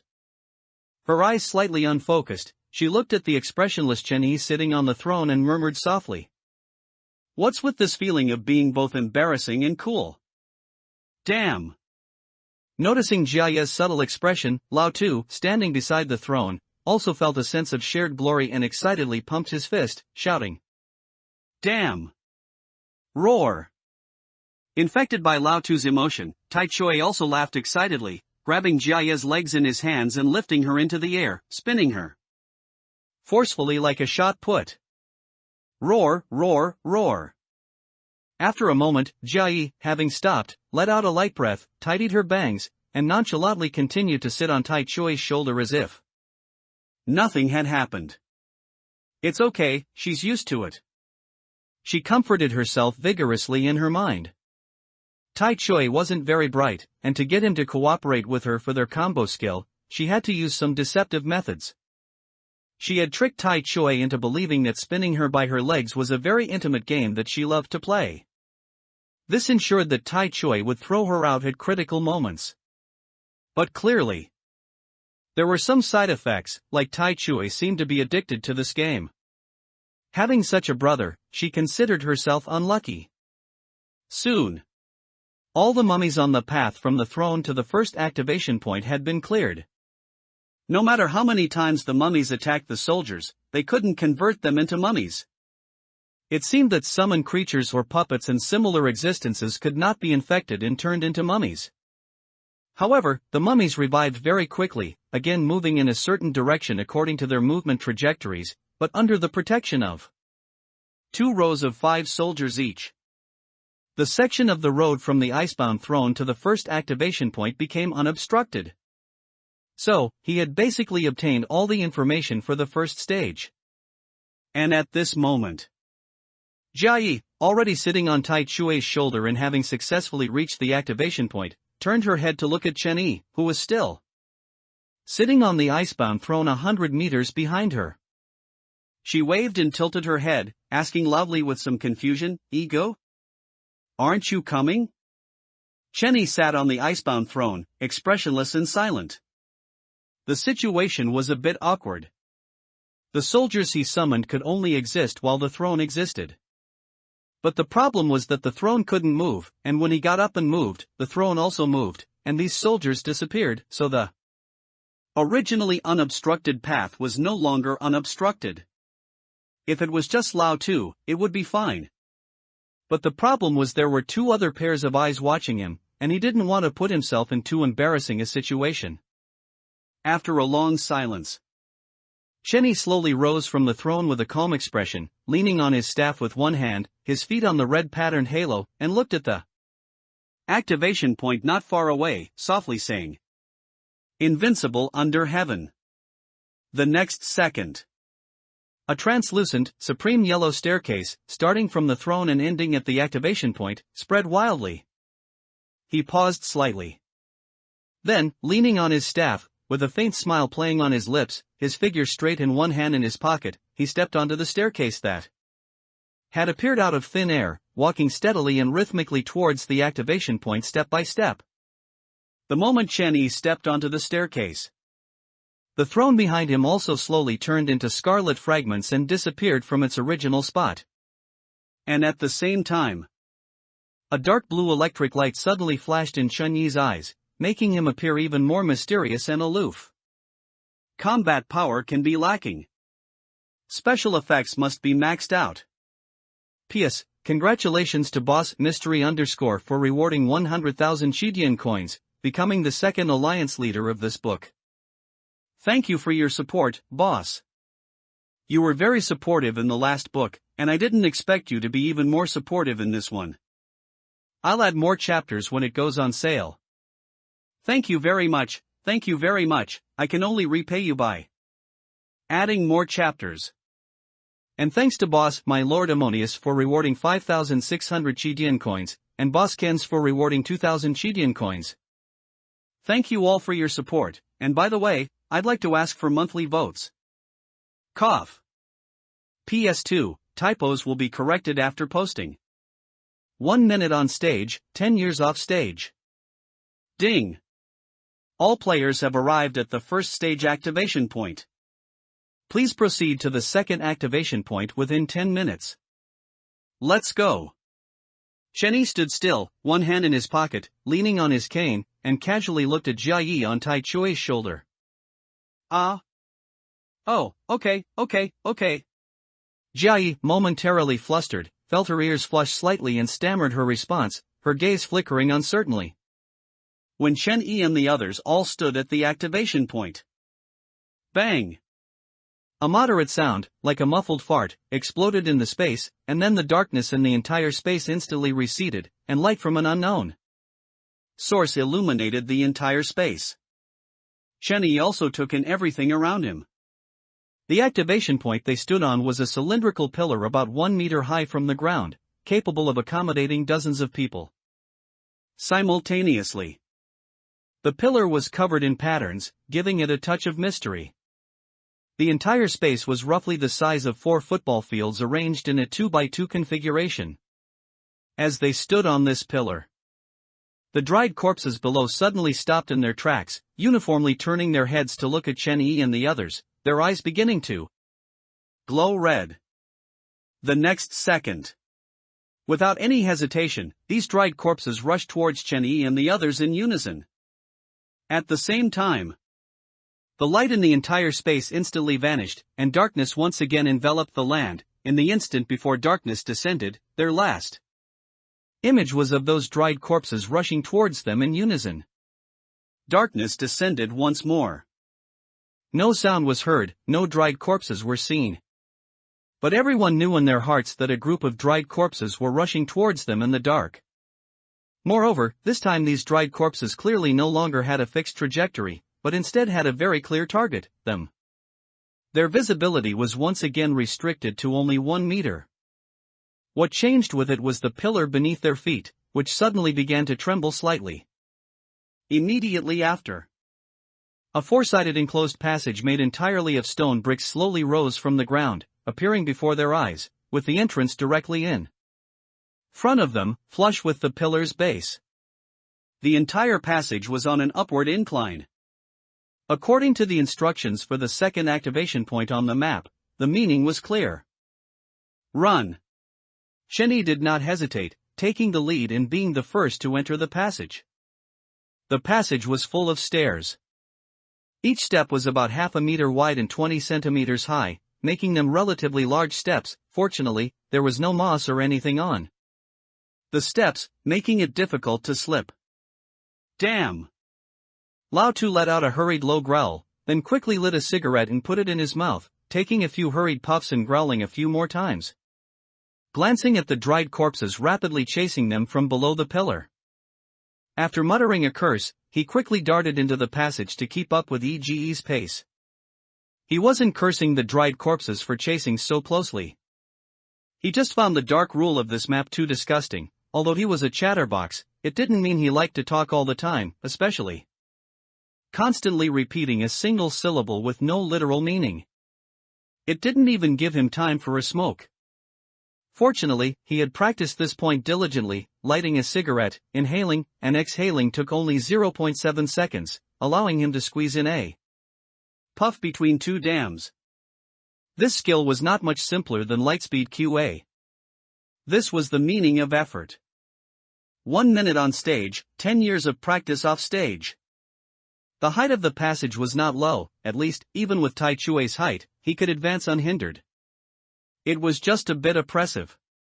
Enclosed on all four sides by stone bricks, although oxygen and everything else were plentiful, the psychological oppression it gave people was still considerable. The passage was a straight upward trend, with no signs of turning.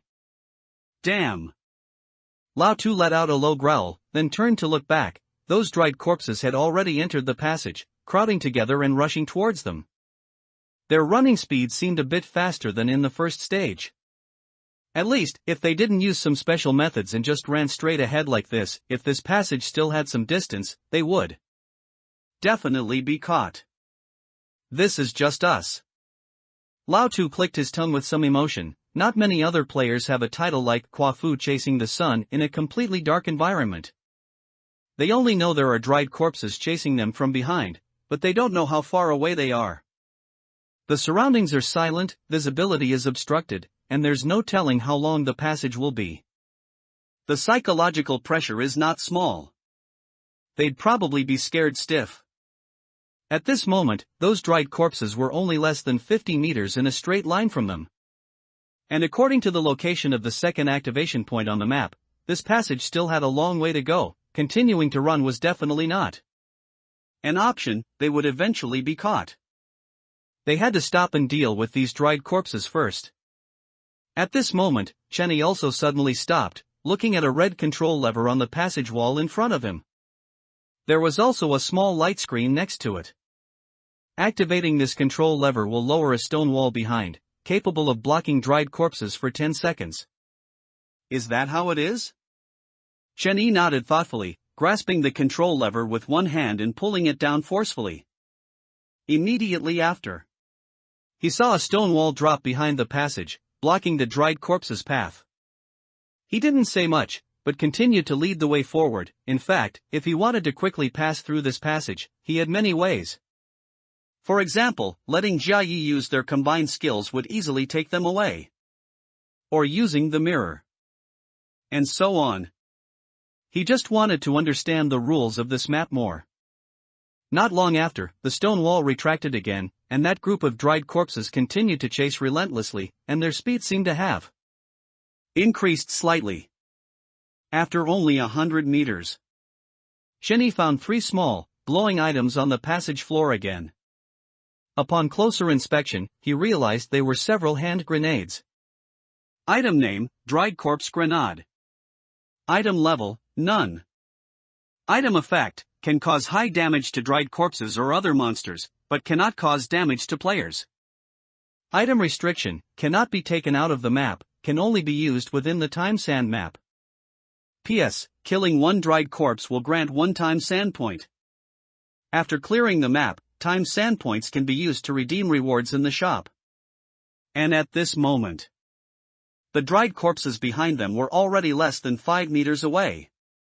Shenny picked up a grenade, weighed it in his hand, pulled the pin, turned around, and threw it towards the feet of the dried corpses deeper in the passage. The next second, boom! A huge explosion suddenly rang out deep within the passage. Under Lao Tu's illumination, those dried corpses were visibly shattered into dust by the massive shockwave on the spot, turning into corpse foam that splattered onto the passage steps and was slowly absorbed. Dense kill notifications rapidly rang out in Chun Yi's ears.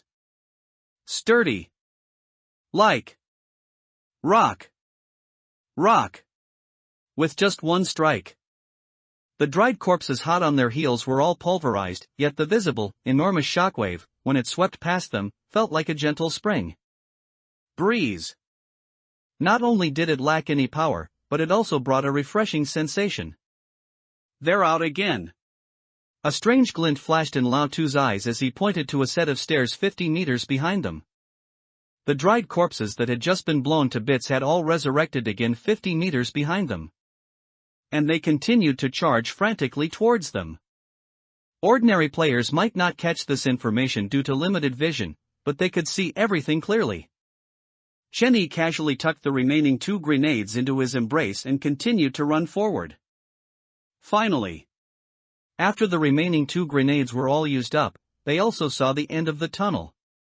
And the resurrected dried corpses were now only less than 20 meters away from them. Emerging from the end of the tunnel, they saw a platform suspended in midair. At the end of the platform, there was a pole, and a steel cable connected from this pole to another pole on a higher platform. Below the steel cable was a cable car that could probably seat dozens of people. At this moment, this cable car was quietly parked at the platform's departure point, constantly flashing with white light, clearly visible even in the darkness without Lao Tu's illumination. It was practically screaming, "Come ride me," with those words carved onto its surface. This D-level map doesn't seem very difficult, Shenny said.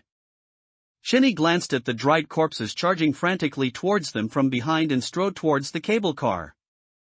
Only after Lao Tu and the others had boarded the cable car did he press the green departure button inside the cable car. I feel like even ordinary players, if they cooperate well enough, it wouldn't be too difficult to clear it successfully. Although they passed the first stage relying on their own abilities, if it were ordinary players, they could easily avoid the dried corpses by following the patterns on the ground. After all, the dried corpses in the first stage had fixed movement trajectories. Being careful and focusing would not cause too much trouble. And in the second stage, they didn't use their own abilities at all. They only relied on the control lever that could lower stone walls and the 3 dried corpse grenades they picked up deep inside the tunnel to successfully escape from the tunnel. And they successfully boarded the cable car. The moment he pressed the departure button, the cable car vibrated slightly, then slowly ascended along the steel cable towards the higher platform. That's great, Lao Tu nodded, leaning over the edge of the cable car and glancing downwards. I just didn't see where the power source for this cable car is. But then again, this D-level map must have been illegally expanded, right? The pyramid we saw outside doesn't seem large enough to accommodate such a huge D-level map, does it?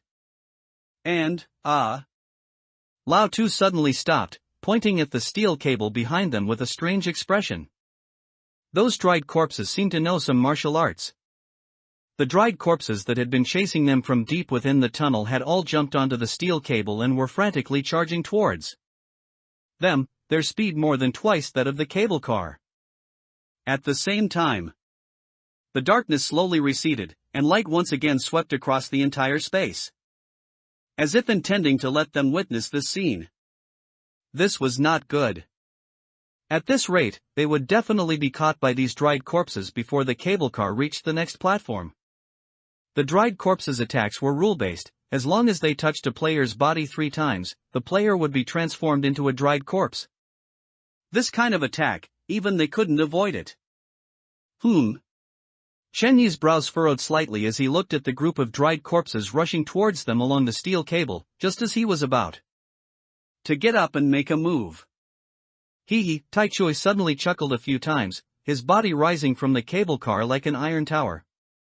He looked at the dried corpses on the steel cable with a simple, honest gaze, rubbed his right shoulder, and rumbled, "Brother, watch me."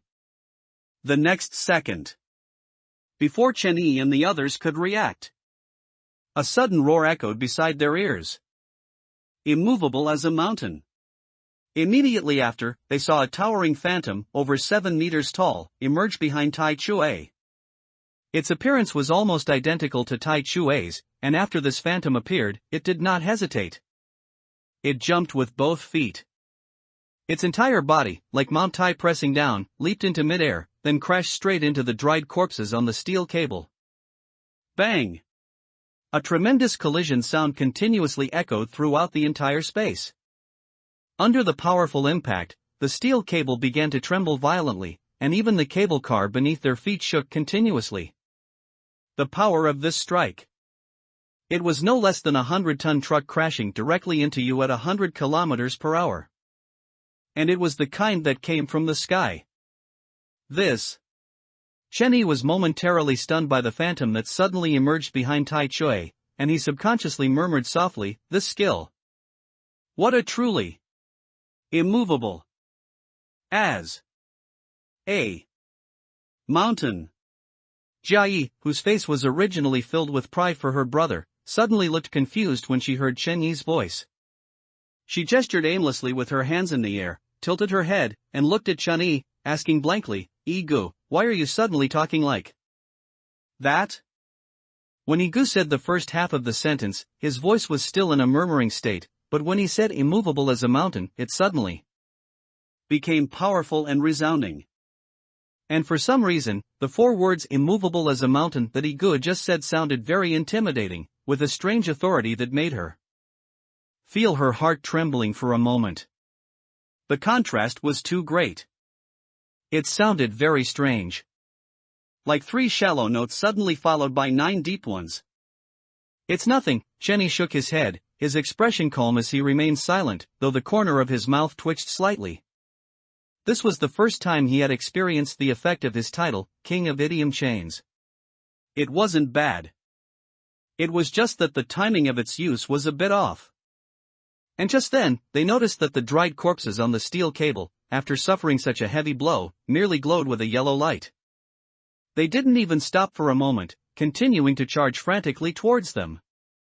Tai Chui's attack just now didn't cause any damage to these dried corpses at all. Ding, the dried corpses on the steel cable are in an unattackable state. A timely prompt sounded in their ears. In short, the dried corpses were currently invincible.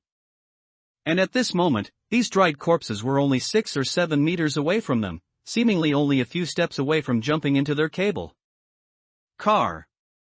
Chen Yi sighed helplessly, only able to wave his hand to activate the mechanical reindeer Christmas sleigh, leaving the cable car and hovering in midair, staring at the somewhat bewildered dried corpses standing on the cable car. He had wanted to experience the process of an ordinary player clearing this instance. But it seemed like they were now in a dead-end situation.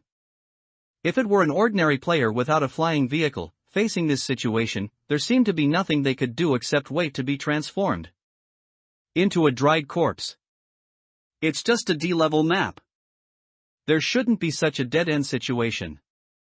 He casually glanced at the dried corpses on the cable car, who were looking up at them, anxious but helpless. His brows furrowed as he picked up a fruit tea and sucked it into his mouth. His brows slowly relaxed, and he let out a sigh of relief, nodding with satisfaction. This time it has dominant lychee flavor. Not bad. Just a bit too much ice slush. Do you really think they are little Karami? Chenny sat on the sleigh, lowered its glass shell, then rested his arm on the window frame, casually glanced at the dried corpses standing on the cable car below, staring blankly, and pursed his lips without speaking. Did they really think they were small fries? Just playing around with you, they wouldn't seriously think they could take them down, would they? Besides Santa Claus, no monster has ever chased them until now. Speaking of Santa Claus, he gets angry. He chased them for a full 24 hours. Isn't he just a neutral boss from December? Running to May to show off his might. When he develops to December, if he doesn't chase Santa Claus around the Blue Star for 30 days, he won't be able to vent his anger. But then again, the glass shell of this sleigh is quite user-friendly. It can be raised and lowered freely, much like a sports car's convertible top. As for the dried corpses below, they were helpless, only able to stay on the cable car, raising their heads and looking at Chenny and his group with blank eyes, clearly unsure how to handle the situation. The speed of the sleigh they were on was, arguably, one of the fastest vehicles to date. In just the blink of an eye, the sleigh smoothly stopped on the platform high above. At this moment, those dried corpses were still slowly approaching the platform via the cable car along the steel cable. Hey, what's this? Lao Tu, who had jumped out of the sleigh, looked at a short pillar on the platform and curiously walked over. At the edge of the platform, there was a four-sided pillar about 1 meter tall, and on the flat top of the pillar, there was a button glowing with green light. Next to it was a light screen. Activate the button, and the cable car will make another round trip. And the speed of this cable car will be 3 times faster than the first time. I understand. Lao Tu nodded in sudden realization, turning his head to look at the dried corpses on the cable car below the steel cable. I know how ordinary players should clear this stage. If ordinary players were like us, they would have been completely wiped out by now. Those dried corpses climbing the steel cable are not only faster than the cable car but also invulnerable, making it almost a certain death situation. For example, if 10 players came to this stage, the correct way should be to only let one person board the cable car. Let this player reach the platform first to press the button, making the cable car make another round trip, and its speed will be 3 times faster than the first time. The remaining 9 players would simply guard the cave entrance on the lower platform, preventing the dried corpses from rushing out of the cave. As long as players have certain offensive items and skills, they can completely guard the entrance. After all, those dried corpses have no defensive attributes themselves as long as they don't come into contact with a player's body. In this way, they can continue to guard until the cable car returns again, then board the cable car together. This time, the cable car's speed will be very fast, and those dried corpses will be completely unable to catch up. Thus, they successfully escape this stage. This should be the correct way to clear this stage. Lao Tu explained his thoughts with a hint of excitement, feeling as if he were Sherlock Holmes reincarnated, Conan possessed, and Kudo Shinichi on his shoulders, feeling incredibly intelligent with his current logical state. It's no exaggeration to say that if he were put into a werewolf game room now, he could boldly claim to be the prophet and trick the villagers out of their pants. He suddenly started to love this feeling of earning a living with his brain. Igu, what do you think? Chenny stood still, looking at the dried corpses still on the cable car below, leaning on his staff with one hand, pondering for 2 seconds, then said softly, "This stage is actually a bit of a trap. The dried corpses on the steel cable are invincible, and there's a button on the high platform to make the cable car go back and forth again. Both of these pieces of information are hidden and not explicitly written in the rules. This means that if a player comes to this map for the first time, almost 90% of them will be trapped and die here. Until someone discovers this information and brings it out alive, later players will gradually avoid this point. This should also be the difficulty of pioneering. Under normal circumstances, we should have already been wiped out. Fortunately, we are not normal. However, Chen-Yi narrowed his eyes, looking at the tunnel on the lower platform. The respawn point of these dried corpses has always been behind us. When we guard the tunnel entrance, the dried corpses also keep spawning inside the tunnel. That means we can completely farm points here. The kind where we farm for 3 days and 3 nights. Killing one dried corpse grants one-time sand point, which can be exchanged for rewards in the shop after clearing the stage. He stood still, thinking for a while, then turned to look at a white light circle on the platform behind him. On the platform behind him, there was a white light circle close to the ground, slowly flashing once every 3 seconds, as if inviting players to step in. At this point, the map already showed that they had entered the second activation point. But the prompt to proceed to the third activation point had not yet sounded. Does that mean only by stepping into that light circle does it truly count as reaching the second activation point? Chen-Yi only pondered for a moment before making up his mind and walking back onto the sleigh. Let's go, time to farm points. Chen-Yi controlled the sleigh to hover in mid-air, making no movements, patiently waiting for over 10 minutes. His title. The special effect of those who offend me shall have their 9 clans exterminated, enters a 30-minute cooldown after 1 use, and the cooldown time hadn't passed yet, it was still a little short. When the cooldown was completely finished, he controlled the sleigh to return to the lower platform, and by this time, all the dried corpses had already run up to the high platform via the cable car. Seeing Chen-Yi return again, these dried corpses frantically climbed onto the steel cable again, rushing towards Chen-Yi and the others on the lower platform. Just as these dried corpses were about to jump down from the steel cable, apocalypse, laughter. A crimson icebound throne slowly rose from beneath Chen-Yi's feet, and at the same time, an old man's wild laughter suddenly echoed throughout the entire space, like a voice from beyond the heavens. The lines are much shorter this time. Lao Tu licked his dry lips with some emotion, smacking his tongue. Only 2 words? This line delivery is not good enough. What followed was a total of 20 heavily armored soldiers slowly appearing from a white light in front of them, blocking the path of the dried corpses. It took less than 10 minutes. The hundreds of dried corpses on the steel cable were all annihilated. Immediately after, these heavily armored soldiers, having cleared the remaining dried corpses, did not hesitate and rushed to the cave entrance, ready to provide support.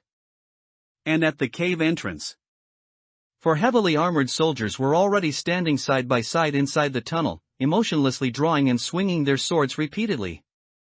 A massacre thus began. If you want to wear a crown, you must bear its weight.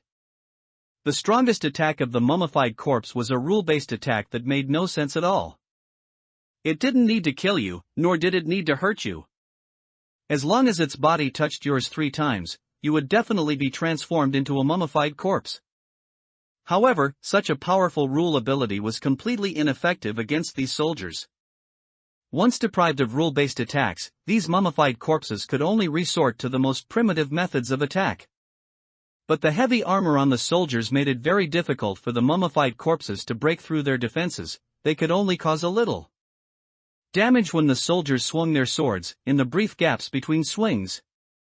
4 soldiers formed a group, completely blocking the passage. It would take a full 10 minutes for these 4 soldiers to be shattered, but before the mummified corpses could get excited, 4 new soldiers surged in from behind.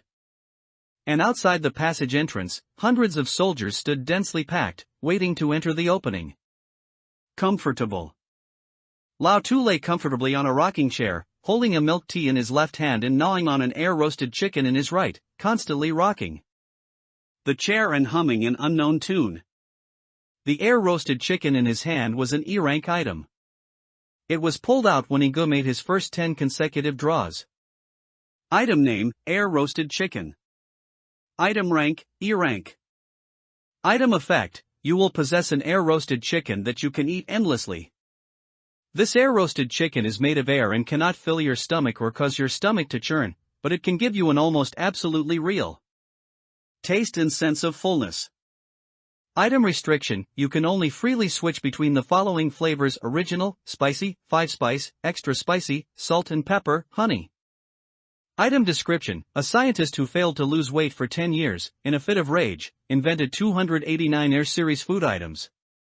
These items can satisfy your cravings while preventing weight gain, and the air-roasted chicken is just one of the 289 items. They had been grinding for a full 3 hours. They stayed on this platform and went nowhere else. During this time, he drove the sleigh and surveyed the entire space. It was nothing interesting, just stone walls. With no entertainment, he could only lie on the rocking chair and munch on the air-roasted chicken. Oh, right, this rocking chair was also an item. These seemingly useless items were actually quite useful at certain times, like in the current situation. After all, life isn't always filled with combat. You can't say that only items useful for combat are good items. Just like this air-roasted chicken is clearly trying its best to please him, how could he say this air-roasted chicken isn't an item? Wouldn't that be a bit hurtful to the air-roasted chicken's feelings? Gulp. Tai Choi, standing nearby, stared at the air-roasted chicken in Lao Tu's hand and couldn't help but swallow. When he saw Lao Tu's gaze, he awkwardly turned his head to look at his sister, his face a mix of helplessness and confusion. Well, this. Lao Tu looked at Tai Choi, then at the air-roasted chicken in his hand. It's not that I can't let you eat it, but this thing is a bit private, isn't it? Don't you mind all this saliva? Even if you don't mind, if you gnaw on it and give it back to me, I'd mind. Meanwhile, Chenny had been sitting on the icebound throne the entire time, his arms crossed, leaning back in the chair with his eyes closed, feigning sleep. It was a bit cold. It was the height of summer, so it should have been hot. But the problem was that in this time sand map, for some reason, he could always feel a draft, and it was still a bit chilly. The special effect of the icebound throne under his bottom was quite buggy.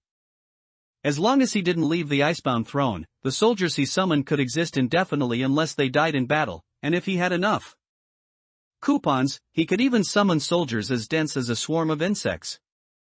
And for these 3 hours, he hadn't left the icebound throne, and the soldiers he summoned had been continuously killing mummified corpses for him at the passage entrance.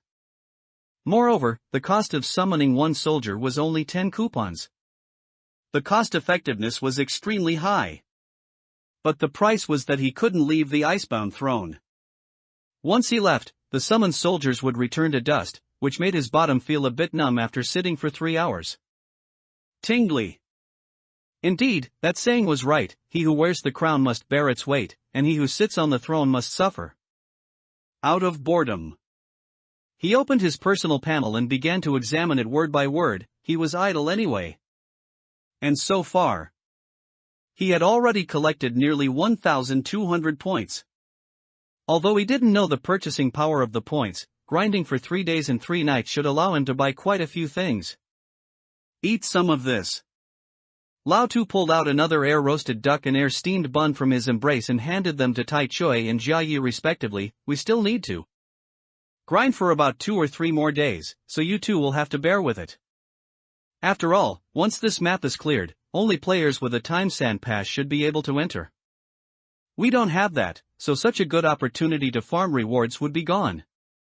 This stuff can give you a sense of fullness, so going without food for 2 or 3 days won't have a big impact on your body, at most just a little dizziness. As for thirst, I have coffee and small plums here. The small plums can help you quench your thirst by imagining plums, removing the feeling of thirst from your body. I also have milk tea here. Drink it sparingly, and it should last you for about 2 or 3 days. It's fine. Jia Yi shook her head, leaning against Tai Choi, and mumbled somewhat groggily, my brother and I often went 2 or 3 days without eating before. We're used to it. Then it's fine. May 26th. 3 days had passed since Chen Yi and the others entered the time sand map. At this moment, The area outside the Times Sand dungeon was crowded with people. Many Salt City players and Enforcement Bureau personnel wearing Enforcement Bureau insignia gathered with serious expressions at the triangular, prism-shaped pyramid entrance, waiting patiently. The Enforcement Bureau discovered this triangular prism-shaped pyramid not long after it abruptly appeared. However, they couldn't enter. On a light screen at the entrance, several lines of text were clearly written. This map Times Sand is currently being cleared by players. There are 4 clearing players, Chen-Yi, Lao-Tu, Tai-Chui, Jia-Yi. Please wait patiently for the clearing to end. Other players cannot enter before the clearing ends. But was this clearing time a bit too long? It had been clearing for a full 3 days. One should know that among those 4 players, Chen-Yi was one of them. Everyone in Salt City knew about this big-shot player with over a dozen titles. If such a big shot spent 3 days and still hadn't finished clearing it, then wouldn't this map be hopeless for ordinary players to complete? 2 days ago, the Enforcement Bureau and the Army had completely merged into one. From now on, there would only be the Enforcement Bureau.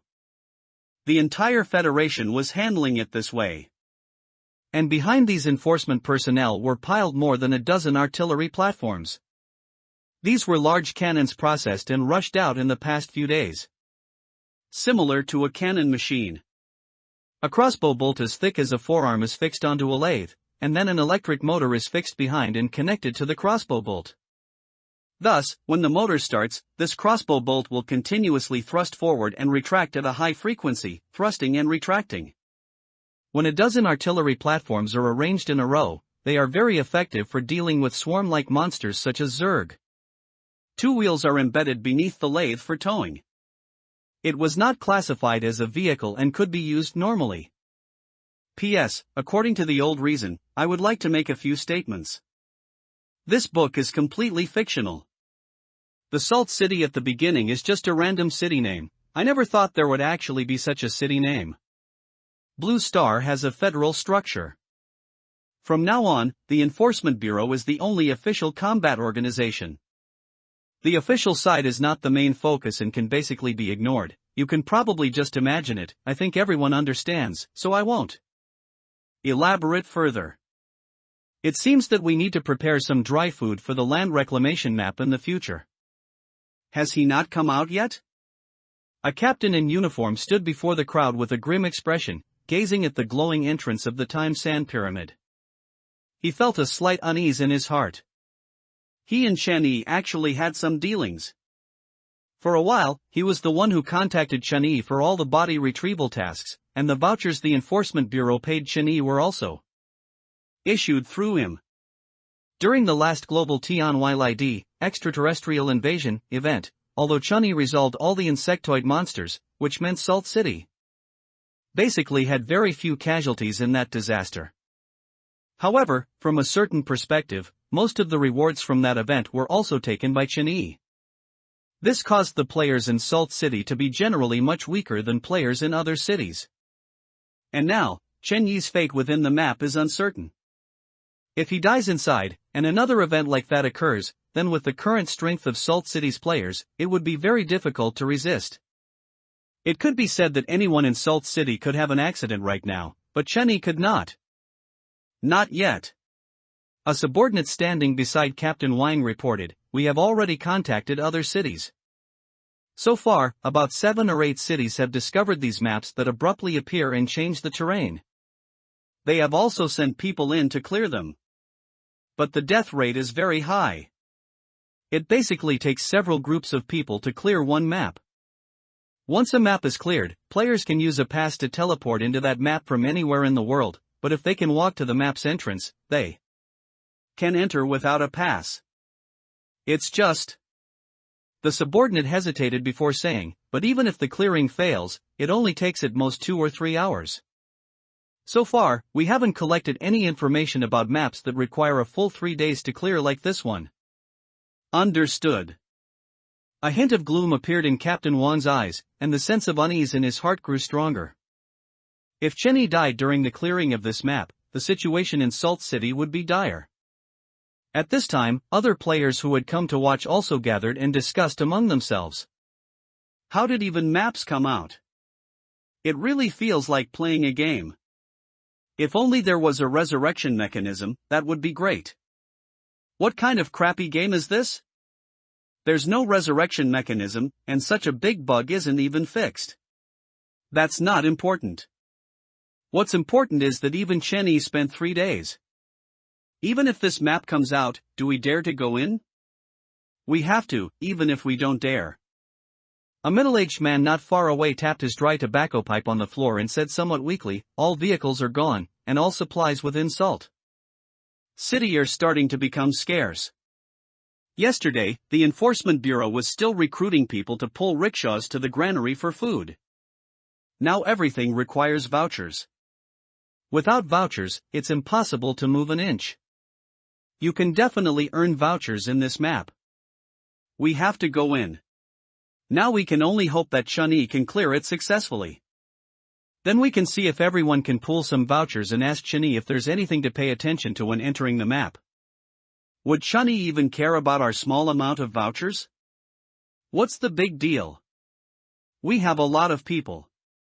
So many people, we can surely pool a few thousand vouchers, right? That's true. As the words fell, the group of people around them stopped talking. Everyone just looked up at the glowing entrance of the time sand pyramid. No one knew when Chun-Yi would finish clearing this map. Or perhaps he wouldn't come out. Salt City, within the Enforcement Bureau. Several elders were sitting at a table, looking sternly at a glowing panel on the wall. Main City Mission. Mission objective: establish a voucher trading system, ensuring every player in Salt City has spent vouchers and can earn vouchers, allowing vouchers to circulate within the city. Mission reward: activate the city mission system. Players entering Salt City can accept corresponding missions to earn vouchers. Mission requirements: 1/10 of the city's players have spent vouchers, 1/15 of the city's players have earned vouchers. Total mission progress, 63%. Operating fund, 1 million vouchers. Director. An elder next to the table sighed softly. After turning off the air conditioner, he continued, "So far, there are a few issues.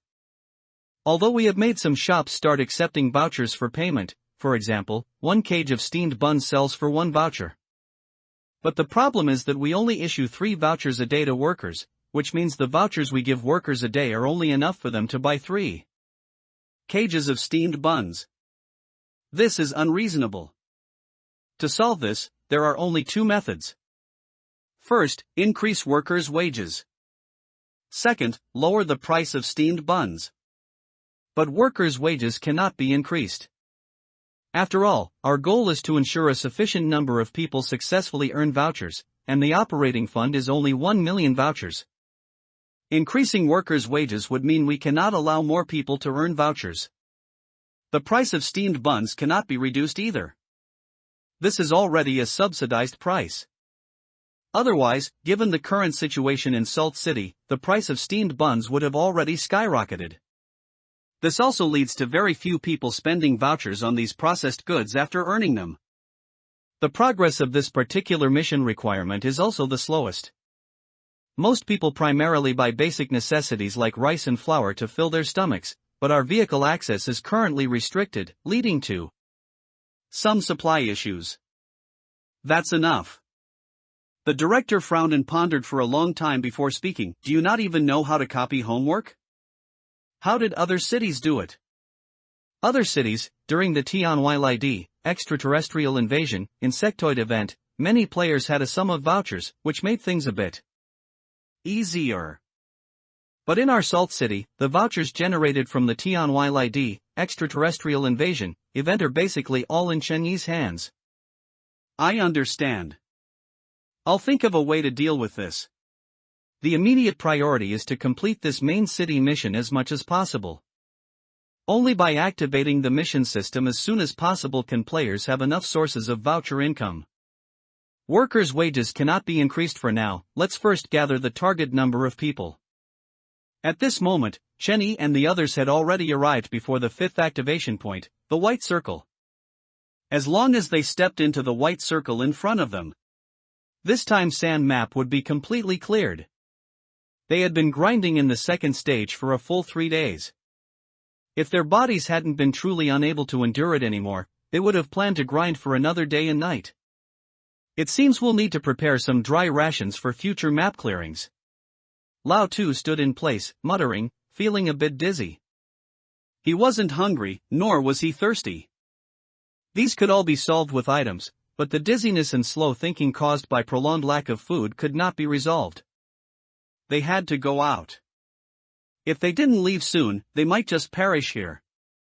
The sands of time that we dared to open up wasteland turned out to be just me. The elk pulling the sleigh let out a low bleat, a hint of panic in its eyes, and tucked its head under the sleigh. It was probably scared by the desire occasionally revealed in Lao Tu's eyes. Don't worry, I can't eat you. Lao Tu reluctantly pulled his gaze away from the elk, wiped the drool from the corner of his mouth, and turned his head to glance at Tai Chui not far away. Speaking of which, your body is quite resistant to hunger. It's been 3 days, and you look completely fine. Jia Yi, who was slumped on Tai Chui's head, drooped her head weakly and murmured, his thoughts stop working whether he eats or not, you can't tell any difference from his appearance. Let's go. Chen Yi was the first to step onto the white halo, and immediately a notification sounded in his ears. Ding! Congratulations to the players for successfully reaching the 5th activation point. Successfully escaped the pursuit of the mummies. This time sand map has been cleared by players for the first time. Congratulations to the players for successfully pioneering it. Please claim your pioneering rewards in exchange for the items you need in the point shop. After successful pioneering, all players holding a time sand pass can teleport into this map without obstruction from anywhere in the world. Players who reach the time sand map entrance through various means do not need a pass to enter. As the notification faded, the platform they stood on suddenly began to glow with a gentle light, and then a soft music could be heard playing from somewhere. 7 or 8 fireworks suddenly shot up around the platform, exploding within the pyramid's interior space without the smell of gunpowder. They were exceptionally brilliant, as if celebrating their successful clearance. At the same time, 2 massive leaderboards slowly appeared in front of them, the semi-transparent panels floating heavily in mid-air. Time Sand Mummy Player Infection Leaderboard. Rank 1, awaiting. Rank 2, awaiting. Rank 3. Time Sand Human Player Kill Leaderboard. Rank 1, Chen Yi, kill points 16702. Rank 2, awaiting. Rank 3. The 2 leaderboards were for mummy players and human players, respectively. Chen Yi stared at the 2 lists in front of him, nodding thoughtfully without speaking. There was even a leaderboard specifically for mummy players. It seemed that in the future, many players would intentionally become mummies to gain rewards by infecting human players. Actually, I think this map is quite good, Lao Tu suddenly said from the side.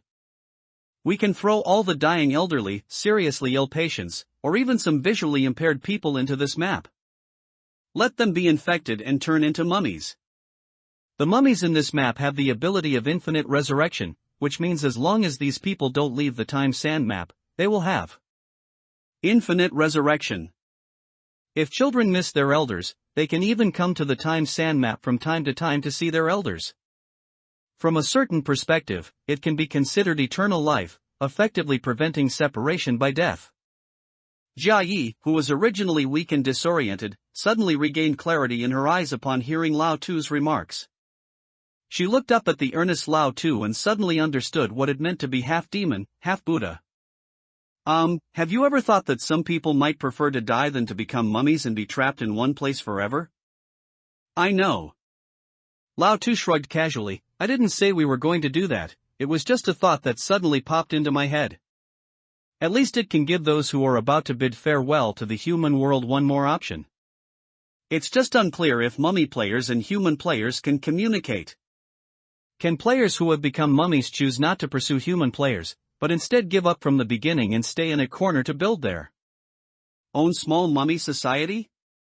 Or perhaps come to an agreement with human players to constantly farm points off each other? Anyway, it feels like this dungeon has quite a lot of room for manipulation. If you have a pass, when you encounter a fatal crisis, you can also remotely teleport into time sand to temporarily hide. Chenny pulled his gaze back from the leaderboard. 16702, that was the total score he had accumulated in 3 days. And there were only about 100 mummies in the time sand map in total. This meant that in these 3 days, he had killed each mummy an average of over 100 times. It was a pity these mummies had no memory or intelligence, otherwise, they would be trembling at the sight of Chenny. Anyone who has been killed over 100 times by one person would probably have some psychological trauma. And next, it was time to enjoy the spoils of war earned over these 3 days. He took a deep breath, finished the last sip of milk tea in his hand, then licked his somewhat dry and cracked lips, turning his head to look at the point shop nearby. For these 3 days, he had only drunk fruit tea and no water at all. Fruit tea, after all, is just a beverage and cannot be used as a long-term substitute for pure water. The sweetness is too high, making him thirstier the more he drank, and his throat felt a bit sticky and clogged. It was very uncomfortable. After getting out, he absolutely had to chug water from a water dispenser for 3 days straight. The point shop in front of him had everything, sorted by exchange points from low to high. 1 coupon, 1 point. Small loudspeaker, 3 points. Anti-infection energy shield, 5 points. Mini steel cable, 6 points. Stone brick landmine, 10 points. Most of the items were exclusively for use within the time sand map. For example, the small loudspeaker could make the next sentence you say resonate simultaneously in the ears of all mummy players and human players within time sand. Another example, the anti-infection energy shield, could withstand 1 infection from a mummy player. And the stone brick landmine, which could embed a landmine inside a stone brick, would be very effective in the second level's corridor. Besides these, there were even some items prepared for mummy players. Eye of Truth, 3 points. Might of Steel Claws, 4 points. Leaping Shoes, 5 points. Disguise Robe, 10 points. Anyone could buy these items, but they only took effect when one became a mummy player, and their effects were all very powerful. The Eye of Truth allowed mummy players to see which human players had an anti-infection energy shield and which did not. The Might of Steel Claws could extend the attack range of a mummy's arm by a section, thus more effectively allowing mummy players to infect human players. The Leaping Shoes could enhance a mummy player's jump height. The Disguise Robe could allow a mummy player to temporarily disguise themselves as a human player, thus stealthily blending into human player teams. And then beginning a massacre. These were just the most basic ones. Besides these, the point shop also had many map items for both human players and mummy players. It was predictable. But once these items fell into the hands of players, the time sand clearance scene would definitely be a chaotic dance of monsters. Damn it, Lao Tu muttered, his expression shocked as he straightened up, staring at the various items in the point shop. Are you telling me that the time sand we pioneered was just the basic version? With so many time sand exclusive items, even if we were to clear this map again now, it feels like it would be quite strenuous. Mummy players without intelligence and who don't use items, and mummy players with intelligence who do use items. These are completely different things.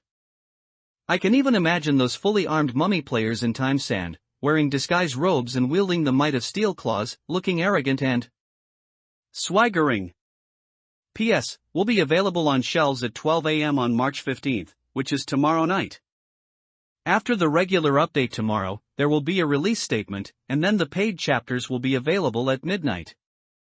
Lord readers can top up their points and prepare to subscribe. Rabbit's updates after release will be very intense. Also, tomorrow morning at midnight, there will be a splash screen recommendation on the Chidian app and a first subscription event. I'm not sure what the specific event is, but I should be able to get some rewards, so you can pay attention, laughs. Fashion name, The Emperor's New Clothes, short sleeves. There were many similar items in the score shop, all small trinkets. But they were the practical kind. Human players killing a mummy can be rewarded with 1 score point. Then how many score points can a mummy player get for infecting a human? Lao Tu looked at the score shop in front of him and said thoughtfully, after all, this map seems to favor human players more. Human players can get stuck at the second stage and farm points. But mummy players have no way to farm points. There are only so many players in total, even if all of them are infected, there are only so many points.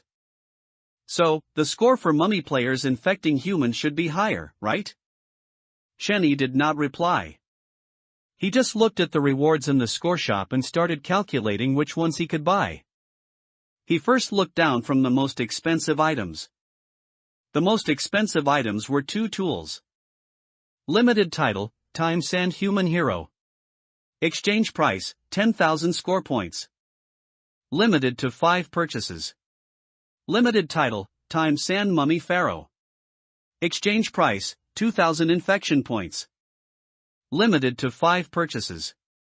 He could completely buy the first title, he had enough score points. But he couldn't buy the second title, it had to be purchased with infection points. Infecting one player gives 1 infection point, and 2,000 infection points would require infecting a full 2,000 players. He had never been a mummy, so he couldn't obtain this title. Without much hesitation, he first secured the first title.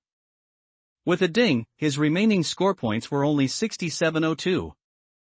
He then continued to look down. Item name, Rainbow Tail Flame Trailing Effect. Item level, Sea Level.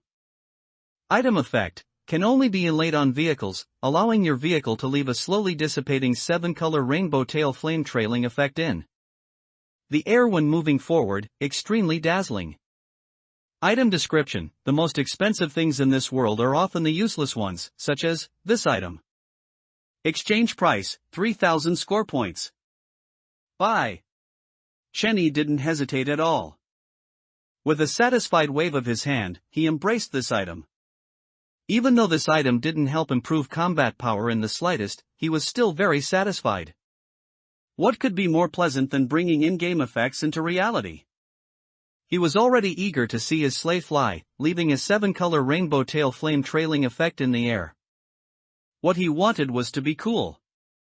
If only he could aesthetically modify the 15 nitrogen tanks behind his sleigh. Just 3,000 score points. What was he toiling away for, lying on the icebound throne for 3 whole days in the map? Wasn't it for this moment? To show off in front of others, one must endure hardship behind the scenes. Besides that, there was another tail flame trailing effect that was also quite cool. 100 Ghosts Parade Tail Flame Trailing Effect. When the vehicle is moving, it will leave a gray mist behind it, and within the gray mist, hundreds of skeleton soldiers will continuously surge and slowly dissipate. He looked at the special effect preview. Very good. It's just that he couldn't buy this thing. To buy it, he needed 600 infection points. Many items in the score shop could only be bought with infection points, meaning they were specifically prepared for mummy players. He could only look at these items but not buy them. So far, he also had no intention of becoming a mummy to enter the map and farm points. However, these items were all tradable. Perhaps later, when other players bought these items, he could spend some coupons to buy them back. He just didn't know if they would be willing to sell. After all, players who could use extra infection points to buy these things basically weren't short on coupons. He continued to look at the score shop, his gaze lingering slightly with hesitation before an item. Item name, Fashion Component. Item level, Sea Level. Item effect, randomly obtain 1 component of a sea level fashion set. Item description, be good to yourself, buy yourself a few more skins. Exchange price, 100 score points. Limited to 5 purchases per player. He stared at the item in front of him, hesitating and not speaking. He actually had a fashion component in his hand, a little bear onesie, which had been quietly lying in his backpack. It was temporarily unusable. It could only be used after the fashion system was updated in June. Of course. Even if the fashion system was updated, he didn't plan on walking down the street wearing a little bear onesie. He could accept his character wearing all sorts of strange outfits in the game, and the stranger, the happier he was. But he would never accept himself walking down the street in strange fashion in reality. It's just that this was the first time he'd seen this item for sale in the shop, and the price wasn't expensive. Was there any reason not to buy it? No. Buy. Even if he really got a little bear onesie, he certainly wouldn't wear it. Putting together a full set and selling it could fetch a high price. After silently making up his mind, he bought all 5 fashion components. At this point, he only had 3,202 score points left. Then, without any hesitation, he started opening boxes. He opened all 5 fashion component boxes. Ding ding ding. Along with a series of box opening sounds. Chenny breathed a sigh of relief, feeling slightly more relaxed, yet with a hint of disappointment in his eyes as he looked at the unboxing results. There were no little bear onesie fashion components. Fortunately. But his eyes suddenly became strange, as if he had opened something odd. Fashion name, The Emperor's New Clothes, short sleeve. Fashion level, C level. Fashion effect, when wearing one piece of this set, your body will constantly be in a constant temperature state. When the entire set is collected, the full set effect will be obtained. Fashion description, a qualified emperor should learn how to cultivate the clothing aesthetics of his subjects. This thing was exactly like the emperor's new clothes he had imagined. That so-called short sleeve. It was completely transparent, looking like a short sleeve made of plastic. Completely transparent. Chenny suddenly fell silent where he stood. He suddenly felt that the little bear onesie fashion didn't seem so unacceptable after all. At least compared to the emperor's new clothes, he thought the little bear onesie was more acceptable. But this fashion effect was really strong. Much stronger than his little bear onesie. Keeping the body at a constant temperature at all times means that one can easily endure both extreme cold and scorching hot weather, and there's no need to worry about symptoms like hypothermia. Many times, hypothermia can be very dangerous. It was much better than his effect that allowed him to not need to relieve himself. Just then, Jia beside him suddenly exclaimed with some delight. I got a fashion item. I knew, how could Hammer's younger sister be called Jia? Chenny looked at Jia not far away with some curiosity, following his gaze. He originally thought that Tai Chui and the other person might exchange their points for some coupons or buy some items to boost their combat power. But he didn't expect them to directly buy fashion treasure chests? That's truly extravagant. Only he and Tai Chui were grinding points in the second stage. He relied on Icebound Throne to grind points, while Tai Chui occasionally Stone Solid charged, also accumulating quite a few points. Lao Tu didn't make a move the entire time. After all, Lao Tu's one strike was completely overkill here, there was no need for it at all. Jia Yi also had no points. This girl seemed to have no attack skills, but she should have body enhancement skills, otherwise, if Tai Chui threw her around like that every day. Without enhanced physical quality, her brains would be shaken out. It looked like Tai Chui used his points to buy Jia Yi a fashion component treasure chest. But then again, this Jia Yi was small, but her figure was quite good, curvaceous, with a rather large bust. She seemed to easily ignite a man's desire to destroy. He had heard a theory a long time ago that men who like petite women have a strong subconscious desire for aggression and enjoy the feeling of conquest and destruction. He forgot which marketing account's post he saw it in. Thanks. Jia Yi, who had been somewhat listless from hunger for several days, looked at the fashion panel in front of her, a smile blossoming on her face like smoke, her eyes narrowing into crescent moons. She carefully put the item into her backpack with a look of anticipation. I'll take it out and wear it when the June version updates. What kind of fashion is it? Lao Tu curiously pulled out a black pepper-flavored carrot from his pocket and put it into his mouth, saying casually, Egu also has a fashion component, EGE's fashion is quite good-looking too. And the moment Lao Tu pulled out the carrot, the elk, hiding under the sleigh not far away, showed a visible trace of fear in its eyes, burying its head into the sleigh, leaving only its hind hooves struggling on the ground. Don't worry, I won't give it to you this time. Lao Tu put the carrot into his mouth somewhat irritably, chewing it with a crisp crunch. If I wasn't worried about you starving to death these past few days, who would give you such a delicious carrot?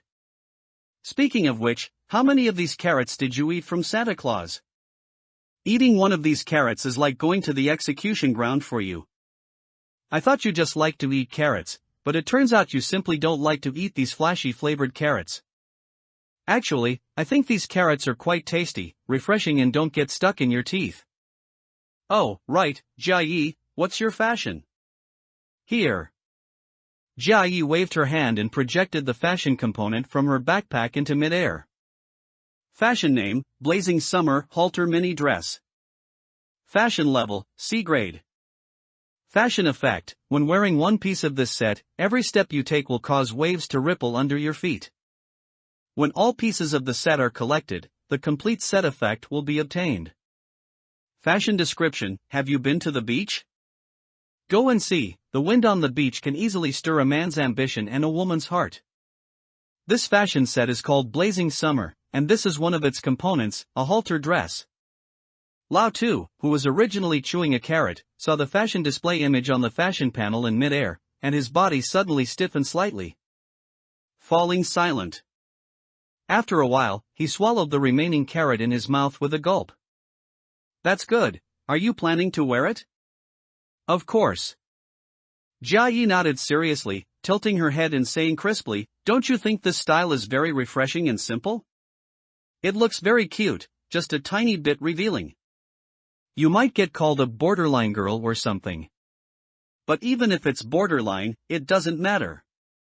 The world has become like this, who knows when we'll die? Might as well try more things we haven't tried before we die. Then she looked at Lao Tu's shocked expression and couldn't help but laugh dryly. Lao Tu, can you please put away that shocked expression? I grew up without parents, with a brother who has cerebral palsy. Life won't be too easy. Now that the apocalypse has finally come, I should at least try something I've never tried before. I've wanted to wear clothes I've never worn for a long time, instead of being like before, dragging my brother to the market to sell fish during a day, dirty and smelly. Only at night could I secretly put on the little dresses I bought and stroll with my brother, but... Jia Yi suddenly sniffed, mumbling with a slight hint of dissatisfaction, it's just that I often see drunk men's vomit in the tree pits, which really affects my mood. A person lives for only about 30,000 days. Living the way you want to is what you should do, isn't it? Lao Tu stood silent, not speaking. He didn't understand but was greatly shocked, though he did understand one thing, Jia Yi would really wear this outfit. We must meet in June. What's wrong? The June version update will have new rules. I'm afraid you won't understand, so Ego and I can explain them to you when we meet. Oh, I see. Jia Yi nodded, her eyes like crescent moons as she couldn't help but smile. Okay, that would be great. All right.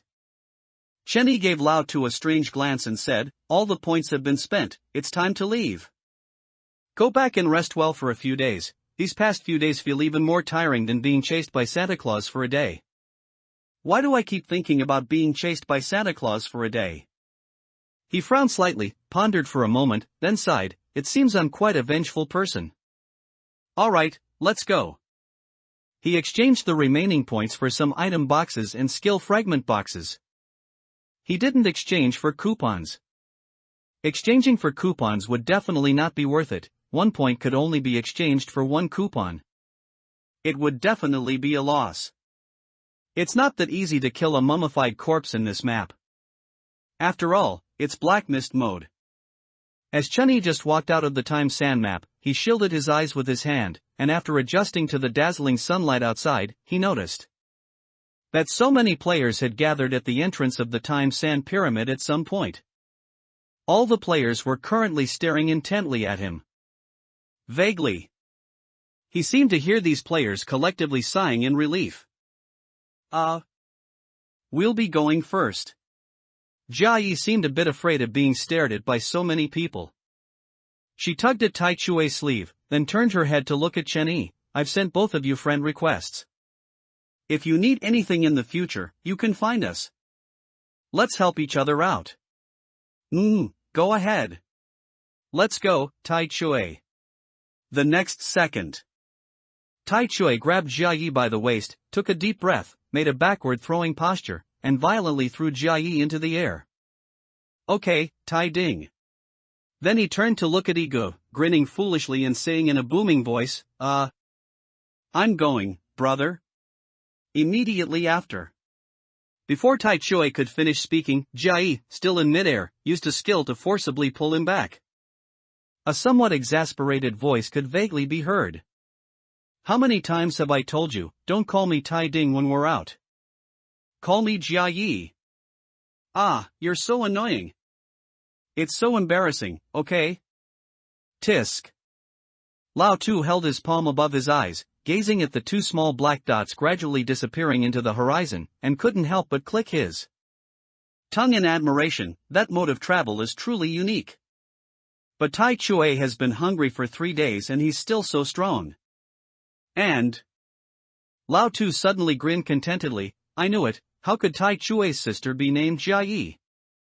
Tai Ding is a more reasonable name. I'm very satisfied with this name. List testimonials. A note on going premium. Well, it's finally gone premium. 4,000 characters a day is really hard to work with, it makes me very tired. This book has done quite well. Since it was first recommended, it has basically been number 1 among books released at the same time. The continued reading from Lord Readers has been very powerful, pushing this book to a peak of 2nd place on the new book general ranking, and it has remained steadily in 5th place. It's a great honor. The quality of this new book ranking is quite high. Cuttlefish's book is in 1st place. Being suppressed by a mountain, this is very reasonable. To be honest, the pressure is immense. After being off the new book list for 30 days since signing the contract, I finally breathed a sigh of relief. Otherwise, being sandwiched between a group of big shots would still be a bit nerve-wracking. Let me briefly talk about the update volume after going premium. Let's make a simple and direct military pledge. If the initial subscription reaches 6,000, I will update 8,000 characters daily after going premium, taking it easy. If the initial subscription reaches 7,000, I will update 12,000 characters daily after going premium, being more serious. If the initial subscription reaches 8,000, I will update 16,000 characters daily after going premium, I'll need to squint. If the initial subscription reaches 9,000, I will update 20,000 characters daily after going premium, I'll have to turn on the display. The initial subscription refers to the number of subscribers within 24 hours for the first paid chapter after going premium. The author is a speedwriter, and the quality will not be bad under the guaranteed daily volume. I can type 3,000 characters in an hour, so 20,000 characters is only about 7 hours of work. Adding in breaks for thinking about the plot and so on, it's at most 10 hours.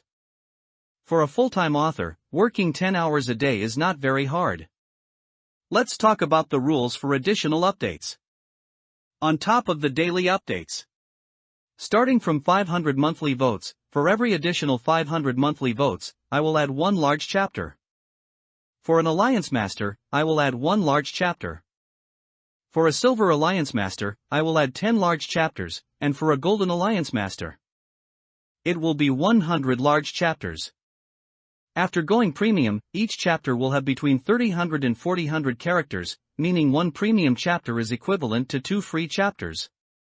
For the reward-based additional updates, Lord Readers, please do what you can afford. The 2 Alliance Masters from before going premium will receive additional updates after it goes premium, a total of 2 chapters.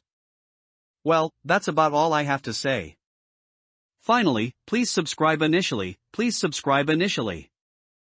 The initial subscription is crucial to a book's performance. I'd also trouble Lord Readers to support Rabbit with an initial subscription. Lord Readers who want to stockpile the book can give an initial subscription and then stockpile, so it will grow more and more popular. Give an initial subscription, and once the daily update reaches the 20,000 character standard. If you stockpile for a month, this book will reach 1 million characters. This is the reasonable way to stockpile a book. It will go premium and update at 12 a.m. tonight, with an initial update of 3 chapters, which is 10,000 characters. Then, from 12 a.m. tonight, updates will continue intermittently until 12 a.m. tomorrow night. Thank you, Lord Readers, for your support. Also, I'd like to ask for some monthly votes. Rabbit wants to try to get into the top 10 of the new book monthly vote ranking after going premium, as there's a bonus for the top 10. My wife at home is relying on this bonus to put food on the table. We're a bit short on food. Woo woo. Love you all. We need a cook, first order please. After Chenyi and the others exited the Time Sand Pyramid map, the light screen at the entrance slowly began to change. The Time Sand map has been cleared by Chenyi, Lao Tu, Tai Chui, and Jia Yi. Players can gain entry by obtaining a Time Sand pass and arriving at the Time Sand entrance. A maximum of 50 human players can enter at one time. This map is a parallel map. A maximum of 100 Time Sand maps can be opened simultaneously for human players to challenge. This can be roughly understood as, at any given moment, a maximum of 5,000 people can enter this map simultaneously. When these players successfully clear the map or are completely wiped out, the next batch of players can then enter. This, in turn, reduces the opportunities for zombie players and human players to collude and farm points. After all, with 100 parallel Time Sand maps, it's hard to guarantee they would meet and stay in the same room. Chenyi. Just as Chenyi watched Jia Yi and the other person leave, a middle-aged man in a uniform from not far away strode over with a serious expression. Standing in front of Chenyi and slightly exhaling. It's good that you're fine. You stayed in the map for 3 days, and many people were quite worried about you. That. Before Chenyi could reply, the man continued with some hesitation. Could you roughly explain what you encountered in the map? For instance, what is the map content like, and are there any death traps or similar things? You won't be telling us for free. The Enforcement Bureau is willing to pay you 3,000 points. Although it's a bit little for you, right now. Captain Wang, Chenyi looked at the middle-aged man in front of him, took out 2 cigarettes from his pocket, and handed them over. After the middle-aged man took one, he put the other back into the cigarette pack, interrupting the man's speech, then smiled and said, "No need. These are just some small tricks. I was planning to tell the players of Salt City anyway. This map is quite easy to farm points in, but the danger level is not low. After I go back, I'll post it on the Salt City forum, so everyone can see it. Before the post is out, don't send anyone in for now." Really? Captain Wang was stunned for a moment, then looked at Chenyi with some excitement, his eyes subtly gleaming with enthusiasm. That would be too kind of you. All players in Salt City will remember this favor. And, after a slight hesitation, he still spoke, let bygones be bygones. Every department has a few people like that. It's unavoidable. The Enforcement Bureau and the military have already merged. The person who acted against you last time has been transferred elsewhere. It's fine. Chenyi waved his hand casually, then walked to the sleigh and sat down. I'm leaving now. Just wait for my post. As his voice fell, the sleigh slowly floated into the air. The 15 nitrogen cylinders at the tail began to spray a pale yellow exhaust flame, which then abruptly turned pale blue, and the next second, it shot straight into the distance like an arrow released from a bow. It instantly vanished from sight. Only a long, colorful rainbow tail flame streak remained, cutting across the sky and slowly dissipating. My goodness, what is all this? Isn't this a bit too outrageous? The players gathered at the Time Sand Pyramid entrance looked up at the colorful rainbow tail flame in the sky with some shock, a wave of astonishment welling up in their hearts. That thing must cost a lot of points, right? No, they had never even seen such a thing for sale.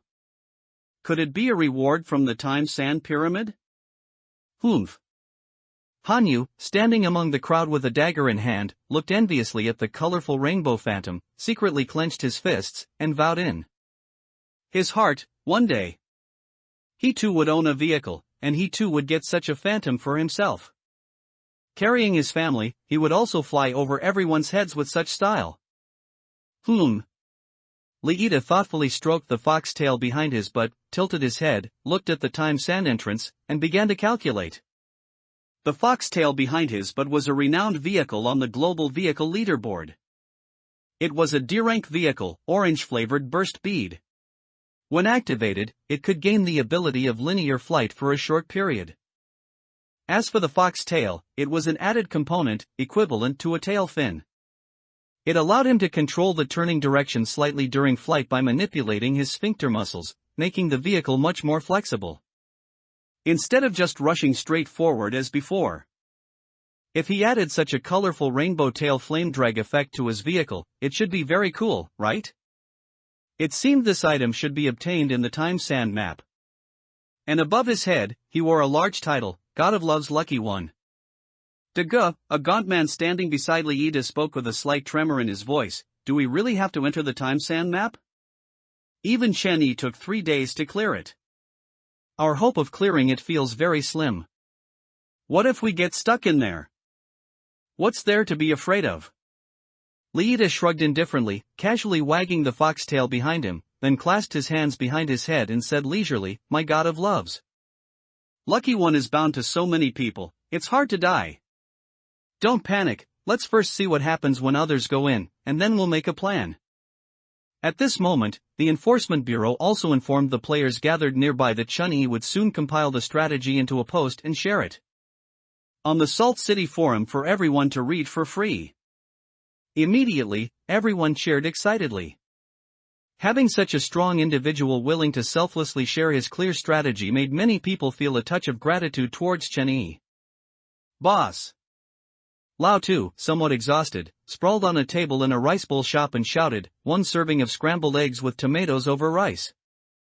Extra eggs, extra tomatoes, extra sauce, extra rice. Hurry! I'm starving. Chen-Yi, sitting beside him, was not much better. He just waved his hand, give me 2 servings, 1 with stir-fried cured meat with garlic sprouts. And 1 with twice-cooked pork with potato slices. Coming right up.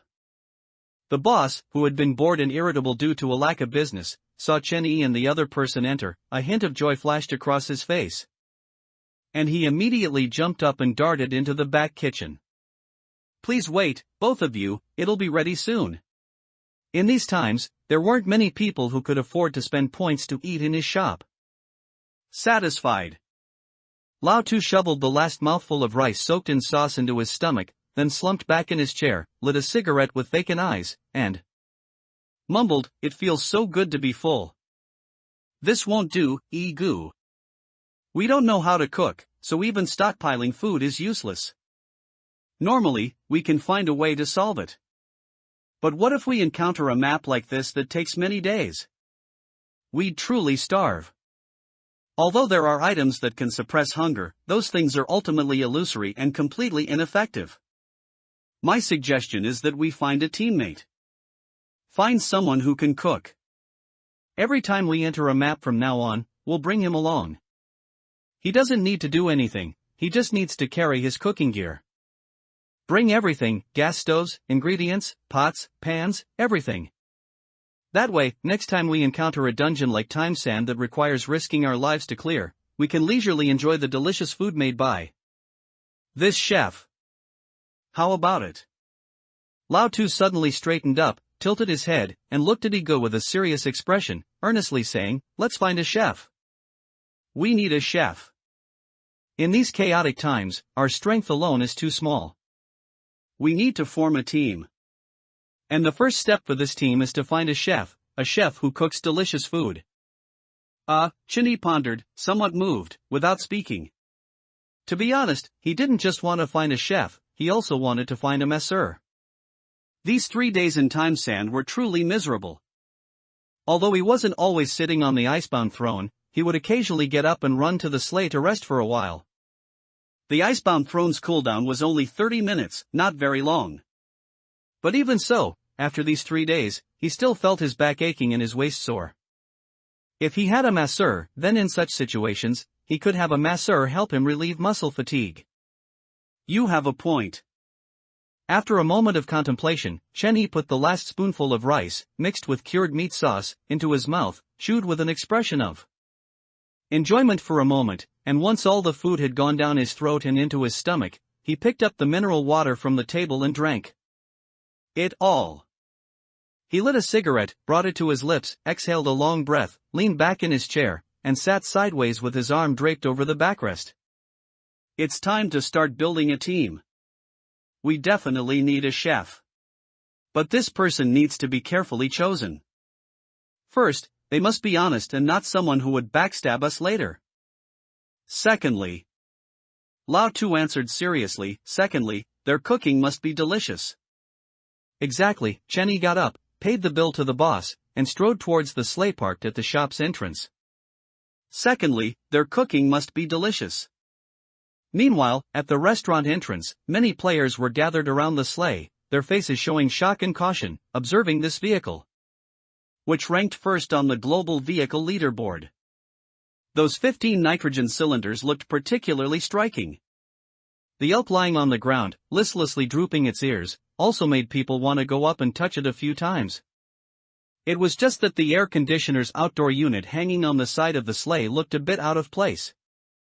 However, not a single player dared to go up and touch the sleigh.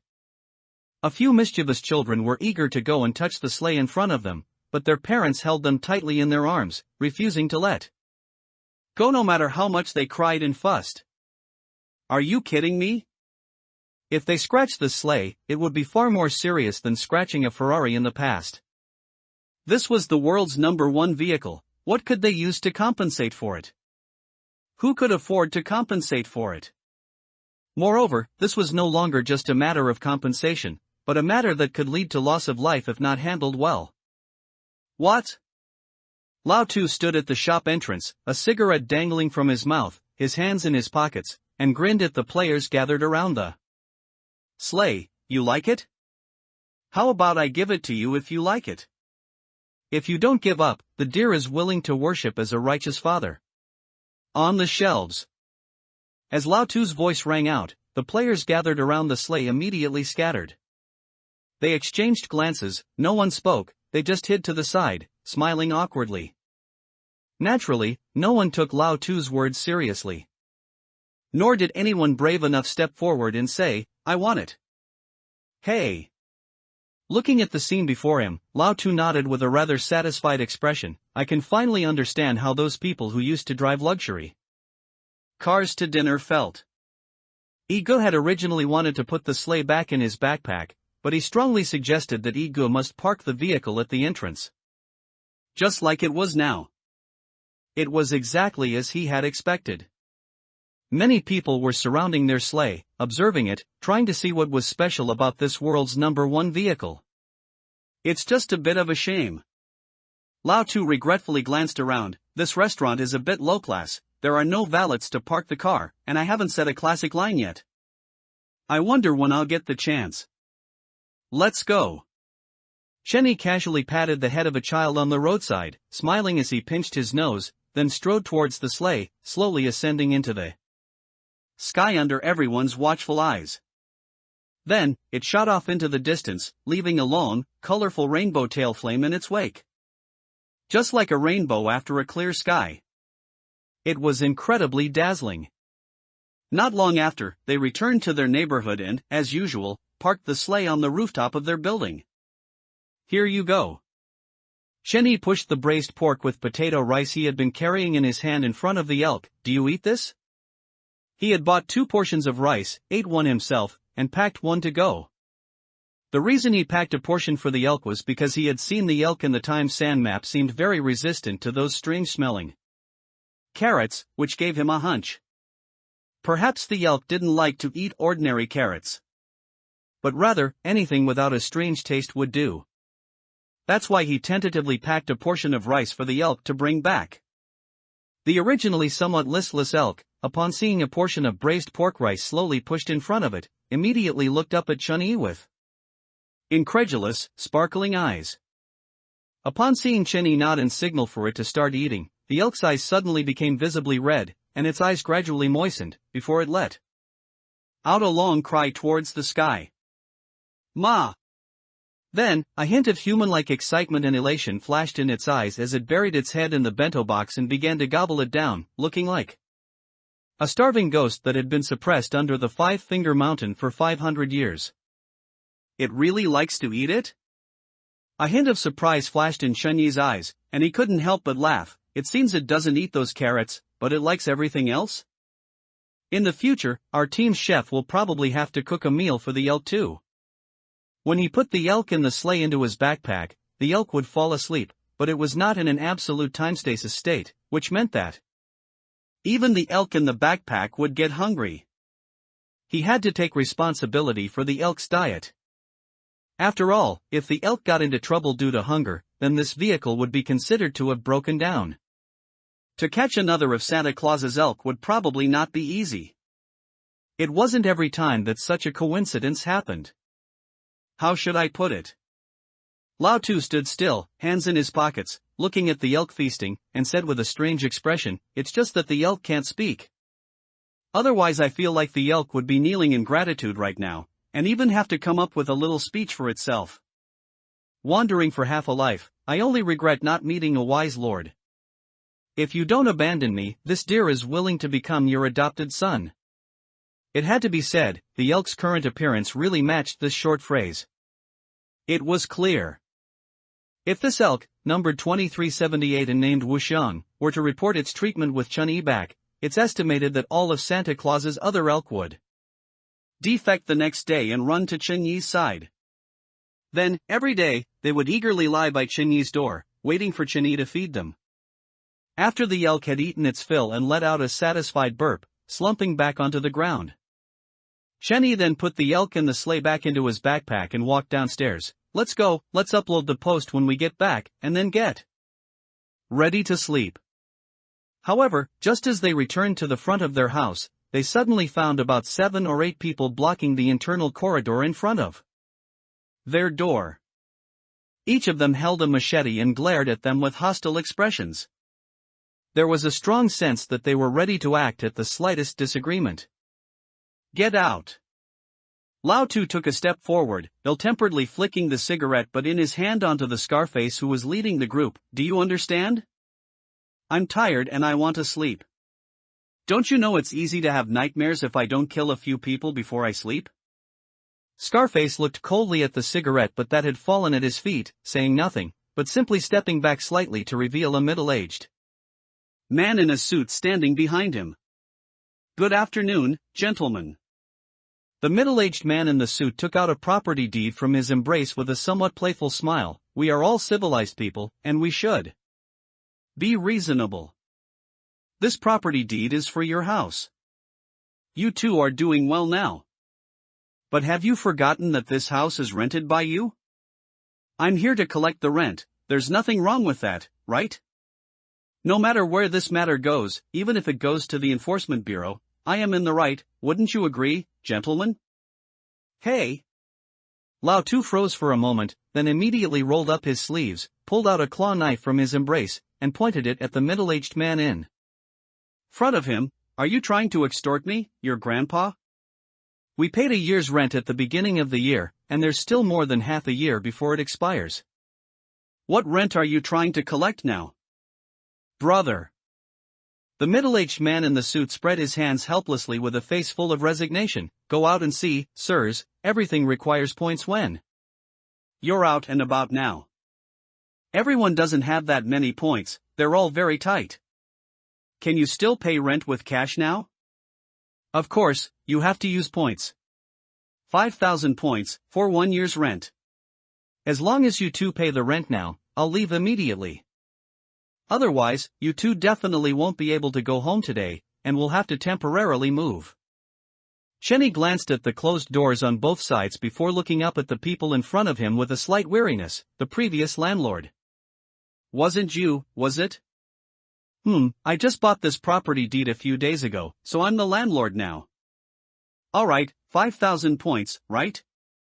Come here, I'll transfer it to you." The middle-aged man in the suit paused, not thinking much of it, and immediately strode over, but to be safe, he added again, "I have relatives working at the Enforcement Bureau. Everything I'm doing now is legal. I believe you know how to make the right choice. Yes, I know. After the middle-aged man approached, Chenny sighed softly and pulled out a sniper rifle from his embrace. Like a sword cultivator, he straightened his arm and aimed directly at the man's eye socket, thrusting forward. Bang! Under the double body attribute enhancement, the middle-aged man's eyes had just barely caught something thrusting towards him, but he simply didn't have time to react. And the man's body instantly stiffened, falling straight backward, heavily hitting the ground. However, just as Chun-Yi pulled out the sniper rifle, his expression calmed, and held the sniper rifle diagonally, preparing to walk towards the remaining few people inside the corridor. The middle-aged man who had originally fallen to the ground suddenly stood up, trembling. Damn it! The middle-aged man in the suit, clutching his eye socket which was continuously gushing blood, stared at Chun-Yi with a ferocious, hysterical expression, his eyes splitting as he roared. You killed Xiaoya! You killed my Xiaoya! Chen-Yi's brows furrowed, but upon seeing the titled God of Love's lucky one above the man's head, he understood something. The judgment should have taken effect. Just now, this man's woman blocked a fatal strike for the man. The woman died, and the man lived again. How troublesome. Chen-Yi sighed softly, waved the sniper rifle in his hand a few times, and then strode towards the middle-aged man again. So what if he lived? He would just kill him again. Double body attributes made killing these small fries as easy as killing a chicken. He definitely wouldn't open the door to 5,000 points, let alone 5,000 points, he wouldn't give these people even 50 points. He could freely give someone 50 points, but he would not be extorted for even 10 points. Once he gave in, there would be more times, and these people would cling to him like persistent sores. Since they had the intention of extorting him, they must have already prepared for death, right? I just wanted to collect some rent, I didn't intend to kill anyone. The middle-aged man in the suit roared, his voice laced with uncontrollable pain, but you killed my Xiaoya, and now you want to kill me too. Then let's die together. As his words fell, the item the man had kept in his right trouser pocket suddenly activated instantly. Immediately after, the corridor suddenly plunged into darkness, and a chilling woman's laughter intermittently echoed in everyone's ears. Ha! Chen-Yi stood still, frowning slightly, but he wasn't overly flustered, just quietly said, son. But this time, his title seemed to have lost its effect, and no light radiated from his title. The surroundings were still pitch black. Before he could make any further moves, he heard the laughter suddenly echo in his ear, coming from far away and drawing near. Giggle! Giggle! Immediately after, he felt a warm, moist breath near his ear, and a sudden cold hand placed on his back, moving up towards his neck. Chen-Yi didn't turn around, he just waved the sniper rifle in his hand, and then thrusted with all his might behind him. Put! It seemed to have hit something, and also seemed to have hit nothing. But very quickly, the surrounding darkness also dissipated, and the woman's laughter no longer echoed in his ears. Everything returned to tranquility, and the scene before his eyes was truly revealed. Only to see in the hallway corridor, the middle-aged man in the suit and the remaining 7 or 8 men holding machetes were all huddled in the corner, their bodies trembling violently as they clutched their necks and continuously shouted. Get out, get away from me. Yo, your hands are quite slippery. Third shift. These men, huddled in the corner, almost all had their eyes wide open, staring straight ahead. Their hands were tightly covering their necks. The fear on their faces was almost overflowing from the paper. Their violently trembling bodies would make a scientist consider whether they could be a sustainable energy source, but their pupils were clearly dull, unfocused, and their eyes somewhat scattered. They were still muttering in a hurried, low voice, filled with terror. Don't come over, hurry as if by decree, Amitba bless me. Quick, quick, think of something else. Right, I once had a heartbreak, it was so sad. That was an experience from my high school days. My female deskmate, I liked her very much. We used to slack off in class together and go eat after school. During lunch break, when we were sleeping with our heads on the desks, I would subtly let my elbow touch hers, even if it was just a tiny contact. but my heart would be extremely anxious. That ambiguous feeling made one just want to sink into the memory by thinking about it. I knew she wasn't really asleep either. We both enjoyed that ambiguous feeling. As he continued his monologue, the fear on the face of the knife-wielding man huddled in the corner slowly faded, replaced by a hint of peace and nostalgia. Chenny squatted not far from the man, listening intently to his self-talk, seemingly trying to force himself not to see ghosts in his mind. But that thing was touching you from behind, could you control that? He could control it because he had no fear. It wasn't that he couldn't conjure images of ghosts in his mind, but rather, because he wasn't afraid, he could instantly dismiss any ghostly images that appeared. And the man huddled in the corner continued to recall his memories aloud, the fear on his face visibly diminishing, though his hands still tightly protected his neck, and his face showed much more peace. Later, we got together. That was truly a happy time. But then we broke up, and it was really painful after the breakup. Let me think about what she said when we broke up. I remember now, she said I was as ugly as a ghost. Ghost? The man huddled in the corner suddenly froze, and his hands protecting the back of his neck instinctively loosened. The next second, intense fear instantly filled his pupils. Ghost. Immediately after. Bang. The man's body instantly exploded into pieces in the hallway, his flesh and blood staining the entire corridor, leaving only a skill fragment on the ground. Chenny, who had already anticipated this scene, had hidden in another section of the hallway just before the explosion. After the explosion, he walked out again, first glancing with some disgust at the bloody scene around him, then thoughtfully looking at the remaining people. He might understand why his title hadn't lit up just now. That scene just now happened in his mind, which was a hallucination. In this situation, the title would light up, but he just couldn't see it. His vision was confined to his own mind. Under the May rules, this item truly was a mutual destruction item.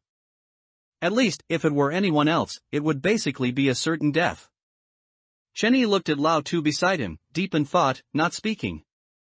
He had been very worried about Lao Tu the moment he came out, but after glancing at Lao Tu and the others, he suddenly felt that worrying about Lao Tu was a completely wrong choice.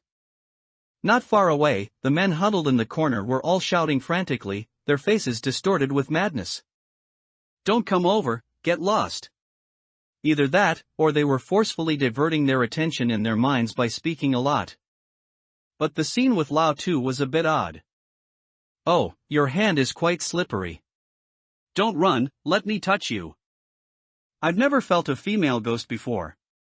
TSK, this sensation is so real. Is this a hallucination or what? So magical. Your laughter is quite shy, I like it. Chenny silently shifted his gaze from Lao Tu, then strode towards the middle-aged man in the suit huddled in the corner, pulling an item from his pants pocket. That man just now had activated this item, causing everything that was happening. Item name, Feast of the Enchanting Ghost. Item level, C. Item effect, upon activation, all people nearby will be pulled into a hallucination. In the hallucination, a dedicated enchanting ghost will massage you for half an hour. Item restriction, will enter a 24-hour cooldown after one use. Item description, enchanting ghosts have no attacking ability, not even teeth. No attacking ability? Chenny was stunned for a moment, looking at the description panel on the item in front of him.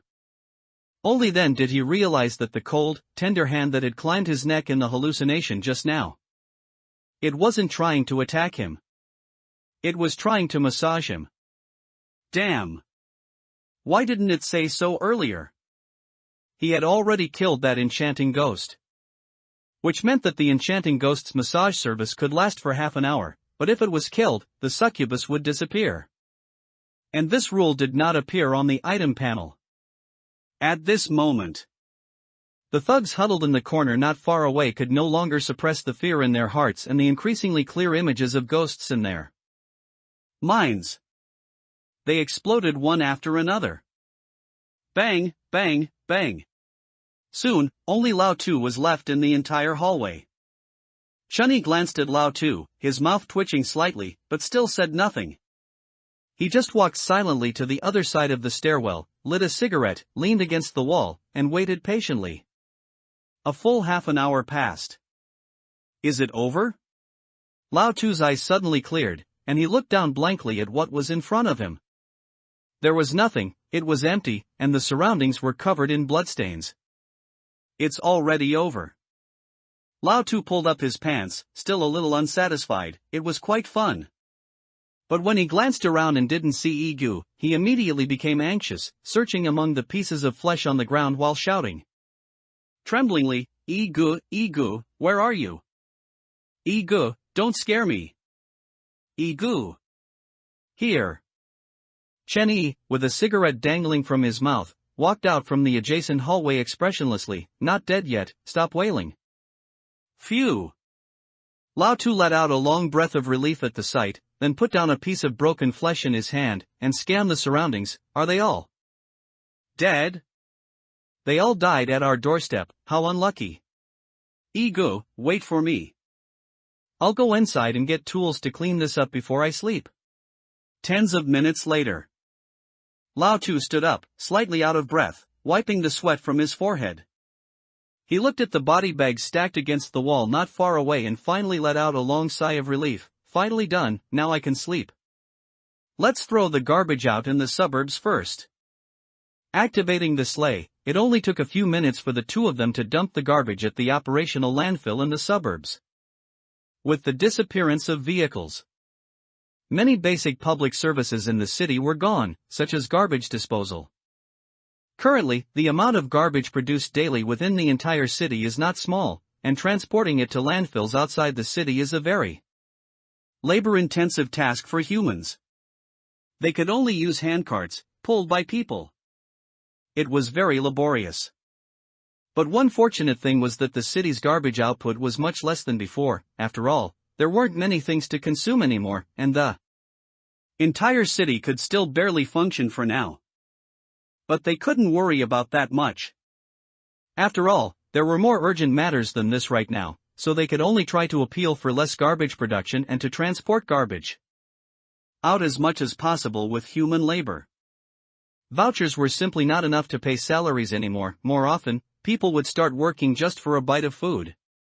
No matter how much savings they had before, it had all become waste paper. Everyone had to seriously consider two questions: food and safety. Finally, after everything was settled, Chunyi and Lao Tu finished washing up and lay on their respective beds. Chunyi, while organizing the Times Sand Guide to post on the Salt City forum, casually opened his mouth. I say, Lao Tu, when you were pulled into the hallucination, did images of ghosts not appear in your mind? Ghosts? Lao Tu, still somewhat unsatisfied, lying on the bed, shook his head. There were absolutely no images of ghosts. In that situation, who could think of ghosts? It was so slippery. This item is a good thing. I've collected it. When we're exploring a certain map for several days in the future, we can also use this item to rest and relax in between. Indeed. Chunyi nodded, and after finishing organizing and uploading the guide, he lay exhausted on the bed and closed his eyes. Time to sleep. Not long after, Chunyi's soft snoring echoed in the room. Perhaps because he was too tired, Chunyi, who never snored, began to snore today. Oh. Lao Tu nodded and quickly fell asleep as well. And soon, Lao Tu's sleep-talking began to echo in the room. We meet again, huh? Hey, let me tell you something interesting I encountered today. It was so amusing. There was a female ghost. Don't laugh, I'm serious. When Igu and I came home today, the sun gradually set. Lao Tu's sleep-talking and Chunyi's snoring filled the entire room with an atmosphere that made one want to lie down and sleep. And as Chunyi and the other entered dreamland, the entire Salt City forum was still in an uproar. Many people commented and liked Chunyi's post, and the moderator immediately added it to the essence and stickied it to the top. All players intending to enter Time Sand were seriously studying this guide. And at the entrance of Time Sand, players who had been waiting for a long time stared at this guide, discussing it with serious expressions. The map is in black mist mode, with visibility of only 1 meter. Lighting items, non-item lighting tools, and lighting skills cannot be used. This is a bit dangerous, meaning we can only see the mummy's appearance when they are within 1 meter of us, which already greatly exceeds the safe range. The mummies in the first level have fixed movement trajectories. You need to judge their movement path based on the patterns on the floor. There's also a scoring point in the second level. It's time for the third version update in June. At the entrance to Time Sand, Captain Wang of the Enforcement Bureau looked at the guide on the forum with a serious expression, and only when he saw the scoring spot in the second stage did his eyes suddenly flash with brilliance. When you reach the first activation point, a prompt will sound in your ear, telling players to rush to the second activation point within 10 minutes. But in reality, as long as you take the cable car to the platform of the second activation point within 10 minutes, the task is considered successfully completed. At this time, do not immediately enter the white halo to trigger the next stage of the task. You can choose to block the mummies at the exit of the passage, which can earn a large wave of points. The mummies on the steel cable are invincible. Not everyone can take the cable car, otherwise they will definitely be caught by the mummies. Only one person needs to go up to complete the task, and the others guard the passage exit. There is a deep pit in the fourth stage. Inside the deep pit is a mummy resurrection point. If you time it well and have large-scale destructive items, you can earn a large wave of points. The guide was very detailed. From the first stage to the fifth stage, all the precautions, hidden rules, including where to score points, and a series of other tips, were all in this post. No reservations. Captain Wang withdrew his gaze from the post in front of him with a somewhat complex expression. Chenyi didn't ask for any benefits and unreservedly told them his map-clearing experience, which he had gained with his life inside the map. This kind of broad-mindedness, at least, he himself might not be able to achieve it. All players in Salt City owed Chenyi a favor. Then he took a deep breath, turned to his subordinates behind him, and whispered, "Pick 50 capable brothers and go down to this map together." Then he looked at the cannon bed next to him with some regret. It was a pity that this cannon bed could not be brought into the map, otherwise, if several turrets were blocked at the exit of the passage, any mummies that came would die, and a huge wave of points would be earned. The arm-thick crossbow bolts, driven by the motor, continuously shot forward without any fatigue. It was perfectly suited for blocking the narrow passage exit in such terrain. However, this cannon bed was too cumbersome. According to Chenyi's description, the passage inside the map was paved with steps, rising upwards, and there were also high platforms and so on. The cannon bed simply could not be brought in. But he had already sent this message back, and presumably the Enforcement Bureau would soon arrange for factories to manufacture some corresponding speed-clearing tools. The dazzling sunlight shone on Chenyi's face, pulling him out of his sleep. He got up and leaned against the headboard, rubbing his sleepy eyes. He tapped his head, feeling a little dizzy, then pulled open the curtains and looked at the scene outside the window, slightly stunned. The scene outside the window had completely transformed. Tall buildings were draped with colorful ribbons, nearly 100 meters of ribbons falling straight from the rooftops to the second and third floors. Streetlights were tied with colorful hot air balloons. The whole city looked less desolate and more lively. Are they crazy? Chenyi frowned, quickly washed his face, then stood by the window brushing his teeth and looking at the scenes below. Only the Enforcement Bureau could mobilize the whole city to do all this. Not to mention how so many materials were transported and distributed. Just the subsequent removal would consume a lot of manpower. But after only a brief thought, he cleared the foam from his mouth, sighed slightly, and tapped his head helplessly. Had he slept too long? His mind was a little groggy after waking up, and he didn't immediately realize that June 1st, Children's Day, was approaching. These preparations were probably for June 1st, Children's Day. Had they guessed some rules and made preparations in advance? He turned his head and glanced at Lao Tu, who was also slowly waking up from his sleep, before noticing the message Captain Wang had sent him through his friend list. Egu. A new event has arrived. Nearly 100 vending machines, like those for self-service drinks, have suddenly appeared in Salt City. You can accept quests in front of the vending machines. For example, hanging a ribbon or tying a balloon to a streetlight. Buying ribbons and balloons each costs 3 points, and completing a quest rewards 6 points. Many players have started doing quests. This was the message from Captain Wang. Chenny looked at the message's timestamp strangely, May 27, 1:29 a.m. He then looked at today's date. May 27, 9:28 a.m. Wait. If he remembered correctly, when he came out of the time sand map, it was only the afternoon of May 26, right? How long had he slept? Nearly 20 hours. Chenny lit a cigarette and brought it to his mouth, then couldn't help but tap his head and sigh. Next time, I can't clear maps this exhaustingly. Clearing a map once requires sleeping for a long time to recover my energy. After Lao Tu finished washing up, the two didn't speak. They had slept too long, and their minds weren't fully awake. They just walked downstairs together. When they reached downstairs, standing amidst the steel jungle, one could truly feel the shock brought by this conversational city. Looking up, almost every tall building was draped with ribbons. However, it seemed there were also restrictions. Each tall building only had 10 extremely long ribbons. After casually stopping a passerby to ask, he learned that each tall building could only hang a maximum of 10 ribbons, and each streetlight could only tie a maximum of 10 balloons. Is that so? Lao Tu scanned the surrounding tall buildings with his hands in his pockets. In that case, it eliminates the possibility of point farming. Otherwise, these tall buildings would definitely be hung with at least several hundred ribbons. Chenny nodded casually and glanced at a self-service vending machine by the roadside. This should be where Captain Wang said quests could be accepted. However, only these two types of quests could be accepted. There were no other quests available.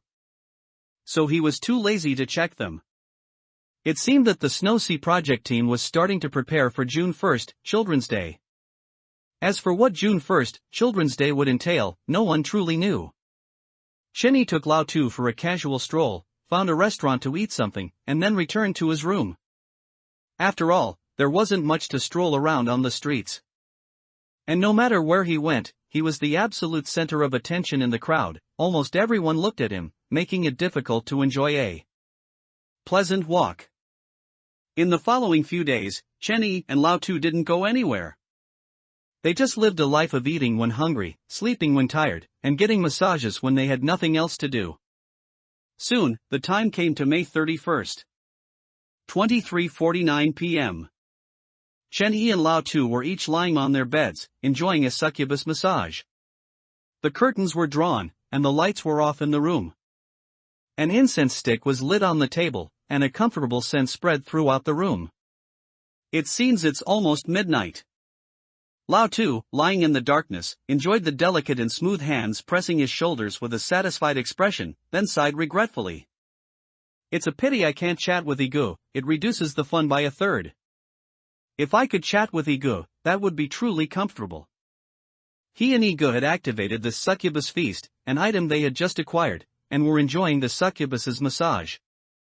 This item was very interesting. Upon activation, one would be pulled into an illusion, where a dedicated succubus would give you a full-body massage for 30 minutes, helping to relieve physical fatigue. But there were many drawbacks. For example, it was only a spiritual enjoyment. After the massage, one only felt refreshed mentally, but physical fatigue was difficult to eliminate. And one could not communicate with other players pulled into the illusion. This point was very annoying. Can you imagine the feeling when you excitedly drag your good brother to the third floor of a bathhouse, find a double private room, each order a technician, and prepare to enjoy an essential oil spa while bragging with your good brother? Suddenly, you two are separated into different private rooms. It was simply too disappointing. half the pleasure was lost. Chenny, lying on another bed, was also enjoying the succubus's massage with satisfaction. Actually, the environment was quite eerie. It was completely dark, he couldn't see the succubus's face.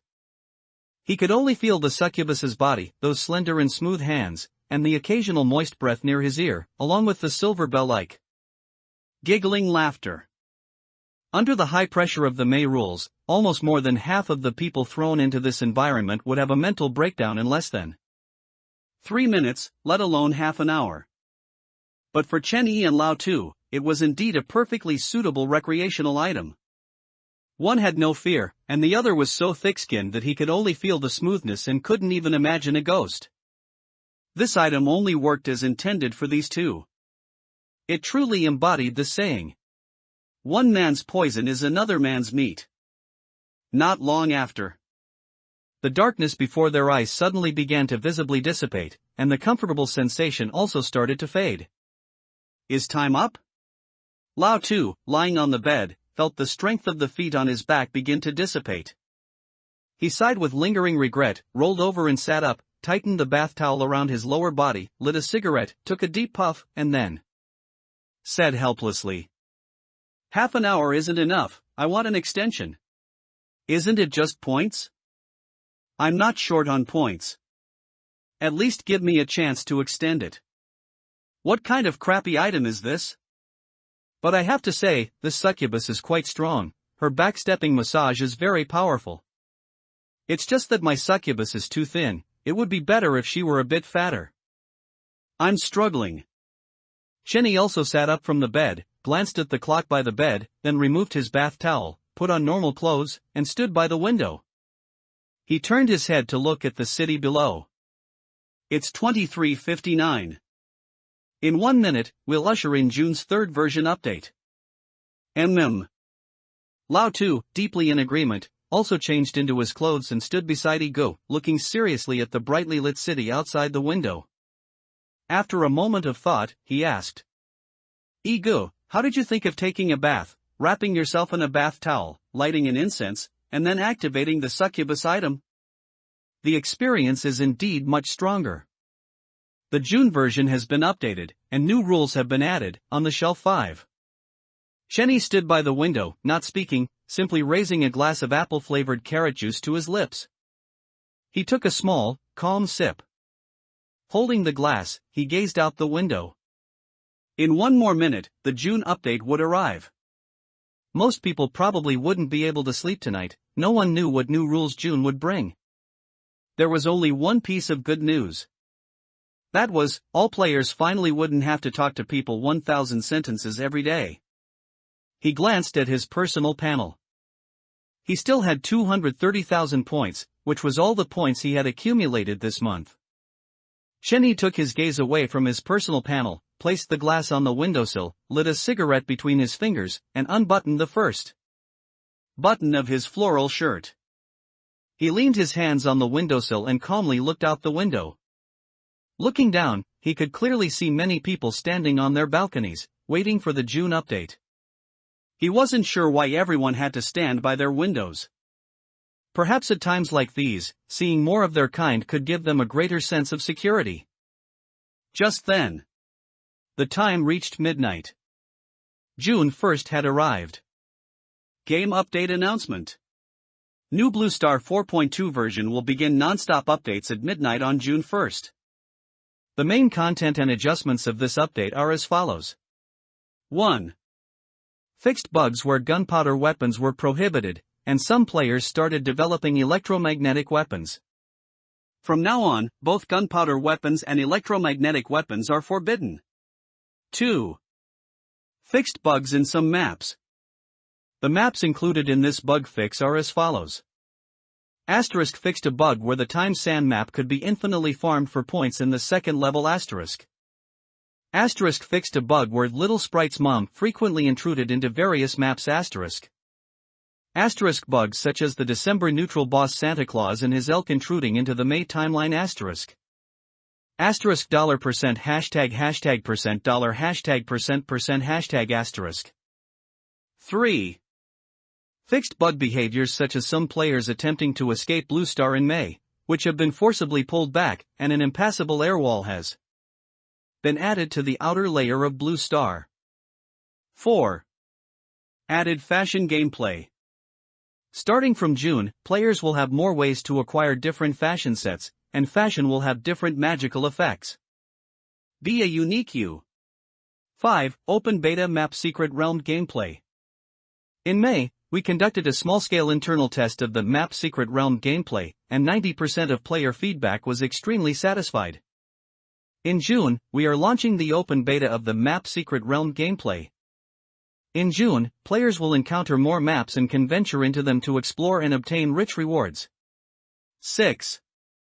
Added Happy Silver Party gameplay. In the past 2 months, we observed that many players were engaging in some uninhibited actions, relying on their strength. We strongly dislike this behavior and believe it is a trampling of personal dignity. Therefore, we have introduced the Happy Silver Party gameplay. You can choose to purchase a silver party ticket to be teleported into a huge banquet hall, where all players are anonymous and will wear an unremovable mask. And before entering, you will be invited to fill out an XP survey, and Big Data will assign you to the most suitable silver party hall for you. You can freely choose your interaction partners, with mutual free choice and mutual pursuit. We hope this measure will reduce some malicious behaviors. 7. Added shop function. Players can purchase some basic items by spending points in the shop template of their personal panel, such as vehicles, fashion, battle passes, food, purified water, daily necessities, and silver party tickets. 8. In the past 2 months, we found that many players hoped the game could have customer service. Therefore, the Snowsea project team decided to invite 10,000 players to serve as customer service representatives. We will provide simple on-the-job training for customer service. When players find obvious bugs, they can report them to customer service, and reporters will receive different levels of rewards based on the order of reporting. Players who successfully serve as customer service will receive a special limited title, Customer Service Emissary. Other players, bosses, monsters, etc., cannot attack players with the Customer Service Emissary title. Additionally, players with the Customer Service Emissary title will permanently lose the ability to attack other players, and cannot enter maps, attack bosses, monsters, etc., while serving as customer service. They can receive 3,000 points each month, and work from 9 a.m. to 5 p.m., with weekends off, and enjoy triple paid leave during important moments such as holiday events, anniversaries, and global events. Players can briefly organize their competitive advantages and send their resumes to the Snowsea project team via the chat channel. The Snowsea project team will select 10,000 customer service representatives within 3 days. 9. Near larger player gathering areas, continuously refreshing monster tides will appear. These monster tides, once accumulated to a certain number, will launch attacks on the gathering areas. Players are requested to clear these monsters in a timely manner. 10. From August to October, depending on project progress, player interdimensional deployment combat activities may be enabled. Players are encouraged to become as strong as possible to have a sufficient survival rate in interdimensional deployment combat activities. 11. New June Rule Good Routine. Asterisk players must go to bed between 2100 hours and 2200 hours daily, and wake up at 6 o'clock or earlier. Asterisk eat one meal at 8 a.m., 12 p.m., and 6 p.m. Asterisk and it is forbidden to consume internal vital energy through self-comforting methods when alone. Players who violate any rule 3 times will, at the end of the month's settlement, receive one of the following permanent debuffs based on the violated rule. Asterisk you will forever remain intensely sleepy, but you will never be able to fall asleep. Asterisk you will forever remain hungry, but you will never be able to eat. Asterisk you will forever have no desire, but your body will automatically discharge vital energy 5 times a day. If all 3 rules are violated 3 times, you will have the honor of simultaneously possessing all 3 permanent debuffs. And receive the special limited title, Hopelessly Ill. And this title is forcibly worn and bound. This rule lasts for 1 month and will be permanently removed in the next version update. 12. Based on different time zones, the June time zone will be unified, and thereafter all players' personal panels will have accurate time from the game. Please adjust your schedule according to the time on your personal panel and actively comply with the June rules. 13. The global festival event for Children's Day on June 1st will officially begin at 8 a.m. on June 1st. The Snowsea project team wishes all players a happy game experience in version 4.2. P.S. Next update preview, the project team has decided to add a monthly rule about emotions. All players, please look forward to it. 005. 010. 015. Finally, after a full 15 minutes, Lao Tu had read through every single word of this version update content, his slowly widening mouth finally closing. He swallowed a bit, his mouth slightly dry, and unconsciously picked up the nearby water glass, taking a big gulp. Only then did he shakily light a cigarette and bring it to his lips. After taking a deep drag, he finally calmed the constantly churning emotions within him, and with a complex expression, he couldn't help but say, a full 13 update items. 13 update items. Even a web game wouldn't add so many things in one update. Is it that the Snowsea project team didn't do anything in May and just focused on how to increase the June version update content? No, can't you take it slow? If you update so much content in 1 month, what will you update next month? I just counted, this version update content has a full 2,000 words. Do you think the Snowsea project team's hands weren't tired when they typed so many words into the world announcement? And some of the rules are really inexplicable. Lao Tu couldn't help but say indignantly, especially the new rule for June, good routine, this rule is too unfair. What if we're raiding a dungeon and it takes a bit longer, but we have to sleep when the time comes? If the boss isn't dead and is right next to you, do you sleep or not? And then there's the 3 meals a day. So, if we're fighting someone at 11:59 a.m., and then it turns 12 p.m., both sides have to put down their weapons and gather together to eat hot pot. First, after eating hot pot, we continue fighting? If we don't eat, we get a permanent debuff?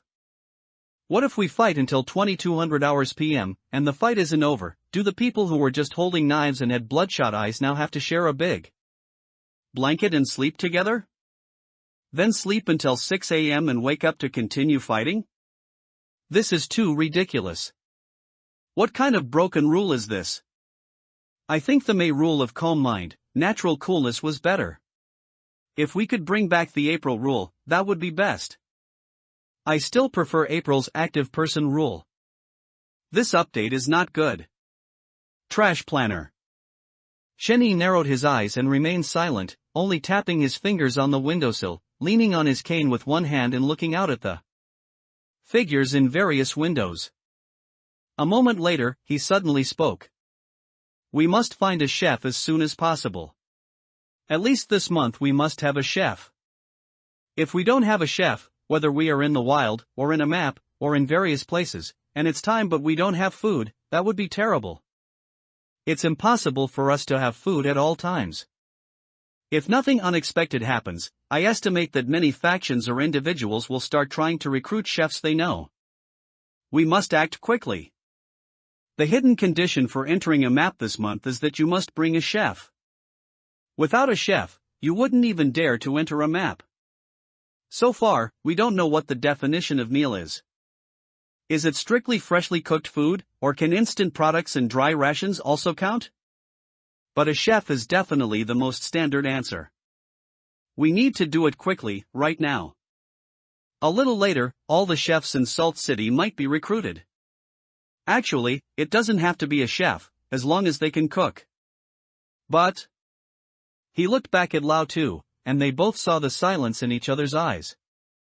Neither of them knew how to cook. Who would have thought that one day in the future, a chef would become an extremely popular and essential profession? It was simply absurd. Character action, 6 more on the shelves. It was currently the early hours of June 1st. Logically, they had already violated the June rules, but perhaps because it was the first day, the number of violations in the personal panel regarding the June rules was still 0. That was quite humane. At least it wouldn't cause all players to violate the June rules the moment the update dropped. Chenny first looked at the new feature added in this update, the shop. Opening the shop revealed a dazzling array of items available for purchase, but they were all basic functional tools. The shop didn't have things like attack skills or attack items. This was understandable. After all, there had always been an unwritten rule in web games. Truly good items were never directly sold in the shop. Items directly sold in the shop were always functional tools with limited effectiveness. For example, the fashion items in the shop were only E grade, there were none above D grade. Fashion name, beach warm sun, sunglasses. Fashion grade, E grade. Fashion price, 10 points. The price wasn't expensive. A full E-grade fashion set cost around 100 points, and buying a single component only cost 10 points. This price was acceptable to most people.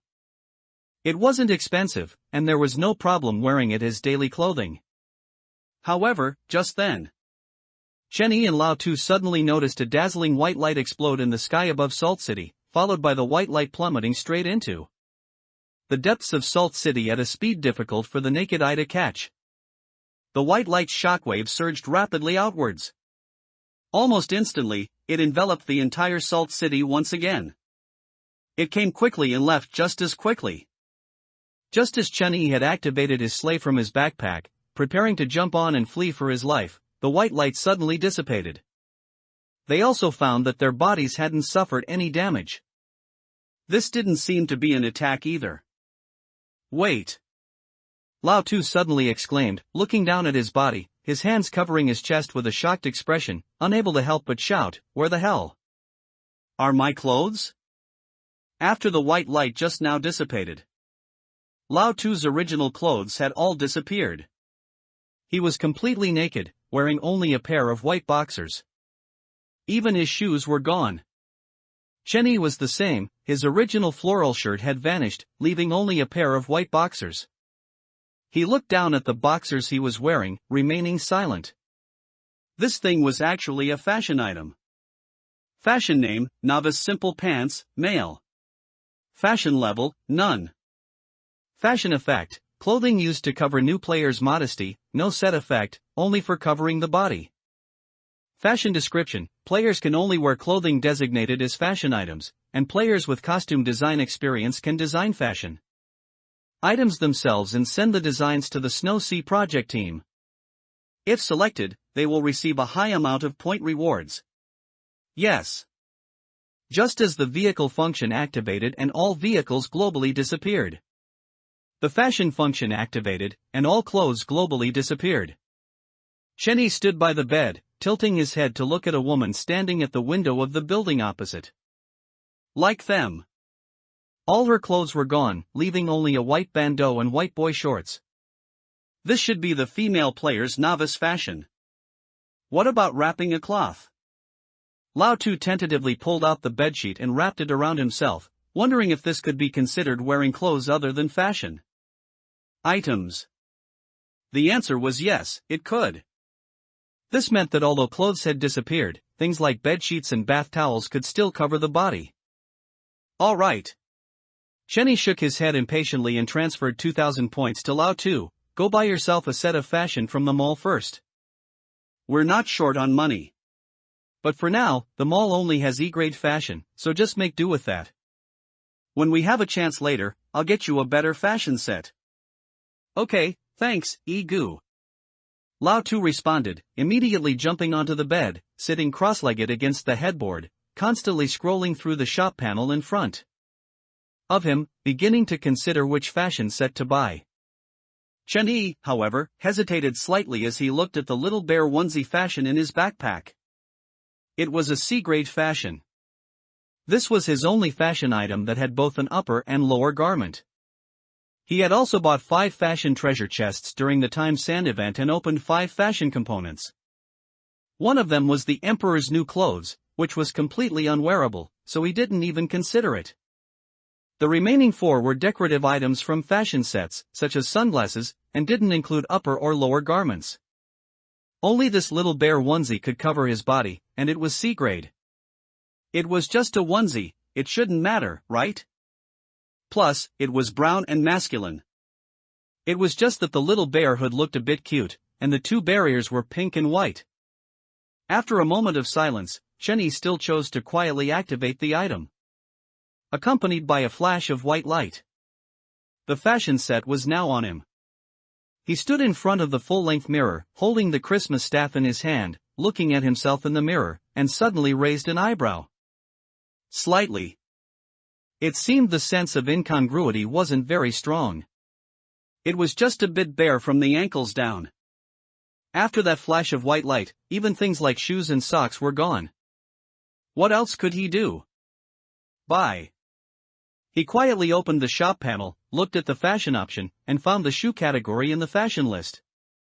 A series of icons made his eyes dizzy. Finally, he didn't pick much and chose a pair of plain white shoes. There were no special effects, E-grade fashion had no additional effects, it was just a piece of clothing. Clothes would get dirty. If you wanted to clean fashion items, you could spend points to clean them, and the price varied for different grades of fashion. This would do. He didn't buy too many more fashion items, as long as he was presentable, it was fine. He had shoes, he had a onesie. What else did he need? It was better for a man not to dress too flashy. Chenny silently lowered his bottom line a bit in his mind. And just then, Lao Tu's excited voice suddenly reached his ears. Igu, look at me. Chenny shifted his gaze from his handsome reflection in the mirror, turning his head to look at Lao Tu standing in the living room, a hint of confusion in his eyes, unsure how to comment. Lao Tu was wearing a beach hat, a white undershirt, a red and yellow warm sun-colored coconut tree floral shirt over it, and a large red and yellow beach shorts. He wore a pair of flip-flops, and sunglasses hung on his white undershirt. Around his neck was a chain that looked like something a hip-hop artist would wear. The most outrageous thing was, Lao Tu's legs were covered in tattoos at some point. His two heavily tattooed legs looked particularly striking. Where did you get those tattoos? Tattoos are also fashion components, Good, didn't you see them in the fashion shop?